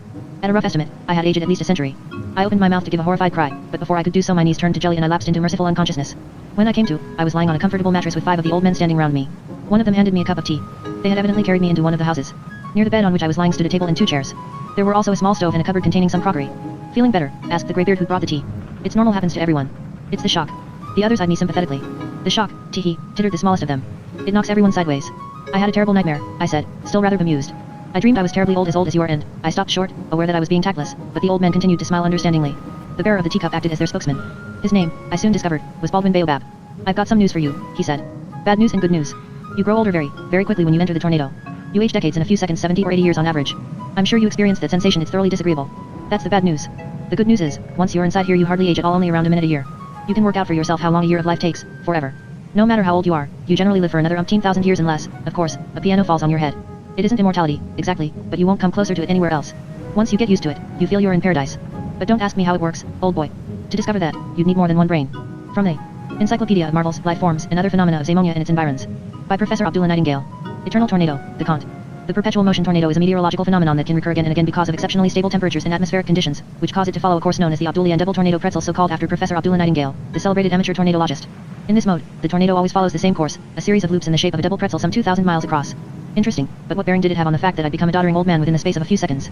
A stable time vacuum prevails inside the eternal tornado. In other words, time is propelled outwards and away from the center of the whirlwind like moisture in a salad drainer by the immense centrifugal force it exerts. In the eye of the storm, on the other hand, time is subjected to extreme condensation, with the result that it passes at breakneck speed. Anyone insane enough to penetrate a tornado's outer wall of sand would age decades within the space of a few seconds. One of the advantages of old age is that you don't get worked up over things so easily, not even over the belated arrival of information from an encyclopedia implanted in your brain. At least I now knew how matters stood. What I still failed to understand was why anyone inside a tornado should age by even a minute a year. While the tornado is changing its centrifugal direction, an annual process that takes about 60 seconds to complete, the time vacuum fills up with time. This means that, should any living creature happen to be inside the tornado at that moment, an improbable state of affairs, since, as we have already mentioned more than once, no one would be idiotic enough to enter a tornado in the first place, it, too, would be bound to age by 1 minute. I informed the old men of Nightingale's scientific explanation, which they greeted with nods and murmurs of approval. They gave me some readily digestible porridge to eat, one of the tornado inhabitants' favorite dishes, and we drank a few cups of tea together. Once I had regained some of my strength, I actually succeeded in getting back on my wobbly legs. This will be your home from now on, one of the old men said with a sweeping gesture. You can choose another house if you don't care for this one. There are still a few vacant in the lower section. Come, said Baldwin, we'll give you an exclusive guided tour of Tornado City. Tornado City. Conditions inside the whirlwind were remarkably stable, as I have said, and approximated to those prevailing in a modern jumbo jet subjected to periodic spells of turbulence. The floor and walls vibrated incessantly but quite gently. A few teacups and old men fell over when the city gave an occasional jolt, but that was all. The deafening external roar produced by the tornado was muffled by its thick integument of sand. All I could detect was a subdued hum, though this might have been because my hearing had deteriorated with age. From time to time, probably when it rounded a bend, the tornado emitted some mighty creaks and groans. When this happened, a few of the loosely laid stairs became telescoped and one or two of the houses teetered a little, but no one took any notice. The old men had built the stairway in the houses themselves, using all kinds of materials found inside the tornado, a considerable achievement, given their advanced years. On the other hand, they had an immense amount of time to play with. They had dispensed with architectural falderals of any kind and subordinated form to function, so all the houses looked more or less the same. In old age, I discovered, one no longer sets much store by outward appearances. The storage depot. It really is pure heaven, this place, I was told by Abraham Craw, the man who ran the city's main storage depot. Like many of Tornado City's inhabitants, he had been traveling with a caravan when the whirlwind overtook him. I had at first assumed that most of the inmates were victims of tornado stops, but it transpired that I was the only one. The storage depot consisted of a longish row of houses situated in the central section of the staircase. It was chock full of everything imaginable: foodstuffs, tools, shoes, clothes, bath mats, brooms, household goods, and functioned as a kind of department store whose wares were arranged in accordance with some system known only to Abraham. Alright, so we're a bit unsteadier on our pins than we used to be and our eyesight isn't what it was, but there isn't much to see here anyway. To Abraham, every cloud had a silver lining. So there are compensations, he went on. The best of it is, we don't have to worry about a thing. We don't have to work either, if we don't want to. It's the perfect form of retirement. The tornado supplies us with all we need, more than we need, in fact. People leave the craziest things at tornado stops. Look, white whale caviar, nightingale's tongues in aspic, unicorn goulash, things you only find in gourmet restaurants as a rule. We've got whole farms in here, complete with ducks and chickens, pigs, and milch cows. Not even the freshest food goes bad because nothing in here grows older. Of course, that only applies to the things that fly in through the hole in the top of the tornado and don't pass through the wall. Here, this cask of milk sailed in 2 years ago still tastes as fresh as if it had come straight from the udder. People outside believe the tornado is a god, or something of the kind. They often bring their offerings from far away, and have done for hundreds of years. Even kings must have been among them, to judge by the gold and jewelry that come sailing in here from time to time. When the tornado sucks something up, we simply retire into our houses and wait for the shower of goodies to abate. You have to be really careful, though. Last year 2 of us were nearly killed by a camedary. I myself got a trombone on the head, could only see in black and white for a month afterwards. Most of the stuff falls down the shaft, but a few things land on the stairs. We collect what we need. A lot of it is useless, of course. Last year it rained kayak paddles 3 times in quick succession. I suppose you couldn't find a use for a couple of hundred kayak paddles. It might be supposed that a person doesn't find it too easy to get used to being 80 years older from one day to the next, but this isn't so. You get used to it very quickly within 3 or 4 days for the simple reason, no doubt, that there's nothing to be done about it. Being old isn't so bad. It's just that everything becomes a little slower and you act with greater deliberation. The inhabitants of Tornado City didn't go out much. It was always a bit of a risk, using the stairs, because something could come whirling in at any moment. So we kept our walks to a minimum. The old men spent most of the time in their little houses, pursuing their various hobbies. I had made friends with Baldwin Baobab, the first old man to find me on the stairs. I visited his home for a chat at least once a day, and we recounted our life stories. Baldwin's story. One day Baldwin told me how he had ended up in the tornado. It was youthful folly, of course. I'd always liked taking risks, but my reptilian rescuer idea was by far the biggest risk I ever took. I pricked up my ears at the words reptilian rescuer. I'd heard that, however great a danger you were in, one of those dinosaurs would always rescue you in the nick of time. I'd shot the Woden's Falls in a canoe, waded blindly through the graveyard marshes of Dull, plunged into the raging waters of the Lock River, and every time I'd been saved at the very last minute by one of those ancient birds. I thought back on my time with Mac. In those days I'd often wondered how people could get themselves into such dangerous situations. I trusted the dinosaurs so implicitly that I became more and more reckless. Baldwin went on. Things got to the stage where I jumped off Demon Rocks without a parachute. The mention of Demon Rocks made me prick up my ears a second time. I simply hurled myself into space without a second thought. Only when I'd fallen 2,000 feet did it occur to me that visibility was extremely poor that day, and that a heavy drizzle and dense mist were very unfavorable conditions in which to be sighted by a reptilian rescuer. After 5,000 feet I had my first misgivings. What would happen if none turned up at all? At the foot of Demon Rocks lies a glass forest whose crystal treetops are as sharp and pointed as the peaks of the Gloomberg Mountains. But I wouldn't have survived even if there had been a whole warehouse full of mattresses down there, not after falling from such a height. I suppressed this disagreeable thought for a while, but after falling another 10,000 feet I was unpleasantly struck once more by the suspicious absence of any pterodactyls. Another 1,000 feet or so, and I would crash to the ground. I would have welcomed it had the outlines of a flying lizard shown up, if only in the distance, but nothing of the kind occurred. While falling the last 500 feet I realized that it had probably been unprofessional of me to jump in such poor visibility. There wasn't even a bird to be seen, a potential sign that my decision to jump without a parachute had not been based on mature consideration. On the other hand, a parachute wouldn't have done me much good. The treetops would have skewered me more slowly, that's all. 50 feet from impact I came to the conclusion that it had definitely been a mistake to risk the jump. I fiercely reprimanded myself, condemned my carelessness, and bitterly deplored my blind faith in the reptilian rescuers. I had indeed been mistaken, that much was clear. 3 feet from being spitted on a glass tree trunk the height of a flagpole I had one of my life's most profound revelations. I was an unmitigated idiot. 1 foot from impact I mentally underlined this realization twice in red pencil. 6 inches from impact a flying lizard shot out of the dense mist, grabbed me by the scruff of the neck, and carried me back up Demon Rocks, where he gave me a regular tongue lashing. I'd had plenty of lectures from reptilian rescuers in my time, but I'd never felt so ashamed. That pterodactyl really knew how to bawl someone out, believe me. The strangest thing of all was, there was a little bear sitting on its back. Not a white one like you, though. Its fur was blue. An old friend. That clinched it. Baldwin had been referring to one of my countless missions with Deus Ex Machina. I recalled the dense mist, the poor visibility, and Mac's stubborn insistence on waiting till the very last moment. It had been a genuine feat of navigation, flying almost blind in a heavy drizzle. I also recalled the shamefaced young man we'd deposited on the summit of Demon Rocks. I had helped to save Baldwin's life. A tearful, affectionate scene ensued when I told Baldwin that the little blue bear had been me. Baldwin wept because he had encountered one of his rescuers. As for me, I wept at this reminder of my happy cubhood, which was now a thing of the past. Finally we wept because we couldn't help it. We pulled ourselves together after a while, and he continued, sniffing. Stupidly enough, that incident reinforced my faith in the reliability of reptilian rescuers to such an extent that I started taking even bigger gambles. I floated down the Wodensgard Rapids in a barrel and jumped into an erupting volcano from a dirigible balloon. No risk was too great. And all went well every time one of those pterodactyls always turned up at the last moment. Until the day I decided to defy the tornado. So here I am. Not even a bird showed up, not even at the very last moment. Well, Mac and I couldn't be everywhere at once. Depending on their particular interests, the old men had taken up various hobbies of which most were connected with the things the tornado sucked in. One day it swallowed an entire library, and since then a man named Nathasi Auden had been busy retrieving books from the sand, arranging them, cataloging them, and lending them out. Others specialized in collecting velvet cushions, door handles, or sun umbrellas. They were always engaged in swapping things, catching them off each other, or bartering them. Thus the biggest social event in Tornado City was the day of the regular flea market, when each inhabitant could barter the junk displayed outside his front door. Tornado treasures. Junk is putting it a bit strong, perhaps, because some of the things on offer were extraordinarily valuable. There were cut diamonds the size of billiard balls, gold jewelry, whole treasure chests filled with silver coins and strings of pearls, ivory mantillacombs, platinum shoehorns, cutlery, and flatware of unbreakable glass from the Impic Alps, ashtrays of volcanic crystal, coffers full of tiny gold bars and barrels of paper money, skillfully fashioned rings and bracelets in a wide variety of precious metals, crowns and scepters, diamond-studded coffee spoons, caskets of rubies and emeralds, and elaborately decorated kitchen utensils made of highly compressed meteorite dust. All these had been engulfed by the tornado over the years. Once inside it, however, the most valuable articles were worth least, whereas a few intact fresh eggs or a roll of really soft toilet paper were regarded as absolute luxuries. Cash, gold, and diamonds meant nothing in Tornado City. I started to collect these treasures notwithstanding. From the flea market I amassed vast quantities of antique gold coins, diamond tiaras, noblemen's coronets, magnificent goblets, silver cutlery. I filled my house with stacks of gold bars and stored sacks of pearls beneath my bed. After a few weeks my home resembled a treasure chamber from the 1001 Nights. I swathed myself in splendid robes of silk and ermine, wore a caliph's crown for breakfast, and strutted up and down in front of my house draped in sparkling necklaces of precious stones. At every flea market I bargained for treasures of all kinds, bales of Chinese silk, jade vases, platinum goblets, sackfuls of gold, silver buckets filled with uncut diamonds. I couldn't get enough of them. By now, I could scarcely move in my house. While sleeping I was pricked by the jagged extremities of the royal crowns I'd stacked on my bed for lack of space. I had to pick my way with difficulty through the luxury goods that lay around all over the place, waded through the diamonds and pearls that covered the floor to a depth of several paws breadths, and had to clamber over brimming treasure chests just to get from my bed to the table. In contrast to this superabundance, I was always short of coffee, sugar, porridge oats, and honey water, all of them simple, everyday things to which I was accustomed, but which I'd largely bartered away for my treasures. I lived on a strict diet consisting mainly of water and the scraps of food I sometimes found on the rubbish dump. One morning Baldwin came to breakfast. He was looking worried. Having grown used to his notoriously bad moods, I thought no more of it. I gave him a cup of potato tea, an infusion of roasted potato skins a brew I'd invented for want of coffee, and a plate of potato skins, likewise roasted. Donning my ermine cape with ruby buttons and my favorite crown, I waded through my treasures to the kitchen table to keep Baldwin company. "You're the talk of Tornado City," he said, having taken a sip of potato tea and, with a look of disgust, replaced the emerald-encrusted gold cup on its saucer. "Really?" I said. "What are people saying about me?" My curiosity was aroused. They probably envied me my treasures. Lying on the table were some sacks of gold. They were obscuring my view of Baldwin, so I pushed them aside. "I'm surprised you haven't heard them, the din they're making all day long. They're laughing at you, that's what." I shook a little gold dust out of my ears. Maybe I hadn't heard aright. I'd become the wealthiest inhabitant of Tornado City in no time at all. I owned the Norslander crown jewels. I controlled the whole of Tornado City's gold and platinum reserves. What was so funny about that? "Take a look at yourself," Baldwin said with a hint of compassion in his voice. "You look like a circus clown with megalomania. Look around you. What do you want with all this loot? You've got sackfuls of diamonds but you can't offer me a decent cup of coffee. You're swimming in gold but living on scraps. You still haven't caught on, have you? You're going to be here in Tornado City till the end of your days. There's no going back. You can't take it anywhere, all this rubbish you've collected, and it's utterly worthless in here. You still haven't come to terms with the fact that you're the tornado's prisoner like the rest of us." Baldwin rose and struggled across the room to the door, ripping his cloak on a gold saber in the process. That really infuriated him. In the doorway he paused and turned. "You're 100 years old, so grow up at last. The sooner you resign yourself to your fate the better. And get rid of all this loot." So saying, he made his way down the stone stairs to the public tea room, where everyone was tearing me to shreds. I see sense at last. I remained seated at the table for a while, blushing under my magnificent crown. Baldwin was right, but not quite in the way he thought. I was well aware that my treasures were worthless in here. I had accumulated them because I still secretly hoped to extricate myself and them from the tornado. This had completely blinded me to my real objective, which was to escape. Well, things were going to change. I spent the next few weeks getting rid of all my treasures, no easy task, because nobody really wanted to take them on, still less give me anything genuinely useful in exchange. Usually so decrepit, the old men hobbled past my flea market stall with surprising agility, so I resorted to a trick. I visited each of the inhabitants in turn and took the opportunity to shower them with sumptuous gifts.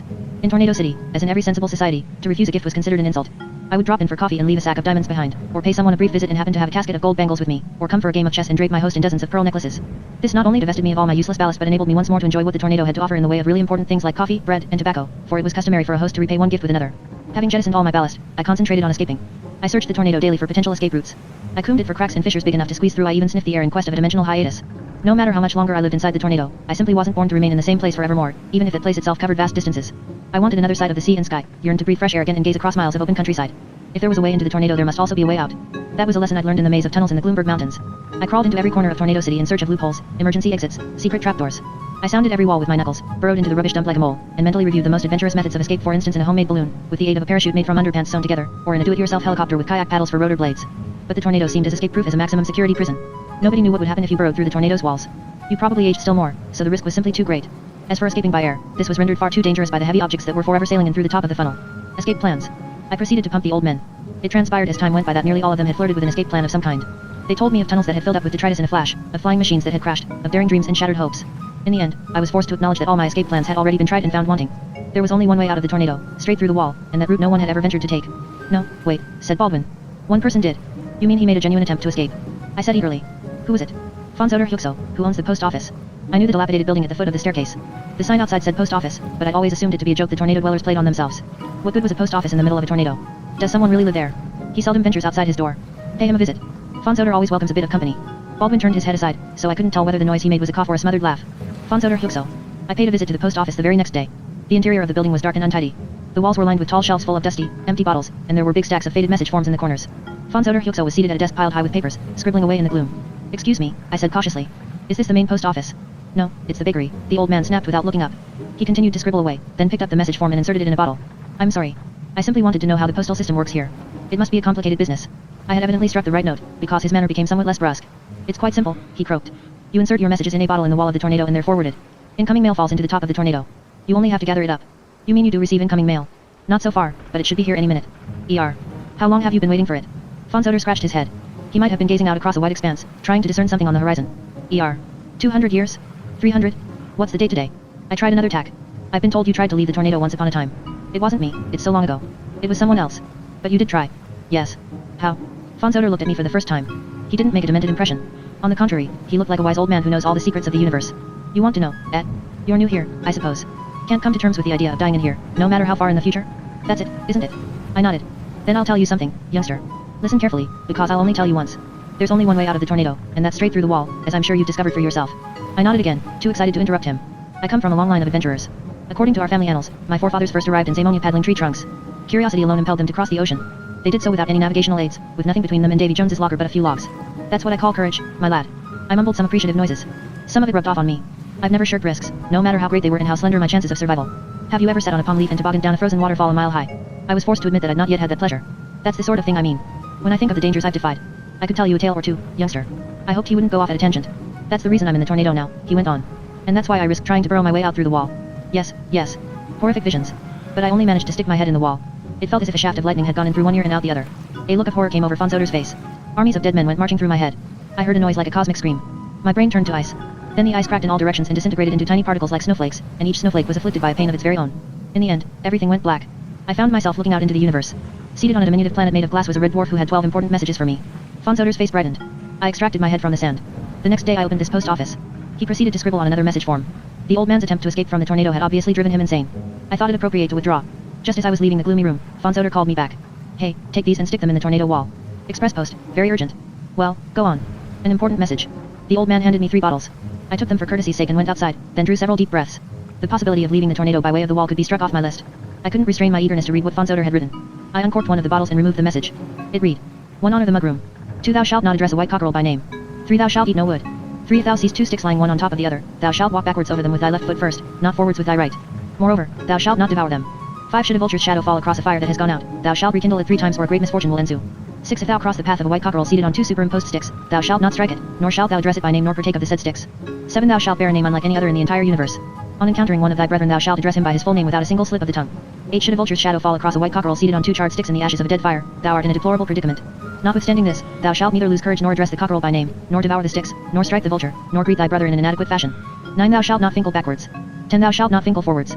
11 thou shalt not sleep on a dune that drifts in the direction of noon. Should it drift towards evening, thy time has come. 12 Thou shalt betake thyself to the city named Anagram and, when thou hast found it, trap it, and make it thy home for evermore. I went all weak at the knees. I had to sit down on one of the stairs before I took in what I was holding in my hands. I opened the second bottle and read what was on the slip of paper. 1. Honor the mug room. 2. Thou shalt not address a white cockerel by name. 3. Thou shalt eat no wood. 3. If thou seest 2 sticks lying one on top of the other, thou shalt walk backwards over them with thy left foot first. The third bottle contained the same message. I felt sick. 2 old men walked past and saw me sitting there with the bottles beside me. Well, anything important? One of them inquired jocularly. The other tapped his head. He's been sending these important messages for, let me think, 200 years? 300? What's the date today? And they walked on, laughing to themselves. Thou shalt not fingle backwards, chortled one. Thou shalt not fingle forwards, said the other. They had to prop each other up to prevent themselves from tumbling down the stairs. So the mugs had been traipsing through the desert for centuries because of that demented old man. It was on his account that I trapped a Fata Morgana, on his account that we put the fear of God into the Fatums. Strictly speaking, it was his fault that I was imprisoned in this tornado, for if the mugs hadn't obeyed his message in a bottle we should never have found Anagram and I should never have ended up in Tornado City. I was absolutely shattered. Old Fonzoder had not only got me into the tornado, he had robbed me of any hopes of being able to leave it again. I hurled the bottles down the shaft to join the rest of the rubbish at its foot. I resolved to turn over a new leaf entirely. It was futile to dream of escaping from the tornado, no route to freedom existed. I would have to resign myself to my fate like all the rest. I knew that most of them consoled themselves against their imprisonment by engaging in some form of activity, either a definite occupation like tidying the central storage depot or a hobby collecting things, mainly. One had a large collection of roof tiles and others hoarded chair legs or coffee beans, each according to his particular interest. I spent a long time debating what to collect. Chastened by my humiliating experience with the treasures I'd amassed, I opted for something that possessed intrinsic rather than financial value and was of general interest. The Chronicler of Tornado City. I collected stories. It was my intention to become the Chronicler of Tornado City and record the biographies of all its inhabitants. I went to the storage depot, where I procured a thick block of paper, several pencils, and an eraser. Then I proceeded to question the old men about their life stories. I was greeted with suspicion at first. None of them was willing to speak freely because it seemed they all had something to hide. In the end, however, they started to enjoy themselves. They felt flattered to be taken seriously, eagerly dredged their memories for forgotten incidents, and became thoroughly communicative. Where most of the old men were concerned, a blot on their past emerged. All of them had lied about the true reason for their presence in Tornado City. The vast majority began by repeating the story of the caravan overtaken by the whirlwind, but eventually, in response to my probing, most of them came clean. The real reason why they had ended up in the tornado was identical in almost every case, prompted by youthful exuberance or a spirit of adventure. They had obediently waited at a tornado stop until they were whirled away. And one of the reasons for this natural stupidity was that all the inhabitants of Tornado City, except me, were human beings. From the Encyclopedia of Marvels, Life Forms, and Other Phenomena of Zamonia and its Environs. By Professor Abdullah Nightingale. Human being, a life form belonging to the mammalian family and endowed with speech. This is an erect, 10-fingered creature of moderate intelligence, only one brain. The human being has 2 arms, 2 legs, and 1 head. It does not, however, possess any magical, nocturnomorphic, or telepathic faculties, which in Zamonia puts it beyond the pale. In consequence of the Zamonian War of Succession, all human beings were banished from Atlantis. Elsewhere in Zamonia they are found only in small groups in village communities or as lone individuals. The rest have retreated to other continents such as Africa, Australia, or Yaval. The few human beings who still lived in Zamonia were hard-bitten adventurers, because it required nerves of steel to live on a continent inhabited for the most part by hobgoblins, trolls, yetis, wolperding whelps, and evil spirits of various kinds. And it was this willingness to take a risk that had brought most of them to Tornado City. Their true stories were considerably more interesting and bristled with adventures. These decrepit old men had once been the biggest daredevils in Zamonia. The tales they told were filled with hair-raising deeds of daring. I would gladly pass them on for the reader's benefit, but they would make a book on their own. I shall therefore confine myself, so as to convey at least some idea of them, to the 3 that impressed me most. 1. Isenbor, the man death rejected. One day, Isenbor decided that he wanted to die. He wasn't suicidal, ill, or in any kind of trouble. On the contrary, he was thoroughly optimistic by nature, young, fit, and full of plans for the future. It was simply that he considered dying the most unpleasant aspect of human existence and wanted to put it behind him as soon as possible, so that he could get on with his life without always being confronted by the prospect of death. He was convinced that, once having died, he would somehow contrive to find his way back to the land of the living. Isen lived in one of the villages in the Much-Water Marshes, so it seemed logical to pick a quarrel with the peat witches that inhabited them, whose songs caused people to lose their way and die a painful death by drowning in the waters of the morass. Isen allowed himself to be bewitched by their singing, marched into the swamp, and duly sank below the surface. But he didn't drown. Hard as he tried and eagerly as he drew the brackish water into his lungs, he simply couldn't drown. His lungs breathed the water like fresh sea air. The peat witches, who were beside themselves with rage, pelted him with clods of earth and chased him back to his village. Next, Isen tried to burn himself to death. He had heard of the hellfires of Midgard, great pools of liquid fire that bubbled up from the bowels of the earth, hot enough to melt rocks and ingots of iron. Unhesitatingly, he hurled himself into the biggest of those pools of fire. But he didn't burn to death. On the contrary, he found the fire freezing cold and shivered like someone in an icy bath. Instead of sustaining fatal burns, he caught a bad cold. Having recovered from his cold, Isen went to Baysville, where the biggest millstones in Zamonia ground the wheat from Harvest Home Plain into flour. Each of these stones was as big as a medium-sized village, and each time it turned it pulverized the grain from 5 whole fields. Isen lay down beneath one, hoping to be crushed to death. But the millstone didn't crush him. Instead, it broke into 1,000 pieces and buried him. But not even that could kill Isen. He crawled out of the debris a few minutes later, whereupon the angry local farmers drove him out of town. His other attempts to kill himself, though quite comparable with Baldwin's suicidal exploits, were equally unsuccessful. No reptilian rescuers came to Isen's assistance. In his case they were superfluous. He merely discovered, on numerous occasions and in a wide variety of ways, that he was invulnerable. But he didn't give up hope. He persisted in trying to kill himself by the most multifarious means. But he didn't die. One day there came a knock at Isen's door. He opened it to find Death standing outside. "Listen to me, Isen," said Death. "You can tie yourself in knots for all I care, but I still decide when someone dies. I've nothing against you personally, and it's all the same to me if you'd sooner die today than in 50 years' time. But if I turn a blind eye once, everyone will want the same privilege, and I might as well hang up my scythe. Just remember this, I'll always be where you are least expecting me, never where you are looking for me, so give up." But Isen didn't give up, not even on Death's personal recommendation. He passed through sandstorms and showers of meteorites unscathed, scaled the highest peaks, defied the thunderbolts of a Gloomberg tempest, and jumped off demon rocks no less than 3 times. But still he didn't die. One day there came another knock at his door. A masked man was standing outside. "Do you want to die?" he asked. "Oh, yes," said Isen. "Can you help me?" Then the man told him about the eternal tornado. No one who tangled with it had ever been seen again. Isin trudged across the Demerara Desert without any water but didn't die of thirst, was flattened by the Sherichayalala but escaped without a scratch. At long last he was confronted by the eternal tornado. Unhesitatingly, he threw himself into the whirlwind, but even that failed to kill him. Know what I think? Isin asked me at this point in his story. What? The masked man that was death. He sent me into the tornado because he knew it was the place where I would remain alive longer than anywhere else. And that was how Isin ended up in Tornado City.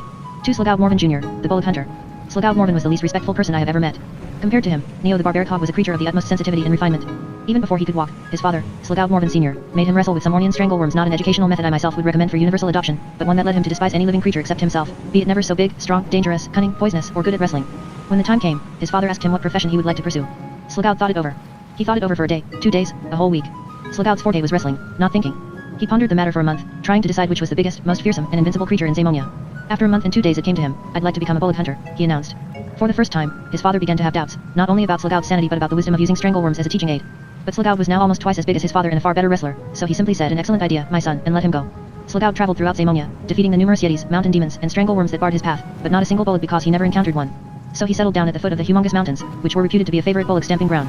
Wait long enough, it was said, and one was sure to come along. Slugald waited a year, 2 years, 3 years. After 10 years had passed he began to wonder whether he ought to change professions.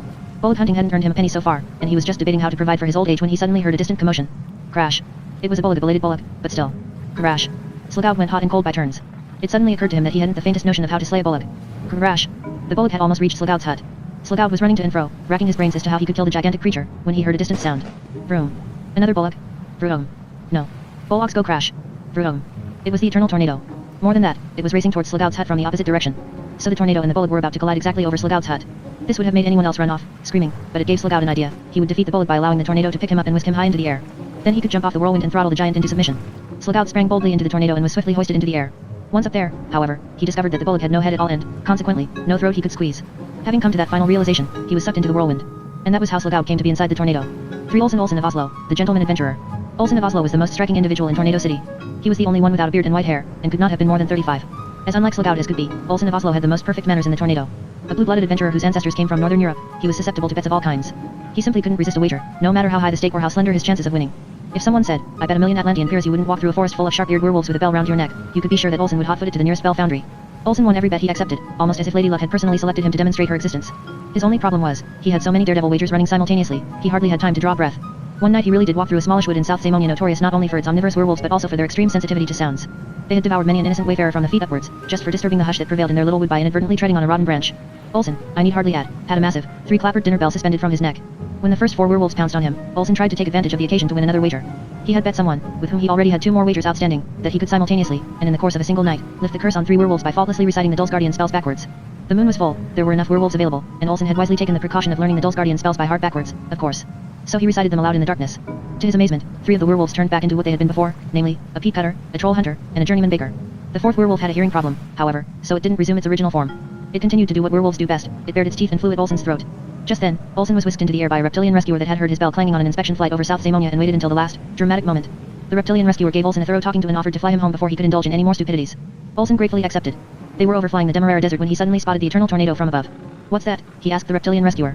That's the eternal tornado, he was told, the only natural phenomenon whose victims not even we can rescue. It's too dangerous. I bet you wouldn't dare jump into it yourself. Naturally, Olsen jumped.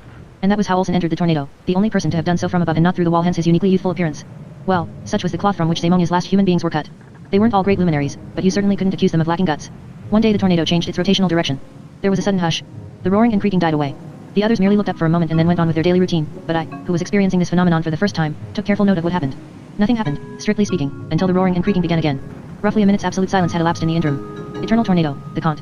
It is assumed that the tornado comes to a complete standstill for the few moments it takes to change its rotational direction, during which the temporal vacuum briefly fills up with time. This would be the only juncture at which anyone situated inside the tornado, and that, as already mentioned in passing, would mean that he possessed the IQ of a lugworm, could leave it in relative safety. He would have precisely 1 minute in which to burrow through the tornado wall and make good his escape. During that minute the focal mass of the time inside the tornado's wall changes, flowing backwards at twice the normal speed for 60 seconds.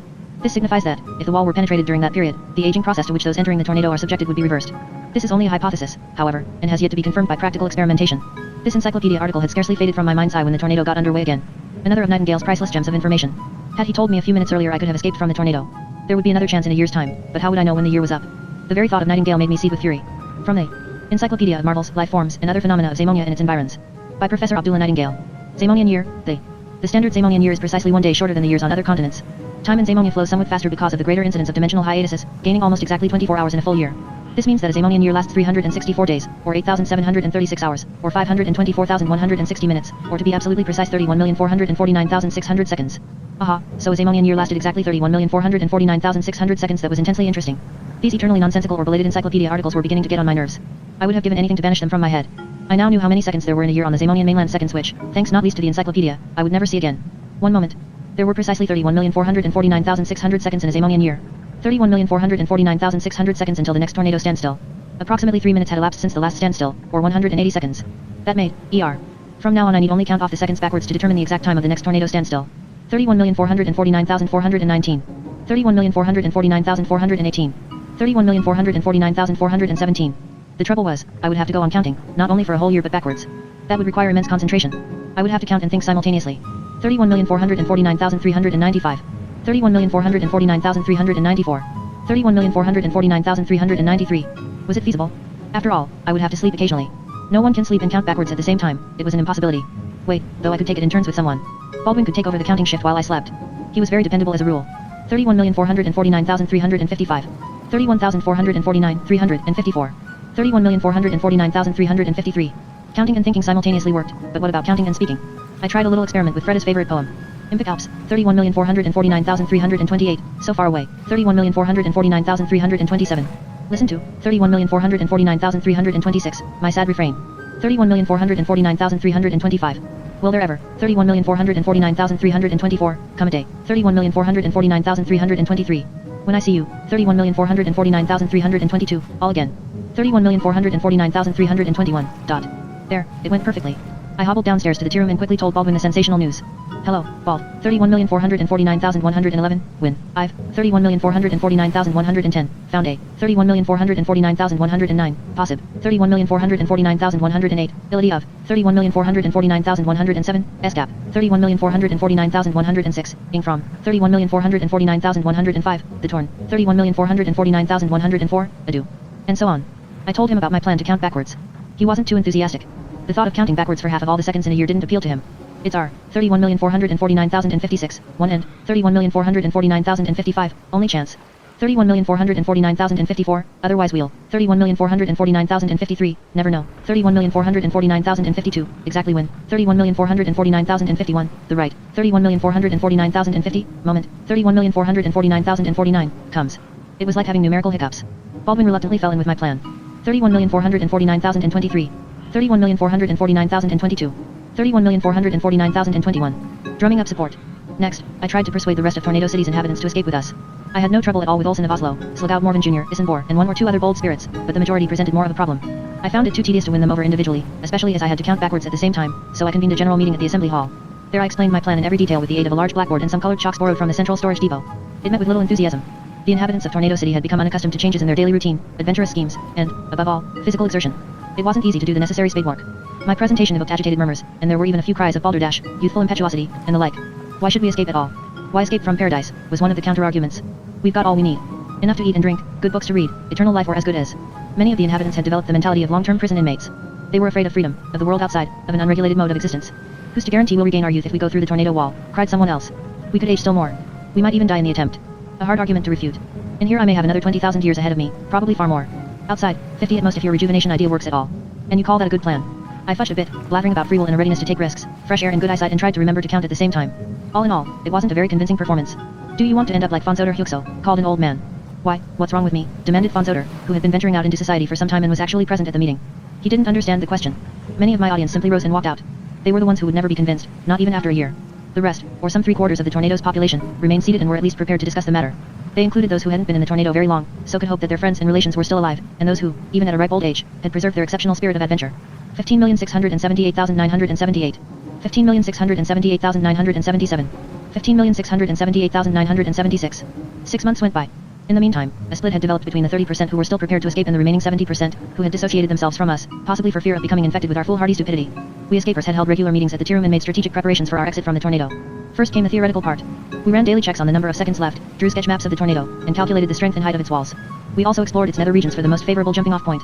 We settled on a spot where the wall seemed comparatively thin and would be about 6 feet from the ground when the tornado came to a standstill. 13,478,333. 13,478,332. 13,478,331. Daily workouts. We also prepared ourselves physically for our escape attempt throughout the year. All of us were in very poor shape, this being a product not only of old age but of our comfortable way of life inside the tornado, with its ample diet and limited opportunities for exercise. After all, why keep fit when you more or less live forever? Escaping entailed physical exertion, however, because we would have to burrow through the wall at top speed, jump clear, fall a few feet, land successfully, and sprint off at once before the tornado really got going again. Our bones, muscles and sinews would become rejuvenated during the escape, so we hoped. But our reflexes had to work as well. Accordingly, we introduced a daily workout ridiculed by the tornado dwellers who had decided to stay. We began every day with a session on the stairs, one step down, one step up. Then 10 minutes rest. 9,345,436. 9,345,435. 9,345,434. Next came 50 press UPS in succession. This, of course, entailed a certain amount of prior training. 8,905,778. 8,905,777. 8,905,776. Knee bends for the calf and thigh muscles. 100 a day. 7,670,886. 7,670,885. 7,670,884. More step UPS on the stairs followed by half an hour's yoga for purposes of relaxation. Then a round of staircase golf to pass the time. 6,567,113. 6,567,112. 6,567,111. Shin UPS. 5,654,336. 5,654,335. 5,654,334. Sit UPS. 4,111,699. 4,111,698. 4,111,697. Shadowboxing. 3,458,224. 3,458,223. 3,458,222. Skipping. 2,444,679. 2,444,678. 2,444,677. Bending from the waist. 1,343,667. 1,343,666. 1,343,665. One last session of step UPS on the stairs, then off to bed. And so it went on, day after day, for almost a whole year. We were the fittest centenarians that ever inhabited a perpetual motion tornado. The great day was drawing near. We spent the last month sharing out our belongings among the rest of the tornado's inmates. I offered my handwritten account of their life stories to Von Soder. No thanks, he said. I'd sooner come with you. Really. After all that happened to you the last time you tried to get through the wall. I've thought it over, he replied. I've lost my wits. Maybe I'll get them back. What have I got to lose? 86,400. 86,399. 86,398. The last day came. None of us had slept for 2 nights. Another 2 tornado inmates had changed their minds like Von Soder, and had to be toughened up with the aid of a crash course. The ones who were staying behind threw a touching farewell party complete with homemade cakes and hand-painted banners, lots of luck, happy landings, you suckers, etc. Many tearful farewells were exchanged by old friends, the word really meant something in there. Solemn speeches were delivered in old times and booked. In fact, I hoped it would all soon be over before a few more of us decided to stay in the tornado for sentimentality's sake. Then we made our way down into the bowels of the tornado. 65,524. 65,523. 65,522. It was undoubtedly the longest day of my lives to date, even though I was spending it in a place where time didn't exist. As each separate second went by, another drop of sweat trickled down my fur. 12,345. 12,344. 12,343. Final limbering up exercises. 1,432. 1,431. 1,430. All of a sudden, terrible misgivings overcame me. There wasn't a scrap of proof that my plan would really work. I was taking us all to perdition. 233. 232. 231. Only another 4 minutes. I could still call the whole thing off. 120. 119. 118. 2 minutes. What if we all ended up like Von Soder Hyukso? A tornado full of demented old men? I decided to abort the operation. Or better not. 60. 59. 58. Into the last minute. I decided to escape after all. 20. 19. 18. Call it off. 14. 13. 12. Escape. 10. 9. Call it off. 7. 6. Escape. 5. 4. Call it off. 3, 2, 1, 0. Okay, let's do it. The moment of truth. The tornado ground to a halt. We had precisely 1 minute in which to get out of our perambulating prison. 20 men burrowed into the wall at a time, each group starting at 10-second intervals. Baldwin and I were in the last batch. Everything went according to plan. After 50 seconds nearly all of us were outside. Another 10 seconds. Baldwin and I and the others plunged headfirst into the debris. No unpleasant sensations, no hallucinations. An agreeable, euphoric feeling overcame me as I burrowed through the wall. I could feel my muscles grow taut and the leaden sensation in my legs disappear. I crawled along, thrusting the sand and pebbles vigorously aside and taking care not to get any of the muck in my mouth. My paw broke through, then my head, and I caught my first glimpse of the sky. The desert floor was some 9 feet below me. I simply let myself fall, landing rather clumsily on my backside, but got up at once and started to run for it. The rest had already taken to their heels. They sprinted off in all directions, making for the shelter of some rocks. With a creaking, grinding sound, the tornado got underway again. I couldn't resist the temptation to look back. After all, how often do you get a chance to see a tornado at a standstill? It looked like a rent in the sky, like a mountain rammed summit first into the ground. The creaking sound became a rumble, and a man-sized boulder buried itself in the sand beside me. I turned and sprinted towards a small dune. How supple my limbs were, how strong. I performed a flying somersault over the dune and cowered down behind it. With a roar, the tornado resumed its progress. More boulders came hurtling over our heads, desert dust whirled around, bewildered scorpions and sand snakes flew through the air. The tornado stormed off, bellowing like a wild beast, and receded into the distance. We stood around for a long time, marveling at our youthful faces, congratulating each other on our appearance, exchanging pats on the back. One of us had brought a little mirror along, and we all competed for a sight of it. Then we went our separate ways. Isenbor went in search of death. He'd heard tell of a lake of acid on Pa Island that could even dissolve hardened steel. Sluggout's destination was Harvest Home Plain, because I had told him about my encounter with the bullock. He proposed to wait there until a specimen with a head passed by. Fonzoder Hyuxo seemed quite lucid. He was not only rejuvenated but right in the head again. What puzzled me most, however, was the baby in his arms. This is Olsen of Oslo, he said, rocking the infant as he spoke. We forgot he was the only one to preserve his youth after entering the tornado. Passing through the wall has made him even younger. Having spent a while debating who should look after the baby, we eventually entrusted it to Fonzoder, who was mad about the idea. So Olsen's life began again from scratch. Baldwin was very keen to visit Baysville, the home of a girl he'd always wanted to kiss. As for me, I was the only one who wanted to go to Atlantis because human beings weren't welcome there. Baldwin drew me a little map showing the quickest way to get there. Atlantis was normally accessible only by sea or air because the city stood on a peninsula cut off by the impassable humongous mountains, but Baldwin knew of a shortcut. It was probably the most unusual shortcut in Zamonia, or rather, if there had been a hit parade for unusual shortcuts, Baldwin's would definitely have topped the charts. After a 3-day trek on foot across the Demerara Desert, I reached its outlying dunes. I turned for a last look at the sea of brown sugar and thought back on the life I'd spent there. Having silently wished the mugs, the phantoms, the tornado dwellers, and the ex-tornado dwellers all the luck in the world, I climbed the final slope. On reaching the crest I was confronted by what was probably the most astounding view in Zamonia. 2 or 3 miles away loomed a mountain range composed of blue-black pyrite crystal. It was totally unsuitable for climbing. The mountainsides were so smooth that one would have needed suction cups to scale them, and the edges were sharp enough to bisect an elephant. But the most astonishing feature was something else. Running through the center of the range was an immense cleft, and in that cleft reposed a head. A head some 20 miles in diameter. Baldwin Baobab had explained it all. It's a bullock's head, he told me. Bullocks are. I know what a bullock is. Then perhaps you also know they sometimes discard their heads. Legend has it that this one removed his head thousands of years ago. Then he went off hunting. Hunting. For what? For his head, of course. Bullocks aren't particularly bright, you know. I'm aware of that. Anyway, this one's head is still lying there, blocking the route to Atlantis. I could climb over it. Thousands of bullock fleas live in the parting. Do you know what bullock fleas are? From the Encyclopedia of Marvels, Life Forms, and Other Phenomena of Zamonia and its Environs. By Professor Abdullah Nightingale. Bullock fleas. Of all the large blood-sucking insects in Zamonia, bullock fleas must undoubtedly be the biggest. They can attain a height of 18 feet and weigh 3/4 of a ton. Bullock fleas have a wingless, lopsided body and powerful legs that are admirably suited for jumping. Sprouting from the head are 2 long antennae for examining prey by touch, and beneath them are a pair of saw-like mandibles in the proboscis with which bullock fleas immobilize their victims and suck them dry. Their favorite habitat is the dense hair on discarded bullock heads. They feed mainly on smaller mountain creatures and unsuspecting mountaineers. I know what bullock fleas are. Good, said Baldwin, but there's another route. Which is? Very few people have ever dared to try it, and nobody knows if even one of them got through. What route is that? It's the route through the head. You go in one ear and out the other, but only, of course, if you manage to reach the first ear without the fleas devouring you. However, it's said that very few of them live in the tips of the hair. The majority lurk in the parting, feeding on golden eagles and pyrite vultures. At least, that used to be the story. It's all so long ago. You mean there's a way through the bullock's brain? So it's said. I had a cousin whose godfather had a grandfather who was reputed to know someone whose sister on his mother's side had a boyfriend who tried it. Well, what happened to him? No one knows. Perhaps he went to ground in Atlantis. I didn't deliberate for long. I'm an expert on labyrinths, I said. I'll try it. Baldwin gave me a lingering stare. There's only one problem. Which is? He lowered his voice and whispered in my ear. They say the head's completely insane. From the Encyclopedia of Marvels, Life Forms, and Other Phenomena of Zamonia and its Environs. By Professor Abdullah Nightingale. Bullock's head, Several Zamonian legends all state that, in early times, the continent was inhabited by bullocks far bigger than the ones surviving today. The most tangible clue to the existence of these prehistoric mega-bullocks is the so-called bullock's head in the humongous mountains in eastern Zamonia. It is surmised that one of these huge, primeval bullocks deposited his head in the mountain range's deepest gorge and then set off to look for it. The bullock's head is approximately 15 miles high and about the same distance across. It consists for the most part of dense, matted hair which continues to grow some 60 feet a year. The hair is inhabited by numerous small insects, chamois, and nesting birds, as well as by the dreaded bullock fleas. The interior of the skull is estimated to contain a brain with a volume of roughly 15 cubic miles, but size and weight are no indication of a creature's intelligence. An elephant's brain weighs on average 12 pounds, whereas that of a nocturnomith tips the scales at half a pound. It might even be contended that a creature's intelligence decreases in inverse relation to the size of its thinking apparatus. The bigger the brain, the more widely separated its various lobes and the poorer their lines of communication. Better than a large brain, therefore, are several well-connected smaller ones.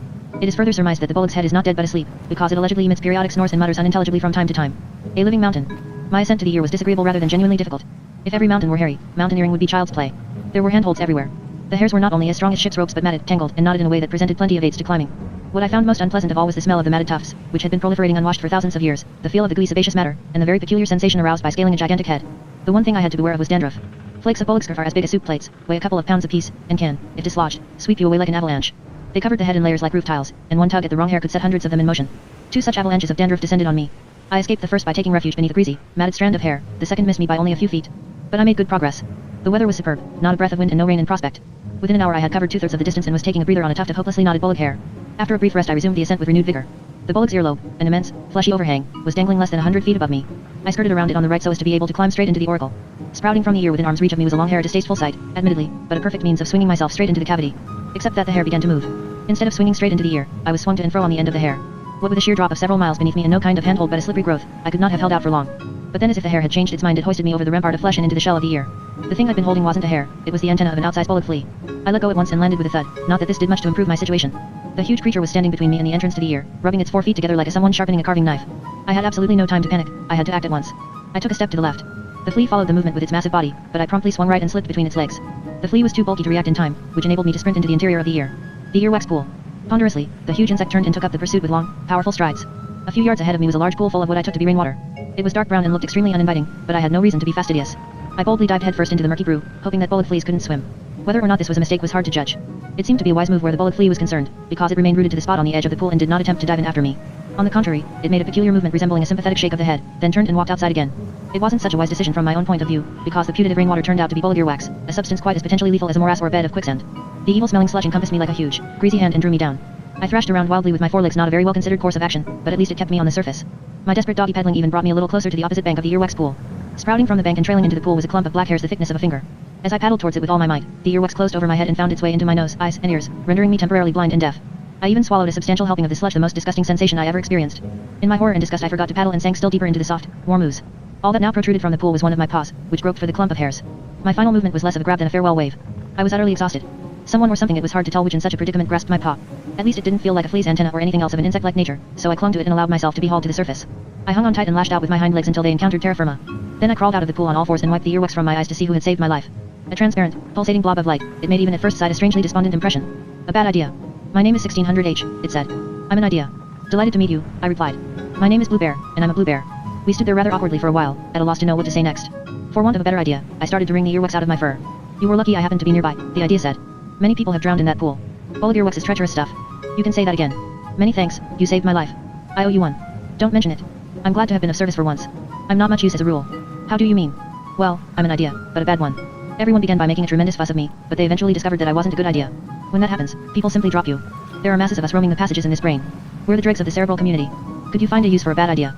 I'm not sure. All I'd like to know is the quickest way through the head and out the other side. You don't need an idea for that, you've already got one, through the head and out the other side. Whether or not it's a good idea I couldn't say. It's diabolically difficult and dangerous, getting from one side of the brain to the other. Do you know how many miles of cerebral convolutions there are in here? No. Neither do I, but there must be millions of them. That was an exaggeration, I suspected, but I was beginning to realize that the whole business wasn't as simple as I'd thought. What you need is a plan of this brain, so you don't lose your way. A plan made by a plan maker, I mean. Do you follow me? No. The plans in this brain are made by plan makers. They're good craftsmen but very fussy. If you need a shoe you go to a shoemaker. If you need a plan you go to a plan maker. I know one who lives quite near here. Like me to take you to him.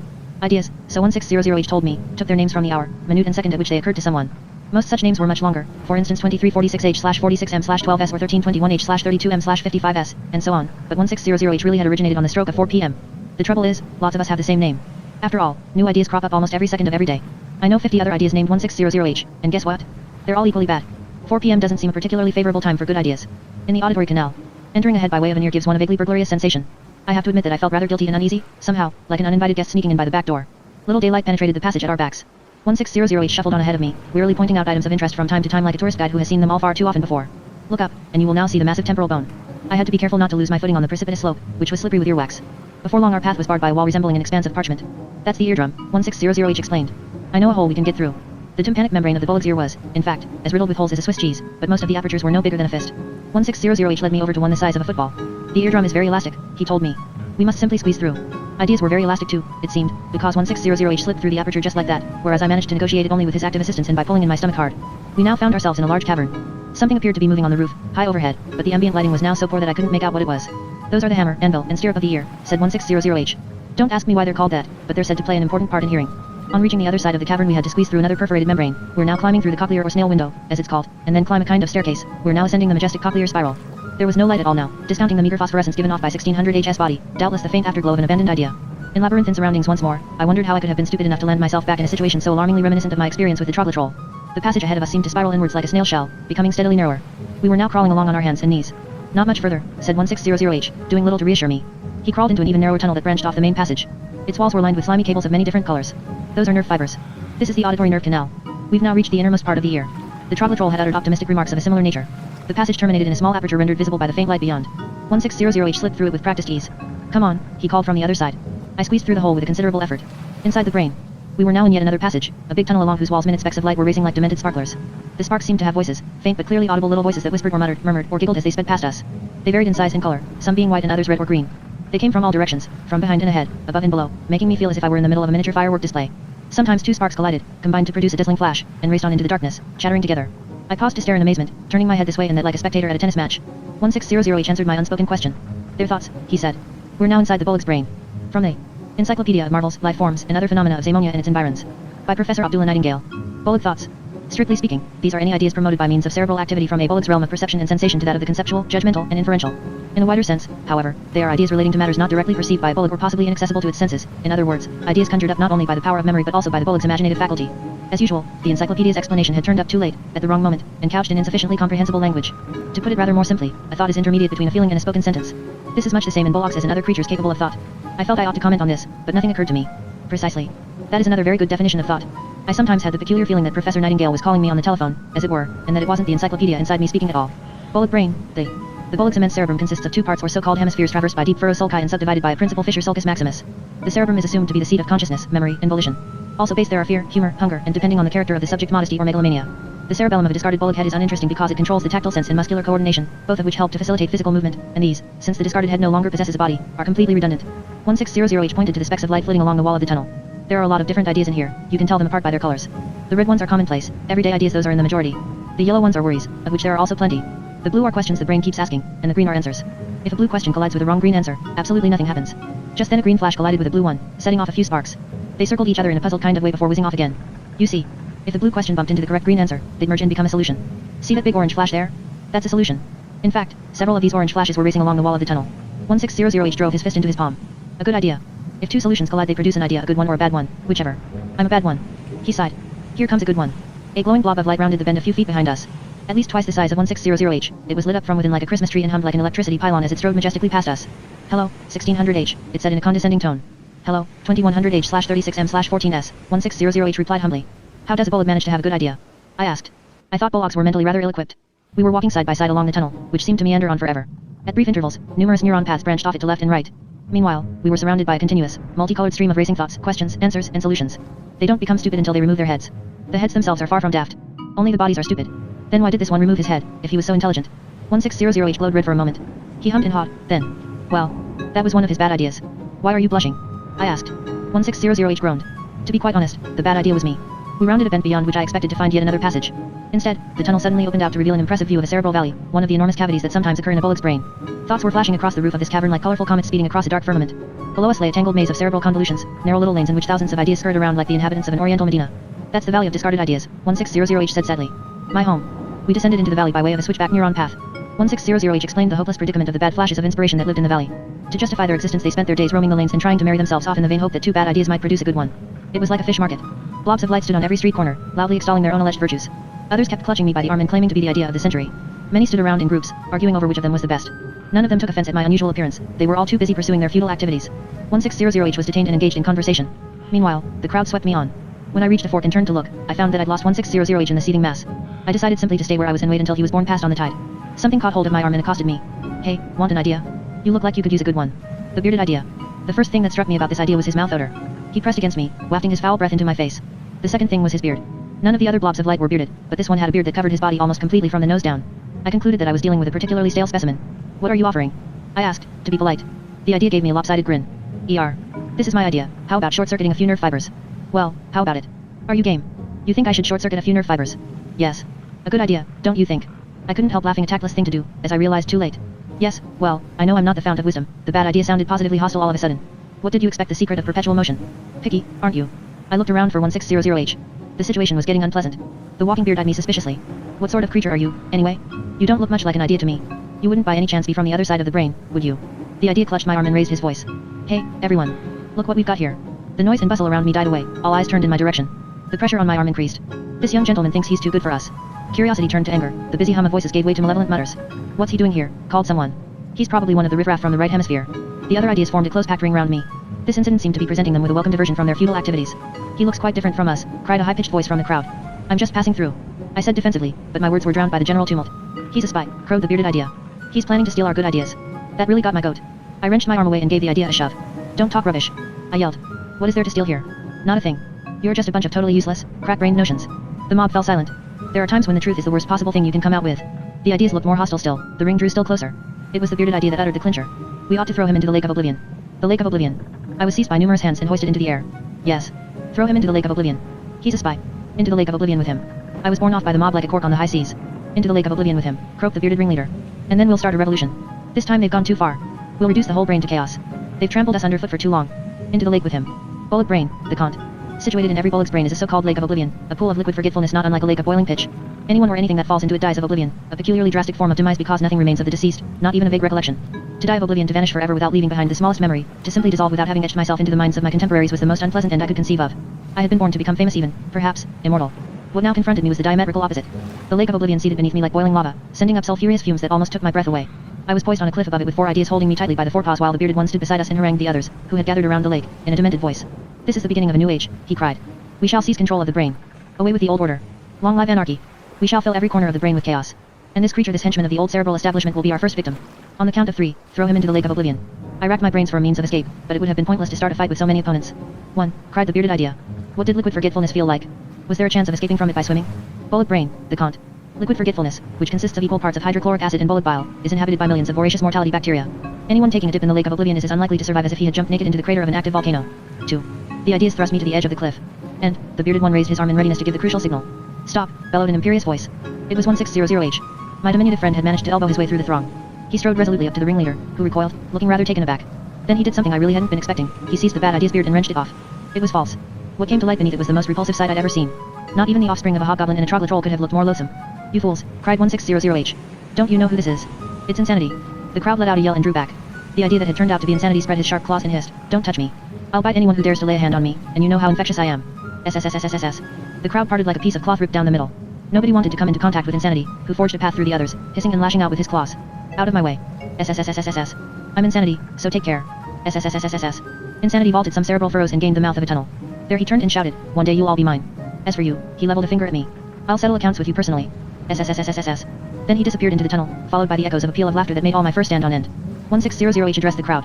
Have you nothing better to do than fall for insanity's stupid tricks? He demanded. Sheepish murmurs and shuffling feet. Odd words of apology could be heard. Sorry, we only thought. Pretty good disguise. This is Blue Bear, who's passing through. 1600H continued.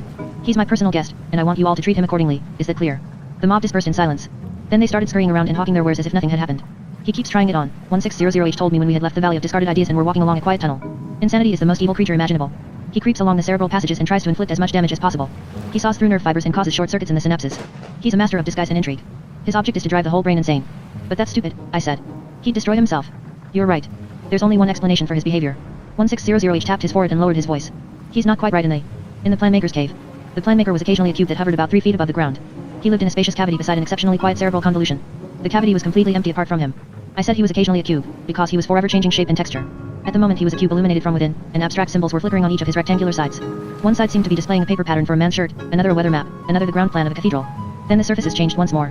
They now displayed a chart, a timetable, and a view of some solar system or other. The Planmaker changed shape completely from one moment to the next, becoming a pyramid, a tetrahedron, or an entirely smooth sphere inscribed with all the orbits followed by our planet.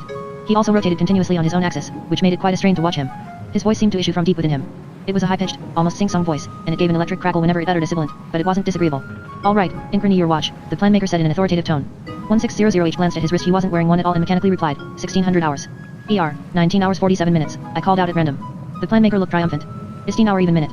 Excellent. This, I assumed, was a form of ritual greeting. Permit me to introduce Blue Bear, said 1600H. He's passing through and he needs a plan of the brain so as to get to the other side. Can you help?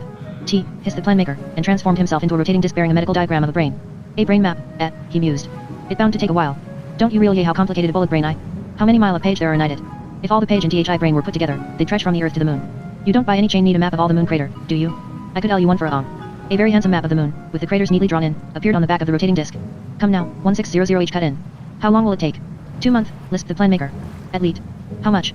Even teen thou on Dintilla. 17,000 scintillas. Come off it, said 1600H. 10,000, not a scintilla more. The Planmaker turned into a truncated cone resembling the fez of a Moroccan carpet dealer. His upper surface was now displaying something that looked like the street map of a Casbah. Esteem thou on. 12,500. You're imply ruining me, but at a deal. 12 thou on 500 until a 2 month from now. Aim place, aim time. Incrony your watch. The Planmaker turned back into a cube, which was evidently his favorite shape. 1600 hours, said 1600H. 1429, I lied. Esteem 59, cried the Planmaker, and showed us out of his cavern.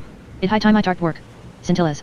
Not content with having saved my life on 2 occasions and helped to procure me a map of the brain so that I could cross it, 1600H now proposed to shame me by generously offering to put me up. I had to stay somewhere for the next 2 months, after all, so 1600H invited me to overnight in his small sleeping cave. It was a modest cerebral furrow near the Lake of Oblivion, whose sulphurous vapors came drifting over at times, but it was relatively peaceful. This was to be my base for the next 2 months, and it was from there that I had to get hold of 12,500 scintillas. I had heard of these at the Nocturnal Academy, where I smoked my first Bloomberg algae cigarette in a scintilla shower. From the Encyclopedia of Marvels, Life Forms, and Other Phenomena of Zamonia and its Environs. By Professor Abdullah Nightingale. Scintillas. These are the bedrock of any brain, being the basic material from which thoughts can develop, thoughts that have yet to be thought, so to speak. Just as a butterfly can evolve from a caterpillar, so a scintilla can become a thought. Invisible at first, scintillas abound throughout the Zamonian atmosphere. Once they have penetrated the brain, I can recommend my scintilla shower as a means of accelerating that process. They assume the form of plump little worms that vegetate in the cerebral cortex. They occur in various colors. Many are red, many others ochre, golden yellow, copper-colored, silver, green, gray, violet, pale brown, or dark blue, but all have a metallic sheen. Scintillas are, so to speak, the currency of every cerebral community, the basis of every idea, and the stuff of dreams. How to come by some scintillas, that was my problem. They were like money, they didn't lie around in the street, nor did people simply chuck them at you, you had to earn them somehow. If I wanted to make some scintillas I needed a job. Once again, it was 1600H who came to my assistance. Are you imaginative? He asked me. I admitted to possessing limited but adequate powers of imagination. That's a rare talent. Imagination can earn you a mint of scintillas in here. You could become a dream composer. Dream composers are always in demand. The dream organ. A bullock's head sleeps all the time, so it must also dream continuously. Situated just behind the bullock's eyes, 1600H informed me, was the dream organ, the instrument on which dreams were generated. The dream organ had to be manned day and night without a break, otherwise the bullock's head would wake up a disastrous development, because it would throw the whole brain into confusion. The head would try to walk or eat or perform some other action for which it needed the body, and this would create short circuits in the nerve fibers, or, at worst, enable insanity to seize power. Thus the brain had to be lulled with a never-ending supply of dreams, a task that had, over the millennia, subjected dream composers to a certain amount of wear and tear. Anyone who felt he had a vocation could become a composer of dreams, and this means of earning scintillas was practiced by good and bad ideas alike. Work had to go on round the clock without a break, so the composers relieved each other in shifts and job vacancies always existed. Scintillas were paid into a cerebral exchequer by all the brain's inhabitants, a form of taxation that funded the dream composers' salaries. They got 10 scintillas an hour, not a princely sum, but it was at least a start. The dream organ wasn't a musical instrument, of course. It was just a name for a big, multicolored nexus of thousands of nerve endings in a cavity behind the bullock's eyes. Different dream images were generated in the bullock's brain according to which nerve ending you plucked or how hard you squeezed it. It took me a while to discover which endings produced which images, but I eventually, with constant practice, mastered the technique. The images were projected on the back of the bullock's eyes, which formed one of the walls of the organ loft. Most of my colleagues simply squeezed and tugged the nerve endings at random until their shift was over. This produced the sort of confused dreams nearly everyone has, disjointed, fragmentary recollections, bizarre nightmares, indiscriminately jumbled scenes from the past. I was attracted by the possibility of welding seemingly unrelated images into meaningful compositions, of constructing stories that made more sense than dreams of having forgotten to put one's trousers on. If the image of a lion were wedded to that of an antelope, to take a simple example, the result would be a life or death chase lasting minutes on end. That was more exciting than simply projecting a haphazard series of images the way other composers did. Stored in the bullock's brain were some incredible memories of antediluvian times, motion pictures of gigantic lizards doing battle, of cyclopses playing football with mountains, of volcanic eruptions, earthquakes, floods, meteor showers, primeval storms, tidal waves, extinct monsters, and wars with other families of giants. The bullock must have been so tall that his head projected almost into space. He could make out every last crater on the moon, see Mars, and Saturn indeed, survey the whole of our solar system. There were images from the childhood and adolescence of the Cyclops, when he was still small and rode mammoths and wrestled with giant gorillas. He pelted other young Cyclopses, who merely laughed at him, with rocks the size of houses. He had traversed the whole of Zamonia several times and preserved some superb landscape shots of it in his memory. He had witnessed almost all of Zamonia's early history and seen all its creatures, extinct ones included. Dinosaurs scuttled around at his feet like rats, volcanoes looked from his standpoint like dainty little soup bowls. He could wash his hair in a storm cloud and, if thirsty, drain a sizable mountain lake. No one who aspired to compose magnificent dreams could have wished for more grandiose material. Many nerve endings produced no images but aroused or intensified emotions like joy, sorrow, suspense, or fear. I soon knew all the stops by heart. Without even looking, I knew exactly how much pressure would generate which image or which emotion. I discovered that certain nerve endings produced music, acoustic recollections of the bullock music the giant must have heard in his youth. It wasn't very sophisticated music, as the reader may imagine, but it had a charm of its own and went excellently with the monumental images available. I could now superimpose dreams on suitable melodies and rhythms. My dreams developed according to how I combined these images, sensations, and melodies. I could produce happy dreams, exciting dreams, even nightmares. 1600H usually watched me while I worked. Early triumphs. I began by putting together small but carefully devised pictorial compositions and action sequences, which I underpinned with the right kind of music and brought to a climax. I generated the image of a predatory dinosaur, for example, combined it with that of a zebra gazelle, and a thrilling chase began. An erupting volcano in the background? A throbbing tympanic accompaniment provided by cyclopses rhythmically beating whole oak trees together? Why not? And if an upbeat finale was required, I allowed the zebra gazelle to escape by squeezing the appropriate nerve ending harder to make it run faster. As time went by, my dream compositions became longer and more complex, almost symphonic. I once staged an eventful dream thriller based on the bullock's experiences during the 10,000-year Cyclopean Wars, battles waged in primeval landscapes with clubs whose impact shook the whole of Zamonia. I skillfully spliced together scenes that were widely separated in time, the fight between two primeval cyclopses that started the war, the resulting mass hostilities, and the decisive battle in the Impic Alps, in which thousands of cyclopses took part. I spanned centuries with lightning cuts and condensed millennia into a few minutes. Only the boldest dream composers could do that. I also concocted a few nightmares out of the giant's phobias, which were mainly to do with small, scuttling creatures from a bullock's viewpoint, all life forms apart from himself. I soon abandoned such dreams, however, because they made the head very restless. It started to pant and snore so loudly, I was afraid sheer terror would wake it up. Little by little, word got around in the brain that my dream compositions possessed special merit and were well worth seeing. The spectators who began to throng the organ loft during my shifts proved an added incentive to produce dreams of the highest quality. Whenever I wasn't manning the organ myself, I watched my colleagues at work and strove to learn from their mistakes. Art and commerce. After a few weeks, 1600H asked me how many scintillas I'd amassed. I counted them. There were less than 300. I needed most of what I earned for my own consumption. I had to eat, after all, and the only food available in the bullock's head was scintillas. They didn't taste too bad, either. 1600H was critical of my unbusinesslike approach. You won't get out of here in under 10 years, he told me. He was right. The few scintillas I earned from composing would never enable me to accumulate the 12,500 I needed for the plan maker. You could charge for admission, 1600H suggested. Admission? To what? To your dreams. The other ideas are crazy about them. No such thought would ever have entered my head. For me, dream composition had become an art, an activity transcending the sordid acquisition of scintillas. You didn't demand payment for art. I indignantly rejected the suggestion. You accept 10 scintillas an hour. True. There was a contradiction there. Charge them all 1 scintilla a head, and you'll have the 12,500 in no time. My performances were always sold out. Spurred on by scruples about selling my art, I strove to repay the ideas for their admission fees by offering them dream delicacies of an increasingly subtle and sophisticated nature. The cerebral convolutions were thronged with long queues of ideas eager to attend my shows. My dreams were the talk of the Bullock's Head. 1600H took the entrance money. Box office successes. Major disasters were my most popular productions, and the Bullock's memory had a lot to offer in that field. The giant had witnessed every conceivable kind of natural disaster in the course of his long life, from asteroid strikes to the Great Flood, and had seen them from a unique perspective. How many people had observed a mile-high tidal wave or a Bloomberg tempest from above? How many had looked down into an active volcano? Who could walk through a shower of meteorites as if it were a warm summer drizzle? Those were images which only a Mega Bullock's memory could conjure up. Also popular were peaceful nature films of steppe unicorns grazing, sea serpents mating in shivering sound, a truly edifying sight, or Cyclopses hunting the Tyrannosaurus Rex barehanded. The Bullock, who had evidently gone diving in the primeval Zamonian Sea, had preserved some unique images of contemporary submarine life, monstrous octopuses fighting huge, glowing jellyfish with countless transparent tentacles, whole schools of primeval sharks with luminous teeth, submerged continents on the ocean bed, ghost cities with shellfish-encrusted skyscrapers populated by colossal crabs and twin-headed moray eels. The Bullock had seen ghost ships graveyards, seething submarine volcanoes, bird-headed fish that seemed to be on fire within, enormous manta rays with pectoral fins as colorful as butterflies' wings, spiral fish composed of light. He had dived ever deeper, down into dark, unfathomable abysses inhabited by creatures of lava that performed amazing underwater ballets.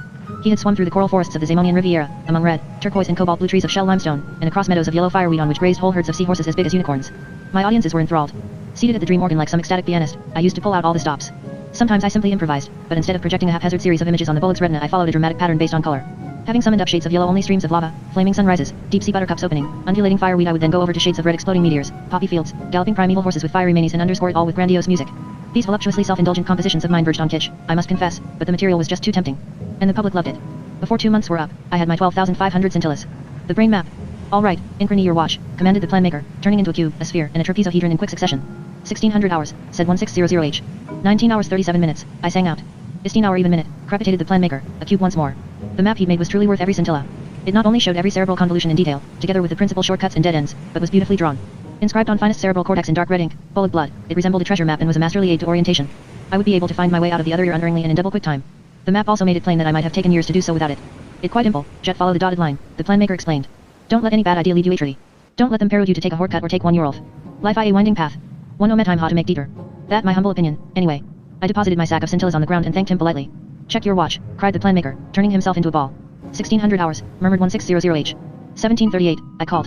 End of office hour, said the plan maker. It high time I and you on your way. Still in the shape of a ball, he bounced a couple of times and hustled us out of his office. Before I set off for the other ear, I decided to give a farewell performance, admission free. I wanted to compose the best dream I could assemble at the organ, the crowning glory of my oeuvre. I called it simply The Bullock's Dream. Underwater shot of the primeval sea. Classical cyclopean music. Fire squid float upwards like flaming captive balloons. A Tyrannosaurus Rex comes into shot, we follow it. Tyrannosaurus swallows a school of sharks. Torpid after its meal, it swims on. This is the moment when the Bullock, which has been watching it all the time, leaps onto the monster's back. A titanic struggle ensues. Imprisoned in the giant's iron grip, the colossal whale thrashes the water wildly until exhaustion sets in. The Bullock rides landwards on its back, but instead of dragging it ashore and devouring it, he releases it. Tyrannosaurus swims off into the sunset. The music swells. Dissolve to primeval Zamonia. The sky is a glowing expanse of every conceivable color. Comets shoot across the sky. Listen. Distant thunder. No, not thunder. Cut to a battle in progress. 100 bullocks are belaboring each other with huge cudgels on a lowland plain. We plunge into the thick of the fray. 20 minutes of mayhem conveyed by a swift succession of cuts. Dissolve to a Bullock wearily trudging home to his sweetheart. Romantic music. The Bullock maiden is sitting in a valley, uprooting huge oak trees and weaving them into a garland. The Bullock craves a kiss for his success in battle. The music abruptly turns dramatic. The Bullock maiden rejects his advances. He hasn't brought her a gift, she intimates. He might at least have captured an enemy's cudgel. Cut to the Bullock trudging through a shower of meteorites. Melancholy music. What can he bring his beloved? If only he'd strangled that stupid whale. There, listen. Distant thunder. Has another fight broken out? No. It's a volcanic eruption. The music sounds suddenly upbeat. The Bullock approaches the volcano. He gazes down affectionately at the dear little mountain, then proceeds to pluck it. Very carefully, he digs it out of the ground. He has to dig really deep to extract the lava stem intact, right down to its fiery root.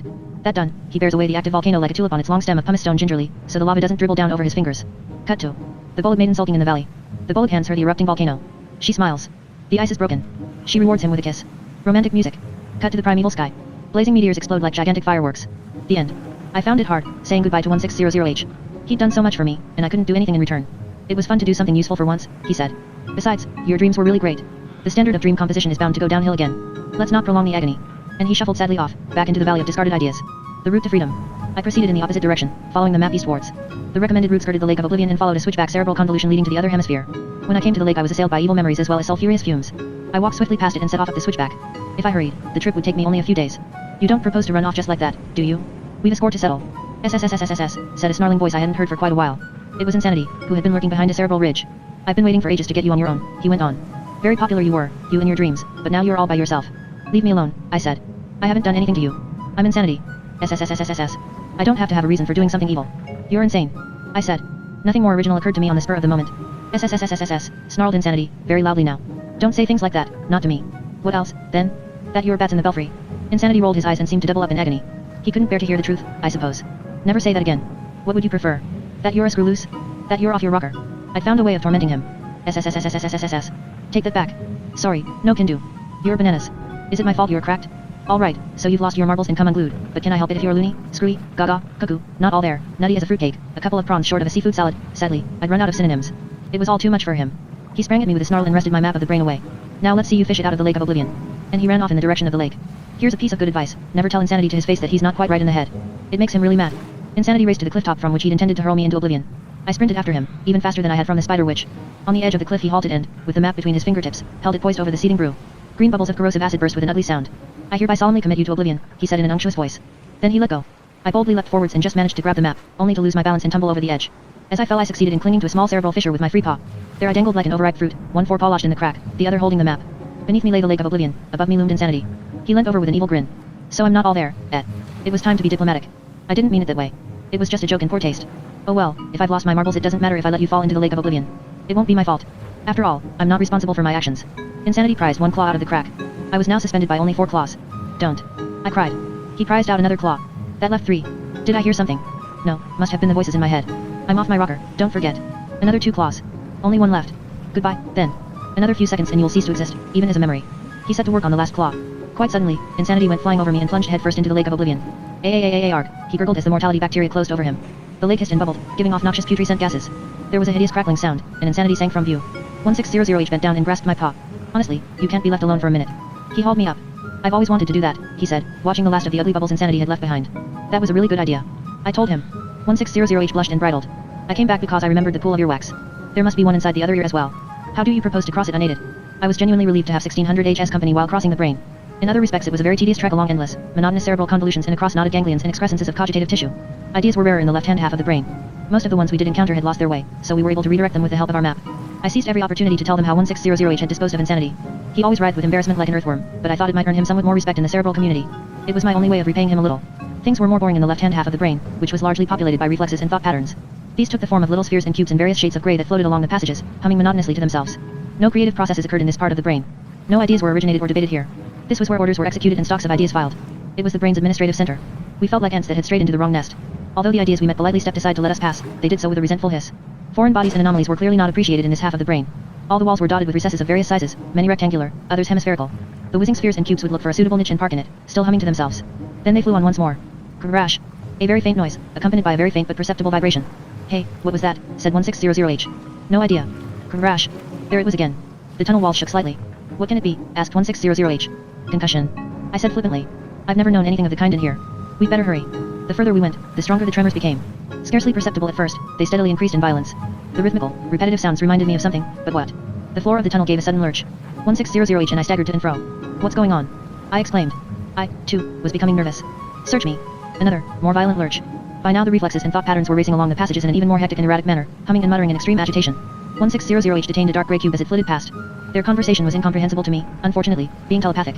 They hummed at each other for a while, then 1600H let the cube whiz off again. Well, I asked. What's wrong?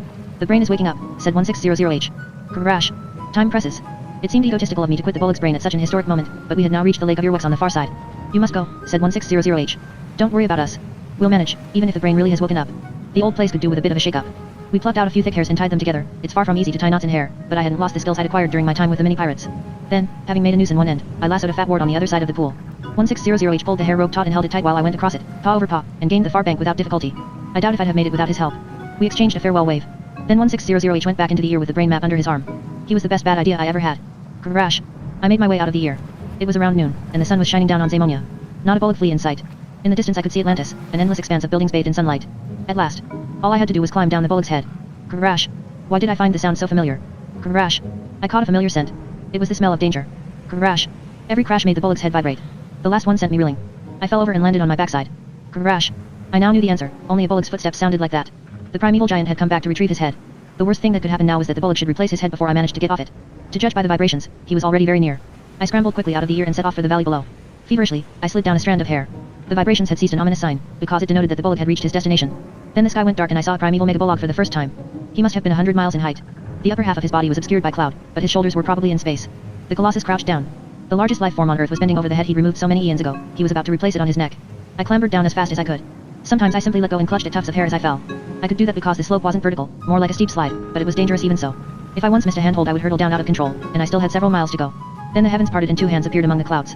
As big as medium-sized islands, they were black and covered with primeval calluses. The giant gave off a revolting smell. Many square miles of bullock hide, unwashed for thousands of years. The reader can have no idea of the stench, nor do I propose to describe it in detail here. Suffice it to say that I almost passed out only for a moment, but long enough to make me miss the next tuft of hair. At breakneck speed, I tobogganed into the valley on the seat of my pants. The descent. The bullock had now grasped his head. The desert sand was still about a mile away. Although the slope was becoming less steep and correspondingly less dangerous, it slowed my rate of descent. The bullock picked up his head.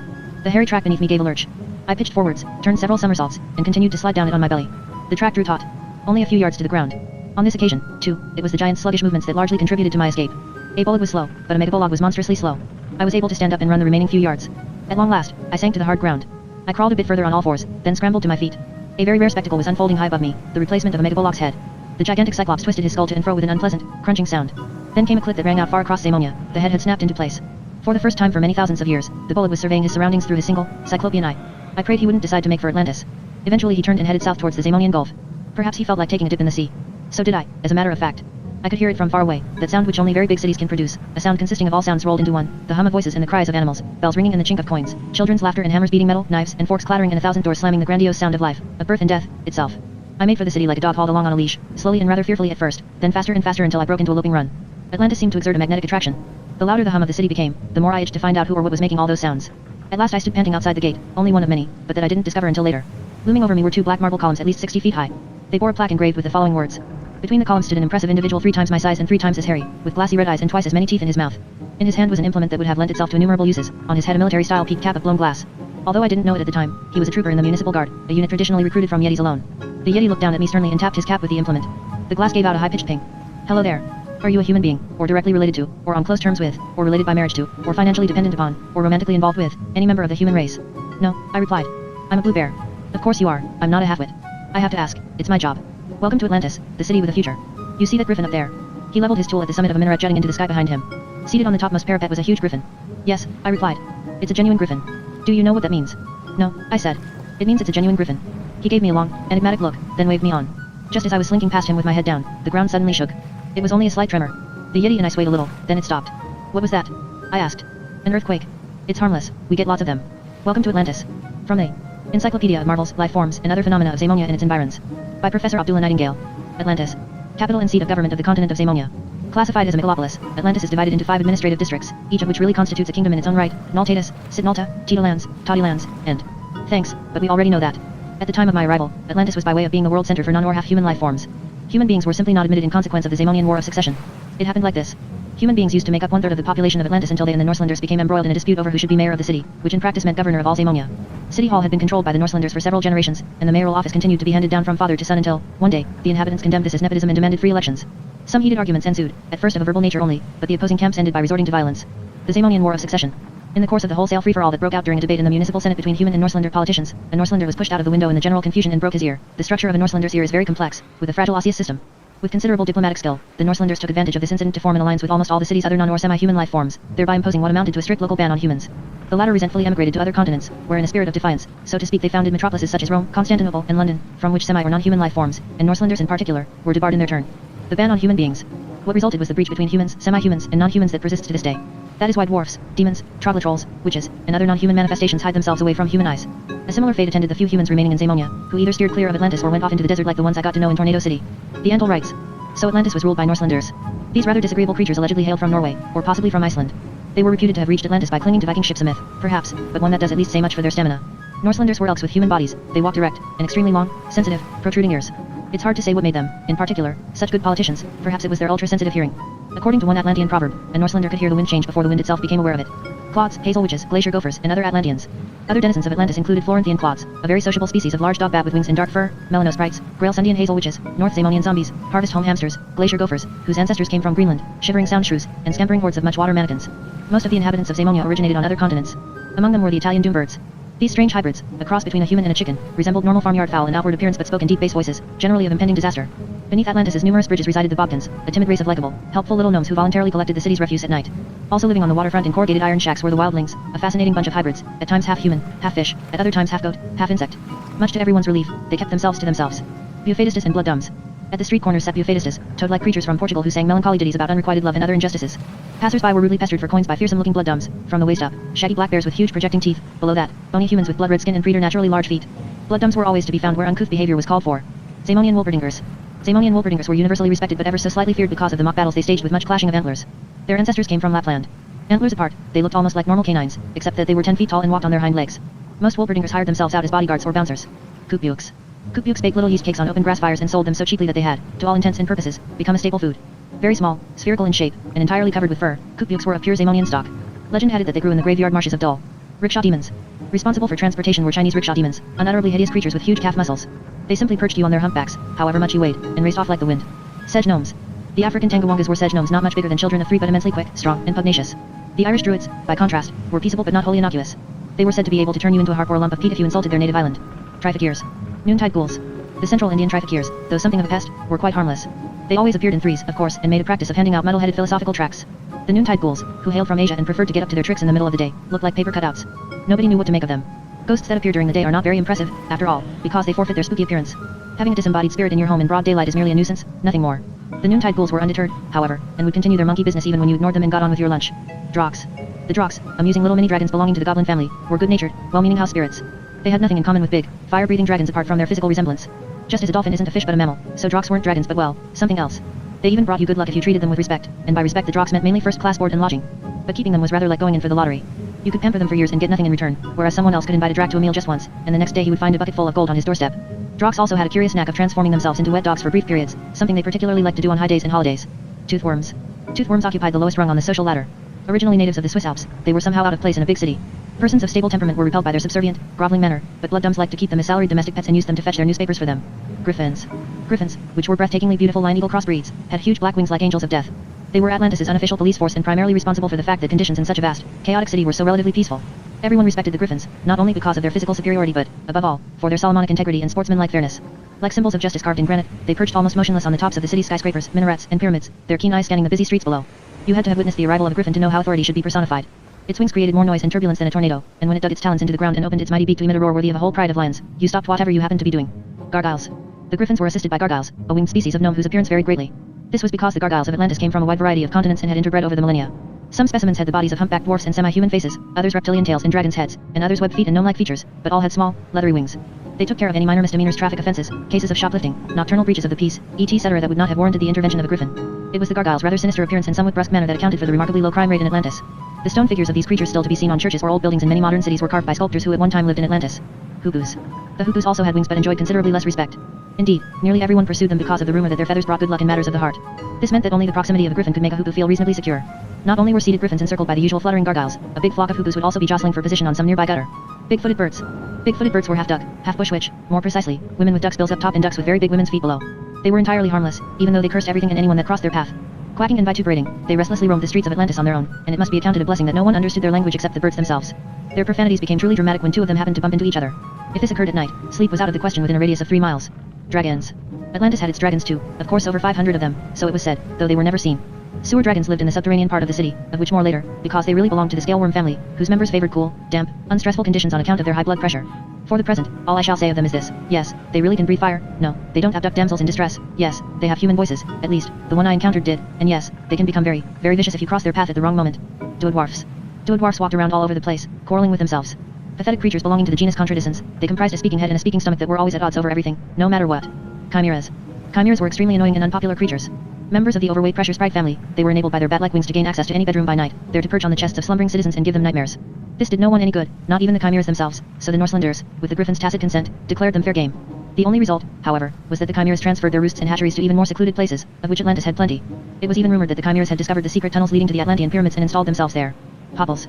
The Popples, who were wood goblins and skilled craftsmen, did a roaring trade in pixie stars, which they produced with the aid of fret saws. Pixie stars were thought to be the only effective antidote to chimeras if sawn aright, and only Popples were reputed to be able to saw them correctly. At least one pixie star hung in almost every Atlantean house, yet the nightmares occasioned by chimeras persisted. This gave rise to a rumor, not only that Popples turned out shoddy work occasionally, but that they were really in cahoots with the chimeras. Vampires. Vampires are a subject in themselves. Atlantis teamed with them, and one really shouldn't lump them all together.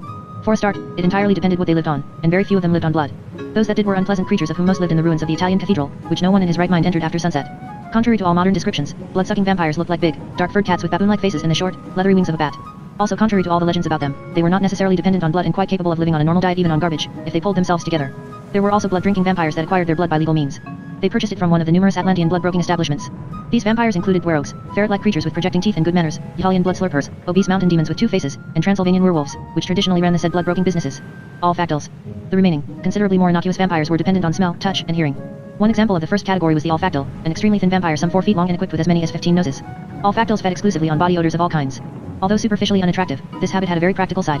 If you smelled strongly of sweat after taking physical exercise, an olfactal had only to nestle against you for a few seconds and inhale through its numerous noses for the unpleasant smell to disappear completely. There was also a rather less popular and considerably smaller olfactal variety with only 4 noses but 8 legs. It specialized in halitosis, and would clamber onto the faces of sleeping people at night to inhale their mouth odor. To wake up in the small hours and find a little, snuffling olfactal on your cheek could be a traumatic experience. Earspoonlets. Even more innocuous and equally beneficial to society were the acoustic vampires popularly known as earspoonlets, which lived on speech. They were little bigger than dachshunds but had hearing organs of which a young elephant need not have been ashamed. They spent most of their time lying around in public places and pricking up their ears, an extremely amusing sight. Earspoonlets were capable of storing up all they heard for months and regurgitating it before it was fully digested. Thus, they were much in demand as itinerant purveyors of information or witnesses of arguments. You could easily annoy them by noiselessly opening and shutting your mouth as if talking. This made them bounce around like mad things, vainly trying to catch the words they thought they were missing. Pixies. The pixies or elves were not quite as likable, and certainly not as cute and innocent, as their modern reputation would have us believe. More like unpleasant insects like highly intelligent wasps, so to speak. They were absolutely mad about anything sweet, which was why no one anywhere in Atlantis could eat a slice of cake without sharing it with at least one elf. The killing of pixies was prohibited because it not only brought bad luck but was even alleged to spell the downfall of Atlantis. This rumor had gained such general currency that no one could recall where it had originated, but I secretly suspected that it came from the pixies themselves. They probably kept whispering it in the inhabitants' ears at night, the cunning little creatures. Fang-fangs. As for the Fang-fangs, they were genuinely disagreeable individuals. They were really forest demons from the thickets on the outskirts of the city and had no business in a civilized metropolis, but once in a while a drunken gang of them would stray into Atlantis. Not even the yetis at the gates could turn them away because Fang-fangs were not subject to any definite exclusion order. The Norselanders had been drafting one for years, but not, it was whispered, with any great enthusiasm because they themselves were indirectly related to the intruders. Discounting their size and close-set human ears, Fang-fangs bore a close superficial resemblance to Norselanders. The uncouth creatures were very tall, even by Atlantean standards, and could attain a height of 30 feet. They always operated in groups of 150 to 200, and the destructive power of such a contingent was equal to that of a medium-sized bullock. If a gang of them entered Atlantis, a fight was bound to break out sooner or later. It was usually the blood dumps they came to blows with, or, oddly enough, the diminutive Tangawangas, who would stand no nonsense from anyone. Whenever this happened, it took a dozen griffins to restore order and escort the troublemakers out of the city. Hakonians. The Hakonians were quite another kettle of fish, universally popular, soft-hearted, incorrigibly romantic, and never at a loss for a word of praise. They were also known as Blarney Kites because they spent the whole time paying people unsolicited compliments, flattering them, admiring their work or their appearance, and without payment rhapsodizing about everything and everyone in general. If you were feeling a bit depressed, your best plan was to visit a Hakonian tavern, where your spirits were bound to be restored. The Hakonians came from Hakonshire in southwest Zamonia, a region separated from the rest of the continent by a long trench. Legend had it that Votan, a god with little appreciation of good nature, was so infuriated by the Hakonians' amiability that he severed their homeland from Zamonia with his huge axe. However, the resulting cleft was more likely to have been an ancient canal excavated by Zamonia's earliest Phoenician midgets. Mandiragers. Raving Maenads. The Mandiragers resident in Atlantis were rather affectionate semi-human plants of the deadly nightshade family. Originally from Greece, they had root-like arms and legs that enabled them to cling to people. This they constantly did, because it was all they'd learned to do. They were eternally mystified by their failure to be richly rewarded for this trick, as they had been in their native habitat, where it was customary to pay Mandiragers for their embraces because they were reputed to bring you good luck when plowing. Also from Greece but quite different in temperament were the raving Maenads, devotees of the god Dionysus who liked to dress up in animal skins and dance through the streets until they passed out. They had women's bodies and wild cats' faces, and were always accompanied by a band of satyrs, gifted flautists, and wine-bibbers with human features and muscular, goat-like legs. The Venetian midgets were mine-worker trolls from Tuscany, extremely industrious and fond of singing but proud, vindictive, and inveterate strikers on principle. Woodhogs. Anyone looking for an intellectual challenge sought out the woodhogs. These were very slim, philosophically gifted semi-pigs with a markedly ascetic streak. They lived exclusively on tea, milky porridge, and conversation. There were 2 or 3 of them to be found in every tea room in Atlantis, and it was only too easy to be drawn into a philosophical debate. If you weren't careful, a woodthog would argue the chair away from under you and sit down on it himself. You had only to make some untenable assertion, and a woodthog would flatly contradict it. You did well not to overstep the mark, however, because a woodthog was always prepared to fight a duel on behalf of his own opinion. And woodhogs were amazingly nimble swordsmen. Midgard serpents and twerps. From time to time a colorful Midgard serpent would slither through the streets, as long and massive as an anaconda but harmless as an earthworm. Scurrying along behind it came the swarms of twerps who collected the serpent's slimy trail in buckets to make a soup alleged to render one immortal. This was never proved because the twerps, who lived to at least 1,000 in any case, consumed it all themselves. Baalbek wormlets. Baalbek wormlets were nothing of the kind, that's to say, they weren't wormlets or even worms, but big, spotty giants with bull's heads and 3 sinewy arms. No one knew how they got their name, because they bore not the slightest resemblance to worms and came from Easter Island, not Baalbek. They had good manners but peculiar habits, one of which was to bury themselves waist deep in loose sand and mutter unintelligible prayers. It would be an impossible task to enumerate all the life forms that inhabited Atlantis. Here are a few of the continent's many other ethnic groups and tribes: Danish dune folk, halfway humans from the humongous mountains, Antarctic frigidrolls, Japanese bonsai mites, monastic elves, Moloscenes, Gorks, Obliviaks, Nine Slayers, Gibetans, Elvrines, Norns, Lemurs, Putfs, Ronkers, Rumpelstilts, Burps, Thimbleskins, Dogheads, Antifetters, Anklemen, Paradise Worms, Bosms, Waterkins, Gogmagogs, Semi-mummies, Prats, Baltigorks, Cinnamon, Swamazons, Venti Snipes, Bovisimians. Cucumbrians, zebras gons, aquagins, shadow pygmies, hellraisers, swamp orcs, snow scoops, Sylvano sprites, feet witches, and a whole host of almost unclassifiable mini-groups and lone individuals of every kind. Even bullocks were admitted to Atlantis, though only if less than 50 feet in height and equipped with a head. A blue bear attracted no attention in such surroundings. The Invisibles.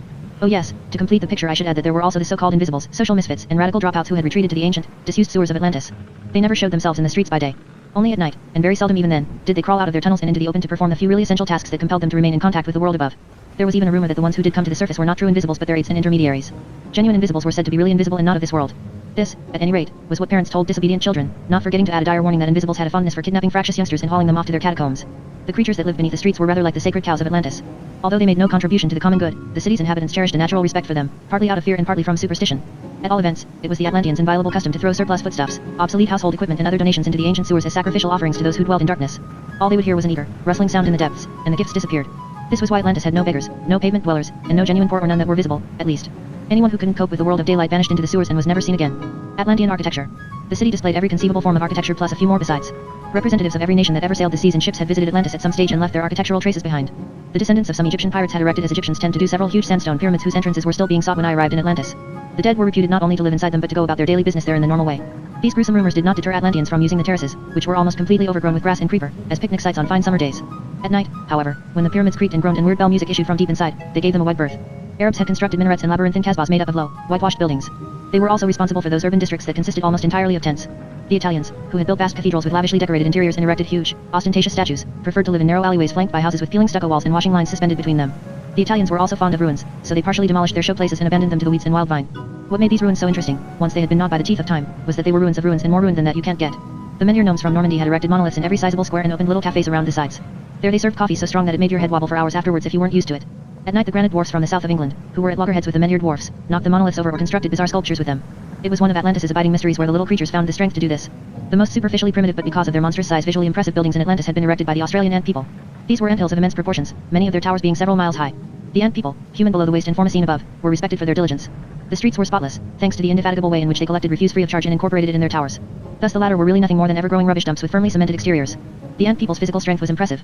They could carry objects 100 times their own weight, but they were less well endowed with intelligence. It was impossible to converse with them about anything apart from refuse collection and anthill construction, and even that had to be done in a sign language for which you really needed two antennae growing out of your head. You could also put your fists to your ears and waggle your forefingers, but, as I have already implied, it wasn't worth the effort. Most of the city's temples were Indian, but so were the numerous rice kitchens on the outskirts, which were run by semi-elephants. These creatures were largely human but endowed with a pale blue elephantine head and 6 arms, which rendered them even more suited to running a fast food restaurant than the 4-armed puffs, though the latter were better cooks. Since they could also use their trunks for prehensile purposes, they were capable of simultaneously stirring saucepans, shaking frying pans, filling plates, slicing onions, rinsing rice, washing up, and taking the customer's money. Though delicious, all their curry dishes tasted the same. The Japanese bonsai mites inhabited a bonsai plantation of around 20 square yards, the smallest urban district in Atlantis but immense by their standards. The bonsai quarter, whose inmates were little more than 1 inch high, was regarded as one of the city's favorite tourist attractions and enjoyed special protection. Enclosed by a strong wire mesh fence, it could only be viewed from outside and was additionally guarded by an impressive contingent of yetis. A glass roof shielded it from the elements, because a single raindrop would have been sufficient to kill a bonsai mite stone dead. Big as skyscrapers, Atlantis' warlike-looking sandstone castles with hundreds of arrow slits had been built by Saracen pirates but were now used mainly for storing junk.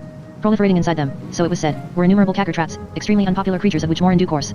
There were whole city districts whose builders had vanished without trace, strange towers and halls constructed of materials to be found nowhere else in Zamonia, plastics and metals of sensational durability.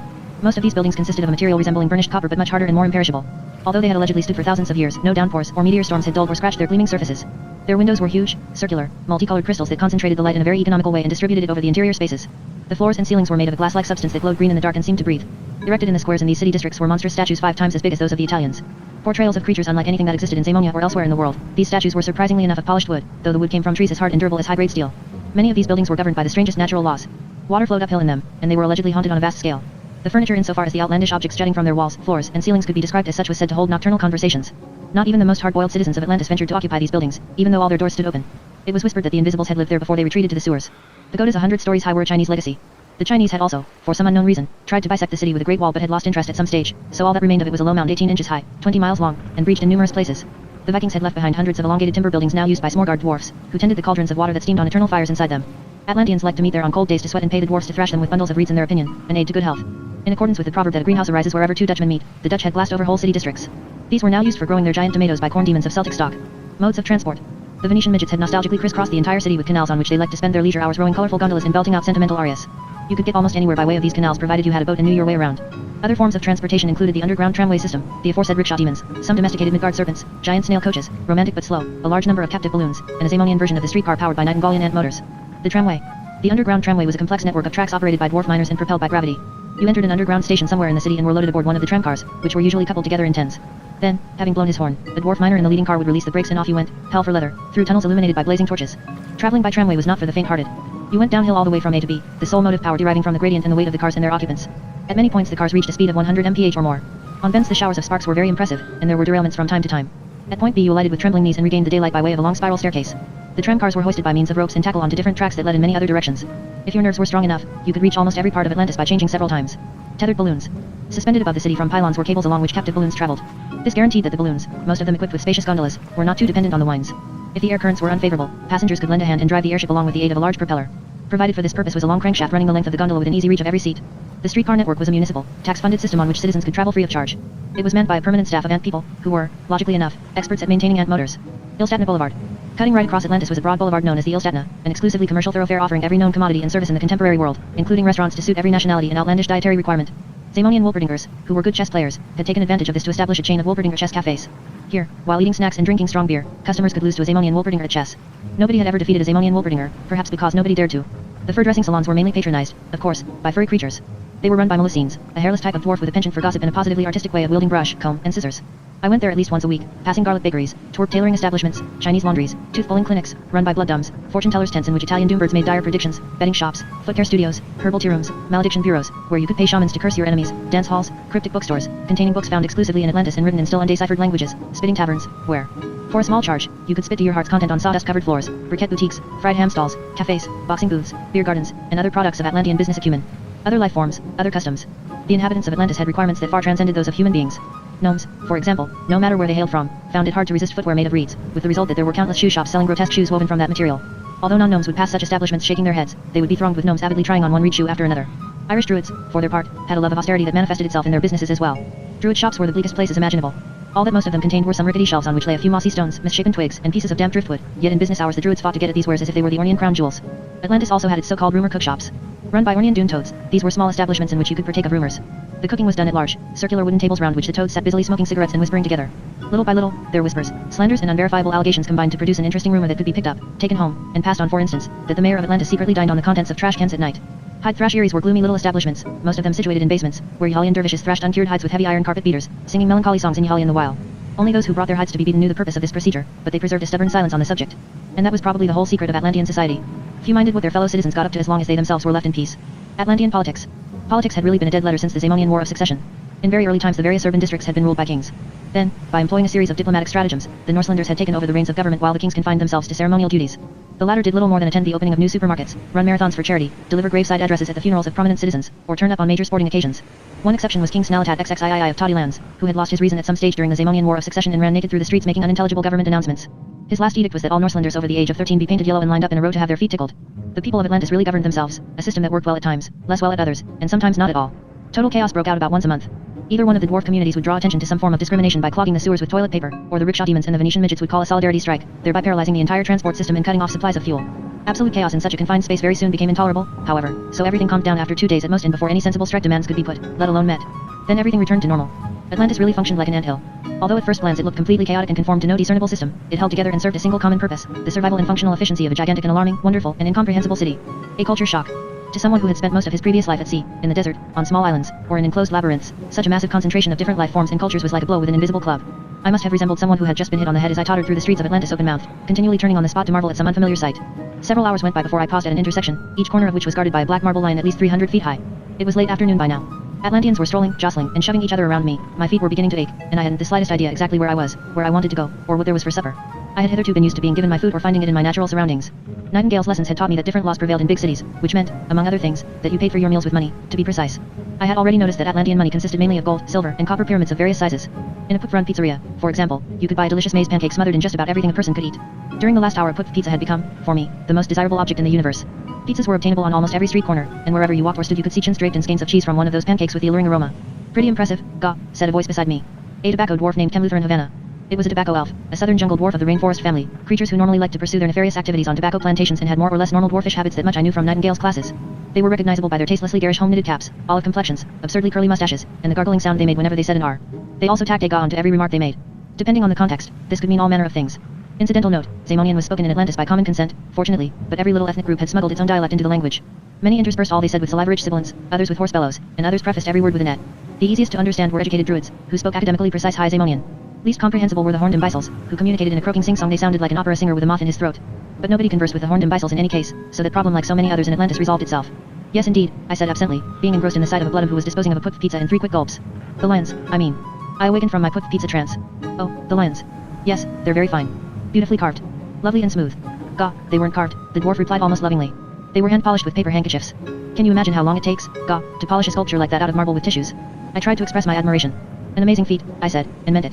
They're inhabited, Gah. 4,000 apartments in each land. Running hot and cold water, Gah. No balconies, of course, but a mechanical elevator with music. He began to hum a Zaimonian pop song. I don't see any windows. You can only see through the windows from inside. Clever, Gah. Brilliant. They belong to me. What? Gah. The lens. I own them. That's, very impressive. Many congratulations. Like to buy one. What? Like to buy a land. Gah. They're going very cheap. The trouble is, I don't. Now listen to me.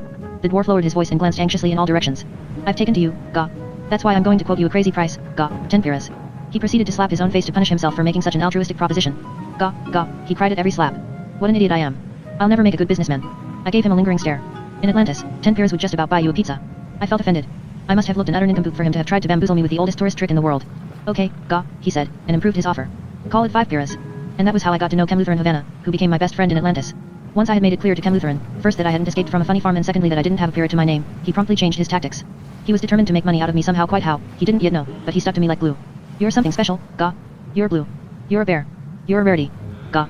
So he trotted along behind me, doing his best to talk me into all kinds of deals. Just stand on a street corner. You sing, I'll go round with the hat. I can't sing. We'll sell you to the zoo. At night I'll come with the passkey and let you out. I've no wish to go into a zoo. Chemluthor and Havana knew of a safe place to sleep, at least. We walked for all of 2 hours, and the further we went the stranger the neighborhood became. We began by trudging for miles along narrow, roughly cobbled alleys spanned by washing lines. Then the houses became sparser and gave way to ruined palaces, colonnaded temples thickly overgrown with brushwood and creeper, and stone monuments of which many were threaded with cracks and had largely collapsed. It was evident that no one lived here apart from some feral cats that insisted on rubbing against our legs. A blue flash darted from the cobblestones, described a big electric arc, and disappeared down a crack. The alleyway was momentarily bathed in pale blue light. I gave a start and jumped back at least my own length.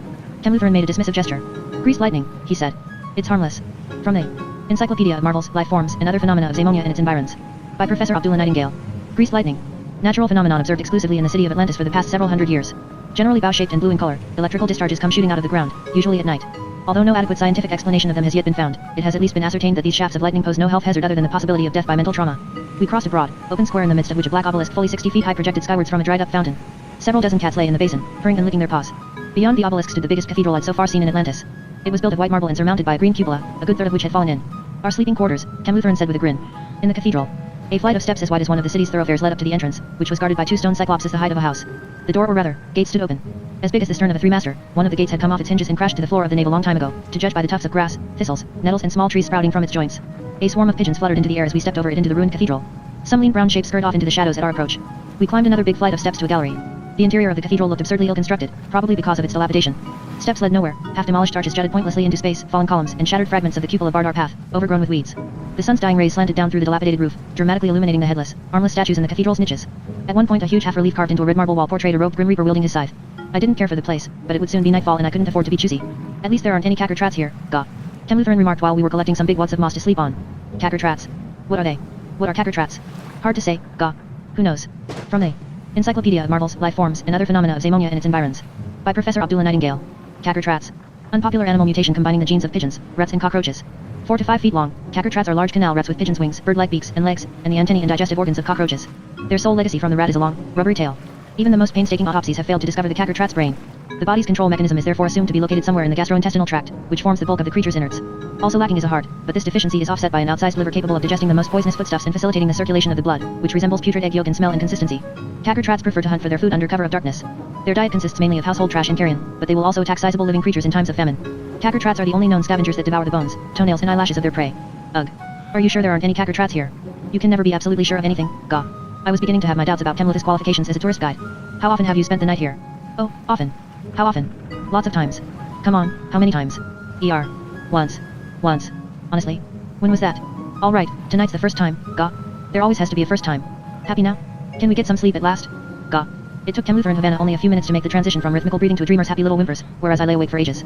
The events of the day, the many impressive sights I'd seen, my pangs of hunger, and, first and foremost, our eerie sleeping quarters, all these conspired to give me no peace. Even if half ruined, why should such a magnificent building be deserted? I had seen people living in tents and corrugated iron huts, so why not in this part of the city, where hundreds of grand buildings stood empty, moldering away to no purpose? I remembered how the local inhabitants had stared after us, shaking their heads, as we made for the cathedral. I thought of my uncertain future in this bewildering city. And then I fell asleep after all, overcome by sheer exhaustion. A dream. I dreamed that Cam Lutheran and I were moving into an apartment in one of the marble lands. It was really a vast kitchen living room equipped with several luxurious stoves on which mighty beefsteaks were sizzling. I dreamed of big ovens in which sybaritically topped puff pizzas were blowing cheesy bubbles, of huge saucepans in which rich soups simmered over open fires. It was my job to sample these soups with a ladle several feet long. Whenever I managed to spoon some up, however, the apartment grew bigger and bigger and my ladle longer and longer, with the result that I couldn't put it to my lips.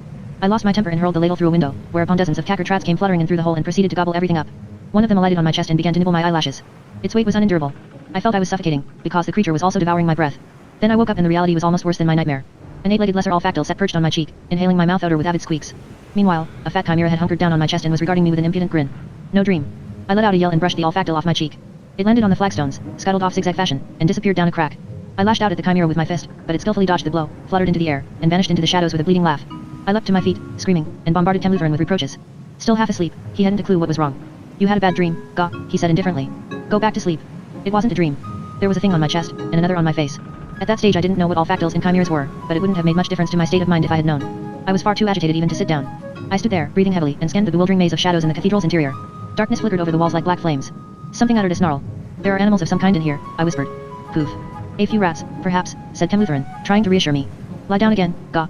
The timbers overhead creaked, and I was briefly showered with flakes of plaster. Tiny particles of some ancient mural painting rained down on me. Peering at them in the moonlight, I made out beautifully painted foliage, fragments of hands, apples, angels' wings, eyes. Then a little bell tolled a single, muffled note as if a large bird had flown into it. The sound lay heavy on my heart. Silence returned. Cam Lutheran slowly sat up, staring past me wide-eyed. He pointed to something behind my back. Gah, he said. I heard the flutter of heavy wings, then something raked my head with its hard, sharp talons and disappeared, snarling, into the darkness. Warm moisture was trickling down my neck. Afraid that some disgusting creature, probably a cackard rat, had excreted its unspeakable bodily fluid onto me, I explored the warm, sticky substance with my paw. Although it looked jet black in the moonlight, I knew it was blood. It took very sharp talons to pierce a bluebear's fur. Blood. I queried. Vampiros. Cam Lutheran replied. Then came the first attack. Vampires. Snarling, a streak of black lightning sped towards me from the darkest corner of the cathedral. A muscular cat the size of a full-grown mastiff, it had the face of a maddened baboon and accelerated its progress through the air by flapping the short wings that sprouted from its shoulders. And then, just before it reached me, something strange happened. The whole sequence of events seemed suddenly to go into slow motion, and I was pervaded by a profound feeling of calm. The cat, monkey, bat, took an infinite length of time to cover the last yard between us, time enough for me to study its musculature, draw my own conclusions therefrom, calculate its angle of attack, take one step forward, and simultaneously lean over backwards, with the result that my attacker missed me altogether. I had a clear view of the monkey cat's grimace of dismay as it soared over my head. I even had time to draw back my forepaw, slowly and powerfully, and deliver a well-aimed blow to the creature's solar plexus that catapulted it out of its trajectory and sent it sailing through the air for yards. With a crash, it landed on its back on the hard marble floor, then bounced around the nave like a broken clockwork toy, yelping with pain. Gah. Cam Lutheran said respectfully. That was quick. The process that had seemed so infinitely slow had actually lasted only a split second. Although it didn't dawn on me until later, this marked the awakening of my innate predatory instincts. I was a bear, after all. Those instincts had been dormant, thanks to my previous upbringing, but something had now been unwise enough to attack me and activate my atavistic, ursine defense mechanisms. I threw back my head and let out a spine-chilling roar whose reverberations took a long time to die away. Then two of the vampire cats sprang at me simultaneously. I ducked, and one went crashing into the remains of a column behind me. The other I plucked out of the air by the hind leg. Whirling it around my head 3 times like a hammer thrower, I hurled it back in the direction it had come from. It must have hit some of its own kind, because a chorus of angry, agonized snarls went up when it landed. Then peace returned. Haha, chortled Cam Lutheran. That's that, Gah, they won't be back. Vampires are cowardly creatures. He spat contemptuously on the ground and tried to give me an admiring slap on the back, but only succeeded in patting my elbow because of our difference in height. At that moment, some 15 vampire cats converged on us from all directions while 5 more attacked us from the air. Like all tobacco elves, Cam Lutheran was ignorant of fear. It wasn't that he was courageous, because you can't be courageous unless you know what fear is and overcome it. It was simply that tobacco elves were completely devoid of that emotion because they had green blood in their veins and no adrenaline. Tobacco elves noticed when they were in danger but simply didn't care. If attacked by a 9-foot jungle gorilla, they wouldn't stop to think that they might come off worse but plunge into the fray without more ado. Infinitely superior opponents were often so disconcerted that they turned tail. This made tobacco elves extremely efficient and redoubtable fighters despite their small stature. Being a jungle dweller himself, Cam Lutheran knew where best to hit predatory apes and jungle cats, on their moist, sensitive noses. Hit the mark, and one well-aimed thrust with a finger was enough to put a vampire cat out of action for minutes on end. Flamencacao. Cam Lutheran excelled at a South Brazilian sport known as flamencacao. He even possessed a colorful embroidered belt that marked him out as an adept of the 9th grade. When performing this elegant cross between flamenco dancing, karate, and bullfighting, he simply stood there, scarcely moving from the spot, with one hand on his hip and the other poised above his head like a cobra about to strike at any moment. Simultaneously, he turned on his own axis with little, mincing steps and stamped his foot from time to time, lending the contest an almost balladic rhythm, then swiftly stepped aside so that a vampire cat sailed past him into space or went crashing into a wall. Every now and then, clamping 2 fingers together and striking downwards with lightning speed, he would drive them into an adversary's nose or a sensitive spot below the ribs, humming a bossa nova as he did so. Less deliberate and well-rehearsed, my own technique was spontaneous and instinctive. I was amazed at the strength that had been slumbering unutilized within me. The bear is regarded as one of the most dangerous wild animals on this planet, but that I had yet to grasp because I'd been too busy roaming subterranean labyrinths, sitting on a school bench, and engaging in other non-ursine activities. One blow from my paw sufficed to send a vampire cat somersaulting through the air, one bite, and another of the creatures retreated into the shadows, whimpering with pain. I dished out punishment with speed and vigor, never missing the mark, never making an unnecessary move or neglecting to keep my guard up, like a professional boxer equipped with claws. If the vampires had really been as cowardly as their reputation suggested, they would long ago have quit the field of battle. But they persevered no matter how much we hurt them or how hard they landed on the ground. They merely withdrew into the dark corners of the cathedral and then resumed the attack. They had a simple but effective tactic. They operated in shifts. When half of them became tired, they withdrew to lick their wounds and the other half took over. Chemluthran and I were exhausting ourselves, whereas they could recoup their energy again and again. They were bound to defeat us in the end. One big vampire cat had crept up behind me and buried its fangs in my fur, another was crouching in front of me, clawing painfully at my legs, and a third was fluttering overhead, snapping at my muzzle. My strength had run out at last, I realized. Scarcely able to lift a paw, I was debating whether to drop my guard and abandon myself to my fate when the vampires backed off and withdrew as if in response to a secret word of command. Badly disheveled and gasping for breath, we were suddenly all alone. The air was throbbing to an unfamiliar, ominous sound, an electric pulsation rather like the chirping of enormous crickets. Cockatratus, said Chemluthran. What? Cackertrats, gah. Lots of them. Cackertrats. 20 or 30 feet away the floor of the cathedral seemed to have come alive. A jostling mass of creatures was advancing on us. Here and there I could see long antennae quiver in the night air. From time to time, when a cackertrat fluttered wildly into the air, one could briefly discern its hideous silhouette in the moonlight before it sank back into the milling throng. I thought there weren't any cackertrats in here. I hope the subdued reproach in my voice was clearly perceptible. Oh, cackertrats, they've no style. Chemluthran snorted contemptuously. Always turning up where they're not wanted. That wasn't altogether true. The cackertrats had temporarily saved our lives, at least. Only so as to kill us themselves, perhaps, but still, the vampire cats had beat a retreat. They were obviously creatures endowed with common sense. I know, Chemluthran suggested. We'll simply make a dash for the door. Of course. Why not? Cackertrats can't. Persons who encounter one or more cackertrats would be well advised not to move too quickly, but to favor a fluid, balletic mode of progression. Cackertrats react to abrupt, hurried movements only. Not possessing a brain, they assume that anything in fluid motion is water. That was a tip from the same stable as the one that adjured you to remain absolutely still when a Tyrannosaurus Rex swam towards you or an angry foreign charged you with its horn lowered. I found it very difficult to muster sufficient faith in this piece of advice. My instinct would have been to run down the steps screaming and waving my paws, but I did my utmost to move like a ballerina in slow motion. Walk very slowly. I hissed between my teeth. Then they'll mistake us for water. Chemluthran stared at me mistrustfully. Gah. They'll think we're water? What gives you that idea? I've got an encyclopedia in my head. It sometimes tells me things like that, I whispered as I descended the steps with my forelegs out sideways like a tightrope walker on a slanting rope. Gah, so you've got an encyclopedia in your head. I understand. Well, not an encyclopedia exactly. It's really a nocturnomoth with 7 brains. He can see in the dark and open a can of sardines by willpower. I can hear him inside my head. Chemluthran gave me the sort of look you give a delirious fever patient. Listen, he said, you've temporarily lost your wits, but that's all right, Gah. It's no disgrace, considering the danger we're in. I'm taking over command, Gah. We'll simply run down the steps with our arms out, yelling blue murder. I looked down the steps. No, I said, that's just what we won't do. Why not? Because. I jerked my snout at the bottom step. Another contingent of the cackertrat army was climbing the steps. Thousands more were following in line abreast from the cathedral door. The huge insects were pouring into the cathedral through broken windows and cracks in the walls. We were completely surrounded. We're going to die, I said. Gah, we're going to die. Chemluthran didn't contradict me for once, but I could tell that he was looking for some way of putting a good face on the situation. Nothing occurred to him. The cackertrats came swarming up the steps in a broad black wave. The electrical crackle of their cackertratian language was amplified many times over by the cathedral's echoes.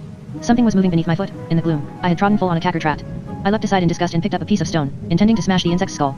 I was raising it above my head in both paws when I saw I hadn't trodden on a cackertrat at all. The step was sinking. So was the one below it and the one below that. In the midst of the flight of steps was a hole big enough to admit a horse.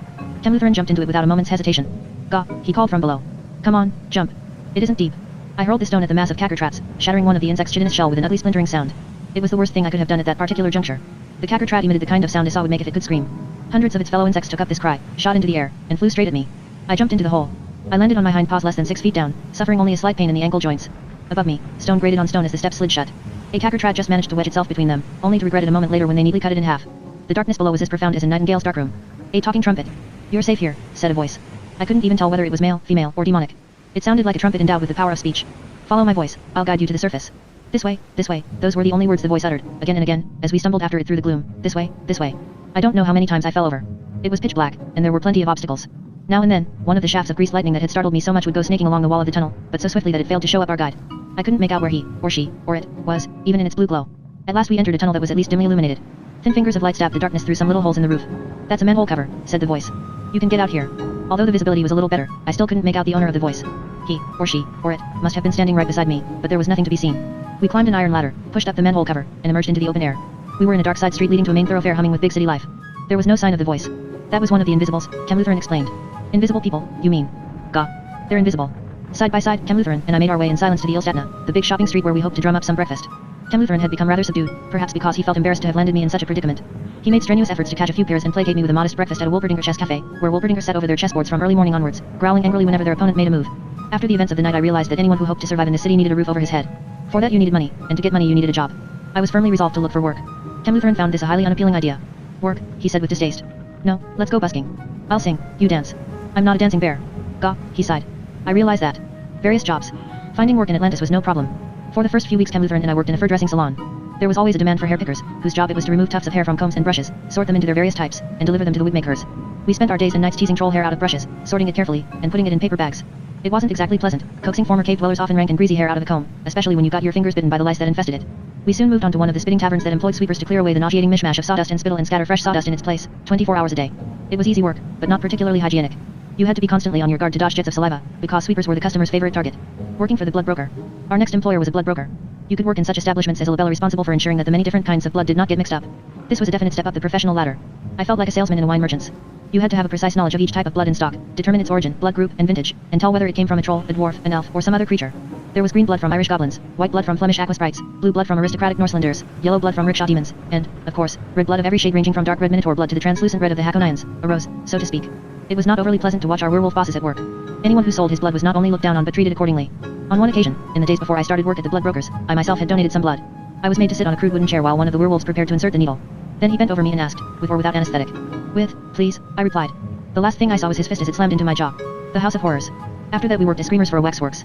Bearing in mind that Yetis and rickshaw demons were an everyday sight in Atlantis, the reader may perhaps form some idea of the horrific exhibits a waxworks had to display in order to terrify the city's inhabitants. It was our job to hide behind the wax figures and, if customers were not sufficiently intimidated, freeze the blood in their veins with spine-chilling screams. Although this was quite fun for a few days, we grew hoarser and hoarser. Besides, the job was not without its dangers, and we abandoned it after our third settle with a family of Yetis. It would undoubtedly be easier to list the jobs we didn't sample than the ones we actually took. To name only some, we worked as street sweepers and lamp trimmers, leaflet distributors, and cemetery gardeners, chess cafe waiters and trouser pressers, errand boys, and night watchmen, barkers and billboard scrapers, newspaper boys, and fish sorters, none of them forms of activity requiring much in the way of qualifications. I should have liked to do a job that made the most of my comprehensive nocturnal academy education, but this was harder than I had thought. To obtain a teaching post you had to have spent years working your way up through Atlantis' intricate educational system, and nearly every learned profession required hard-to-get permits from mysterious government departments. You could get nowhere without a Norselander rubber stamp, and that was available only to those who queued up for months on end, paid bribes to the competent authority, or had a Norselander in the family. All the professions were controlled by obscure committees. In short, organized chaos prevailed here as elsewhere. So I resigned myself to these temporary jobs until a profession worthy of my qualifications came my way. The high point of my career to date was topping spreader in a Putz pizzeria. And Kem Lutheran was my assistant. Kem Lutheran the womanizer. Kem Lutheran Havana, I regret to say, was an inveterate womanizer. He went in search of suitable partners whenever time permitted.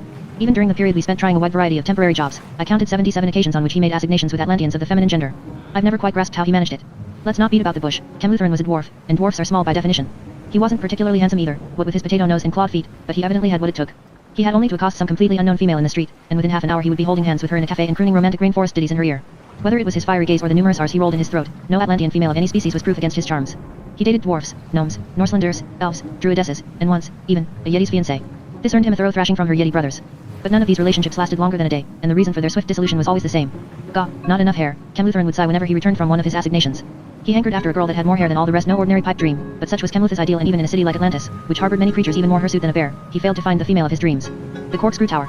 We were now able to afford a small apartment in East Lisnated, 2 rooms, kitchen, and a lavatory on the landing, which we unfortunately had to share with several blood dumbs. It was situated in one of Atlantis' 5 Babylonian corkscrew towers. These were gigantic skyscrapers in the shape of truncated cones with huge stairways spiraling up the outside, hence their name. All the towers had been left half-finished, the Babylonians' typical mode of construction, and one that doubtless accounted for the fact that they never really managed to gain a foothold in the real estate business. No one had ever completed these ruins because of their total failure to comply with building regulations, so City Hall leased them at extremely low rents rather than leave them unoccupied and abandon yet another building to the Cackertrats. Another reason for the affordable rent was the exterior stairway. This being the only means of reaching your apartment, the higher up you lived the more strenuous the climb and the lower the rent. We lived on the 200th floor, right at the top. The view of Atlantis was enough to knock you sideways. So was the wind that blew in through the unglazed windows. But on balmy summer nights we enjoyed sitting outside on the stone steps, watching the blue streaks of greased lightning that flickered all over the enormous city. Whole streets would become rivers of blue light for seconds at a time, while we sat up there like gods, as if we had created it all. Life in a Babylonian corkscrew tower may safely be described as adventurous. Only the more reckless and less vertigo-prone denizens of Atlantis dared to occupy these half-ruined buildings, a fact that made them risky to live in.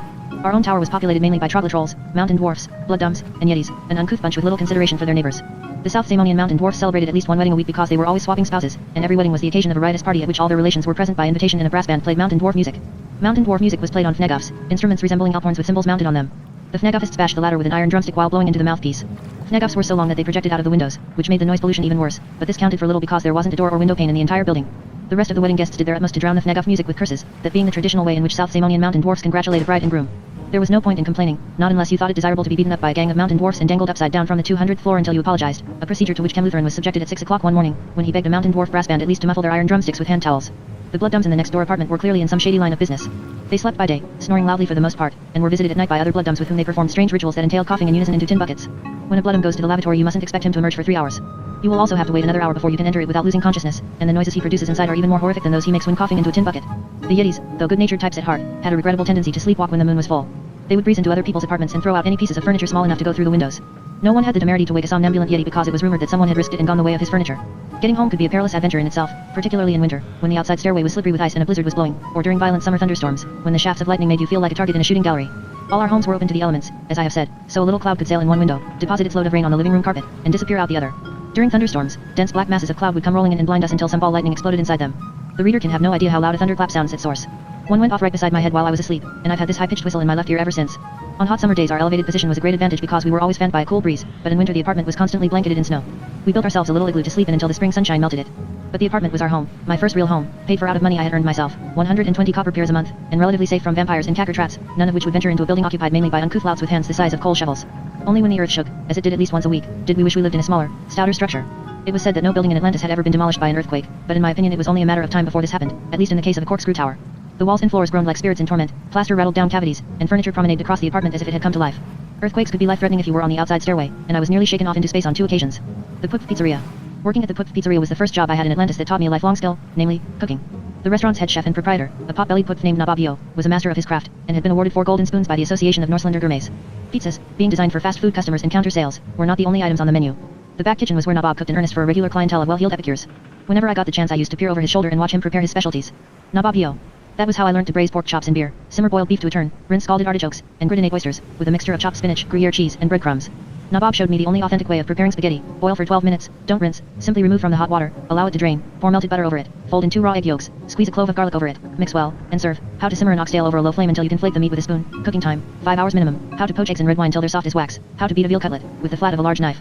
Never with a meat mallet. What cheese goes best with rocket, South Samonian pecorino, and how to eat a pusa, in your fingers only. Nabab not only divulged a never-ending series of recipes but knew the correct answers to the most abstruse nutritional problems. Being a historian of dietetics in his spare time, he was a walking gourmet's encyclopedia. He could tell you the calorific value of every foodstuff, both existing and extinct. He knew every edible plant and spice that had ever grown in Zamonia. There used, for instance, to be a spice named pelverin that could turn any food into a delicacy. It was extracted from the pelv, a plant the blood dumbs had eradicated because they thought it harbored the devil. Nabab told me of plants that yielded yogurt, of the legendary mega strawberries of Dulsgard, which could reputedly grow to the size of a house, and of pimagons, peat eggs that tasted like baked bananas. But he waxed truly rhapsodic when he spoke of his special field, the blending of flavors. Nababio believed that a menu should embody as many different ingredients in courses, spices, and calories, as possible. It was breathtaking, the audacious combinations of tastes he produced. I once saw him braise a fish in honey and deep fry a salted peach. He stuffed chickens with liquid chocolate and tossed noodles and cinnamon, but none of his customers ever complained. On the contrary, the restaurant rang with their cries of delight. The greater the number of foods a creature consumed in its life, the more meaningful its existence, such was Nababio's philosophy. I was not privileged to assist him, because Cam Lutheran and I worked shifts in the pizza section, where I had risen to the rank of senior topping spreader thanks to a bright idea that occurred to me one day. I took one pizza, complete with topping, and superimposed it on another. This double pizza not only led to my promotion but became one of the restaurant's best sellers.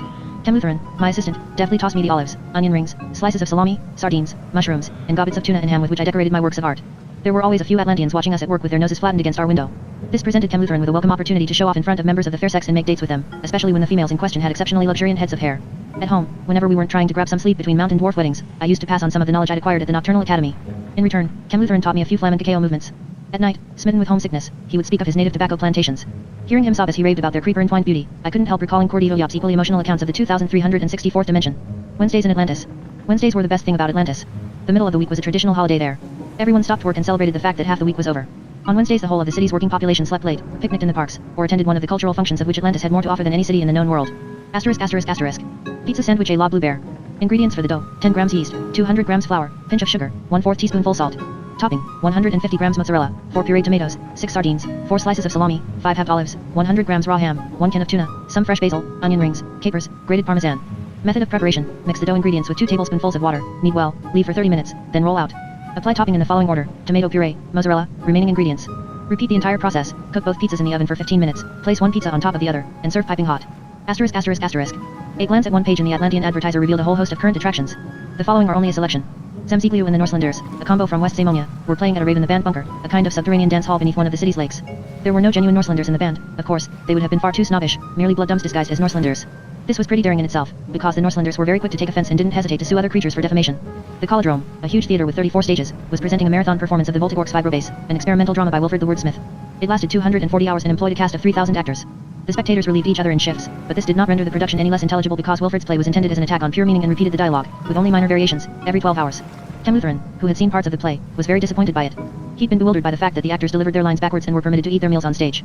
Setachus Rumpelstilt, the author of How Dank Was My Valley, was signing copies of How Dank Was My Valley 2, the sequel to his bestseller, in the Toper's Tavern, a literary cafe on the outskirts of the Italian Quarter. The Zamonian Wolperdingers had issued a general invitation to a chess marathon at their favorite establishment, the Desperate Endgame. Their advertisement promised the victor free beer and immunity from physical violence. The big-footed birds were organizing a protest march down Ilstetten Boulevard. Participants, who were invited to suggest what the protest should be about, would be provided with plenty of blank placards and banners to write on.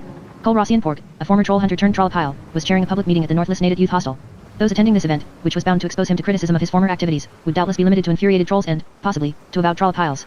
Professor Yaboji Yob, the founder of Yobism, was scheduled to lecture and insult his audience at the Muchwater Museum. The rickshaw demons were organizing piggyback races in Atlantis Park, free of charge, to improve their image with the younger generation.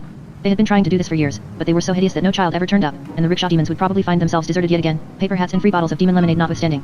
The Consortio Flagellantium, a group of fat, toad-headed Italian tenors, were scheduled to perform some ancient choral works on an open-air stage in Silnated, simultaneously thrashing each other with fresh stinging nettles to attain still greater expression in the upper register. The Museum of Ineffabilities, which displayed objects people didn't care to talk about, was presenting a special exhibition entitled Zamonian Dental Instruments Through the Ages. Anyone who saw what blood dumbs employed to perform extractions without anesthetic was guaranteed to clean his teeth 5 times a day thereafter. Flash Fang Fang, the lightning tamer, was giving a show in the Square of Lost Souls, a kind of open-air theater in central Lisnated. Flash had discovered that the shafts of greased lightning which flickered through Atlantis at night were attracted to water. Accordingly, he arranged buckets of water in ever-changing geometrical patterns at places in the city where this phenomenon occurred with particular frequency.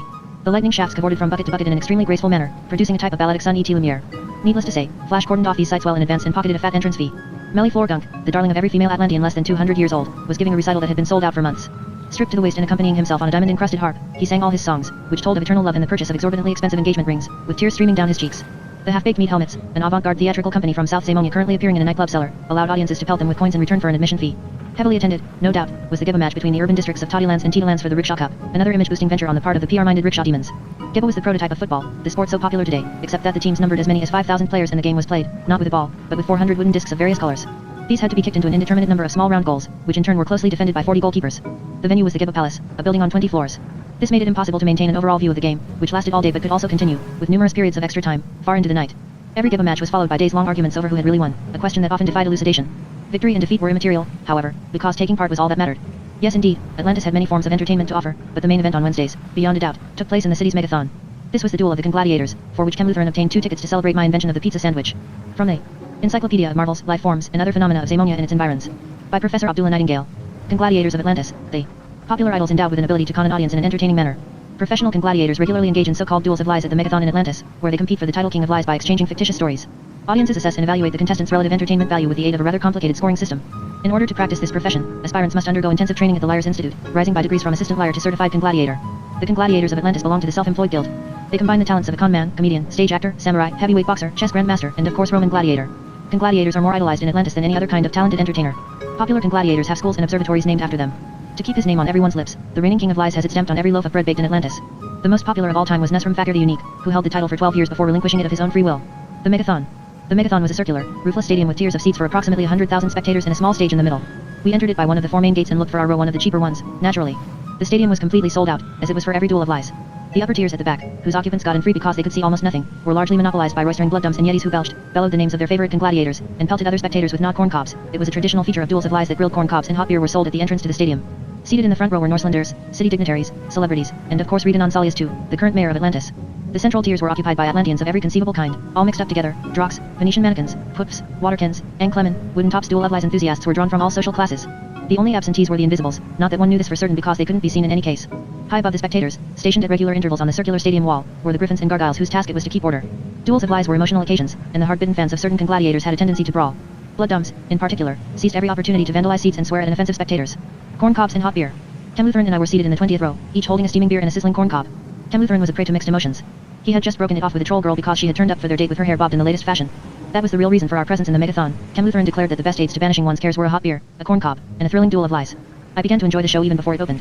The excited chatter of 100,000 spectators, the solemn fnaguf music played by the Mountain Dwarf Band in the orchestra pit, the scent of toasted corn cobs, all these generated an atmosphere that enthralled me from the very first. I shuffled excitedly to and fro on my seat and asked Chem Lutheran at 5-minute intervals how soon the show would start. He himself, having already witnessed several such duels, was considerably calmer.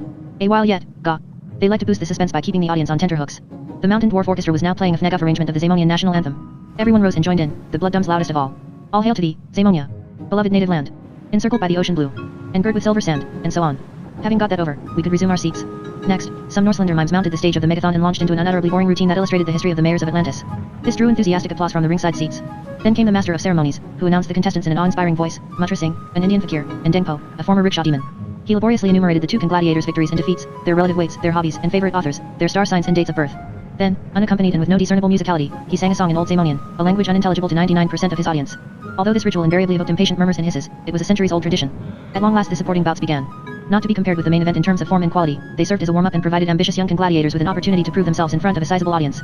Two youthful tyros would mount the circular stage, stand there looking diffident, and verbally joust in a rather puerile way. They tried to sell each other ill-constructed tall stories and, at the same time, accuse each other of lying a pretty undefying affair, and one that usually culminated in the following type of dialogue. It just isn't true. It is. It isn't. It is, so. I was very disappointed. After all the fuss people made about gladiators, this struck me as quite pathetic. Resentful that so much good money had been wasted on the tickets enough to buy me a month's ration of honey, I conveyed my displeasure to Kem Lutheran. Wait a bit, he told me. It's all part of the show. They're beginners, they need practice. The duel of lies. The main bout began at last. Two large, throne-like chairs, gilded all over and set with precious crystals, were trundled into the arena. Mounted on the high back of each, like a clock or tachometer, was a huge dial. The chairs were also attached to a complex system of cables. Then another piece of equipment was pushed onto the stage, a big silver box with an outsize, stylized ear projecting from either side. That's the applause meter. The louder the applause, the more points. I realized that the spectator's reaction played a substantial part in assessing each performance. The applause meter registered the volume and converted it into points for the contestant in question. The duelists eventually mounted the stage. They wore traditional velvet dueling cloaks, blue for the challenger and red for the reigning king of lies. The spectators rose from their seats, simultaneously humming and strumming their lower lips.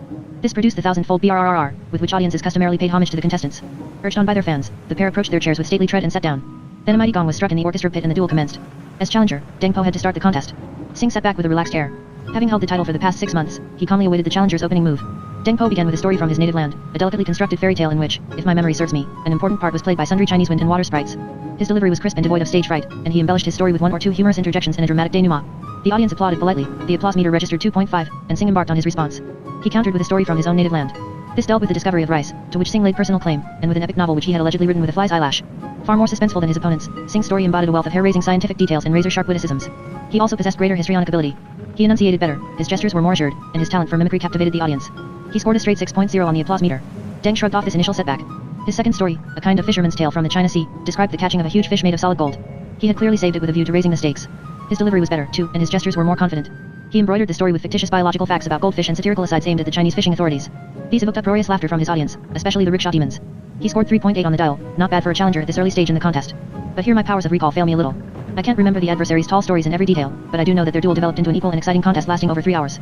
The stories became more and more ingenious and imaginative, the details more subtle, the jokes more fanciful. The audience bestowed its favor sometimes on Singh, sometimes on Deng, but the needle never came to rest below 4.0, some indication of the high standard of the lies on offer. In the end, rather predictably, victory went to the more experienced Matra Singh.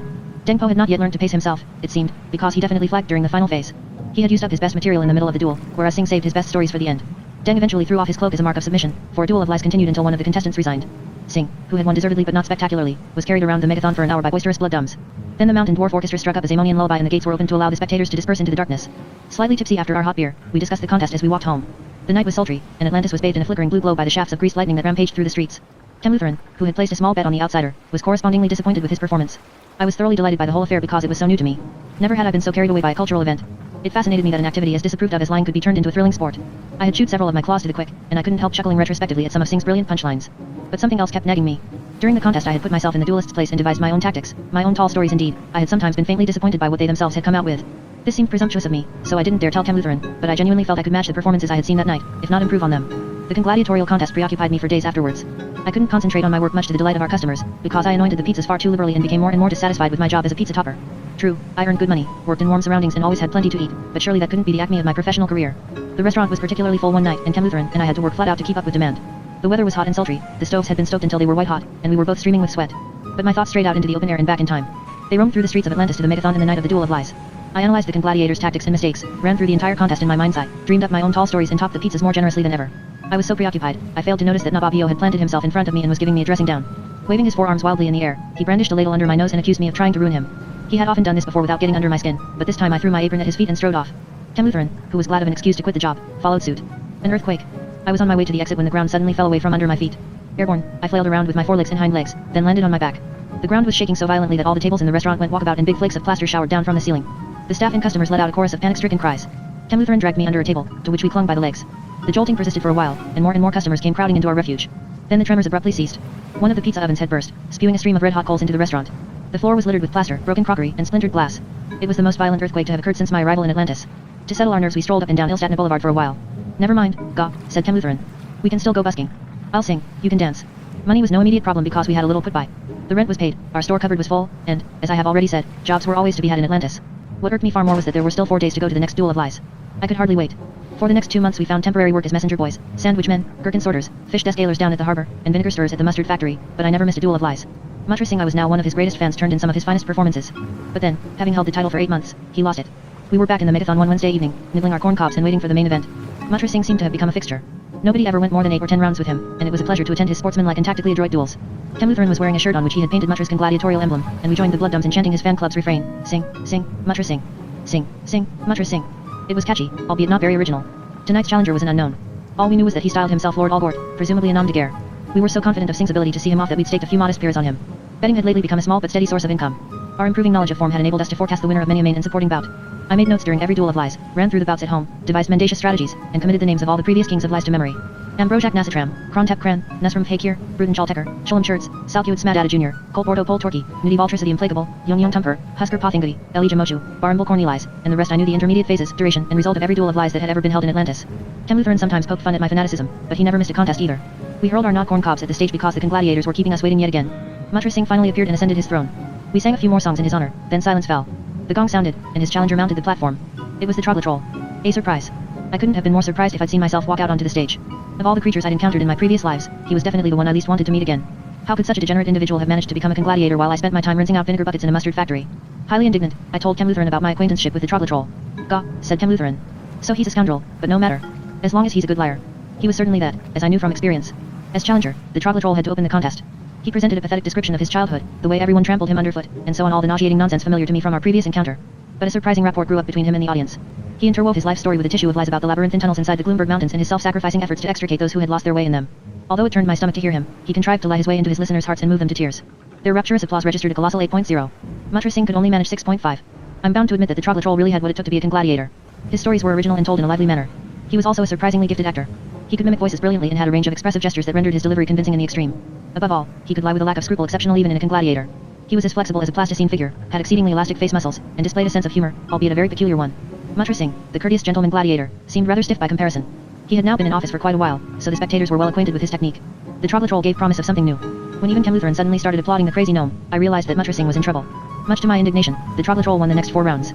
I found Singh's stories far better and clapped and whistled when the meter was registering his score, but the spectators definitely favored the Troglotrol. They even let him get away with many a feeble pun and ill-constructed tale as long as he pulled enough funny faces. It was part of the beauty, but also the tragedy, of this sport that the spectators were the ultimate judges of who sat on the throne. Singh won only 3 out of 15 rounds. In round 16, after the Troglotrol had registered 9.5 on the applause meter, he threw off his cloak. He was close to tears.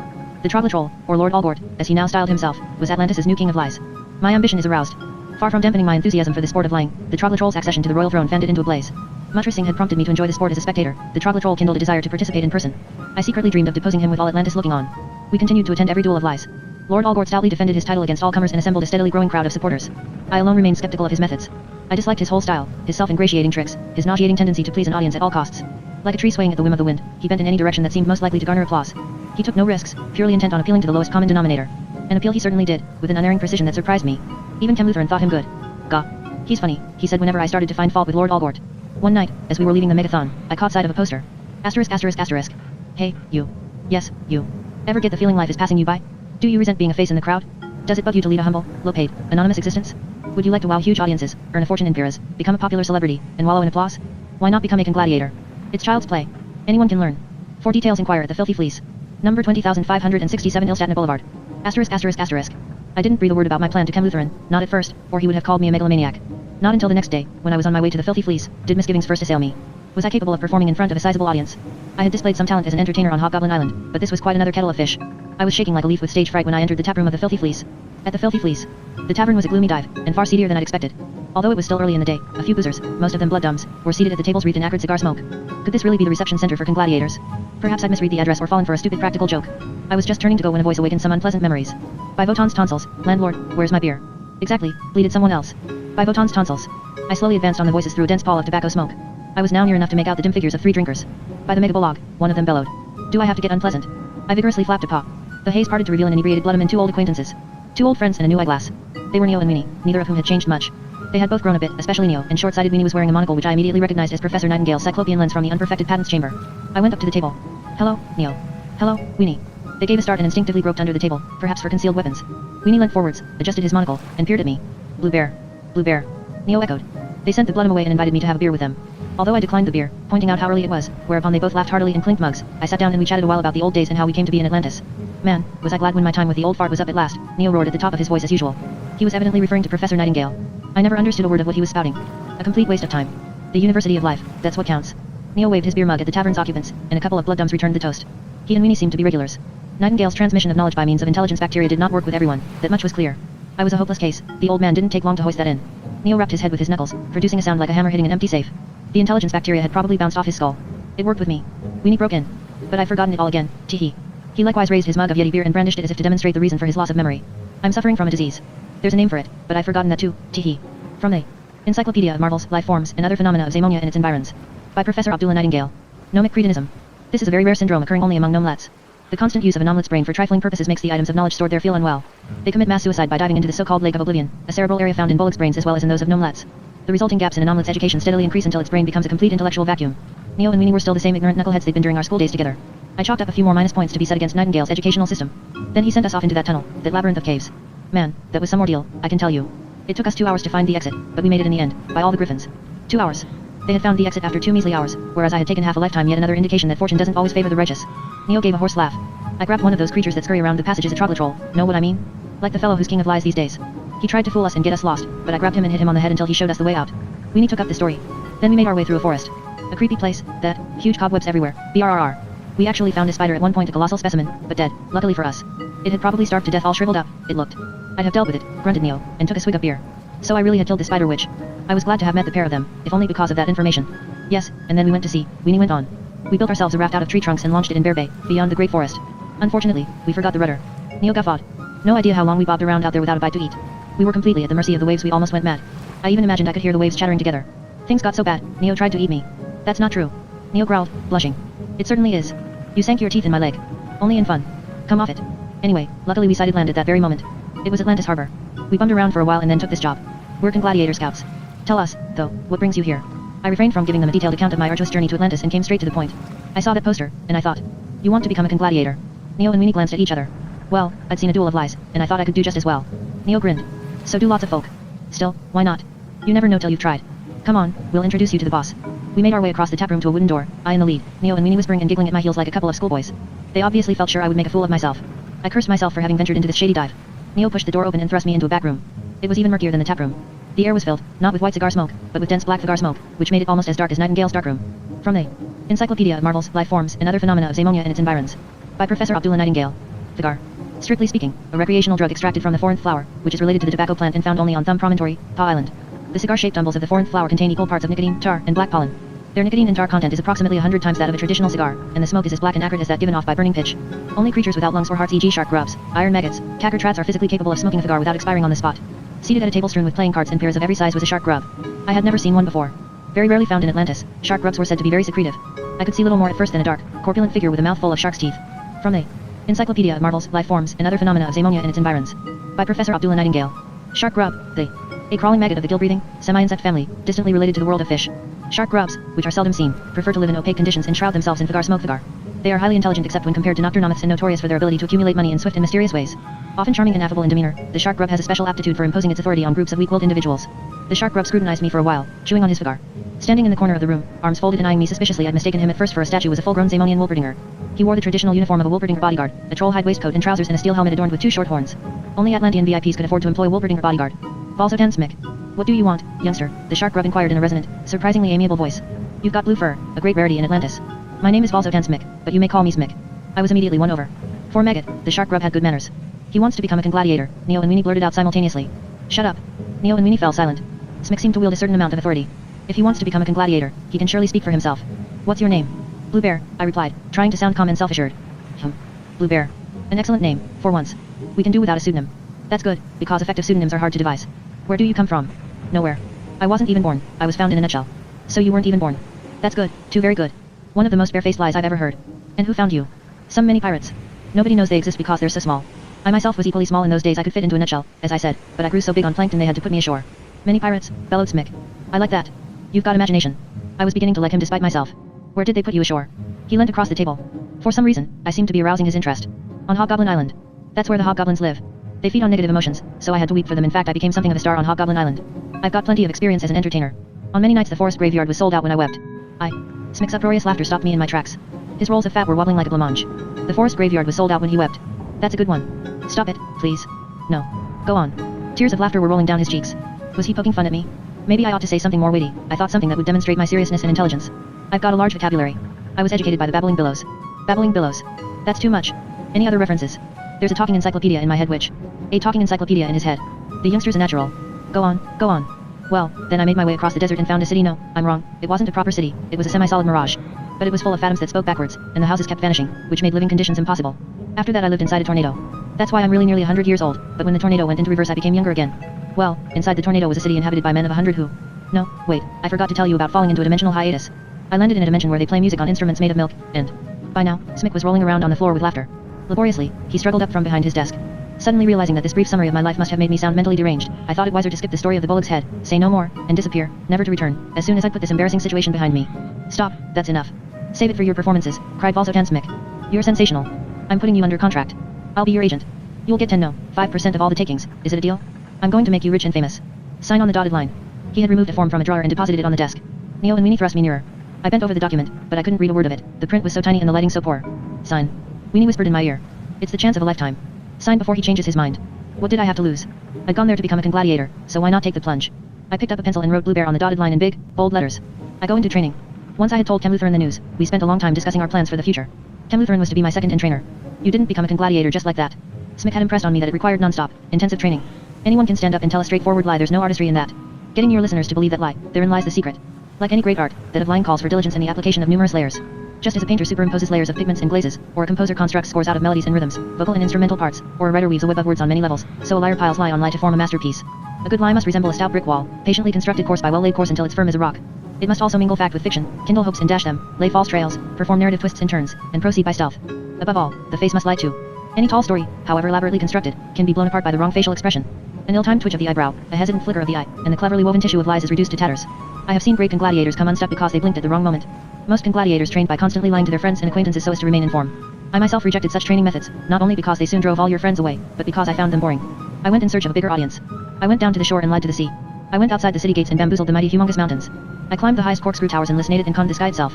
Yes, I lied to the elements, and the roar of the breakers and the mountains' reverberations were my applause. This is the only way to gain a feeling for great, dramatic rhodomontades.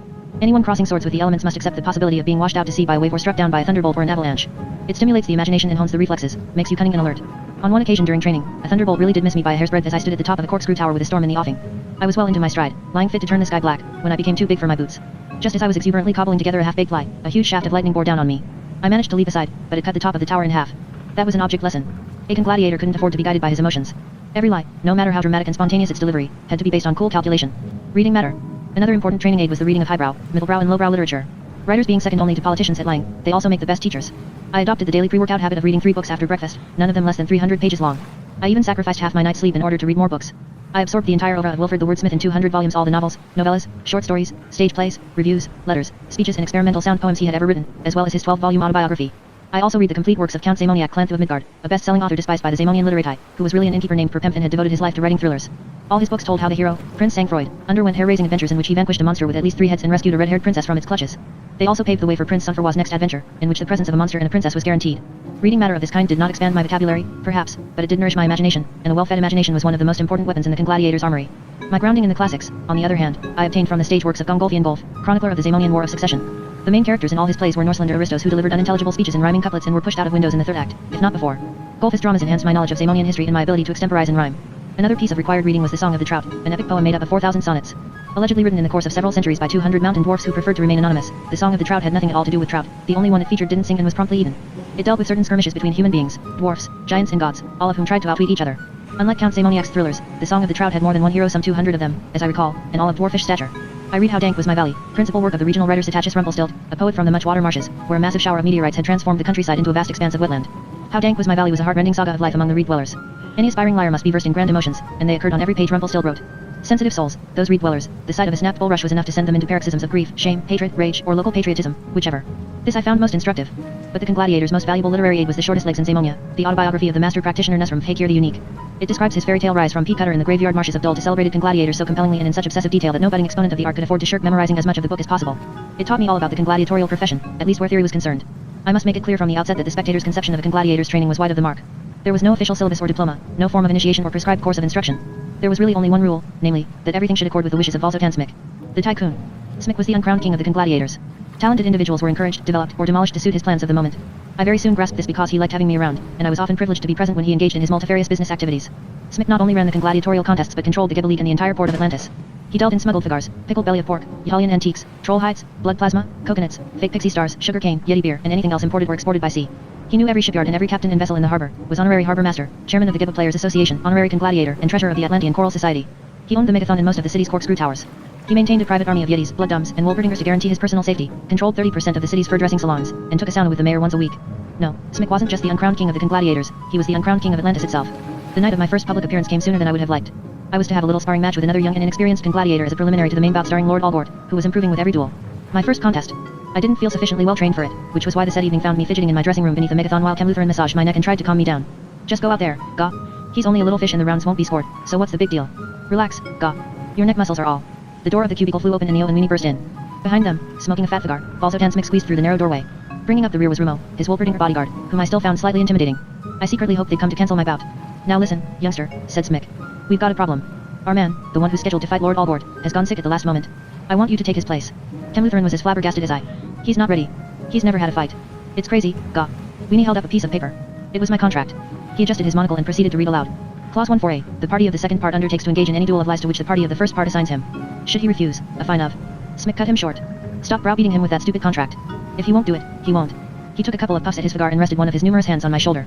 There's a far more important consideration, my lad. A chance like this may not come your way again so quickly. Many congladiators wait years for a title fight, and many never get one at all. I'd think it over carefully. I thought of the Troglotrol. I thought of the Labyrinth. I thought of the Spider Witch. I'll do it, I said. I won't do it. I won't do it. I cried as they escorted me to the stage, but nobody heard me. What with the bellows of the blood dumbs, the blare of the mountain dwarfs band, the hum of 100,000 voices, the despairing wails of a novice congladiator on the verge of swooning with stage fright were completely drowned. I had never felt so terrified. Just be yourself, Gah, was Kemlith's advice. But myself was the last person I wanted to be at this moment. I would gladly have swapped places with any member of the audience, whether snooty nor slender, boisterous Bloodum, or pathetic dwarf. Best of all, I would have liked to be an invisible, because then I could have slunk away unnoticed. What an idiot I was. How could I have exchanged a comfortable seat on one of the spectators' benches for the challenger's throne? That was the hottest and most uncongenial hot seat in the whole megathon. Nobody liked unknown challengers. The audience yearned to see them taken apart by the reigning king of lies. That's what unknown challengers were for. A few minutes ago I had been scared of a sparring match, and now I was on my way, without any dueling experience, to a main bout with a popular champion. If I hadn't been so pushy I would now be sitting up there with a hot beer in one paw and a buttered corn cob in the other, looking forward to a thrilling contest. Instead of that I was feeling sicker than I'd ever felt in my life. My stomach was behaving like a caged beast, lashing out in all directions and scratching and biting my innards like a cat in a sack. I was so agitated that I temporarily forgot my own name and what I was doing there. My knees were so weak that Cam Lutheran had to support me, and pints of sweat were running down my back into my challenger's cloak. Challenger. How could I have let it come to this? I wanted to turn and run away, out of the megathon, out of Atlantis, back into the desert, back into the tornado, for all I cared. Anything would have been better than the prospect of mounting the stage. But Cam Lutheran was holding me by the right paw and Smick by the left, and the Wolverdinger was grimly marching along behind me. There was no escape. The challenger's throne. Although there were only 10 steps leading to the challenger's throne, they seemed endless. I wouldn't be able to climb them without losing my balance or my senses. Smick and Cam Lutheran let go, leaving me with no support at all. The first step seemed to be made of rice pudding or some equally yielding substance. There was no terra firma under my feet. I must have looked like a drunk trying to stand up straight, but I managed to climb the second step. It was a little more resistant than the first, but still as soft as a swan's down pillow. I debated whether to enlist the use of my forelegs and go down on all fours. The third step merely swayed like a ship in a moderate sea but appeared to be of some solid material. The fourth was quite firm and didn't sway either, nor did the fifth and sixth. I made it. It was just nerves, excitement, the first time. My stage fright waxed and waned, a perfectly natural phenomenon familiar to everyone who appears in public. Sooner or later you calm down of your own accord. In an excess of self-confidence I half turned and looked over my shoulder. I found myself confronted by a restless sea composed of thousands of hostile faces. Everything started swaying again. My legs turned to spaghetti. I staggered to the right, I staggered to the left, and then I opted for the only correct course of action. I took the remaining steps in one enormous stride and flopped down on the throne. The audience gasped with relief. My nerves subsided altogether. Invisible support. It was as if magical forces were flowing into me. I sensed the presence of those who had sat there before me, sensed the presence of my idols, Matra Singh, Ambrosiak Nasatram, Salkyud Smadata, Nudi Valtrisa, Husker Pothingari, Elijah Mochu, Barambul Cornelis, and of course Nesram Fakir the Unique. I could sense their proximity, even though they were long dead or retired or had disappeared. All had once been challengers, all had once sat here before overthrowing the king of lies and ascending the victor's throne. I felt as if Nesram Fakir were standing behind me in the flesh and speaking to me. He whispered that this was my night, that the royal throne was being defiled by an unworthy Troglotrol, and that it was my responsibility to efface that blot on its dignity. Or had sheer stage fright simply scattered my wits? Lord Allgort. Then Lord Allgort was carried in. He was somewhat surprised at first to see me on the challenger's throne, but after a moment he seemed to relish the sight. He gave me a look of mingled anticipation, curiosity, and compassion, like a cat with a captive bird in its claws. Strangely enough, this left me completely unimpressed. Being the challenger, I had to tell the first story. I didn't even have to think, nor did I need to recite any of the lies I'd learned by heart and saved for an emergency. My first story seemed to come from outside, as if my idol had whispered it in my ear. It percolated my brain and emerged from my lips as a flawless tissue of lies. Such, at least, is my recollection. Of the story itself I remember as little as I do of any of the other tales I told on that magical night, but it must have been pretty good. I scored 9.0, the highest number of points any novice's opening gambit had obtained in the annals of the Duel of Lies. The Troglotrol was history, even after the first round, but he didn't know it. That's to say, he seemed to have at least an inkling of the fact, because his riposte, despite its customary originality, was delivered in slightly hesitant tone of voice. Minor though they were, no one had ever heard him betray such shortcomings. People were accustomed to his lamentations and feigned subservience, but this was genuine uncertainty, and that an audience never forgave. A king of lies was always measured against his peak performances. The Troglotrol's feeble opening effort earned him a mere 3.5 points. I was even better the second time. The past masters in my head advised me to pay more attention to the histrionic frills, employ dramatic gestures, intensify my mimicry. Although my story lasted only 3 minutes, I managed in that short time to reduce the whole audience to tears twice and unleash 4 gales of laughter. Frenetic applause ensued. The meter registered 9.5 points. Lord Allgord strove to save the situation, but it was past saving. It was as if, in the very first round, I'd given him a punch on the nose from which he simply couldn't recover. In a quavering voice, he told a lousy story that was not improved by the fact that he lost the thread several times. He was close to tears. A smattering of sympathetic applause. 1 point only. My third effort combined everything: dramatic structure, congladiatorial technique, histrionic gestures. I played on my listeners' emotions as I had on the dream organ in the bullock's head. Cries of horror, tears of joy, whoops of laughter, my innate talents, for such they undoubtedly were, drew all these forth within the space of 30 seconds, because this time I wanted to make it really short. The tension in the megathon released itself in a universal gasp of astonishment when I delivered my punchline. All that remained was deafening, protracted applause. 10 points, the maximum possible. Victory and defeat. It is shocking to see a Troglotrol become smaller than he already is. Lord Allgord ran from the stage, sobbing. In this sport, victory in the third round was unprecedented. I had not only dismissed the Troglotrol but become king of lies in record time. And that was only the beginning of a long run of good luck. Valzotan Smick was almost weeping when he came to my dressing room. He pressed me to his bloated stomach. I could shed tears over all the money I stupidly bet on your opponent, my boy, he sobbed, but these are tears of happiness. To think I've been privileged to see this day. For a long time I thought Nesrum Fakir the Unique would be the last born gladiator to quit the stage, but you're his reincarnation. Let me give you a hug. He gave me a hug. The champion. Only a week later I successfully defended my title for the first time against a Waterkin who made it as far as the 5th round, when the audience booed him off the stage. In the following 7 months I had 28 fights and won them all, 27 in 7 rounds or less and won in the 10th against a stubborn Irish druid who refused to be driven from the stage, even when the audience pelted him with corn cobs. Between times I fought sparring matches with the best in the profession and won them all by a mile. Smick, who never budged from my side from then on, anticipated my every wish and showered me with gifts and tokens of appreciation. Temlutheran and I were assigned our own rickshaw demons, who were at our beck and call day and night. Temlutheran took advantage of my popularity to make the acquaintance of sundry hirsute females.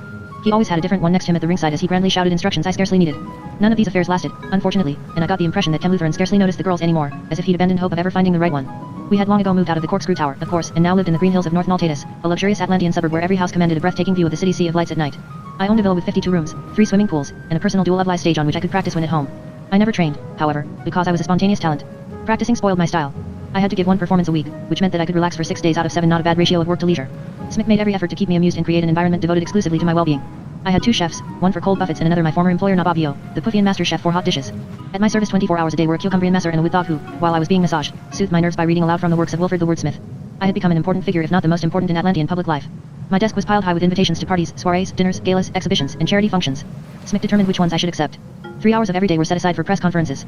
It might be thought that no one can be interesting enough to produce printable copy for 3 solid hours a day, but the Atlanteans were so obsessed with their congladiators, and with the title holder in particular, that the press published every word I uttered, from scraps of Nocturnal Academy knowledge to recipes, weather forecasts, and detailed descriptions of my fur care.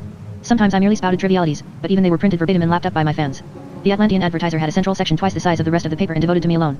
I published cookery books, written by Nababio, but it was enough that I ate what he wrote about, and a book of tips for aspiring congladiators. Every young Atlantean aspired to become a congladiator, so it was a surefire bestseller. I also published a work on the moral aspects of lying in which I extolled it in sport but condemned it in personal relationships. Stylistically I took my cue from Nesrum Fakir's autobiography. In fact, to be quite honest, I copied many chapters from it word for word. All these publications sold like hotcakes, and many bookstores in Atlantis carried nothing but books by me. My private circle was always the same. It included Temlutheran, of course, but also Smick and his hand-picked entourage, Rumo the Wolverdinger bodyguard, 1 or 2 Yetis, and in recent weeks Lord Allgord, who was now just the Troglotrol again. He had ingratiated himself with Smick and would happily perform the most menial tasks for him. He made coffee and fetched beer, held doors open and umbrellas up, and was forever playing the court jester. In short, he was Smick's personal doormat. He even tried to make up to me, but he left me completely cold. I had lost my desire for revenge. In fact, I sometimes felt a little sorry for him. Our conversations and activities related solely to the duel of lies. We discussed my own bouts and the supporting programs, we visited training camps and watched sparring matches, and I talked with probationers and gave advice. I discussed new tactics with Temlutheran or listened to Smick, who could describe great duels of the past like no one else. I no longer found it possible to conceive of anything outside my profession. I had reached the very top of the tree. A year went by. I had fought nearly 60 major and over 100 minor bouts without losing a single one. The duels developed into such a routine that I no longer felt even slightly nervous before Wednesday night performance. I had long ago ceased to brief myself on my opponent's technique. I didn't even want to know who they were, I simply went on stage and defeated them. It was as easy as washing my paws. Sometimes I deliberately performed below par to spin out the contests and render them more exciting, but as a congladiator I was simply unbeatable. For several weeks now, the city had been imprisoned in a bell jar of sultry air, the heat and humidity made worse by a hot wind from the humongous mountains. The inhabitants of Atlantis, all of whom were suffering from headaches and rheumatism, seized every opportunity to relax or cool off. I had taken to giving my daily interviews while lolling on a cork mat in one of my garden swimming pools. From there I dictated my views on the weather for the reporters to take down in their notebooks. In my estimation, it's far too hot for this time of year. A spot of cool weather wouldn't come amiss. The humidity is far too high as well. A little thunderstorm would be just the ticket at present. Our Norslander politicos ought to get that into their thick heads for once. I had no idea what politics had to do with the weather, but a few derogatory remarks about Norselanders and their intellectual capacity always went down well with the public. The reporters scribbled away busily. Valzotan Smick was transacting business from a deck chair, as he usually did. His assistants, who included blood dumps and other underlings such as the Troglotrol, were constantly scurrying to and fro with letters and newspapers and whispering to him. I didn't object to this. It was a daily occurrence, and I had absolutely no wish to know what Smick was up to. Even thinking about it made me nervous, so I concentrated on my public relations work. The only time I sat up and took notice was when the sinister Wolverdinger came up and muttered something in Smick's ear. Rumo's chilly gaze could still unnerve me. Smick became very agitated and hurriedly took his leave, explaining that he had some urgent business to attend to. That wasn't unusual because Smick always had urgent business to attend to. As if the Northlander politicians had taken my advice to heart, there really was a thunderstorm early that evening. The storm. No ordinary storm, it seemed to come, not from above, as normal storms do, but from below, from the depths of the earth. Although the city was hemmed in and the sun obscured by dark rain clouds of quite normal appearance, the shafts of lightning came straight from the bowels of Atlantis. They were the familiar blue streaks of greased lightning, but bigger and more numerous than I had ever seen before. We stood on the terrace of my villa and watched the fantastic spectacle. It was Wednesday, and my bout was due to start in 2 hours' time. A cold wind sprang up, but instead of blowing out of the atmosphere it seemed to issue from the sewers. Manhole covers flew high into the air, followed by shafts of greased lightning as thick as tree trunks, which shot up as far as the clouds. Whirlwinds were massing, thin, elongated vortexes that roared briefly before vanishing into the sewers. Valzotan Smick told me that such thunderstorms occurred in Atlantis only once in 100 years. This was the third he had witnessed, and I could count myself lucky to have seen even one. The Invisibles are angry, declared one of the Blood Dumbs, who was notoriously superstitious. Smick just laughed. Then the clouds dispersed in places and a cool east wind blew the remains of the sultry heat away. The natural spectacle had refreshed the air. Perfect climatic conditions for a duel of lies. We set off for the Megathon. An intimate conversation. Shortly before the contest, my 59th main event, Smick entered my changing room without an escort and sent Cam Lutheran out because he wanted a word with me in private. The shark grub seemed to have something important to say. He never found it hard to speak his mind as a rule, but on this occasion he squirmed like a snake. Listen, I'd like you to do me a favor tonight. These last few months I've anticipated your every wish and granted it without being asked, as you know. This time, for a change, I'd like you to do something for me. Of course, Smick. I want you to lose tonight. I couldn't have been more surprised if he'd announced that Atlantis was about to sink beneath the waves. It's like this, you've become too good. Bets are the crucial part of any duel of lies, commercially speaking, but since everyone knows you always win, nobody ever places a bet on your opponents. That's why we can't make a profit anymore. Listen, you need only lose once, just tonight. Next week everything will be back to normal. You'll relinquish the title for 1 week only. I've bet a whole heap of peers against you, my boy, every bean I possess, to be precise. If you win tonight I'm ruined, and you know how fond of money I am. So don't disappoint me. And he waddled out without waiting for an answer. The cigar smoke followed him like a faithful pet. I made my way into the Megathon in a daze. I hadn't dared to tell Cam Lutheran, not wanting to involve him. For the first time in my reign, my knees were as weak as they had been when I ascended the challenger's throne on the verge of my very first duel. To the spectators' annoyance, my opponent kept me waiting. Exasperated Blood Dumb started hurling corn cobs. I had no idea of my opponent's identity. I didn't mind that in the ordinary way I took on all comers. It didn't really matter tonight, either, since I was destined to lose in any case. I had decided to grant Smick's request. What else could I do? Then the gong sounded in the orchestra pit and my challenger was ushered in. It was Nusrum Fakir the Unique. I now realized why Smick had chosen this particular night. The master of all gladiators was staging a comeback. Astronomical sums must have been wagered on both contestants. I was the invincible, but he was the unique. Even among gladiatorial grandmasters, Nusrum was regarded as the undisputed champion, the greatest and most talented liar of all time. Nusrum Fakir the Unique. We had all read his works and studied his duels. He had devised the Nusrum opening, a standard introduction which all gladiators had subsequently plagiarized in countless different ways, and the Fakir variant, a fraudulent ploy that enabled the contestant to go on lying in 500 different directions. He was the inventor of the so-called white lie, a subterfuge so delicate, so charming, and constructed with such subtlety, that you simultaneously fell for it and forgave it as if it had never happened. He introduced the twin untenability, a con trick roughly comparable to performing a double somersault without a net or looping the loop blindfolded. He also created the self-sustaining fiction, a kind of verbal boomerang which only the finest liars could deliver. He inflicted 14 successive defeats on Rasputin Zarathustra, a pseudonym, the Northlander's expert con man. He was the creator of the so-called Nusrum Shuffle, a tactic that entailed marking time at a dizzy speed, or so it seemed. This exhausted his opponents and wore them down until the crucial moment, when he floored them with a well-aimed lie. He also pioneered the zebra-scan zigzag, an audacious move modeled on the wild hare's escape technique and the ballerina's pirouette. He had personally compiled a logarithm table embodying 36,000 falsehoods and dueled with 12 of the best gladiators of his generation simultaneously, defeating them all. Nusrum Fakir was a legend, a genius, the nightingale of the sport of lying. It would not be hard to lose to him. I would do so one way or another. I should perhaps mention that he was a Volft, a creature with a human body and the head of a fox. Volfts were the offspring of rare matings between Wolperding whelps and were-foxes. A peculiar blend of human being, fox, and Wolperding whelp, they were tolerated in Zamonia but not particularly popular. Although they lacked the dangerously aggressive instincts of the were-fox and the physical strength of the Wolperding whelp, they were sufficiently like both to engender instinctive respect. The Volft's lack of animal strength was offset by their above-average intelligence. I should also add, perhaps, that they possessed a certain dangerous charm whose effect on the fair sex was particularly marked. Generally speaking, Volfts had a hard time of it in Zamonia. Most of them led a solitary, nomadic existence. They traveled the continent alone, finding employment as skilled carpenters. Nusrum Fakir, as his autobiography recounts, was the only Volft ever to have risen from the status of peat cutter and itinerant carpenter to that of congladiator. For this achievement he was idolized by other members of his race. Pardon my belated arrival, he purred, favoring the audience with a courtly bow. I had first to escape from the lead-lined chambers of Baysville, where I was imprisoned unjustly and against my express wish. I succeeded in doing so only by losing 100 pounds in a single day, thereby enabling myself to slip through the bars of my cell. Unfortunately, it took me some time to put them on again rather than inflict the sight of my emaciated body on you, my esteemed audience. In order to gain the last few pounds I had to consume various cream gâteau, an elk ham, and several yards of sausage, and that took me a few minutes longer than I'd allowed for. Although the applause meter had not yet been switched on, Nusrum was already beginning to bombard the audience with charm and throw out ideas as if he had enough and to spare. Not even I dared to dispute his brazen assertions, and I was so entranced by my idol's appearance that I joined in the general acclamation. I wondered why Smick had made such a fuss. Against an opponent like Nusrum I would lose as a matter of course, however hard I tried. What was more, I would do so with pleasure. He mounted the challenger's throne with easy grace, fastidiously brushing a few invisible crumbs off his cloak. It's ages since I sat here, he sighed wistfully. The challenger's throne, most uncomfortable. Getting used to it takes time. The spectators laughed and clapped at this allusion to his gladiatorial past. Except that it's hardly worth getting used to. We shall soon be changing places. Nusrum gave me a piercing stare. I quailed. The audience laughed still louder. He leveled a finger at me, so accusingly that I retracted my head like a tortoise. Is that my opponent? He demanded scornfully. That black bearer. Blue bear. I ventured to correct him. Or Bluebeard, whatever, he retorted. The audience smirked. You know what they say about bears, he whispered to the audience, loudly enough for me to hear him quite well.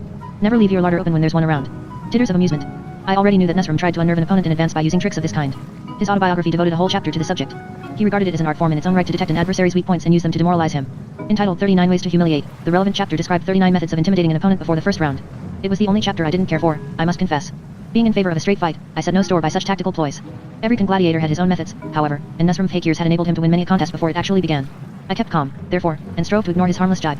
Obesity had been a sore point with me since the episode on Gourmet Island, so I was easily riled, but on this occasion professional imperturbability was called for. I once knew a bear who was such a glutton that it gobbled up the calories other people lost while slimming. Nesrim had sat back, looking relaxed. He clearly found this new dig amusing. The bear was so overfed when it died, he pursued, its stomach lived on for another month. I betrayed no emotion of any kind. On the contrary, I treated Nesrim to a courteous smile and signified my respect for him by performing a respectful little bow. Quickly grasping that he wouldn't get anywhere with me like this, he changed tack. You weren't born, so I've heard. At least, that's what it said in the newspapers. The spectators fell silent. This was no courtly jest, it was hitting below the belt. It was also a subject calculated to rattle me. Nesrim turned to the audience. How is that possible? Did he sprout from the soil like a cabbage? If my opponent was never born, how can he be here? Perhaps he isn't here at all, perhaps I've already won the contest. I may as well go. A few embarrassed chuckles could be heard. For the first time, I began to doubt my idol's sense of fair play. It almost pains me to see him sitting there all on his own, the poor cabbage. It seemed that the best way to lose one's respect for an idol was to meet him in the flesh. Cabbage is right. I do believe he's turning green. Nesrim couldn't refrain from elaborating on his crude witticism. Balzotansmik surreptitiously shook his head to indicate that I mustn't lose my temper. But it was too late for that. Although I preserved my nonchalant smile, I was beginning to seethe inwardly. Nesrim would have done better to stop right there. Even an orphan has more relations than this blue bear. He laughed, but no one joined in. Perhaps I should adopt him. I had been genuinely prepared to lose this duel with pleasure as a tribute to my idol and a mark of my respect for his achievements, but now I not only wanted to win the contest, I wanted to beat Nesrim Fakir the Unique more soundly than any gladiator had ever been beaten in the history of the sport. No, I not only wanted to defeat him, I wanted to destroy him, crush him, take him apart. For as long as he lived, I wanted him to break out in a sweat whenever my name or the gladiatorial profession was mentioned. He had wounded my Achilles heel and twisted the knife once too often. My idol no longer, he was merely another of my numerous opponents. I couldn't have cared less that he was Nesrim Fakir the Unique. I was Bluebear the Invincible. The gong sounded and the duel began. Rounds 1 to 10. Seated in the front row as usual were Smick and his entourage, Neo, Weenie, Rumo the Wolperdinger, a bunch of Yetis, and several of Smick's gladiator protégés. Beside them, all unwitting, sat Cam Luther and Havana. Smick was smiling graciously in all directions but nervously shuffling around on his seat. He gave me another meaningful look to indicate what he expected of me. Being the official challenger, Nesrim Fakir had to open the contest. He began by serving up a story about a griffin whom he claimed to have taught to lay huge boiled eggs. Although it wasn't very original, he told it with such vocal delicacy and such a wealth of elegant, expressive gestures that its lack of originality didn't count against him. Moreover, his disrespectful remarks about griffins drew hearty laughter from the Atlantean audience, discounting the griffins themselves, of course, who were stoically guarding the stadium. The applause, which was correspondingly generous, earned him a cool 8 points. I knew that he was infinitely superior to me in finesse, experience, and technique. There was no point in attempting to outdo him with a tall story on the grand scale. Many another young gladiator had tried this and come to grief on Nesrim's ability to ride a punch, so I decided to lower my sights. I opened with a story I'd dreamed up a long time ago and saved for an emergency, so to speak, in the event that nothing better occurred to me. It was a good, solid yarn that described how I'd been pursued by pirates while sailing the high seas with a cargo of hamsters. The point of the story, which depended more on humor than Nesrim's, was that I'd ended by harnessing sufficient energy from the hamsters' little treadmills to propel the ship along and enable us to escape. I told it straight, without any frills, and it earned me a well-deserved 6 points. The first round had gone to Nesrim. Smick relaxed. My opponent opened the second round with a story about Norslander diplomacy. A dry as dust subject, one might have thought, but he turned it into a thrilling story of espionage in which he had penetrated the Norslander diplomats' innermost circle by gluing their ears shut. He seasoned his story with 1 or 2 side swipes at the politicians present and was rewarded with malicious laughter from the audience. In the end he even went so far as to claim responsibility for having started the Zamonian War of Succession by inadvertently pushing the aforementioned Norslander out of the window. Thunderous applause, 9 points. I was beginning to grasp that Nesrim held a home team's advantage. He was far better acquainted with local developments, the current history of Atlantis, and the needs of its inhabitants. For the present, to put it in gladiatorial language, I would have to keep my guard up and ride his punches.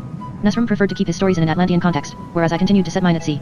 I countered with a robust yarn about voyaging with a cowardly crew who were simultaneously frightened by sea sprites and a thunderstorm. To reassure my men, I said, I caught the shafts of lightning in my paws and swallowed them, thereby impressing the sea sprites so much that they fled. My story wasn't of a caliber likely to put an opponent like Nesrim Fakir in his place, but I told it well. Polite applause, 5 points. Nesrim refused to let these early successes lure him out of his shell. He preserved his composure and displayed none of the lapses of concentration that sometimes afflicted inexperienced gladiators in such situations. His next effort dealt with greased lightning. He launched into a long and ultimately unresolved account of what the Invisibles might or might not be up to beneath Atlantis. This took the form of a personal report, a confidential piece of gossip that skillfully made the audience his accomplices. Nesrim asserted that the Invisibles had originally come to Atlantis from another planet. As proof of this he cited the buildings in the city in which water flowed uphill, and that they had subsequently been driven into the sewers. He further stated that they harbored a frightful secret in their subterranean world, and that the greased lightning had some connection with it. Instead of divulging the nature of this frightful secret, however, he left it to his listener's imagination. Although utterly devoid of humor and pathos, Nesrim's story was so skillfully told that it sent shivers down one's spine. He had also touched on a taboo subject which, although it affected everyone, nobody really cared to broach. What did the Invisibles really do down there? While I was telling silly seaman's yarns, Nesrim was dealing with topics of the day. A moment's breathless silence followed. Then frenzied applause rang out. 10 points the maximum. Nesrim Fakir had demonstrably lost none of his old expertise. Having little to say against this, I countered with a rather feeble story about falling into the hands of Yalian cannibals who proposed to eat me. I contrived to chill the water in the cauldron by requesting a final peppermint which cooled my breath to such an extent that I froze the water and was eventually able to sell it to the cannibals as peppermint sorbet. This puerile effort earned me a well-merited 3 points, the lowest score I had ever obtained. And so it went on for a while, much to Smick's delight and Kemluth's consternation. Nesrim served up one brilliant story after another, scoring top marks, while I produced offerings of average quality and earned no more than respectful applause. I wasn't gambling on a quick victory, as the reader can see. Gladiatorial duels were not subject to any time limit. They continued until one of the contestants gave up, so I relied on my youthful reserves of energy and hoped that my older opponent would flag. Duels of Lyz imposed a great strain on the vocal cords, and that was one of my strengths. I could gabble on and on without tiring, for days if necessary, thanks to my crash course with the babbling billows. But there was no reason to underestimate my opponent. His store of fresh ideas seemed inexhaustible, and his charm and acting ability were unimpaired after 10 rounds. Round 11. In the 11th round, Nesrum essayed a surprise change of tactics. He deserted his secure narrative base, Atlantis, and ventured out into my own world of fantasy, doubtless to prove that he was just as much at home there as I. The yodeling horse. Set in the Zamonian Alps, his next tall tale concerned a singing horse with which he had jointly won a yodeling competition. He imitated the horse's voice with great comedic accuracy, and his equine vocal impression went down well with the audience. Result, 9 points, a high score, as usual. I decided that the time had come to modify my own strategy. Instead of telling short, pointed stories in humorous vein and garnering a meager score, I must now retain the public's interest by presenting myself in a glamorous light. So I told the story of Molehill Volcano. I can fly. Such was my preamble. I projected the words, one by one, at the Megathon's huge, circular auditorium, thereby assuring myself of the spectators' attention. You could have heard a pin drop. Smick awoke from a blissful daydream. He was probably counting his winnings, and Kem Lutheran nervously kneaded the hat in his hands. The story of Molehill Volcano. One day, in the course of my extensive travels, I visited Nerland, the blank space on the map of Zamonia. A murmur ran round the arena. No one had ever set foot in Nerland, I knew. Originally pronounced Neverland, then Any-Erland, the name had eventually come to be spelt as it sounded. It was a district reaped in legends and rumors more fantastic than all the myths that clung to the Gloomberg Mountains, the Demerara Desert, and the Great Forest put together. At the mention of Nerland, my mind's eye displayed an article from Nightingale's Encyclopedia. Instead of being disconcerted by this piece, I spontaneously decided to quote it verbatim. From the Encyclopedia of Marvels, Life Forms, and Other Phenomena of Zamonia and its Environs. By Professor Abdullah Nightingale. Nerland. Somewhat banal compound place name used to designate a region of Zamonia that has hitherto remained completely unexplored. This is not because of its exotic location, on the contrary, it is situated in a central, readily accessible position in the middle of Zamonia, and can easily be reached on foot or by rickshaw taxi. It is simply that no one dares to enter the area. The greatest and most audacious explorers have traveled to its borders, only to give up and turn back.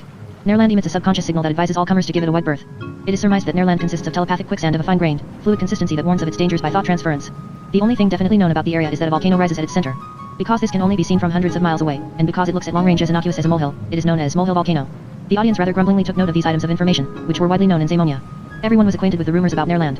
One day, I was on my way through the salt marshes of the Dulsgaard Plateau with a letter from the governor of Ornia for the mayor of Grailsund. Another murmur of dissatisfaction from the sensation-hungry audience, who resented being burdened with so many boring details. And a gift for my sweetheart, who was also waiting for me. This drew a little gasp from the female members of the audience. Sweetheart and gift were words that gave promise of a romantic denouement. I presented a detailed description of a gold ring I'd ordered from the finest Turk goldsmith in Florence. I dwelt at great length on the carat value of its layers of gold, the nature of the lucky signs and the wording of the lover's vows I'd got him to engrave inside the ring. The females listened intently, whereas some of the males uttered groans of boredom and a couple of blood dumps blew raspberries. I then added in passing, so to speak, that the ring had cost me every pair I possessed, and that I wasn't absolutely certain it would fit because, when ordering it, I had gauged the size by eye alone. Next, I described my sweetheart, modeling her appearance on the dream creature that had lured me into contact with the spider witch's hypnotic fluid. My heart almost broke when I described the girl Bluebear to the audience. Her image had etched itself so deeply on my memory. This agony of mind made my description all the more vivid. My female listeners sighed and unfolded their handkerchiefs in expectation of a tearful, joyful reunion. I was rapidly traversing the salt marshes at a spot where the arundinous vegetation of the tundra-like terrain gave way to mossy flora of a stunted nature. More muttering from the audience. The Megathon had no time for geographical and botanical minutiae. When I heard the voice of the Nerland quicksand in my head, the muttering ceased. Quicksand. The word alone augured suspense. It denoted an unseen danger lying in wait for innocent victims, a danger, moreover, that led to an agonizing death or a dramatic rescue. Quicksand was simply unbeatable when it came to bringing an audience under your spell, and if the quicksand could talk into the bargain, so much the better. Stop. I heard the quicksand say in my head. Not another step, or you'll sink into me. I came to a halt. In my eagerness to get to Grailsund, I had completely failed to notice the change in the terrain. I had left the salt marshes far behind me and was on the very edge of Nerland. I could see Molehill Volcano smoking away in the distance. I knew that my listeners, many of whom had seen Molehill Volcano from far away, would now be seeing it in their mind's eye. I thought a while. Making a detour around Nerland would entail an additional trek on foot of a good 2 months, if not longer. What was all the fuss about Nerland, anyway? Nobody had ever set foot in the place, so how did people know it was genuinely dangerous? I told them, whispered the quicksand. I'm a well-meaning quicksand. That's very rare a contradiction in terms, in fact. Just go away. Go, before it's too late. To talk in the quicksand's voice was risky from a storyteller's point of view. Many of those present were familiar with that voice, having heard it in their heads during their own excursions to the borders of Nerland. Atlanteans regarded it as a favorite vacation treat to travel there and be sent back home by the quicksand. The voice had to have a rough, sandy quality, but it also had to be elegant, alluring, and dangerous, so I made it sound like a cobra slithering over emery paper, a hoarse rattle of the vocal cords mingled with a menacing hiss. Perhaps it's just a trick, I told myself. Perhaps Nerland is full of undiscovered treasures or unexploited mineral wealth. Perhaps that voice was merely a subtle acoustic effect of some kind, perhaps it was just a collection of remote-controlled sound waves. The most incredible things do exist. A graduate of the Nocturnal Academy isn't so easily hoodwinked. There's no treasure here, my dear, only me, the cogitating quicksand. Tread on me, and you'll sink as you'd sink into the graveyard marshes. I'll clog your throat, your nose, your ears, and then... Oh, how I hate this aspect of the quicksand's existence, the smothered screams and the grisly cadavers rotting away in my depths. That's why I urge you, out of the goodness of my heart, to go away. Push off. Stretch your legs a bit. There's a very scenic route that leads past Devil's Gulch. The mountain demons there are harmless, they only pelt you with edelweiss. Then turn southeast and ford the river Dank near Baysville, you can wade across, it's so shallow. After that, you're trying to fool me. You're hiding something. No, I'm not. Yes, you are. No, I'm not. Yes, you are. All right, if you insist. Come on in. I'm not a quicksand at all, I'm nice, firm desert sand, and the crater of Molehill Volcano is full of gold and diamonds. You can forget about that ring for your sweetheart. You could steal her a fortune here, you've no idea. How did you know about the ring? I'm a mind reader, after all. Your lips haven't moved while we've been talking, or hadn't you noticed? I reflected for a moment, weighing the situation up. In one pan of the scales I placed my common sense, my natural caution, and the quicksand's advice, in the other my curiosity, my native stupidity, my suspicion that I was being thoroughly duped, and a few hundredweight of gold and diamonds for my beloved. Guess which side the scales came down on.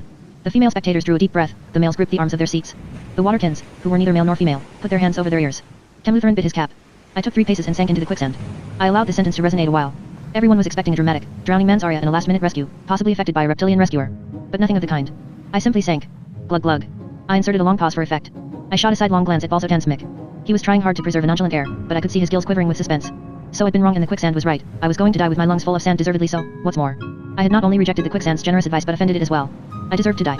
Nice of you to look at it that way. The quicksand trickled into my ear, but belated remorse won't help you now. You're done for, I'm afraid. Is there nothing to be done? I thought back. Couldn't you possibly solidify a little, so as to give me a foothold and enable me to struggle out? Sorry, I'm a quicksand, not a slab of concrete or a life belt. Solidifying is completely against my nature. I warned you but you wouldn't believe me, and this is the result. Oh, how I detest being right all the time. Now comes the smothered screams bit. Soon you'll be just another of the many skeletons in my... Please forgive me, that was tactless. I'm afraid I really can't do anything more for you, except... That sounded like a glimmer of hope. Except what? Except what? I demanded eagerly. Well, the most I can do is swallow you quicker. It speeds things up a bit. Many people prefer it. The dying part is just as unpleasant, but at least it doesn't take so long. Many thanks. Don't mention it. The quicksand was merciful. I sank still deeper into the morass. You could have heard a Minobrate's harpoon drop. Thousands of pairs of eyes and 1 or 2 cyclopean orbs gazed at me. Smick leant forward. And then something utterly unexpected happened, unexpected by me, not the audience. My breath gave out. It wasn't the quicksand that took the wind out of my sails, it was my quicksand story. I had talked my way into this situation in the hope that something would, as usual, occur to me. But nothing did. This had never happened to me before. Panic-stricken, I looked across at Nusrum Fakir, who was regarding me derisively. His congladiatorial instinct told him that this was no pause for effect, I had simply lost my thread. The audience stared at me expectantly. Outwardly, I remained quite calm. Inwardly, I searched my brain for an idea like someone rummaging in a drawer for a missing sock. Still nothing. Nusrum leant forward slightly, looking like a cobra poised to strike at any moment. Quicksand moles, said the encyclopedia in my head. The message was so abrupt and surprising that I promptly recited it aloud. Quicksand moles of Nearland, the insectivorous mammalian species distantly related to the Zamonian white-bellied lemming. Quicksand moles are thick-set burrowing animals with large, paddle-like, fossorial feet and little intellectual capacity. They live exclusively in the extensive quicksands of Nearland, and the ritual self-destructive behavior they display at regular intervals is associated with Nearland's most prominent geographical feature, the Molehill volcano. Quicksand moles attain a length of up to 9 feet and can travel through quicksand like fish through water. So I sank ever deeper into the quicksand. I cried, gazing around the auditorium. All at once my feet touched something soft and furry. Before I knew it, I was seated on the back of a large animal. That's a quicksand mole, said the quicksand.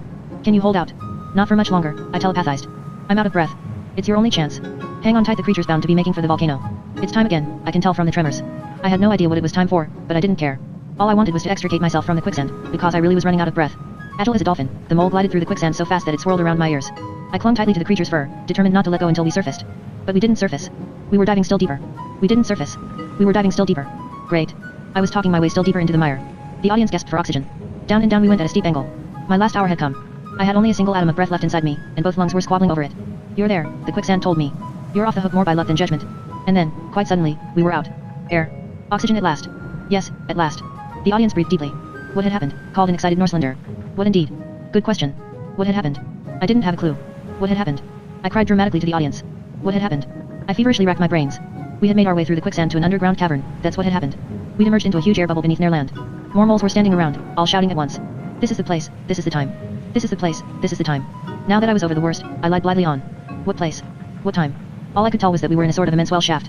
The walls around us were of solid quicksand, and the shaft culminated in a circular hole through which daylight was coming. It must have been several hundred feet above me. This is the place, this is the time, cried the moles. Place ace ace, the walls threw back. Time I I surveyed the amphitheater once more. It was as silent as the great forest. Nusrum was studying his fingernails with an ostentatious air of boredom. Smick was conferring with Rumo the Wolperdinger. Kemluthern signaled to me. He drew a finger across his throat to intimate that I should wind things up. No congladiator had ever spoken at such length. But I was just getting into my stride.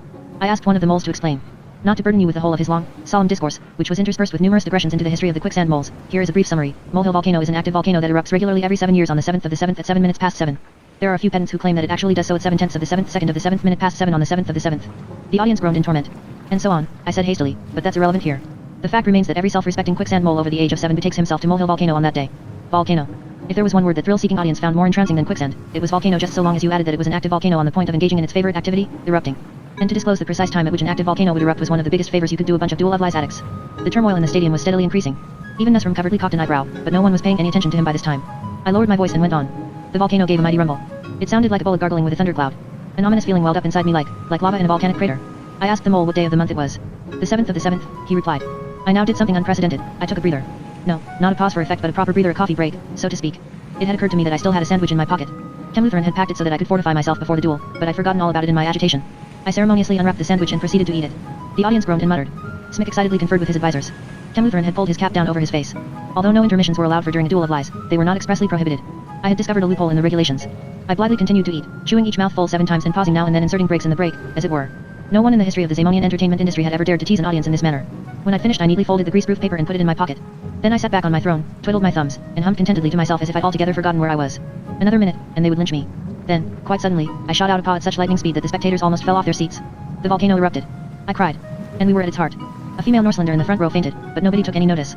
The plug of congealed lava on which the moles and I were standing was propelled upwards by the volcanic eruption. It was. How can one describe the sensation of being spewed out by a volcano? I thought a while. It feels like being fired from a cannon mounted on the back of a rocket in flight.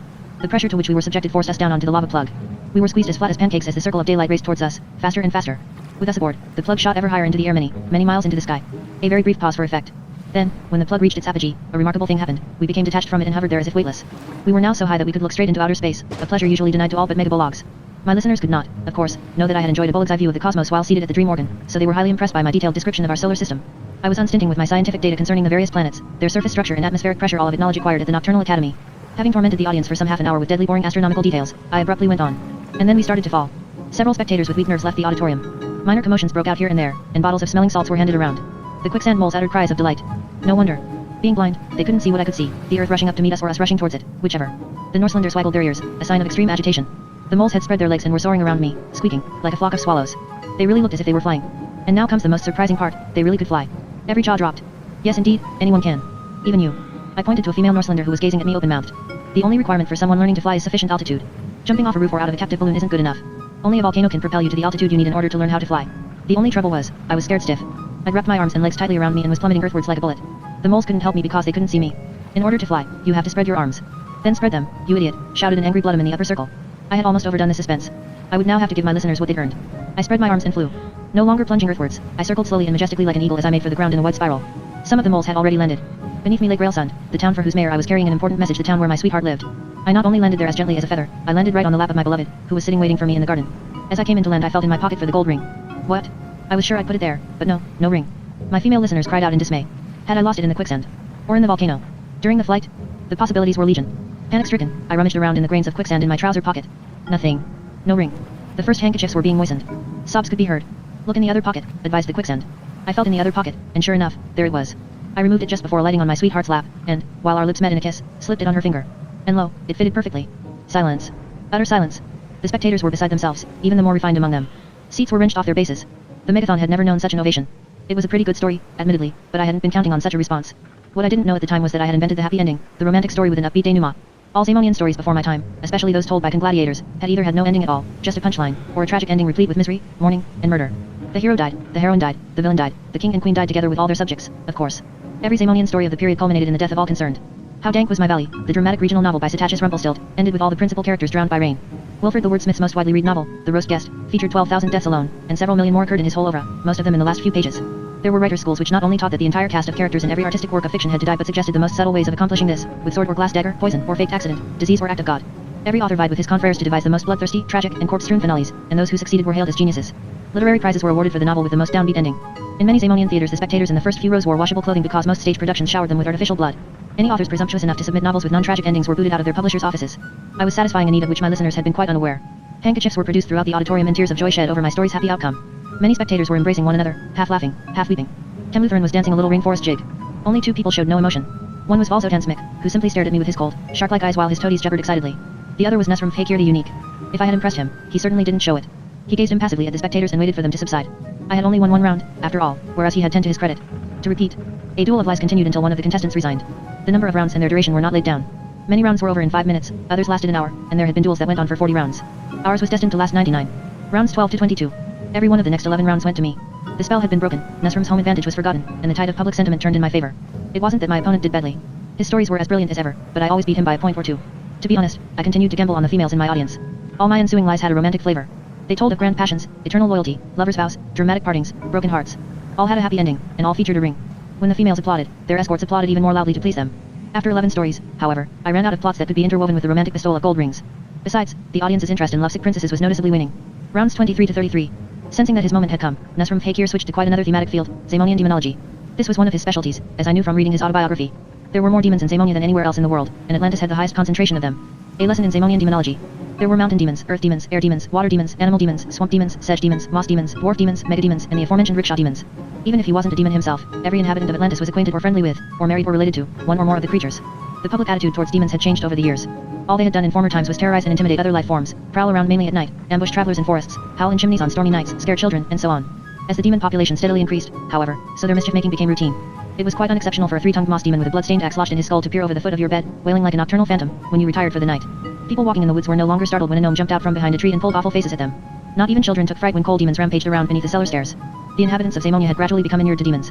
No one was afraid of them anymore. The demons' behavior itself underwent a change. They adapted to social conventions, took ordinary jobs, and fitted into the urban scene. Before long it became commonplace to buy your bread from a demon or have one pull you through the streets in his rickshaw. There were demons in every bowling club and choral society. They swept the streets and sat on the city council. Even some of the most celebrated Geba players and congladiators were demons. On the other hand, they were still very ugly. Contorted faces, long yellow teeth, exposed gums, rolling eyes, lolling tongues, hirsute ears, multicolored lips, horned heads, facial warts, bristly hair, all these were typical features for which little could be done. The Vainer demons made repeated attempts to remedy them, however. They had their teeth whitened and their lips bleached, tried to keep their tongues under control and refrain from rolling their eyes too wildly, concealed their horns under grotesque hats, wore tailor-made clothes, and did their utmost not to be conspicuous. Nusram exploited this social aspect in his next group of stories. They were simply dolled-up demon jokes, which were very popular in Atlantis, but he lent them an artistic gloss with a variety of demon impressions and daring political allusions, and, above all, an intimate knowledge of demonological conventions that could only have stemmed from personal experience. He imitated the lisping speech of the rickshaw demons, the clumsy movements of the Balinese shadow ghosts, the squinting eyes of the Japanese grimacers. He had a perfect command of all their dialects, the swallowed consonants of the Grailsundian gallows bird, the stuttering delivery of the Gloomberg goblin, the keening of the Irish banshee. Although every story was a masterpiece of parody, Nusram didn't tread on the demons' corns. He managed to portray their eccentricities and bizarre habits in such a sympathetic way that the numerous demons in the audience applauded him loudest of all. My own stories were less memorable, but I stood my ground. Although 6 of the 11 rounds went to Nusram, I scored a respectable number of points. The level of applause for Nusram continued to be high, whereas mine was in the medium range. Rounds 34 to 45. Then came a phase when fatigue set in, for the audience as well as for us. We both had to ease off a little, recoup our energy, rest, and refresh our imagination. The spectators' attention span and capacity for enthusiasm had definitely diminished. The megathon became restive. Many of the audience stood up and regaled themselves with corn cobs and hot beer. So the next 12 rounds were shared and the scores remained comparatively low. Neither of us registered more than 5 points, our stories were too feeble and the applause was too half-hearted. We both resorted to routine tricks, told new versions of old stories, picked up the thread of each other's jokes, and marked time, narratively speaking. In an attempt to conserve our strength, we fought like weary boxers leaning on each other for a round or two. Rounds 46 to 57. I managed to make up some ground in the next dozen rounds. Nusram Fakir was showing slight but unmistakable signs of fatigue. Reserves of energy. I now understood why Smith had been so insistent on my losing. In the long run, the age difference was making itself felt. I was simply in better condition, with more staying power and younger vocal cords. Nusram's lack of stamina, perceptible only to a pro, sent me into a state of restrained euphoria. We had now fought nearly 60 rounds and were roughly level on points. I was back in top form. Stories kept popping into my head as they had during my first gladiatorial contest with the Troglotrol. What was more, I bubbled over with such masses of ideas that I lumped several stories together in one round, using enough material for 5, and tossed ideas around with wild abandon. The audience came to life again. Although it was contrary to all the rules and against all common sense to be so extravagant with one's repertoire of lies, I felt I'd tapped an inexhaustible supply. There were plenty more where those came from. I told of my adventures on the island of Sirens, of my ability to fashion a work of art out of any piece of wood, of the point I'd snapped off Neptune's crown. I told of an elevator that had taken me to the center of the earth, of collecting crocodile tears on the Amazon, and of painting the aurora borealis on the sky with the tail of a comet I'd ridden.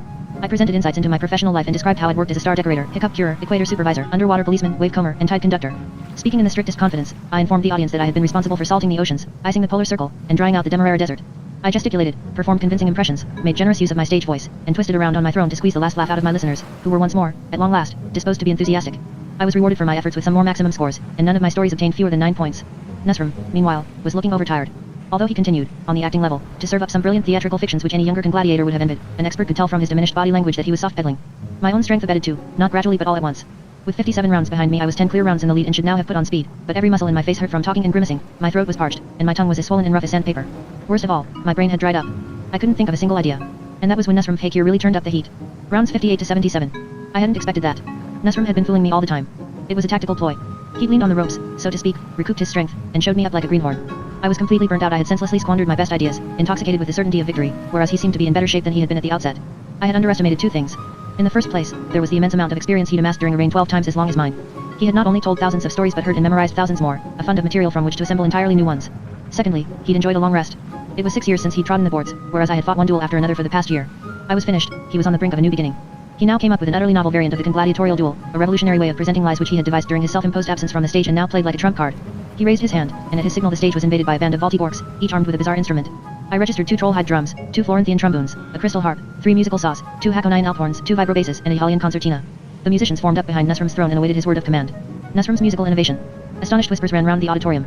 It was neither expressly permitted nor forbidden to underscore lies with a musical accompaniment. It was simply that no one had thought of the idea. So that was what Nusram had been up to during his mysterious absence. He had devoted himself to music and developed and trained his voice in that artistic discipline. He had devised new lies and arrayed them in musical attire. As a former admirer I couldn't help secretly taking my hat off to him. He had reinvented the art of lying. His first musical lie took the form of an operatic aria, with a slow, heart-rending trombone solo overlaid by Nusram's sonorous tenor as he sang the words in Old Zamonian. It didn't matter that very few of the audience understood the libretto.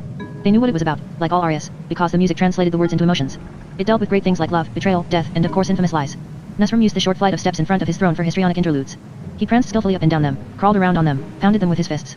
In conclusion he fell down them with consummate artistry, simulating his own death, and breathed his last in a deep bass voice. I had to admit that Nesrum was not only a talented singer but a gifted composer. The melodies really did have great appeal. Needless to say, he scored 10 points. The audience went absolutely wild, more enthusiastic than at any other stage in the duel. As for me, I failed even to complete my next story. I was booed to a standstill for the first time in my career. All the audience wanted was to see and hear what my opponent had devised for his next offering. The musicians rearranged themselves. I had expected Nesrum to pursue his proven operatic line still further, but his next story was a complete change in every respect, type of music, tempo, volume, even his own appearance. Discarding his gladiatorial cloak, he treated the audience to the side of his bare chest, which was remarkably muscular for his age. This earned him a few gasps from the fair sex. Then there's no other way of putting it, he swept the board. The Trollhide drummers struck up a steady rhythm, actively supported by the vaulty gorks in the vibro bass section. The brutal but infectious beat made the megathon shake. Then the musical sauce came in with an electrifying melody that caused the first few spectators to stand on their seats and set even my knees twitching. Nesrum, who had switched to a smoky bass register, was shaking his hips rather inanely, in my opinion, but the audience liked it. Even the concertina's shrillest chords enlivened the atmosphere. It was all I could do to refrain from clapping the rhythm myself and preserve a stoical demeanor. Meantime, the spectators were shaking their hips like Nesrum. This was not only an entirely different way of telling lies but a wholly new conception of music. All that had previously been known in Atlantis were tragic operas, a wide variety of folk music, and the trashy, sentimental ballads of the crooner Melly Floor Gunk. This was a novelty. Nesrum really did have guts. He was staking everything on a single card. The story itself was almost unintelligible because of the din. It dealt with the acquisition of eternal youth by means of hip shaking, and I doubted whether it could be called a lie at all, but Nesrum's success spoke for itself. Another 10 points, another deafening ovation. Me, I had only to open my mouth to be booed. Nesrum's next mendacious tale was clearly audible because he employed a harp accompaniment only. Having donned his cloak again, he presented a musical account of the origin of the Impic Alps in a high-pitched, eunuch soprano. His song took the form of a fictitious saga which only just fell within the rules but was benevolently accepted by the audience.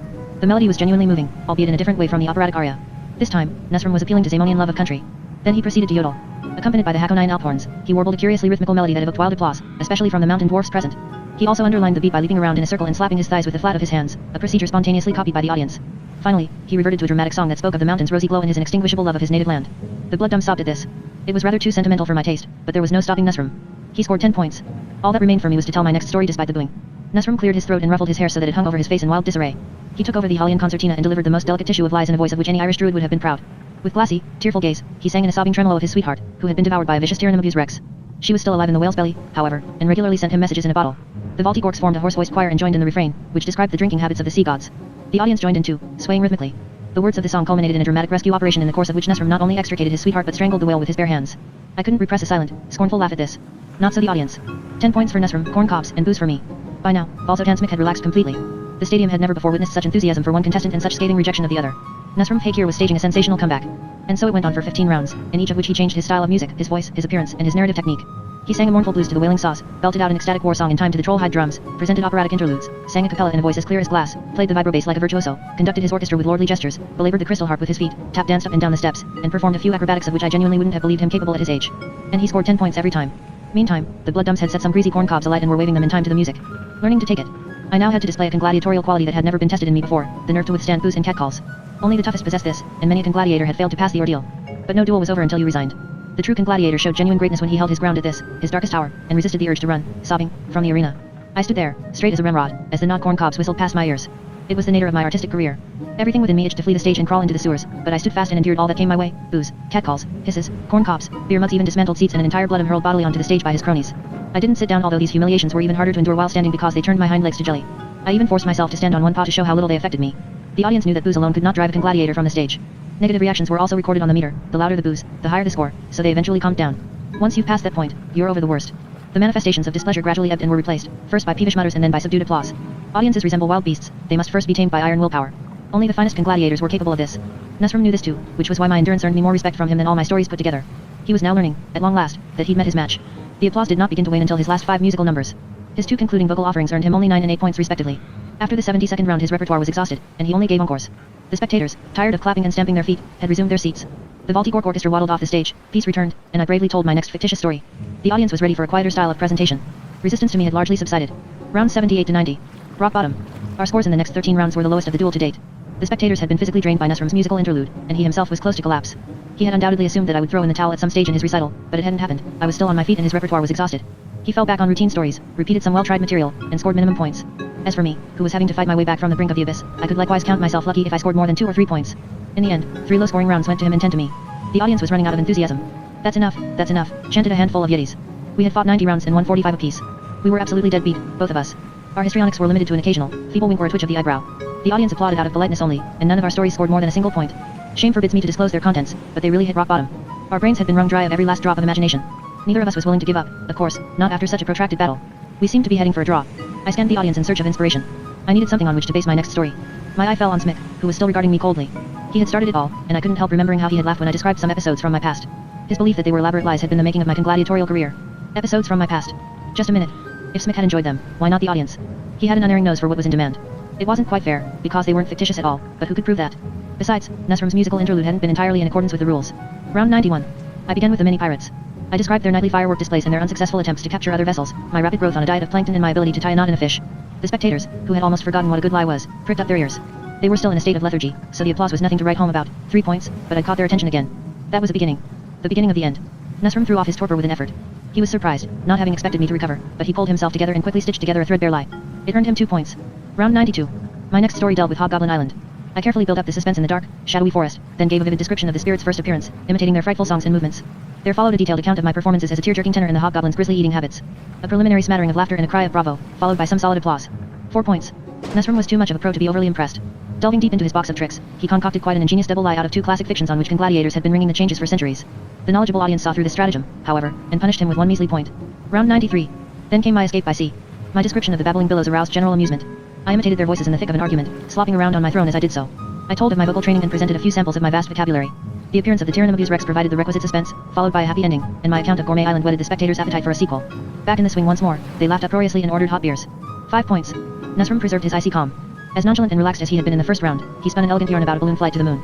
I was nonetheless struck by his incipient signs of uncertainty. Although an outsider would never have noticed such an infinitesimal hint of nerves, I detected a very slight but recurrent tremor of the top joint twitch no more than a millimeter, perhaps in the third finger of his left hand. Despite its neat construction, Nesrum's story was a hackneyed piece of work cobbled together out of some well-known Zamonian fairy tales. The audience graciously awarded him 3 points. Round 94. My appetizing accounts of Gourmet Island led to increased corncob consumption, my description of the Gormtica insularis to cries of horror, my last-minute rescue by Mac to sighs of relief. 6 points. Nesrum countered, but he countered badly. I knew the story a brilliant one, admittedly from his autobiography.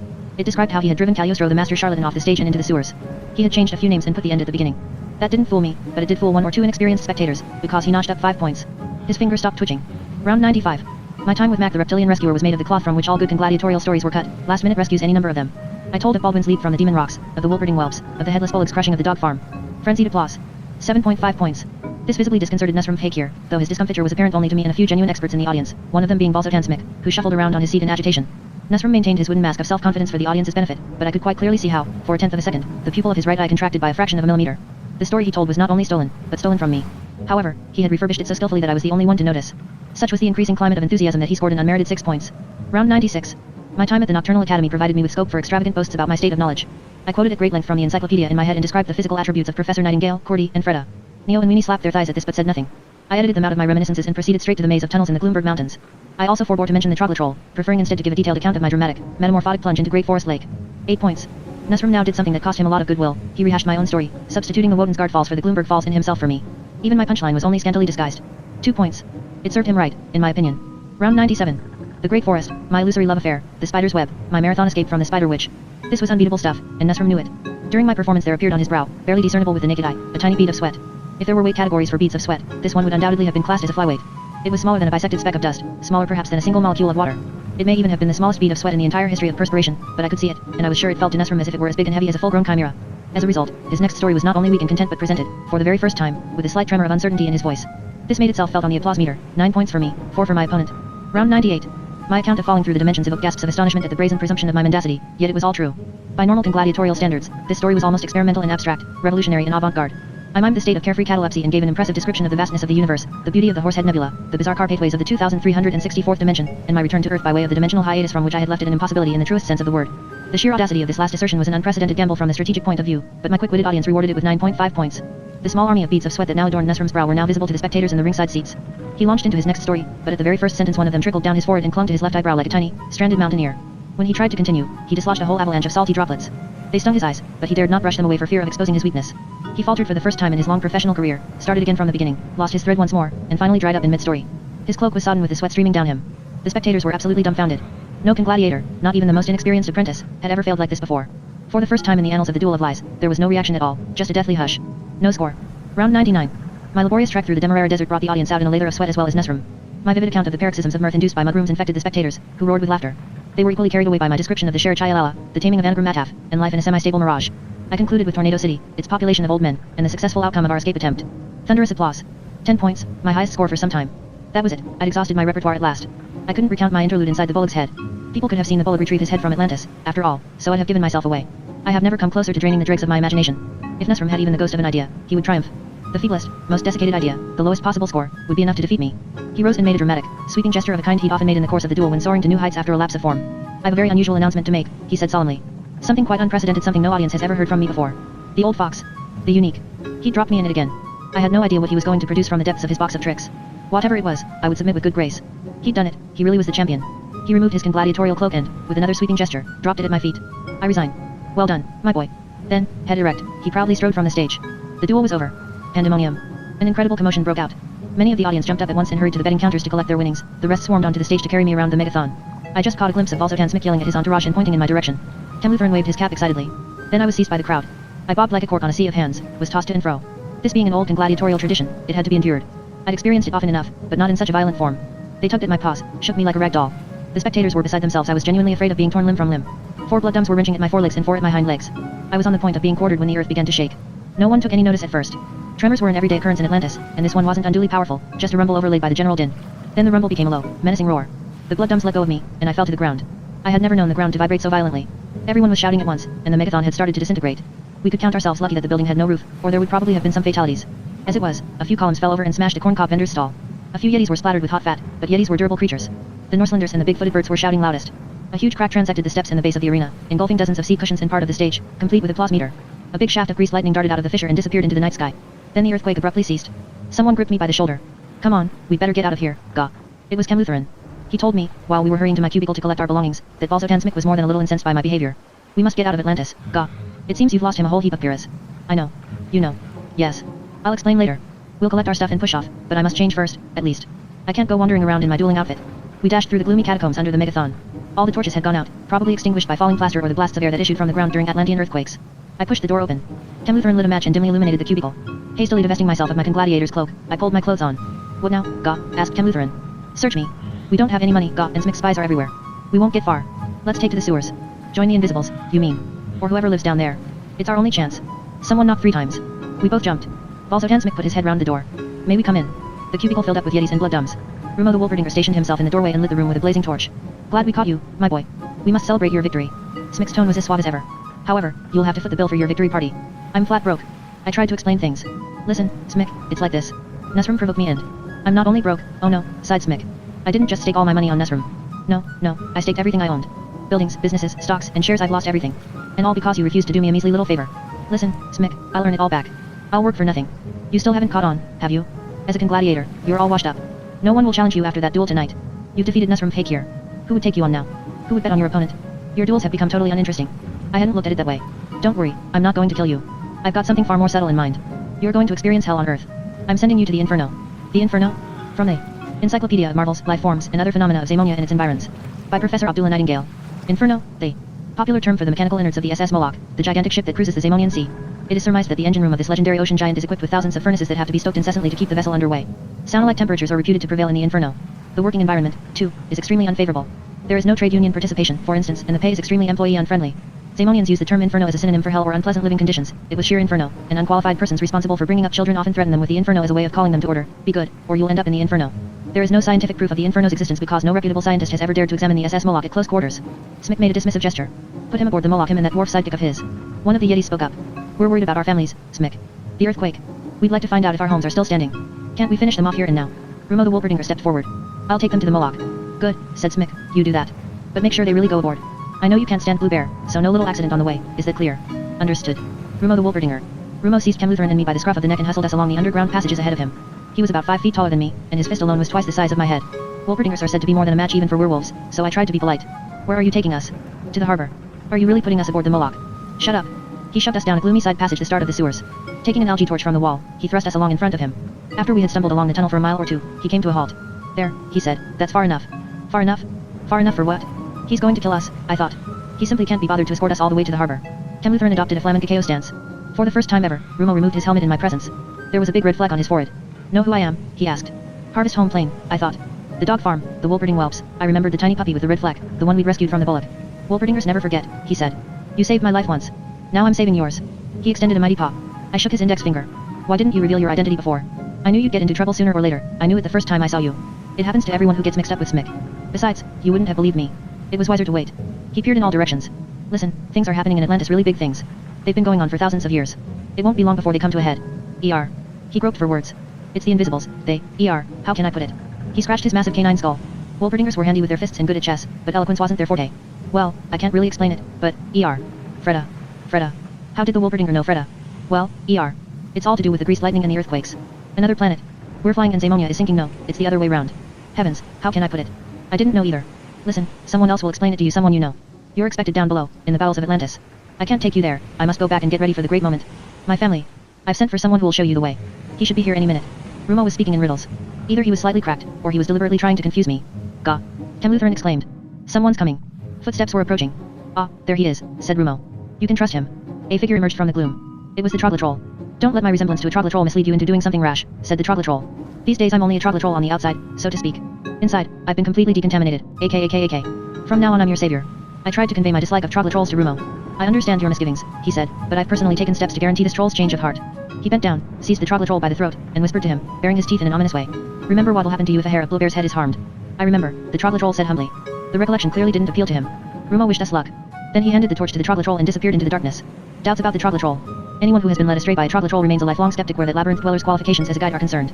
The further we followed him into the bowels of Atlantis, therefore, the greater my misgivings became. We began by wading through sewers knee-deep in brackish water while green-eyed rats scurried between our legs and squeaked at us malevolently. Then we descended a long, steep, slippery flight of steps, largely overgrown with moss, that took us at least a mile into the depths. Where did it lead? It's a shortcut, said the Troglotroll, as if he had read my thoughts. These are the Invisibles' ruins. No one ventures down here except rats and sewer dragons. This part of Atlantis must have originated many thousands of years ago. Nothing here is like it is on the surface, aka.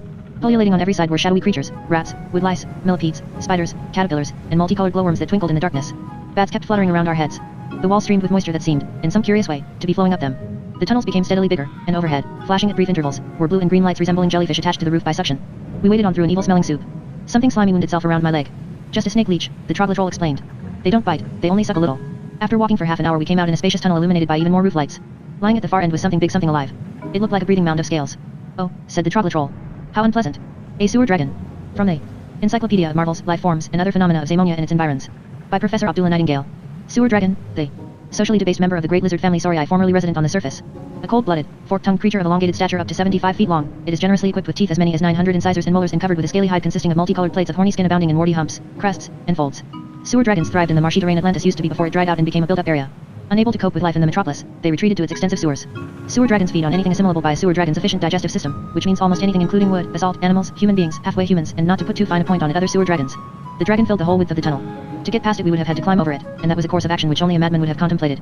We'll have to climb over it, said the Troglotroll. He turned to us. Don't look at me as if I'm crazy, I've done it 100 times. The creature's asleep. It won't notice a thing, aka. Sewer dragon, the Kant. Sewer dragons are somnidigesters, which means that they devote half their lives to hunting and devouring prey and the other half to digesting it in their sleep. Those who come across a sleeping sewer dragon can congratulate themselves on not having encountered one in its active mode. They should remain on their guard, however, because it is one of the sewer dragon's predatorial techniques to pretend to be asleep. Behind us were Smic and all the criminals in Atlantis. Ahead of us lay an omnivorous sewer dragon. We had a decision to make. The Troglotroll was the first to climb onto the dragon. He marched firmly along its back. You see, it's asleep, aka, he crowed, rather too loudly for my taste. To prove to us how soundly asleep it was, he clumped around on the creature as if it were a rocky outcrop.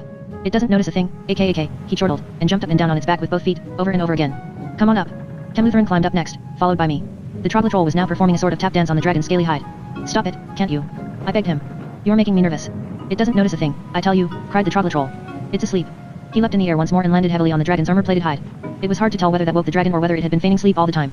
Whatever the truth, it opened its gooey, lizard-like jaws with a sound like a horse being ripped apart and uttered a startlingly human cry. Then it abruptly reared up, and Temlutheran, the Troglotroll and I tumbled off its back. Its tail lashed the tunnel like a snapped hawser. Armed with pointed, yard-long horns, the tail whistled over our heads more than once, but we ducked just in time and hugged the ground. The sewer dragon drew in its tail and howled like a whipped cur. Then it hissed, emitting a jet of flame that briefly bathed the scene in a harsh glare and projected our fleeing shadows on the walls as we sprinted out of range. The creature craned its lizard-like neck and gave a furious snarl, evidently unable to turn around. It's wedged in the tunnel too fat, the Troglotroll explained. It's always the same with sewer dragons. They eat too much. In the end they become so fat they can only move in one direction. It can only go forwards, aka. At that moment the dragon began to move backwards. It's incredible how fast a sewer dragon can travel. It simply pushed off with its powerful thighs and slithered a good 20 yards towards us along the tunnel's sludgy floor. Whoosh. At the same time, it lashed its spiked tail to and fro like a flail. We ran off, but we couldn't cover the slippery ground anything like as fast as the dragon. Whoosh. Another 20 yards. Whoosh. 20 more. The sewer dragon must have been perfecting this predatory technique for a very long time. It couldn't see behind it, admittedly, so it wasn't able to take aim, but the frequency with which it lashed its tail made up for that. Sooner or later it would hit us. It could skewer its victims on the horns and convey them to its mouth with ease. Whoosh. 20 yards. Whoosh. 20 yards. See those holes in the roof? The Troglotrol said breathlessly during our next sprint. Between the lights. We must get up there. It's our only chance. AKAKAK. Every 50 yards or so there was a circular manhole in the roof of the tunnel, but the ladder was at least 12 feet from the ground. We must climb on each other's backs, panted the Troglotrol. The first one up can pull the others up after him. An utterly crack-brained idea. We would have only a few seconds in which to complete such an operation, and that was when the dragon paused between thigh thrusts to lash the air with its tail. Now, yelled the Troglotrol. The dragon had come to a halt. There was no point in arguing. Temluthran had already leapt onto my shoulders. The tail whistled past, missing us by a couple of feet at most, and cracked like a whip as it lashed thin air. The Troglotrol climbed up me. He went about it in a terribly clumsy way, wrenching at my fur and putting his calloused feet in my face, but he managed to reach the manhole via Temluth's shoulders. The sewer dragon was preparing to strike once more. It rolled up its tail like a licorice bootlace. Quick. I cried. Hurry up. The Troglotrol hauled Temluthran up. With a groan, my friend clambered through the opening. The dragon's tail sliced the damp air of the tunnel like a guillotine. This time it flashed past me on the left. Next time, if the creature had a system, it would aim at the center of the tunnel. In other words, at the place where I was standing. It slowly rolled up its tail again. Are you trying that roof trick? It snarled. Behind my back. It wouldn't be the first time. I had no idea that sewer dragons could speak. Sewer dragon, the Kant. Many eyewitnesses claim that sewer dragons are capable of articulate speech. This is impossible from the biological aspect, because they belong to the Pyrosaurian family and are dragons with short, fireproof vocal cords. There is, however, a theory that thanks to the singular electrical conditions prevailing beneath Atlantis, which may be associated with the nefarious activities of the so-called Invisibles, certain mutations have come into being. Temluthran and the Troglotrol peered down at me through the manhole. We've made a mistake somewhere, said the Troglotrol. Us two are safe, but you're still in a lot of trouble. I suppose you're surprised I can speak, grunted the sewer dragon, but I'm more surprised than anyone. I vegetated down here for centuries without saying a word, but then crack. One of those confounded shafts of greased lightning hit me on the head. Life has been quite different since then. You must run to the next manhole, Gah. Temluthran whispered to me. We'll wait for you. Don't worry, we'll get you out. The dragon groaned and expelled a cloud of smoke. But don't run away with the idea that it's made things easier for me. I couldn't speak in the old days, but I couldn't think either, and believe me, it's far more agreeable not to have to brood about things. A sulphurous stench pervaded the tunnel. Temluthran and the Troglotrol had vanished, but I continued to stand rooted to the spot, listening to the dragon. It was showing signs of intelligence. Perhaps one could reason with it. Take death, for example. I used not to have a clue when I might kick the bucket. What happy, carefree days they were. I mean, okay, so I'm a dragon with an average life expectancy of 2,000 years. I'm only 1,000 years old, so I'm better off than, say, a mayfly, but all the same. I used to think I was immortal, and that gives you quite another feeling, damn it all. The monster emitted a pathetic groan. Or take pangs of conscience. I didn't suffer from them at all in the old days. I devoured my prey and that was that. I still do today, but I feel remorseful afterwards. I wonder whether my victims had wives and children and whether they're good for my blood pressure. All these worries are driving me mad. The articulate monster sighed. It was obviously in a conversational mood. Then why not simply let me go? I suggested. That'll spare you any feelings of guilt. Besides, bear's meat is supposed to be the worst thing for blood pressure. It was worth a try, I thought. What harm could it do? Ah, so there you are. The dragon snarled viciously, and lashed out with its tail. What a spiteful creature. It had deliberately induced me to speak so that the sound of my voice would betray where I was standing. The tip of its tail whistled straight towards me. It was too late to turn and run, so I simply fell flat and hugged the slimy tunnel floor. The dagger leghorn sighed through the air only inches above me. The dragon gave a disappointed snarl. Hey, where are you? I jumped to my feet and ran off. My footsteps re-echoed from the tunnel walls. Splish splash, splish splash. The dragon pushed off with its thighs again. Whoosh. 20 yards. Great way of getting about. Hey, it panted with a touch of pride. That's one of the advantages of being able to think. It would never have occurred to me in the old days. Whoosh. Another 20 yards. I had almost reached the next manhole. Temluthran was hanging down into the tunnel head first, like a trapeze artist, with the Troglotrol hanging onto his legs. Come on, jump, Gah, he called. We'll haul you up. It was quite impossible. The Troglotrol would never manage to haul us both up at once. But in an emergency one clutches at the thinnest of straws. I jumped up and grasped Temluth's hands. The Troglotrol heaved and groaned. I'll never do it, he moaned. Our combined weight was slowly pulling him downwards. You're too heavy. I knew that already. All that puzzled me was why he didn't simply let go. He could easily have escaped from the danger zone by letting go of Temluthran. Whoosh. Another 20 yards. The sewer dragon's rear end was right beneath me. The horny plates on its armored back were arranged in layers, like a flight of steps. A flight of steps. How practical. I had only to walk up the dragon's back and into the manhole. The Troglotrol pulled Temluthran up, and before the monster knew what was happening I had climbed through the hole. Now run for it, cried the Troglotrol. We aren't safe yet. We set off. This tunnel was much narrower than the one below. Temluthran and the Troglotrol had no trouble negotiating it, but I had to run at a crouch with my head down. Behind us, the sewer dragon poked its head through the hole. Don't go, it panted. We could have a nice little chat. It drew a deep breath. Watch out, shouted the Troglotrol, or it'll barbecue us. We sprinted as fast as we could. The dragon made a gurgling noise, then spat out a jet of flame that turned the water on the tunnel walls to hissing steam. By the time it reached us, however, we were too far away. It was just a blast of very hot air. We ran into a side tunnel at the Troglotrol's heels. We'll be safe here, he gasped. We rested for a moment, leaning against the wall to catch our breath. I couldn't believe it, the Troglotrol had saved my life. At least, he had played an active part in my rescue and risked his own life in the process. You really have turned over a new leaf, I said. I'd never have believed it of you. The Troglotrol giggled. I told you so, remember. What? Never trust a Troglotrol. In the underworld. After about an hour's descent into the underworld, the architecture of the tunnel underwent a dramatic transformation. We entered a rectangular passage whose walls looked like shimmering metal but kept changing color. But the genuinely alarming feature was that I'd never seen such colors before. Stupid colors, observed the Troglotrol. They're enough to make one really nervous, AKAK. The lighting now came, not from blue jellyfish, but from yellow globes that roamed the roof freely and emitted a cold, unearthly glow. Each of our footsteps was multiplied a dozen times by the echo. Long cables of many different colors ran along the walls, crackling with electricity. Located in the middle of the passage every 100 yards or so were contraptions of green glass that seemed to be muttering to themselves in some unintelligible language. Those are the transistors, said the Troglotrol, as if that explained everything. Don't touch, please. Very electrical. Then the tunnel gave way to long shafts of solid, polished wood covered all over with artistically carved ornamentation and runic characters. The walls were no longer damp and the temperature had fallen to a pleasant level. It was like walking through a well-tended, well-heated museum. When we entered one of the wooden shafts, living light seemed to accumulate around us, forming a pale bubble that accompanied our little party until we were taken over by another bubble in the next shaft. The light emitted a high-pitched, hostile humming sound that hurt my ears. Next, we descended a curving walkway without steps, a steel spiral that wound down into the earth for about a mile. The peculiar thing about this walkway was that we didn't have to walk on it. It conveyed us into the depths of its own accord. Set in the walls were some big stained glass windows like those in Atlantis' immense cathedrals, except that their far more abstract designs resembled alien stellar systems. Pulsating behind these windows was white light. The spiral walkway ended in front of a massive door of shiny black pyrite, or some similar mineral. 50 feet high, it was adorned with strange-looking silver inlays. Here we are, said the troglodyte. We reach our destination. He inserted his forefinger in a small, inconspicuous hole beside the door, which opened as silently as a theater curtain going up. We stepped through the aperture into a huge hall perhaps 10 times the size of the Megathon and containing what looked to me like umpteen thousands of Atlantean life forms. Venetian midgets, waterkins, blood-dumbs, Norselanders, dwarfs, gnomes, yetis all were milling around like the crowds on Ilstatna Boulevard during business hours, and none of them took any notice of us. Less apprehensive now, Chemluthrin and I followed the troglodyte as he swiftly threaded his way through the bustling throng. Looming over the hall were a number of gigantic machines unlike anything known to me in the field of mechanical engineering, about which, after my comprehensive education at the Nocturnal Academy, there was nothing I didn't know. Some consisted of dark crystals, others of rusty iron, and still others seemed to be made of polished wood with huge copper nails driven into it. From inside them came a muttering, whispering sound like that made by the smaller machines in the tunnels.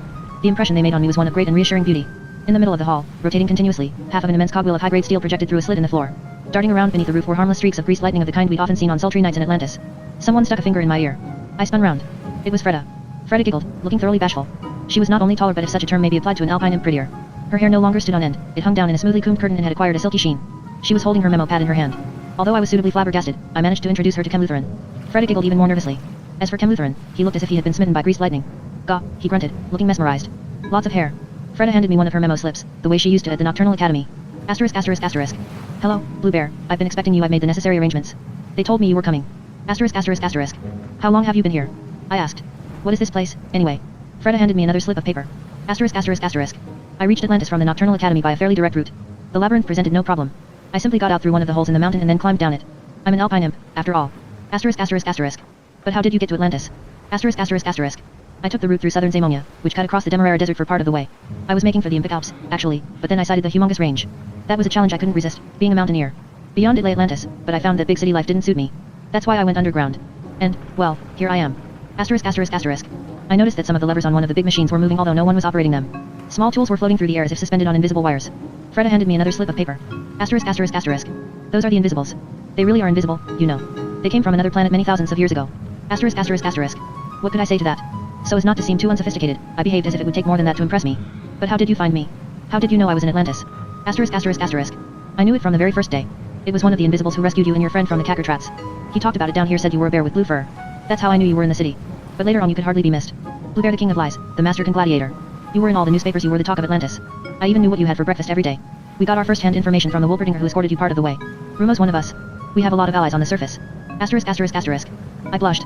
The bombastic interviews I'd given must have sounded pretty ludicrous to someone who knew me personally. I hastily changed the subject. So the rumors about the Invisibles are true. But what do they want? What exactly goes on here? Asterisk asterisk asterisk. We're about to leave on a long journey. The longest journey ever undertaken in the biggest spaceship that ever existed. Asterisk asterisk asterisk. What journey? What spaceship? And who was we? I wasn't planning to go on any journey.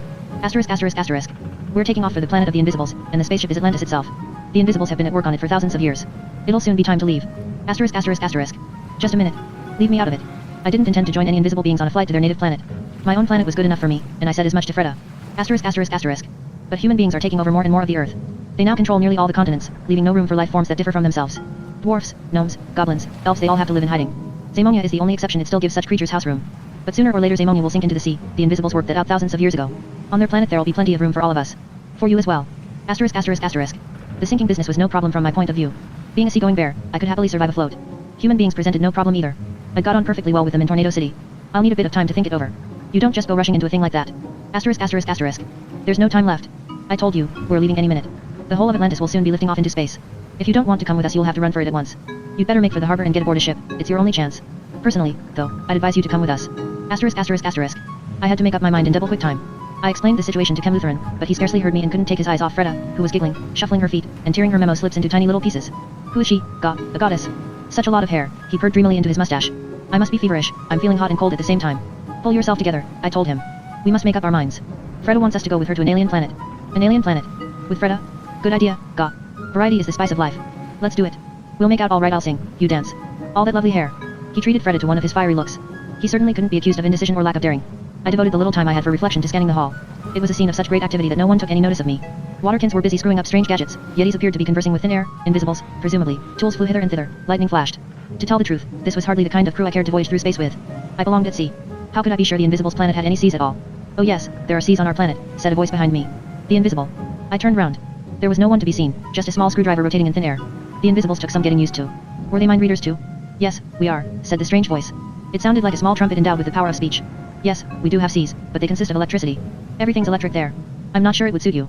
Not from the sound of it, but I'm open to persuasion. What else is different on your planet? Everything, actually, tooted the voice. We won't try to talk you into it. All we know is, life on Earth isn't getting any easier for creatures like you. The decision is yours. Your seas consist of electricity, you say. Yes indeed. Everything's electric. Excuse me, time is short. I have to adjust the transistors. The screwdriver floated off. I decided to stay. I didn't have to think for long. I was determined to remain on Earth. How do I get to the harbor? Fredo wasn't sentimentally inclined, thank goodness. Asterisk asterisk asterisk. It's out of the question, I'm afraid. No one who knows the way will take you there now, it's too late for that, and you'll never find the way by yourself. Asterisk asterisk asterisk. I'll take you there, said the Troglotroll. I still owe you one. I left you in the lurch twice but I've only saved your life once. Once more, and we'll be quits, aka. It's my chance to balance the books. Where Chemlutheran and Fredo were concerned, my farewells were mercifully brief for want of time. We'll send you a postcard when we get to the other planet, Ga, said Chemlutheran. He winked at me and took Freda's hand. They waved to me and the Troglotroll as we made our way across the great hall to the exit. We sprinted through the sewers, vaulting over pools of viscous liquid. The harbor was already within range of our noses. It smelled of salt water and rotting fish, engine oil, and freedom. Anyone else would probably have choked on the mixture, but I breathed it in like fresh mountain air. We're near the outer harbor now, said the Troglotroll. That's where the smaller ships drop anchor. It's easier to get a berth on them than on the big ones. We'll stow away if necessary. I thought you were going back to Atlantis. I'd sooner come with you, if you've no objection. I don't know if the Invisibles are to be trusted. You can't look them in the eye, aka. It wouldn't be easy to sign on with the Troglotroll in tow, but I could hardly turn him down after all he'd done for me. There's a tunnel up ahead. It leads to Hulk Basin, where decommissioned vessels rot away. Once past there, we'll be in the outer harbor. We climbed out of a manhole. Darkness had fallen by now, and towering over us was a massive black wall I at first mistook for a starless night sky. Then I was fiercely assailed by a familiar smell of rusty iron and hot engine oil. Come, said a voice in my head one I hadn't heard for a very long time. Come aboard the Moloch. The Troglotroll looked at me and shrugged. I couldn't help it, he said. I'm a Troglotroll. Several big black hands seized me from behind and pulled a sack over my head. Then they tied up the sack and carried me off. My life in Atlantis had been brought to a swift, surprising, and an auspicious end. Inside the sack, all I at first perceived of the Moloch was her smell. Thick though it was, the sack in which I was imprisoned did not exclude that mixture of engine oil and rusty iron, funnel smoke, and coal dust, with which the ship had announced her presence days in advance during the third of my lives. There were also the familiar sounds she made even when stationary, the steady pounding of huge pistons, the manifold banging and hammering of the creatures at work throughout her hull with tools of various kinds, the panting of the engines in her iron belly. Then the noises grew louder and the pounding of the pistons fiercer. With a rumble, the ship's propellers began to turn. Valves hissed steam and metal grated on metal as the iron monster awoke. The Moloch was getting underway. By now, I suspected my captors had forgotten me. I'd made several attempts to extricate myself from the sack, but it seemed to be made of very tough leather or some equally stout material. It was also clear that the sack had been tied up with rope, which greatly restricted my freedom of movement. From the way I'd been treated, I had little reason to suppose that my captors had anything very pleasant in store for me. I cursed myself for having been hoodwinked by the Troglotroll yet again. I was gradually running out of air. That's to say, the air in the sack was becoming progressively staler. Every breath I took consumed a little more of its life-giving properties, so I decided to ration it by taking only one breath a minute. HMPF. 1 minute. HMPF. 1 minute. HMPF. 1 minute. HMPF. 1 minute. HMPF. 1 minute. HMPF. 1 minute. HMPF. 1 minute. The rumbling and pounding persisted, and I could now detect a little motion. It indicated that we must be well out to sea. Maybe I should draw attention to myself, I thought. I groaned and grunted and rolled around in my sack insofar as I was able, but nothing happened. Better to keep still, I told myself, it would use up less air. HMPF. 1 minute. HMPF. 1 minute. HMPF. 1 minute. After an hour I had taken 60 breaths, so an hour must have passed. I made some more signs of life. I called for help and rolled to and fro, but still nothing happened. I decided to breathe only once every 2 minutes. HMPF. 2 minutes. HMPF. 2 minutes. HMPF. 2 minutes. After another hour I'd taken 30 breaths I started to feel frightened. Could they have put me in the sack to suffocate me? The air had acquired the consistency of stale porridge, it was so hard to suck in. From now on I breathed only once every 3 minutes. HMPF. 3 minutes. HMPF. 3 minutes. HMPF. 3 minutes. After the third hour, 20 breaths, I was in a state resembling carefree catalepsy. Everything had become wholly unimportant to me, and the lack of oxygen in my brain induced peculiar hallucinations. Tiny elves populated the sack, tickled my nostrils, and crawled into my ears. I called to them to leave me in peace. They didn't go away, but I heard a voice say, "Hey, we almost forgot about him." The sack was opened and air streamed in, but I was still so stupefied that I actually saw a whole flock of elves flutter out of the opening. The next thing I saw was more blackness, the blackness of the smoke in which the Moloch was always shrouded. It was some days before I became even relatively inured to the omnipresent soot. All aboard the iron ship were permanently engulfed in a fine mist of coal dust. You could never see the entire deck, only those parts of it which the smoke deigned to unveil. You would glimpse a few square yards of pitch black deck, or one of the rusty funnels, or, if you were lucky, a patch of sky, before another cloud of smoke enshrouded the whole scene once more. Toiling away on deck were hundreds of smoke and coal-blackened creatures who went about their work mechanically, paying me little heed. They were Zamonians of all kinds. Trolls, dwarfs, pups, every variety seemed to be represented. I was still inside the sack, half conscious with only my head sticking out. No one took any notice of me. My captors had tied me up in a bundle and left me to my fate. I wriggled out of my cocoon and tottered over to the rail. We couldn't be all that far from land, perhaps I should simply jump. I looked down. The sea was a good 300 feet below me. 300 feet. Could I make it? Then I saw there wasn't any sea, just thousands of sharks jostling round the hull and snapping at anything thrown over the side. At that moment a strong breeze sprang up and rent the Moloch's pall of smoke in half. A big patch of blue sky became visible. I could even make out the coast of Zamonia. And Atlantis. Atlantis achieves liftoff. It was hovering in the sky some 5 miles above the coastline. The whole city had risen from the ground like a huge, screw-shaped plug, a spaceship of soil and rock with a city on top. Shafts of greased lightning were sporadically darting from the hole it had left behind. Now and then, clods of earth the size of houses broke off the inverted cone and fell, but in general the spaceship seemed to be a remarkably stable structure. I had no idea how the Invisibles had engineered this feat, but I wasn't surprised that it had taken them several thousand years. Then the smoke closed in again like a black curtain. 2 soot-stained Yetis came up behind me and grabbed me by the shoulders. "Are you a bear?" said one of them. I nodded. "Then it's into the Inferno with you." The Inferno. The Inferno was the red-hot heart of the Moloch, an engine room containing more than 1,000 coal and wood-burning furnaces, one for each of the ship's funnels. Each furnace was manned by a gang of taciturn black bears, distant relatives of mine with blank, sad, incurious eyes, who ceaselessly fed the flames with tree trunks or shovelfuls of coal. I was assigned to one of those gangs.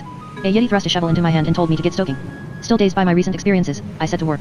I would have welcomed at least a few minutes' peace and quiet to reflect on my predicament, but this wasn't easy aboard the Moloch. What with the constant din, the murderous heat of the furnaces, the smoke, and the hard labor, there was no opportunity to let your thoughts roam far afield.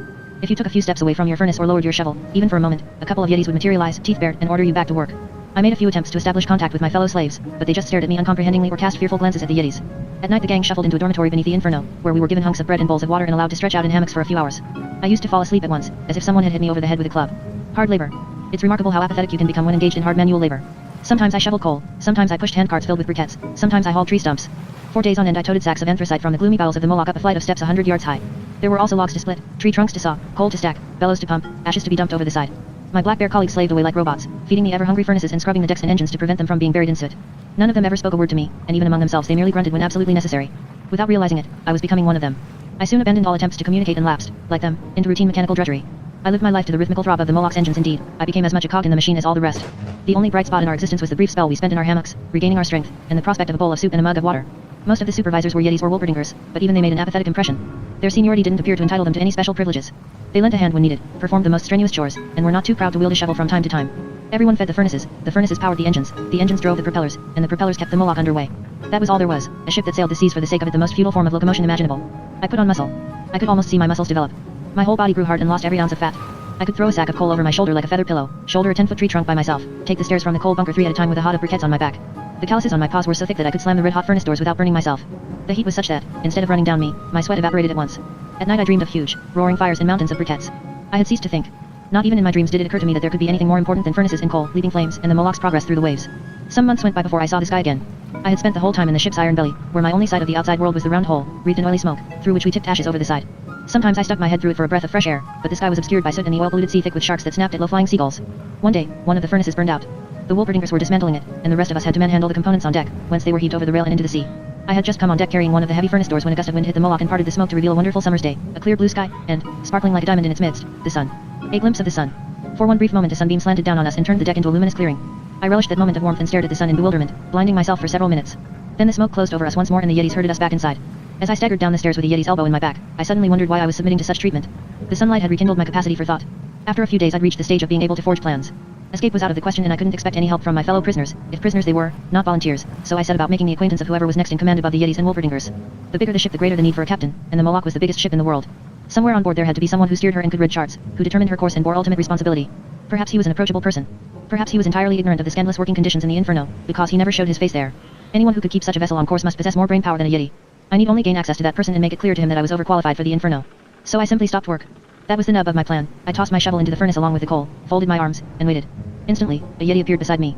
"Carry on," he bellowed. "No," I said. The Yeti was completely flummoxed. He wasn't used to insubordination. He summoned another Yeti to his assistance. "Get on with your work," commanded the second Yeti. "No," I said stubbornly. The two Yetis were utterly at a loss. They planted their fists on their hips and snorted with indignation. "We'd better take him to the Zamanium," one of them said eventually. Zamanium. It was a long time since I'd heard that word. From the Encyclopedia of Marvels, Life Forms, and Other Phenomena of Zamonia and its Environs. By Professor Abdullah Nightingale. Zamanium. Legendary element reputed to be capable of thought. The alchemists of Zamonia endeavored for centuries to create something they referred to as the Philosopher's Stone or Zamanium, a mineral from which they hoped to obtain nothing less than the elixir of life and the answers to all unsolved questions. During the 8th century of Zamonia's existence the legendary alchemist Zoltan succeeded in producing a stone that could actually think, but did not, unfortunately, surpass the intellectual capacity of a sheep. Legend has it that Zoltan was so annoyed at having squandered several tons of gold on the manufacture of Zamanium that he threw the stone into the quicksands of Nearland. The Yetis hustled me along the interminable, rusty passages in the bowels of Moloch until we came to an iron door guarded by another 3 Yetis. Armed to the teeth, they wore black troll-hide uniforms and heavy iron helmets and were at least a head taller than the ones who had dragged me there. "We must see the Zamanium," said one of my captors, gripping me by the shoulder. "This bear is refusing to work in the Inferno." "Unheard of," said one of the Yeti sentries. "Unprecedented," said another. "It's never happened before," said the third. It took their combined strength to open the iron door, which resembled that of a strong room. They thrust me into a big, rusty chamber but remained outside themselves. Then they pushed the door shut behind me. "You refuse to work," said someone. I meet the Zamanium. I had heard that voice twice before, once many years ago, when the Moloch was steaming past my raft, and again more recently on the waterfront, just before the sack was pulled over my head. How did the voice know I'd refused to work? No one had said anything, least of all me. I know everything, said the voice. I looked around the room. It was empty save for a small central pillar with a glass bell jar on it. Under the glass was something that appeared to be a clod of earth shaped like a tiny brain. Was someone trying to intimidate me? What was this clod of earth? Where had the voice come from? Just for calling me a clod of earth I could have you keel-hauled 5 times over, but I'll exercise my immeasurable clemency and make allowances for your ignorance. I'm not a clod of earth, I'm Zamanium the Zamanium. Pleased to meet you. I'm Blue Bear. I had caught on at last. That little clod of earth under the glass was the rare element known as Zamanium. It could actually think and make its voice heard inside my head. Being accustomed to voices in the head, I was only moderately impressed. Let's get to the point. From what I hear, and I hear every thought that occurs to anyone aboard my ship, you stopped work without being instructed to do so. What's the idea? Well, first I'd like to point out that I'm not here of my own free will. I was. So what? You think you're an exception? Nobody's on board this ship of his own free will. Nobody apart from me. So I was right. The Moloch was a slave ship. Exactly. And you're just another insignificant component of this slave ship. You're worth no more than a tiny cog in the works, a dab of anti-corrosive paint. You've become a part of the Moloch, and that's the way you've got to function. Now pin your ears back, my boy. Just so you know what's what around here, I'm going to tell you a little story, the story of how the Moloch came into being. Listen closely, it's very instructive. I've always enjoyed a good story. The Zamanium's tale. One day I fell into the sea. The circumstances that led up to it are irrelevant, what matters is that I sank to the bottom of the Zamonian Sea. So there I lay on the seabed, thinking. Thinking is all I can do, but on the highest level. My first thought was, this is no place for the only thinking element in the world, so I concentrated on the creatures surrounding me, to wit, a clam, a jellyfish, and a sponge. I ordered the jellyfish to place me on the sponge. Then I ordered the clam to cut the sponge adrift with its sharp shell and join me aboard it. That done, I commanded the jellyfish to carry us to the surface. Once on the surface the sponge dried in the sunlight, enabling us to drift across the sea. It was a very rudimentary form of ship, but at least it was a start. A female seagull flew up and alighted on the sponge. She was about to eat the clam when I ordered her instead to fly off, collect some twigs, and stick them in the sponge. In that way she built a nest around us. Our vessel was growing bigger. Then I allowed the female seagull to eat the clam. Now comes the romantic part. The nest encouraged a male seagull to move in with us, and before long the nest was full of seagulls' eggs. They, in their turn, attracted a Zamonian fisherman. He proposed to steal them, but I ordered him to take me on board. I was now the owner of a fishing boat. A big sailing ship came by, and I told the fisherman to take me aboard it. Next, I instructed the skipper of the sailing ship and his crew to capture other, bigger vessels, which they continued to do until I had assembled a whole fleet. Then I gave orders to anchor off an island and construct one big ship out of all the others. That was the real beginning of the Moloch. We set sail in her and incorporated every vessel that came our way. The Moloch became bigger and bigger. Imagine, we even have our own shipyards on board. That's what I call true greatness. The Zamanium panted excitedly inside my head. And so I circle the globe in search of more slaves and more ships that'll help me to make the Moloch bigger still. One day, all the ships in the world will be merely components of the Moloch, and then. The Zamanium hesitated. Yes, then. Well, I'll have to think of what to do then, won't I? Anyway, it's absolutely no business of yours. Now where was I? You were probably going to add a moral of some kind, I hazarded. Precisely. That was it. What I really meant to say was, on this ship only one person does things of his own free will, and that's me. I got the picture, the Zamanium was totally insane. Who's insane? I'll show you who's insane. Obey me. Obey me. The hell I would. Obey. Obey. My head was going all mushy. I felt as if my brain was being simmered over a low flame like the cheese in a fondue. It was a far from unpleasant sensation, to be honest. On the contrary, I found it more and more agreeable. Before long I didn't know how it got along without that sensation. The Zamanium was my friend, that was official, so why not obey the element if that was its heart's desire? Why not become its utterly submissive slave, one that would obey its most ludicrous orders, faithful unto death? I had just decided to submit to the Zamanium, at once and without reservation, when another familiar voice made itself heard in my head. Leave the youngster alone. It was the encyclopedia. No, it was Professor Nightingale in person. Nightingale steps in. Nightingale. Is that you? A sudden note of alarm had crept into the Zamanium's voice. You bet it is. So I found you at last, Blue Bear. Where are you, my boy? I can't see a thing, I'm afraid. On board the Moloch. We must be somewhere north of Atlantis. Shut your trap, commanded the Zamanium. Well, Zamanium, I'd never have guessed you'd be hiding aboard the Moloch. It was obvious, really. Still nursing your old dreams of world domination. I'm not dreaming, Nightingale, I'm thinking. And I'm not hiding the way you do in your labyrinth of caves. I'm the Zamanium. Don't dare come near me, Nightingale, I'd be compelled to destroy you. You've no idea how near you I am. I've got the world's biggest, most powerful, most heavily armed means of locomotion at my disposal, manned by an army of submissive slaves. What have you got to set against that? You'll find out. You wouldn't dare to cross me again. Oh yes, I would. Oh no, you wouldn't. Oh yes, I would. Oh no, you wouldn't. Oh yes, I... Stop it. I cried. Two voices arguing inside my head. It's enough to drive a bear insane. Would someone be kind enough to explain what this is all about? Of course, my boy, so sorry, said Nightingale. Where to begin? Well, to start with, the encyclopedia in your head functions as a direct receiver of my thoughts and a transmitter of your thoughts to me. Wireless telepathy, the business of the future. I didn't want to make use of it except in a dire emergency. I mean, it's a gross invasion of privacy, isn't it? But this counts as an emergency, I suppose. Get lost, Nightingale. The youngster's mine. Keep quiet, you. Listen, my boy, I've a confession to make. Zamanium didn't come into being just like that. How shall I put it? Invented this stuff. That's right, crowed the Zamanium. I can confirm that for once. Zamanium really belongs under lock and key in the chamber of unperfected patents, but... I'd better begin from the beginning. Get lost, Nightingale. Push off. The Philosopher's Stone. It's every inventor's dream to discover an element capable of thought. In the days when I embarked on my research, inventors and scientists were still called alchemists, and inventing an element capable of thought was known as creating the Philosopher's Stone. That element, that stone, was supposed to deliver us from all evil and answer all unsolved questions on our behalf. What is the meaning of life?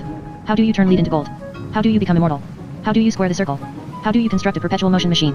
How do you install a fountain of youth? We expected Zamanium to answer all those unsolved questions for us. How wrong you were, crowed the Zamanium. True, and the mistake was mine. I must first point out, however, that I constituted the Zamanium with the utmost care. I began by salvaging the Proto-Zamanium which Sultanzon had thrown into the quicksands of Nearland, an operation for which I designed the quicksand hose. It didn't take me long to locate the Proto-Zamanium with the aid of that equipment and the friendly assistance of the cogitating quicksand. But then, as bad luck would have it, the quicksand hose broke down and, well, you know the story. I remembered it. Mac the reptilian rescuer had rescued him in the nick of time. Proto-Zamanium really wasn't very bright, but that was no reason to throw it into the quicksand. It could think, and that was a start. A good story, giggled the Zamanium. I always enjoy hearing it myself. You only have to add the right ingredients. Well, I'm sure I'm not betraying any secrets when I say that gold dust was one of them. Alchemists considered it cheap to add gold to everything in those days, even though it had no alchemical effect whatever. Things glittered a bit more, but that was all. Oh yes, and duck spittle that was equally indispensable. Nobody talks about duck spittle nowadays, but then it was the thing. Vital ingredients. Increasing the power of thought was far more important. That I achieved with the aid of, among other things, molten cogitating quicksand from Nearland. I also infused a little of my own cerebral fluid, of course, together with caffeine concentrate extracted from century-old coffee, nicotine from the umbels of the foreign flower, split mercury atoms, glucose, whitewash, snail slime from the time snails found only on the edges of dimensional hiatuses, a grated violin string, formic acid, gum arabic, vitamin C, liquid ember, garlic, talcum powder, Bloomberg moss, glycerin, pure alcohol, Spanish fly, and frozen gas from the graveyard marshes of Dull. Well, it was while I was adding the last ingredient that a will-o'-the-wisp fell into the mixture by accident, a graveyard moth that had recently been struck by lightning. That ruined the whole thing. Though close to perfection, the Zamanium was mentally deranged. Nonsense. That moth was just the ticket. It made me what I am, the most powerful element in the universe. You wanted a docile little stone that would do your housework for you. Instead, you created the new lord of creation. Be quiet, you pathetic element. The demented Zamanium kept trying to hypnotize me into building it a vehicle in which to conquer the world. It became too much for me in the end, so I threw it into the sea. I thought I'd finished it off. Obviously, I was mistaken. Are you through? With you? Far from it. I've only just begun. Hey, now you're really scaring me. What do you propose to do? I possess the biggest ship in the world, a war machine manned by an army of submissive slaves. I can subjugate whole continents by willpower alone. What can you do to counter that? You seem to forget I invented you. You're just a chain of atoms put together by me, a chain I can tear apart at any moment. Nightingale's tone was coldly disdainful. Oh yeah. Then show me what you can do, Nightingale. Show me what your poor old brains are still capable of. Something almost indescribable happened to my own brain as Nightingale and the Zamanium pitted themselves against each other right inside my head. From the crackling and flashing between my ears, my brain might have been plugged into a high-tension cable. The pain was unbearable. Fons Oder Huxel must have experienced a similar sensation when he stuck his head through the wall of the tornado. The feeling a rope must get at the spot where it almost snaps during a tug-of-war. Stop it. I yelled. The pain eased at once, the crackling ceased. Sorry, my boy, I completely forgot about you. This isn't working, I must think of something else. Grin and bear it, my son. I must put on my thinking caps for a while, that's all. Don't give up hope. Then Nightingale's voice disappeared. That's what happens to anyone who dares to take me on, shouted the Zamanium. Goodbye and good riddance, Nightingale. Then, to me, that's the last you'll hear of him. It was more than probable. This wasn't the first time Nightingale had abandoned me in a dangerous situation. Thereafter the Zamanium left me in peace, at least. It gave up trying to bend me to its will for fear, no doubt, of another confrontation with Nightingale.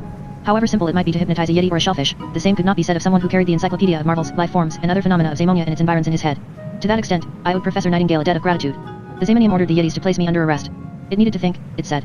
A superfluous piece of information, somehow. What else could it do? A reunion. There was no more shoveling coal. I was taken to one of the ship's prison wings, a passage lined with single cells occupied by those who had resisted the Zamanium. The inmates numbered precisely 4, counting me. One of them was a Wolperdinger named Nulla Otep, who had an iron plate in his head that shielded him from the Zamanium's telepathic commands. The others were Neo and Weenie. Thoughts bounced off Neo's thick skull as a matter of course, and they didn't progress far through Weenie's brain because they promptly fell into the sea of oblivion. The pair of them were as proof against the Zamanium as I myself. We talked across the passage through the feeding flaps in our cell doors. Valzotansmik held us responsible for your escape, said Weenie. Thanks a lot, Blue Bear. If I could get out of here, Neo amplified, I'd wring your neck. What does Smik have to do with the Moloch? It's one of his numerous business connections. The Zamanium maintains agents like Smik on every continent. They keep the Moloch supplied with slaves. You'd be surprised how many of our shipmates are former gladiators. Weenie gave a silly laugh. I informed them that Smik and all the other inhabitants of Atlantis were on their way to the planet of the Invisibles and gave them as graphic a description of the airborne city as I could. Weenie clapped his little hands. Great story, Blue Bear. 10 points on the applause meter. Pity we aren't in the Megathon anymore. They didn't believe me the story of my lives. I noticed a bunch of keys hanging on the wall of the passage. We thought of that too, said Weenie, who had intercepted my glance. Forget it. Where would you go if you did get out of your cell? It makes no odds where we're imprisoned, inside or outside. At least the air's not bad in here, and we don't have to shovel any coal. I'll think of something. I could sneak up on the Zamanium and throw it into the sea. The ship's swarming with yetis. You wouldn't get 2 yards. Another reunion. A key rattled in the lock of the passage door. The door opened, and the troglodyte ambled in. He strolled along the passage, rapping each cell door in turn with his knuckles. Don't be deceived by my vague resemblance to a troglodyte, he said casually. I'm really a prison warder. Lord Algort, cried Neo. My old pal. Give me those keys, I said. You owe me one. The troglodyte stared at me in surprise. He leveled a finger at the bunch of keys. You mean that bunch of keys there? That necklace-like collection of metallic unlocking devices? Why should I do that? So I don't knock your block off if I ever get out of here. I doubted not that you wouldn't be capable of cold-bloodedly sending me to Kingdom Come, I mean. No, I simply doubt you'll ever get out again. He gave my door an experimental tap. 3 layers of solid Zamonian cast iron alloyed with brass to guard against corrosion. 4-tongued high-security lock vapor blasted with platinum. It's impregnable. Let us out and we'll call it quits. You can do the right thing, you proved that with the sewer dragon. Or are you under the Zamanium's influence? No. It made a brief attempt to insinuate itself into my brain, but I don't think it liked what it found there. Since then it's left me in peace. I can roam the Moloch as I please, aka. The troglodyte sauntered up and down the passage. Just think. What would I gain from letting you out? A broken neck. I won't touch you, I promise. Anyone can make a promise. I do it all the time, and do I keep my word? Of course not. The troglodyte removed the bunch of keys from its hook. But let's run through the procedure, purely in theory. Just suppose I took this collection of Zamonian unlocking gadgets from the wall. He ambled over to my cell. And suppose purely hypothetically, mind you. I inserted one of these steel escape aids in the lock. He inserted the key in the lock. And finally to repeat, this is a purely conjectural speculation. Suppose I turned the key. He turned the key, and click. Release the lock. But no, the Troglotrol exclaimed, turning the key click. In the opposite direction.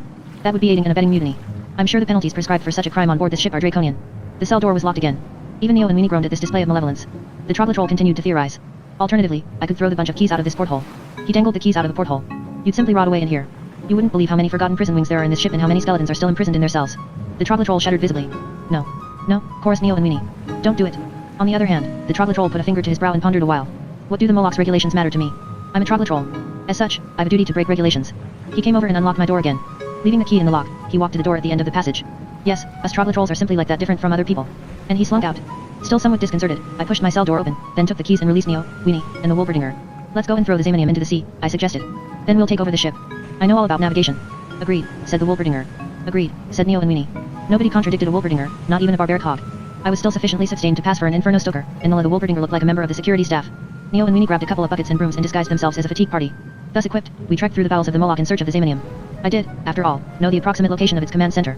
It was only on the way there that I grasped the vessel's true size. The Moloch was a regular iron metropolis with its own urban districts, streets, and means of transportation. The crew traveled by rickshaw and steam-driven truck. They even used tethered balloons to get from deck to deck. Many districts were spick and span and humming with life, others completely ruined and deserted. We wandered for hours through a derelict section of the ship inhabited exclusively by yellow jellyfish mutations that appeared to live on a diet of rust. We even passed one of the prisons of which the Troglotrol had told us. There, bleached Yeti skeletons moldering behind rusty bars rattled in time to the engines. We walked on quickly. Another deck was undergoing redevelopment. Hundreds of oil-stained Yetis were constructing new furnaces. An additional inferno was evidently in the making. Wolverdingers were patrolling everywhere, but none of them thought to check on us. We passed shipyards where captured vessels were being sawn up and dismembered. Blazing in the gloom were huge blast furnaces in which the iron from a whole freighter was being melted down just enough metal from which to cast one spare blade for the Moloch's propeller. An army of Wolverdingers was hammering a red-hot bow plate into shape in time to the beat of drums. Little Midgard serpents were hauling carts laden with scrap metal along the passages, barrels of oil being loaded onto ramps, walls torn down and rebuilt, layers of rust removed, stairways painted, ropes spliced, decks scrubbed, and portholes burnished. Everyone aboard the Moloch had a job, even if it only entailed supervising the activities of others. At last we came to the door that led to the passage in which the Zamonium's cabin lay. We conferred briefly. The cabin door would be guarded by 3 Yetis, I knew, but the Wolverdinger thought he could handle them with ease. Besides, Neo could lend him some active assistance, a prospect that caused him to grunt with delight. Neo and Weenie went on ahead to distract the Yetis while the Wolverdinger and I followed. We waited a moment, then Weenie looked back round the door. No sign of any Yetis, he said. It was true, the door of the Zamonium's cabin was not only unguarded but ajar. Pity, said Neo. Weenie peered inside. Nothing there but a lump of muck in a glass case, he reported. We stole into the Holy of Holies. Since the Zamonium had ceased to worry about the 4 of us, or so it seemed, there was little to prevent us from overpowering the demented stone with ease. The only remaining problem was how to get it up on deck. It would be bound to alert the whole ship as soon as it realized what was afoot, but that was a risk we had to take. Very cautiously, I tiptoed over to the glass case. Simply grab it and run, that was the plan. The Wolverdinger would run ahead to quell any opposition while I followed with the Zamonium, and Neo and Weenie covered our rear. I took hold of the glass bell jar and drew a deep breath. Just then, something fastened on my neck and gave it a painful squeeze. It was the Wolverdinger's huge paw. Good work, Nula Otep, said the Zamonium in my head. The Wolverdinger emitted a respectful grunt. I've been thinking it over, said the Zamonium, when the cabin had filled up with grinning Yetis, and I've decided to submit you to a test. Could you serve me loyally without being under my direct control?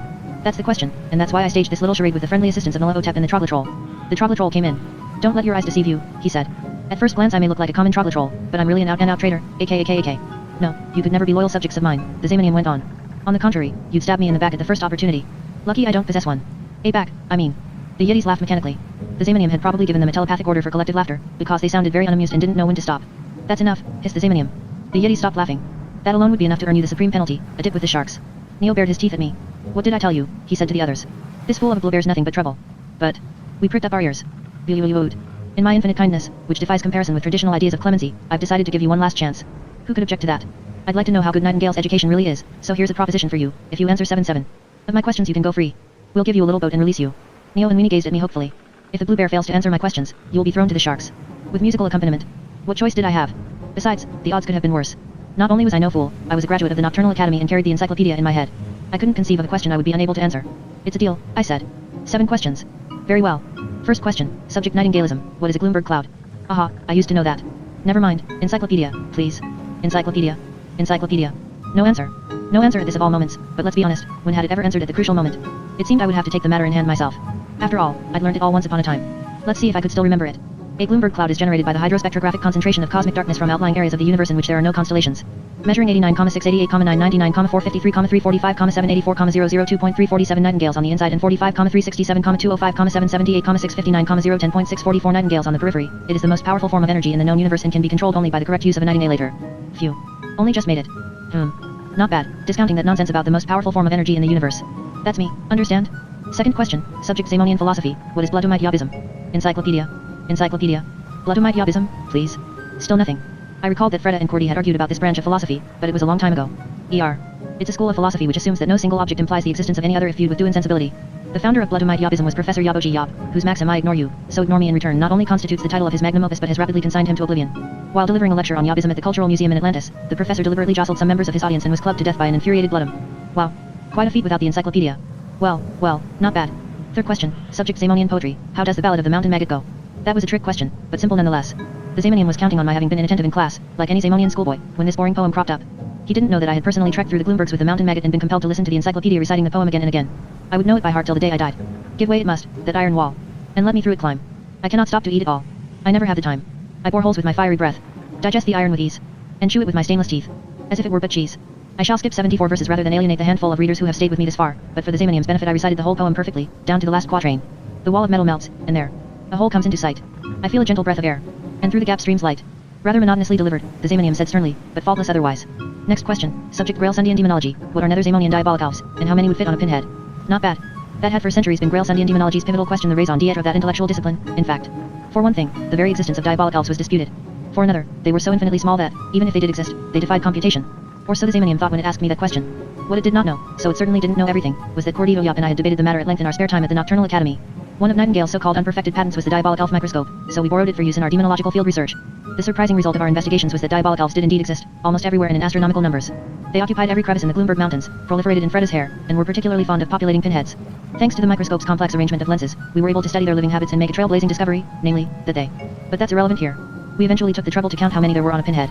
This was anything but easy because they kept milling around, but Cordy worked out a computational formula based on their physical density and the number of square micromillimeters covered by a pinhead.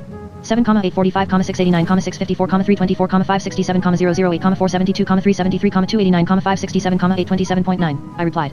I'm impressed, the Zamonium exclaimed. I solved that problem by the power of thought alone, but I failed to come up with the 9 after the decimal point. Diabolic elves are fissile organisms, I pontificated. For instance, one elf can if necessary divide into 10 little elves. Aha, interesting. Fifth question, subject Nightingalean macrophysics. What does the septimal theory state? The septimal theory states that the universe is comprehensible only in terms of the number 7, and only by those possessing 7 brains. There are 7 elements: fire, water, earth, air, perpenium, zamonium, and domesticated darkness. The universe consists of 7 regions: north, south, east, west, before, after, and home. These regions are divisible, in their turn, by the 7 elements. If one takes the astral weight of the individual elements and divides them by the septimal mass of the planets and stars present in the 7 regions, one arrives at a figure in which 7s alone occur. The nocturnomythic brain recognizes 7 sensations: inquisitiveness, love of darkness, scientific curiosity, the urge to communicate, intrepidity, hunger, and thirst. If one adds together the emanative frequency values recorded by those sensations on the Nightingalean orocardiogram and divides the total by the figure containing all the 7s, the result will be 7. Correct. Sixth question, subject Nocturnomythic philosophy 6. Ugh. Nocturnomythic philosophy 6. That was not only the most difficult branch of knowledge in the entire universe but the only one in which I was not overly proficient. A speculative mixture of philosophy and physics, it was really a subject for someone possessing more than one brain. What is knowledge? Knowledge is night. The answer burst from me like a bullet from a gun. Man, oh man. It was the only principle of Nocturnomythic philosophy 6 that had stuck in my mind. Nightingale had bellowed it often enough in class. Most impressive, most impressive. Nightingale left nothing out, it seems.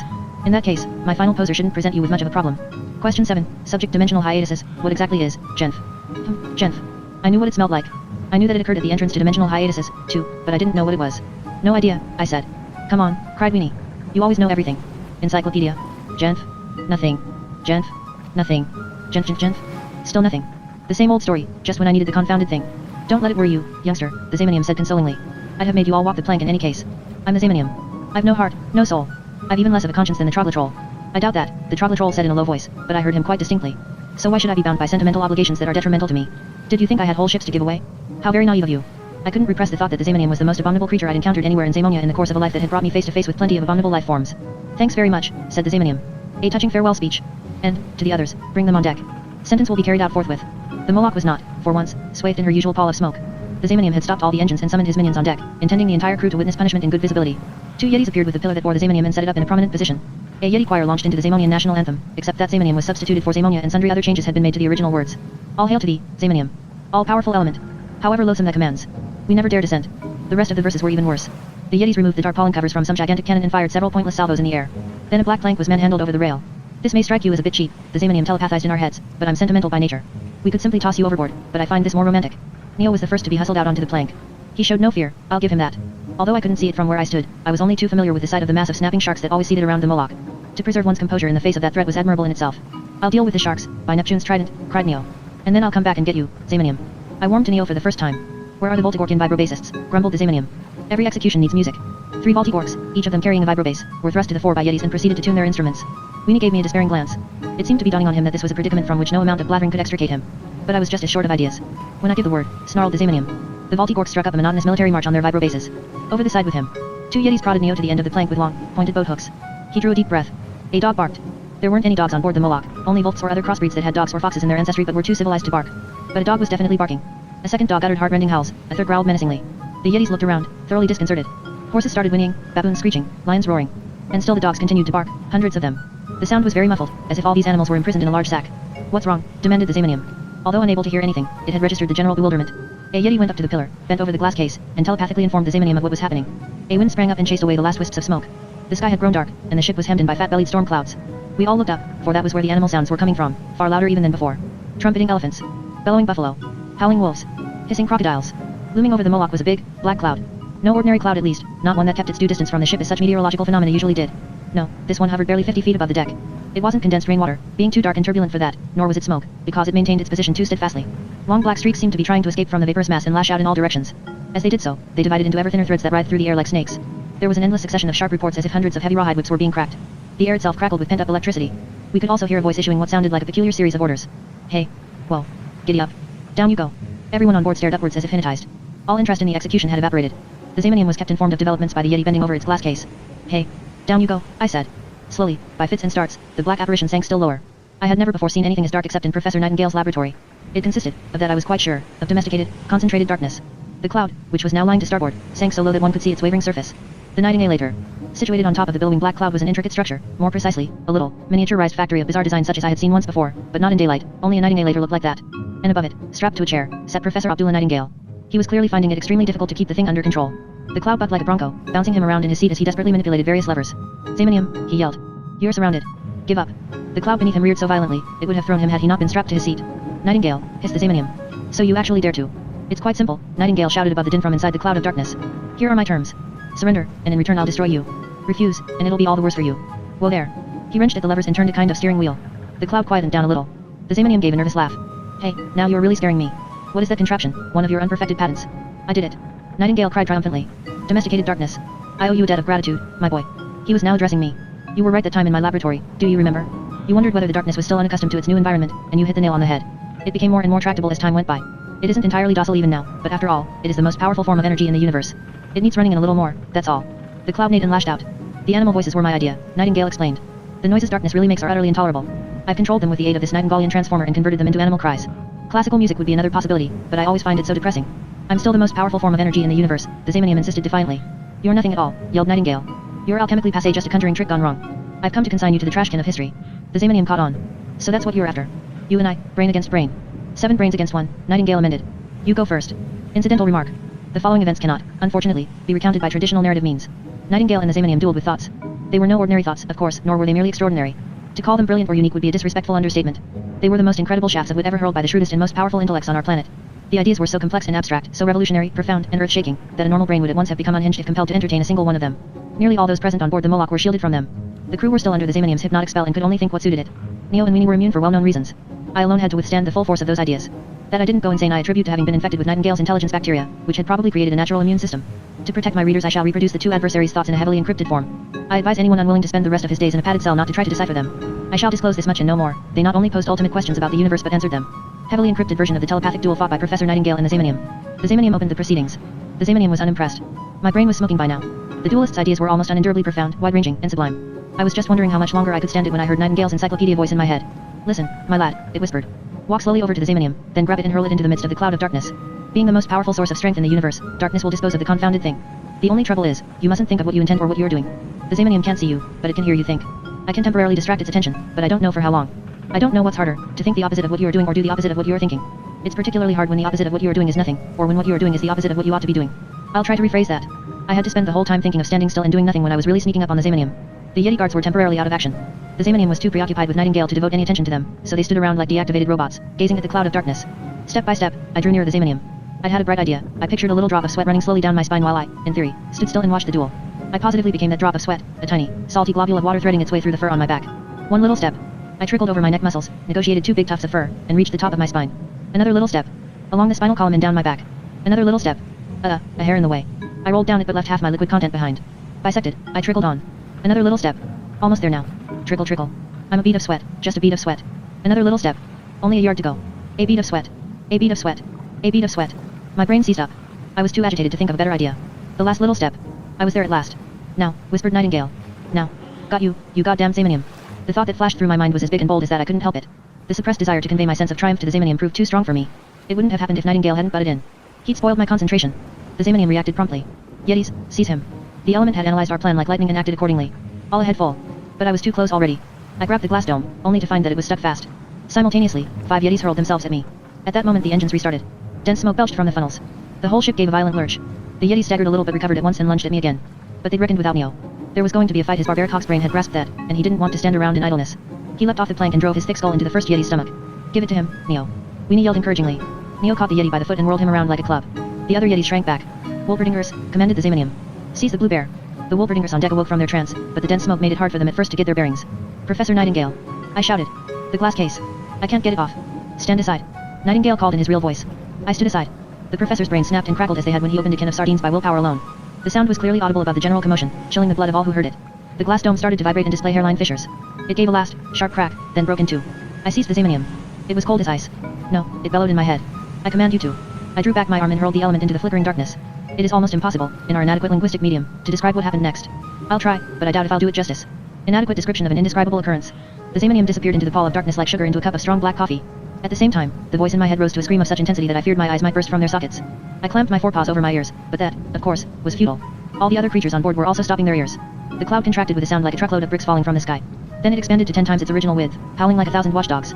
For a while it retained that shape, a flattened black ball with shafts of lightning flickering over its surface. At length it abruptly regained its original size and shape. There was a moment's complete silence.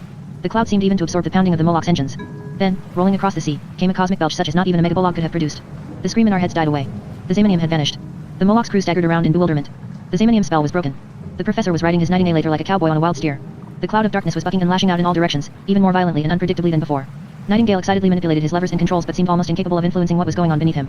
The darkness isn't used to the Zamanium, he cried. It'll take a while, I'm afraid. I can't control it any longer. The cloud bucked madly and whinnied like a herd of mustangs.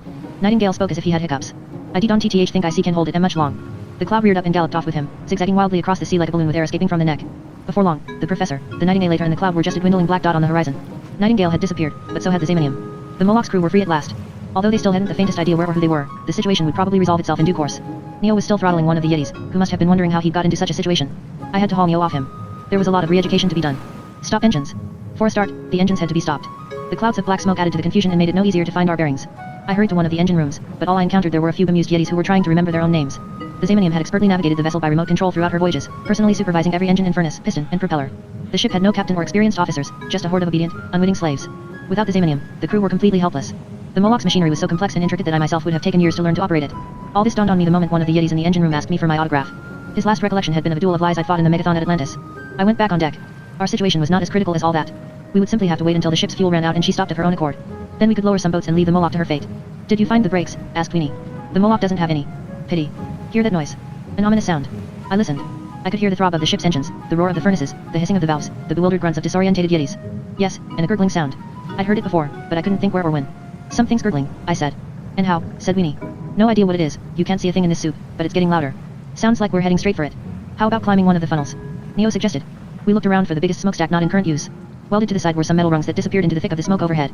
Neo and I proceeded to climb them. After 100 feet or so we couldn't see a thing. The acrid vapor compelled us to shut our eyes and mouths and make our way blindly, mutely, upwards. Then the smoke thinned. We were some 500 feet above the surface of the sea. The thick, black carpet of smoke below us conveyed the reassuring but deceptive impression that it would catch us if we fell. Around this carpet, and especially towards the bow, the sea was clearly visible. The gurgling sound was much more distinct up here. I now remembered when I'd heard it before. It was the very first sound I'd heard in the very first of my lives. We could also see its source now. About 10 miles away was a hole in the sea, a circular whirlpool many times the size of the Moloch. It was the Malmstrom, the legendary hole in the sea from which the many pirates had rescued me. And we were heading towards it at full speed.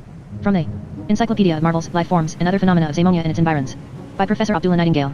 Malmstrom, the highly unpopular with sailors, this marine vortex in the Zamonian Sea northeast of the mainland is a whirlpool covering a surface area of 20 square miles and extending to a depth of 25 or 30 miles.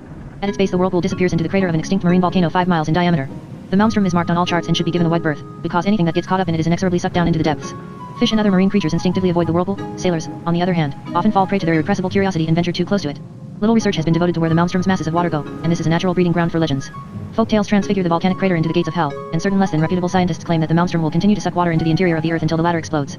We were on board a huge ship full of helpless creatures, surrounded by sharks and steaming at full speed, with no possibility of stopping, towards a hole in the sea more than 25 miles deep. My only assistants were an omelet suffering from memory loss and a barbaric hog without any manners. As for Nightingale, he was doubtless riding his cloud across the sea in the opposite direction. All my other friends were presumably light years away, soaring through the cosmos in a gigantic spaceship. Meantime, Yetis were coming up every few minutes and asking me where the men's room was, and I couldn't even answer that for certain. That's what I call a challenging situation. What shall we do now? Asked Queenie. How about dying? I replied. By now the gurgle of the Maelstrom was drowning every other sound we had to shout to make ourselves heard.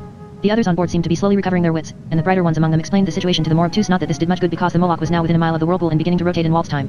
This, in turn, added to the commotion on deck. It was only now that most of the crew ran to the rail and grasped the true nature of our predicament. A babble of cries went up. Many fell to their knees and wept. The Moloch was revolving faster and faster. We had now reached the edge of the whirlpool, and the thunder of its turbulent waters drowned the cries of panic. Slowly, the ship's bow crept over the edge of the Maelstrom. Neo and Weenie stood at the rail like a pair of stone statues. The Moloch's hull began to tilt. Another few minutes, and she would plunge into the depths. Only 13 lives, I thought to myself. All of a sudden, swirling gaps appeared at many places in the pall of smoke overhead. They were made by mighty wings whose beat was audible even above the general pandemonium. Hundreds, nay, thousands of huge birds came swooping through the gaps in the smoke and landed on deck. Everyone fell silent at the sight of this army of reptilian rescuers. One of them touched down right in front of me. It was Deus Ex Machina. Well, he croaked, seems we've cut it pretty fine, hey. Abandoned ship. All over the deck, former Moloch slaves were clambering aboard the pterodactyls, one or two of which had already taken off. The ship was tilting ominously. Mac was as imperturbable as ever. The reptilian rescuers' retirement home wasn't my cup of tea. The inmates sat around all day long, playing blackjack and bragging about their exploits in the long ago. I hate card games, in fact I hate company, to be honest. Besides, walls make me nervous and ceilings are even worse. I didn't need to retire, all I needed was a decent pair of glasses. Think they suit me? He gave me a piercing stare. His eyes were magnified by a huge pair of glasses the size of soup plates. Their watery whites were threaded with thick red veins. Oh yes, I said, they suit you splendidly. Life is too precious to be left to chance, my boy. By now, a third of the Moloch was jutting over the edge of the Maelstrom. It was developments in Atlantis that alerted us. All the reptilian rescuers in the world assembled over the city in the last few days because a major disaster seemed to be imminent. The air was positively crackling with danger. We thought the city would sink. Instead of that, it levitated. Mac was having to squawk louder and louder to make himself heard above the gurgle of the whirlpool. I would sooner have listened to his resume perched on his back and high in the air. We didn't have to do a thing.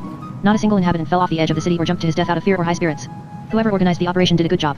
That was the Invisibles. Listen, Mac, maybe we ought to. So we searched the sea a while for possible victims of the tidal wave that surged back into the hole Atlantis had left behind, but all we found was that maniac Nightingale on his crazy contraption. He looked as if he planned to win the derby, kept shouting something about the Moloch and northeasterly direction. So we flew here. Every rivet in the Moloch's hull was creaking, and bolts were whistling through the air like bullets. The ship was about to plunge bow first into the depths. Neo and Weenie had flown off long ago. Mac and I were the last souls on board. Mac, don't be offended, but I really think we ought to be, of course, my boy. Climb aboard. Mac turned round so that I could climb on his back. At that moment, someone shoved me from behind and knocked me sideways. I collided with the rail, hit my head, and lay there slightly stunned for a moment. A hideous figure vaulted onto Mac's back. It was the Troglotroll. Before I could say anything, my old friend took off and soared into the air. The Troglotroll gave me a friendly wave as Mac flew away, flapping his mighty wings. Then the pall of smoke swallowed them up. The Moloch plunged into the Maelstrom. To recapitulate, every member of the Moloch's crew had been rescued except your unfortunate narrator. Every last reptilian rescuer was laden with one or more Yetis, Wolverdingers, or other creatures. The Troglotroll was riding on Mac's back, and I knew from my days as a congladiator how well he could imitate voices. It would be child's play for him to convince Mac, for as long as the flight lasted, that he was carrying me on his back. So I could expect no help from that quarter. It would be incorrect to describe the ensuing process as falling. Although the Moloch had tipped over bow first, she remained in the water's embrace as the whirlpool sucked her into the depths. The ship went spiraling downwards. Because of her size relative to that of the Maelstrom, this happened so slowly that I had time for a few last reflections on life and fate. My fate seemed justified. I had set events in motion. By destroying the Zamanium I had unintentionally sent the ship to the bottom. By taking charge I had become the Moloch's new captain, so to speak. As such, it was my seaman's traditional duty to go down with her. I clung to the rail and did my best to look death in the face. I conceived of that death as resembling one of the black holes Professor Nightingale had cut out of the sky with his nightingalator. I drew a deep breath. An unpleasant odor stung my nostrils. Simultaneously strange yet familiar, the smell was more concentrated than I had ever known it. It was Jenf. There couldn't have been a more inappropriate time, I knew, but I wanted to discover, at long last, what Jenf was. Death could wait. From the Encyclopedia of Marvels, Life Forms, and Other Phenomena of Zamonia and its Environs. By Professor Abdullah Nightingale. Jenf. Unwholesome gas given off by time snails. One of the great mysteries of the universe is where time goes to. We all experience the passage of time every day. Seconds, minutes, days, months, and years go by, but where to? The answer, time flows away into dimensional hiatuses. If it did not, the Earth's atmosphere would fill up with time until it exploded, hence the existence of drain pipes for elapsed time. This function is performed by dimensional hiatuses. But if time simply flowed through these into other dimensions, the latter, too, would explode at some stage. This is where time snails come in. They perch on the edges of dimensional hiatuses, devour the time as it flows into them, and promptly digest it. In so doing they give off an evil-smelling gas known to dimensional hiatus experts as Jenf. In other words, to put it rather crudely, Jenf is time metabolized into farts. This denoted that the Maelstrom was a dimensional hiatus. And dimensional hiatuses seemed to exert an attraction on me which Cordy had envied. From the Encyclopedia of Marvels, Life Forms, and Other Phenomena of Zamonia and its Environs. By Professor Abdullah Nightingale. Maelstrom, the Kant. Some authorities on dimensional hiatuses espouse the view that the Maelstrom is the largest dimensional hiatus in the known universe. This assumption is at least supported by the Jenf readings on its periphery, because no greater concentrations of that sewer gas have been found anywhere else. Well, although it was scarcely my heart's desire to plunge into a dimensional hiatus with the Moloch, I found the prospect of cruising the galaxies on board that huge vessel more attractive than simply drowning. This also explains why, in a state of carefree catalepsy, I had once seen the Moloch soaring through space. It was a vision of the future. My predicament had a certain grandeur, I felt. I was not only plunging into the biggest whirlpool in the seven seas with the biggest ship in the contemporary world, but falling through the most gigantic dimensional hiatus in the universe. Still clinging to the rail, I boldly gazed down into the swirling abyss. My 13th life was drawing to a suitably extraordinary close. But that was not the most extraordinary thing to happen at that moment. More extraordinary still was the fact that flying towards me from the depths of the Maelstrom, or dimensional hiatus, was a carpet. But even that was not the most extraordinary thing of all. Why not? Because seated on the carpet was Cordy Oyap, a gelatin prince suffering from carefree catalepsy. I could tell from afar that Cordy was still in a state of carefree catalepsy. That condition, as I have already described at length, is brought about by falling down a dimensional hiatus. It is a state of temporary imbecility that protects one from the mental overload occasioned by plummeting through time, space, and alien dimensions. So Cordy completely failed to notice me. He even seemed unaware of the gigantic Moloch plunging past him or, if not, wholly indifferent to the sight. I had to seize the initiative myself. Cordy was still several hundred feet below me, and his flight path was quite a long way from the Moloch. I pushed off the deck with my hind legs as hard possible, spread my forelegs, and flew. Of course, I didn't really fly the way I described it in my fictitious story about the molehill volcano, but I could at least influence my trajectory. The unusual wind conditions prevailing inside the whirlpool favored spiral flight, and I could steer, accelerate, and brake by using my paws as ailerons. I maneuvered myself so that I was right on Cordy's flight path and steering a collision course. He came racing towards me at breakneck speed. 200 feet to go. Cordy opened his eyes a little wider. He seemed to be emerging from his carefree catalepsy. 120 feet. Cordy rubbed his eyes. This didn't suit my plans at all. I'd intended to dive beneath him and grab the trailing edge of his carpet. It was precision work. If he woke up and changed course himself, it would be all over. 50 feet. Cordy opened his eyes wide and stared at me in consternation. 20 feet. I altered the angle of my paws by a couple of degrees so as to miss the bottom of the carpet by a hair's breadth. 10 feet. Cordy leant forwards in a panic and tugged at the fringe of his carpet. The carpet swerved a few feet, making it impossible for me to reach it. Our eyes met briefly as we zoomed past each other. I heard him call out Blue Bear, in a puzzled voice. There were still perhaps 500 feet between me and the black spot at which the whirlpool condensed and became a dimensional hiatus. No matter how hard I flapped my legs, the illusion of being able to fly created by the whirling air currents in the upper regions of the Maelstrom was steadily dispelled the further I fell. On the contrary, I felt I was being sucked downwards with increasing force, as if the power of attraction exerted by the dimensional hiatus were doubling and trebling. From the Encyclopedia of Marvels, Life Forms, and Other Phenomena of Zamonia and Its Environs. By Professor Abdullah Nightingale. Maelstrom, the Kant. In the lower regions of the Maelstrom there occurs a rare and curious quirk of physics which does, in fact, conflict with all the laws of nature. For the last 500 feet the rate of descent doubles every 20 feet, so an object falling into the Maelstrom would crash on the bottom at almost the speed of light. This is thought to be attributable to the Maelstrom's torque and suction power and its affinity with the dimensional hiatus. I could actually register the fact that my rate of descent was accelerating second by second. The air pressure thrust my ears and my entire face backwards, causing me without my volition to bare my teeth and expose my gums like a hungry wolf. My eyes were forced deep into their sockets. Then there was a deafening report that went echoing around the Maelstrom's swirling cauldron. Be-boom. I had just broken the sound barrier. My speed continued to increase at an incredible rate. The air pressure was beginning to tear off tufts of my fur. Be-boom. Another report rang out, just as loud. And a voice beside me said, "Hey, Blue Bear." It was Cordy in his carpet. He had evidently recovered from his carefree catalepsy and turned back. "I'll come alongside," he called. "Then grab me and hang on tight. Getting back is the problem. We'll have to do a half loop if we don't want to fall into the dimensional hiatus." He brought the carpet alongside. I got on behind him and hung on tight. "We'll make it," I shouted. "Let's hope so," he replied. "I've never done a half loop before." He bent forward and tugged at the edge of the carpet like a bareback rider hauling on the mane of a wild horse. The carpet reared, described a graceful arc, and shot off in the opposite direction. Below us, the Moloch went thundering into the depths of the universe, presumably at the speed of light. "You see," I said. "We made it. We flew south to where Atlantis used to be." This, I surmised, was where the reptilian rescuers had gone. Cordy was only moderately surprised by the amazing coincidence that had befallen us, but creatures that have just emerged from dimensional hiatuses are hard to impress on principle. Cordy's story. I gave him a brief summary of recent events. Then he told me his own story. He really had landed in his own dimension after I pushed him into the dimensional hiatus and out of the Gloomberg Mountains, but at a time just preceding his own coronation. Consequently, there were now two Cordy Oyaps in the 2364th dimension. This led to an absurd situation in which Cordy had witnessed his own coronation from the crowd. He had previously fetched his autobiographical carpet, rolled it up, and brought it with him. When he saw me suddenly appear at the coronation and push his second self into the dimensional hiatus, he tried to hurry to my assistance and fell into it again behind me. He managed while falling to unroll his carpet and sit on it. So now a second Cordy Oyap was tumbling through the dimensional tunnel. All that remained of Atlantis was a big, circular lagoon, a crater many miles deep that had since filled up with seawater. Some would later claim that this marked the beginning of Zamonia's descent below the waves, that the Invisible's removal of Atlantis had pulled the plug on Zamonia, so to speak, but legends tend to oversimplify matters. Mac came fluttering excitedly towards us. The Troglotrol had jumped off his back and disappeared into a clump of trees just after he landed. He was outraged by the creature's vile behavior and found the whole incident most embarrassing. The other reptilian rescuers had already landed beside the lagoon. Most of the Moloch's former slaves had dived into its waters to wash off the stench, the soot, the oil, and every last memory of the iron ship. It was an exuberant occasion. Washing wasn't customary on the Moloch, and many of the ex-slaves had seen no water except from the deck throughout their time on board. The Yetis and Wolperdingers were now indulging in childish water fights. I, too, took a dip and immersed myself several times. Then Mac whistled us to supper. The dinosaurs had procured fresh fruit and vegetables from the countryside around, the first decent meal many of the Moloch's crew had enjoyed for years. Tired and hungry, we came ashore. I noticed, when some of the black bears from the inferno emerged from the lagoon before me, that they had undergone a surprising change. Their fur was black no longer, it had simply been discolored by the mingled soot and oil of which big streaks were now floating on the surface of the water. The first bear to wade out ahead of me had rust red fur like a wild horse from Ireland. The one beside him was a glowing orange. A moss green bear emerged from the lagoon with a blonde she-bear at his heels. Bears of every color, yellow, green, red, were drying their fur in the sun on the shores of the lagoon. There were even a few blue ones among them. From the Encyclopedia of Marvels, Life Forms, and Other Phenomena of Zamonia and Its Environs. By Professor Abdullah Nightingale. Chromobeer, the Zamonian variety of the terrestrial, thick-furred omnivores ursidae, powerful mammals up to 6 feet tall and endowed with the power of speech. Peculiar to the chromobeer is its individual coloration. Each has colored fur, but none is quite the same shade. Many chromobeers are red, for example, but each displays its own variation of that color: brick red, copper, vermilion, scarlet, mahogany, poppy, purple, carmine, bronze, pink, ruby, or flamingo red. There are shades of yellow ranging from lemon to egg yolk and deep orange. A distinction may be drawn between straw-colored, warm yellow, cobalt yellow, cadmium yellow, pale blonde, peroxide blonde, auburn, honey-colored, banana yellow, butter yellow, gold, ember, sulfur yellow, corn-colored, raw sienna, flaxen, canary yellow, quince yellow, Norslander yellow, lemongrass yellow, Venetian yellow, pale yellow, dark yellow, and of course plain yellow. The fur of green chromo beers ranges in color from emerald and olive to jade, mignonette, and spinach green. Chromo beers may also be yellowish green, blue green, moss green, pine needle green, grass green, seaweed green, sea green, bottle green, mildew green, gray green, arsenical green, palm leaf green, pea green, ivy green, and several thousand other shades of green.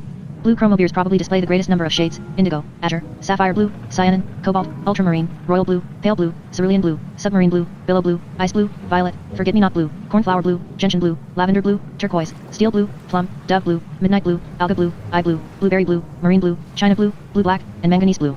This brings us to the mixed colors. There are, of course, countless combinations of the above colors which themselves produce new hybrid shades: violet, mauve, heliotrope, lilac, mallow, amethyst, parma violet, cinnamon, chocolate, minium, chrome orange, salmon, apricot, Florentine copper, pale lilac, ivory, pearl white, smoke gray, cinnabar, and gray brown. Chromo beer fur exists in jewel colors: aquamarine, cyanite, gold beryl, citron, euclase, chrysoberyl, chrysolite, demantoid, dioptase, moldavite, lapis lazuli, topaz, zircon, axonite, hyacinth, titanite, spinel, azurite, malachite, coral, carnelian, and meerschaum. Finally, there are colors that exist only in zamonia, neolin, ceromian, zamonite, elf white, goblin yellow, xanth, opalite, ghoul green, chromolinth, firm, baltigork, melphine, carbozinth, and nightingale black.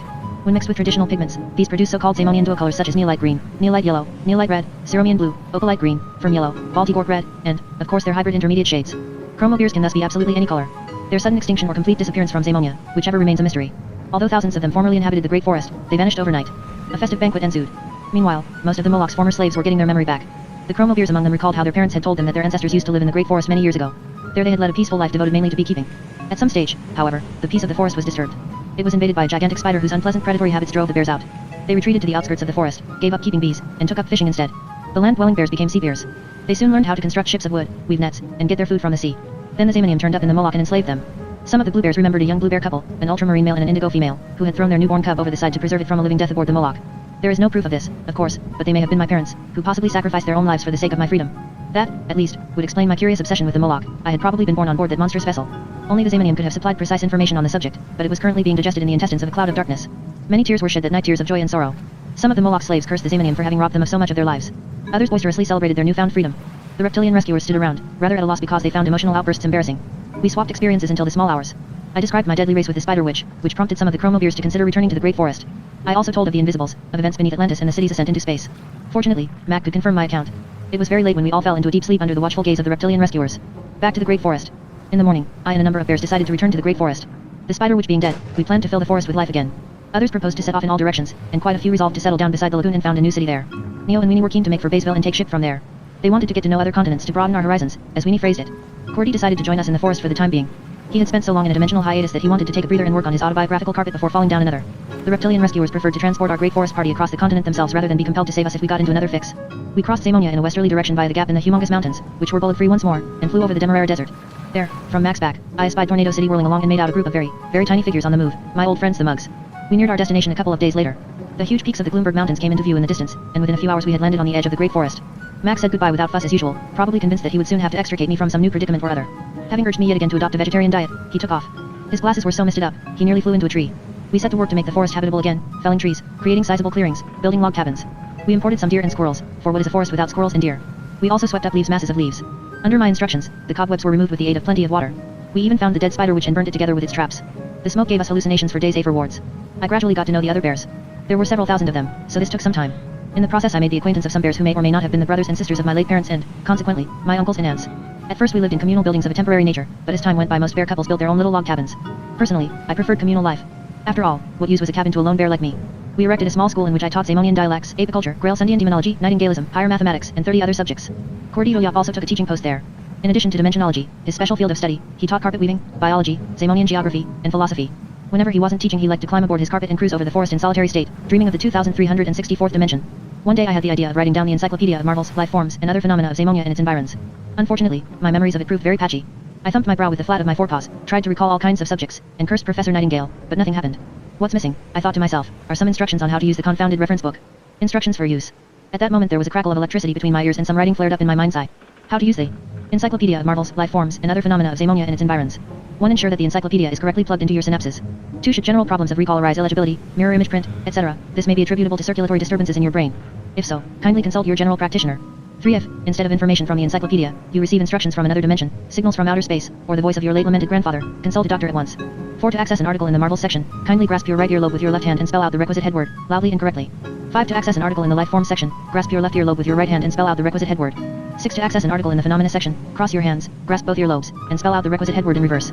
7. In the event of malfunctions or unpleasant side effects, kindly contact Professor Abdullah Nightingale, C/O the Nocturnal Academy, Bloomberg Mountains, West Zamonia. So there were some instructions I had simply neglected to ask for them. I devoted nearly all my time in the next few months to writing down my mental encyclopedia. Then I made my pupils copy it out too, and it became compulsory reading at the Chromo Bears school. I often undertook solitary excursions into the forest to survey it and identify its flora. During these walks I also pondered the constitution I proposed to draft for the Chromo Beer colony.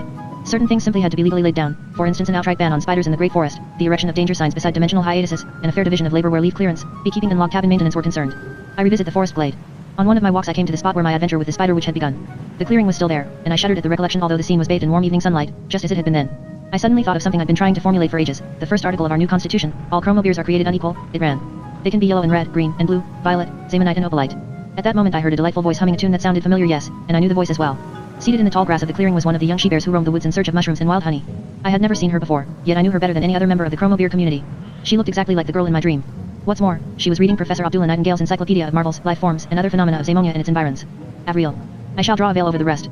The half-life I spent in the Great Forest with the Chromo Beers and the girl bear whose name, by the way, was Avril is something I prefer to keep to myself. Suffice it to say that I built a log cabin for Avril and me just like the one in my dream. Avril planted a little flower and vegetable garden, and we dug a little fish pond and installed a beehive. I also made sure there were always a few fresh dumplings on the kitchen stove and a sauce I reconstituted from memory. It may have been a trifle superstitious of me, but I felt sure fortune would continue to smile on us for as long as our saucepan contained a few dumplings. Traders from all over Zamonia came to the Great Forest to barter with us. Some of them settled down and formed small village communities. One group of Chromo Beers founded a colony outside the forest, right beside the sea. There they devoted themselves to fishing and boat building. The Great Forest soon resumed its status as one of Zamonia's leading tourist attractions. It was popular on account of its romantic country inns, which were frequented by the creatures of the forest and run by Chromo Beers who cooked like a dream. At the school, in addition to my regular classes, I gave cookery lessons in which I passed on the tips I'd acquired from Nabapio. No hotel menu was complete without my pizza sandwich a la Blue Bear. The honey trade. Visitors also enjoyed visiting the bee farms, where they could buy the most delicious honey in the world. The Great Forest yielded vast quantities of honey because no insects had ventured into it for so long that the flowers were brimming with the finest nectar. No more industrious or amiable bees could be found anywhere in Zamonia. Avril's Vintage was one of the most popular brands, closely followed by Spider Goo, a blended honey particularly favored by children because of its rather spooky name. One evening, Avril and I went walking on the edge of the forest near the sea, where the Moloch had long ago put in to enslave the Chromo Beers. Although an icy breeze was blowing, the sea was calm and the sky so cloudless that one could look deep into space. Glittering out there was a star that differed from all the rest. It was not only new, it turned up in a different place every night, which meant it was in motion. But it didn't move in a straight line like a comet or some other familiar celestial body, it seemed to be steering a zigzag course. The star sparkled with every imaginable color, like a big city at night. It was Atlantis, soaring through space. I hugged Avril tight to shield her from the cold and drew in great gulps of sea air. Borne on the sea breeze was a familiar scent reminiscent of distant bonfire smoke mingled with a hint of cinnamon. That, as I have already mentioned, is the smell of adventure. We could always try our luck elsewhere, I said. But not now, Avril replied. And we walked back into the sheltering forest. Life is short, they say. A matter of opinion, say I.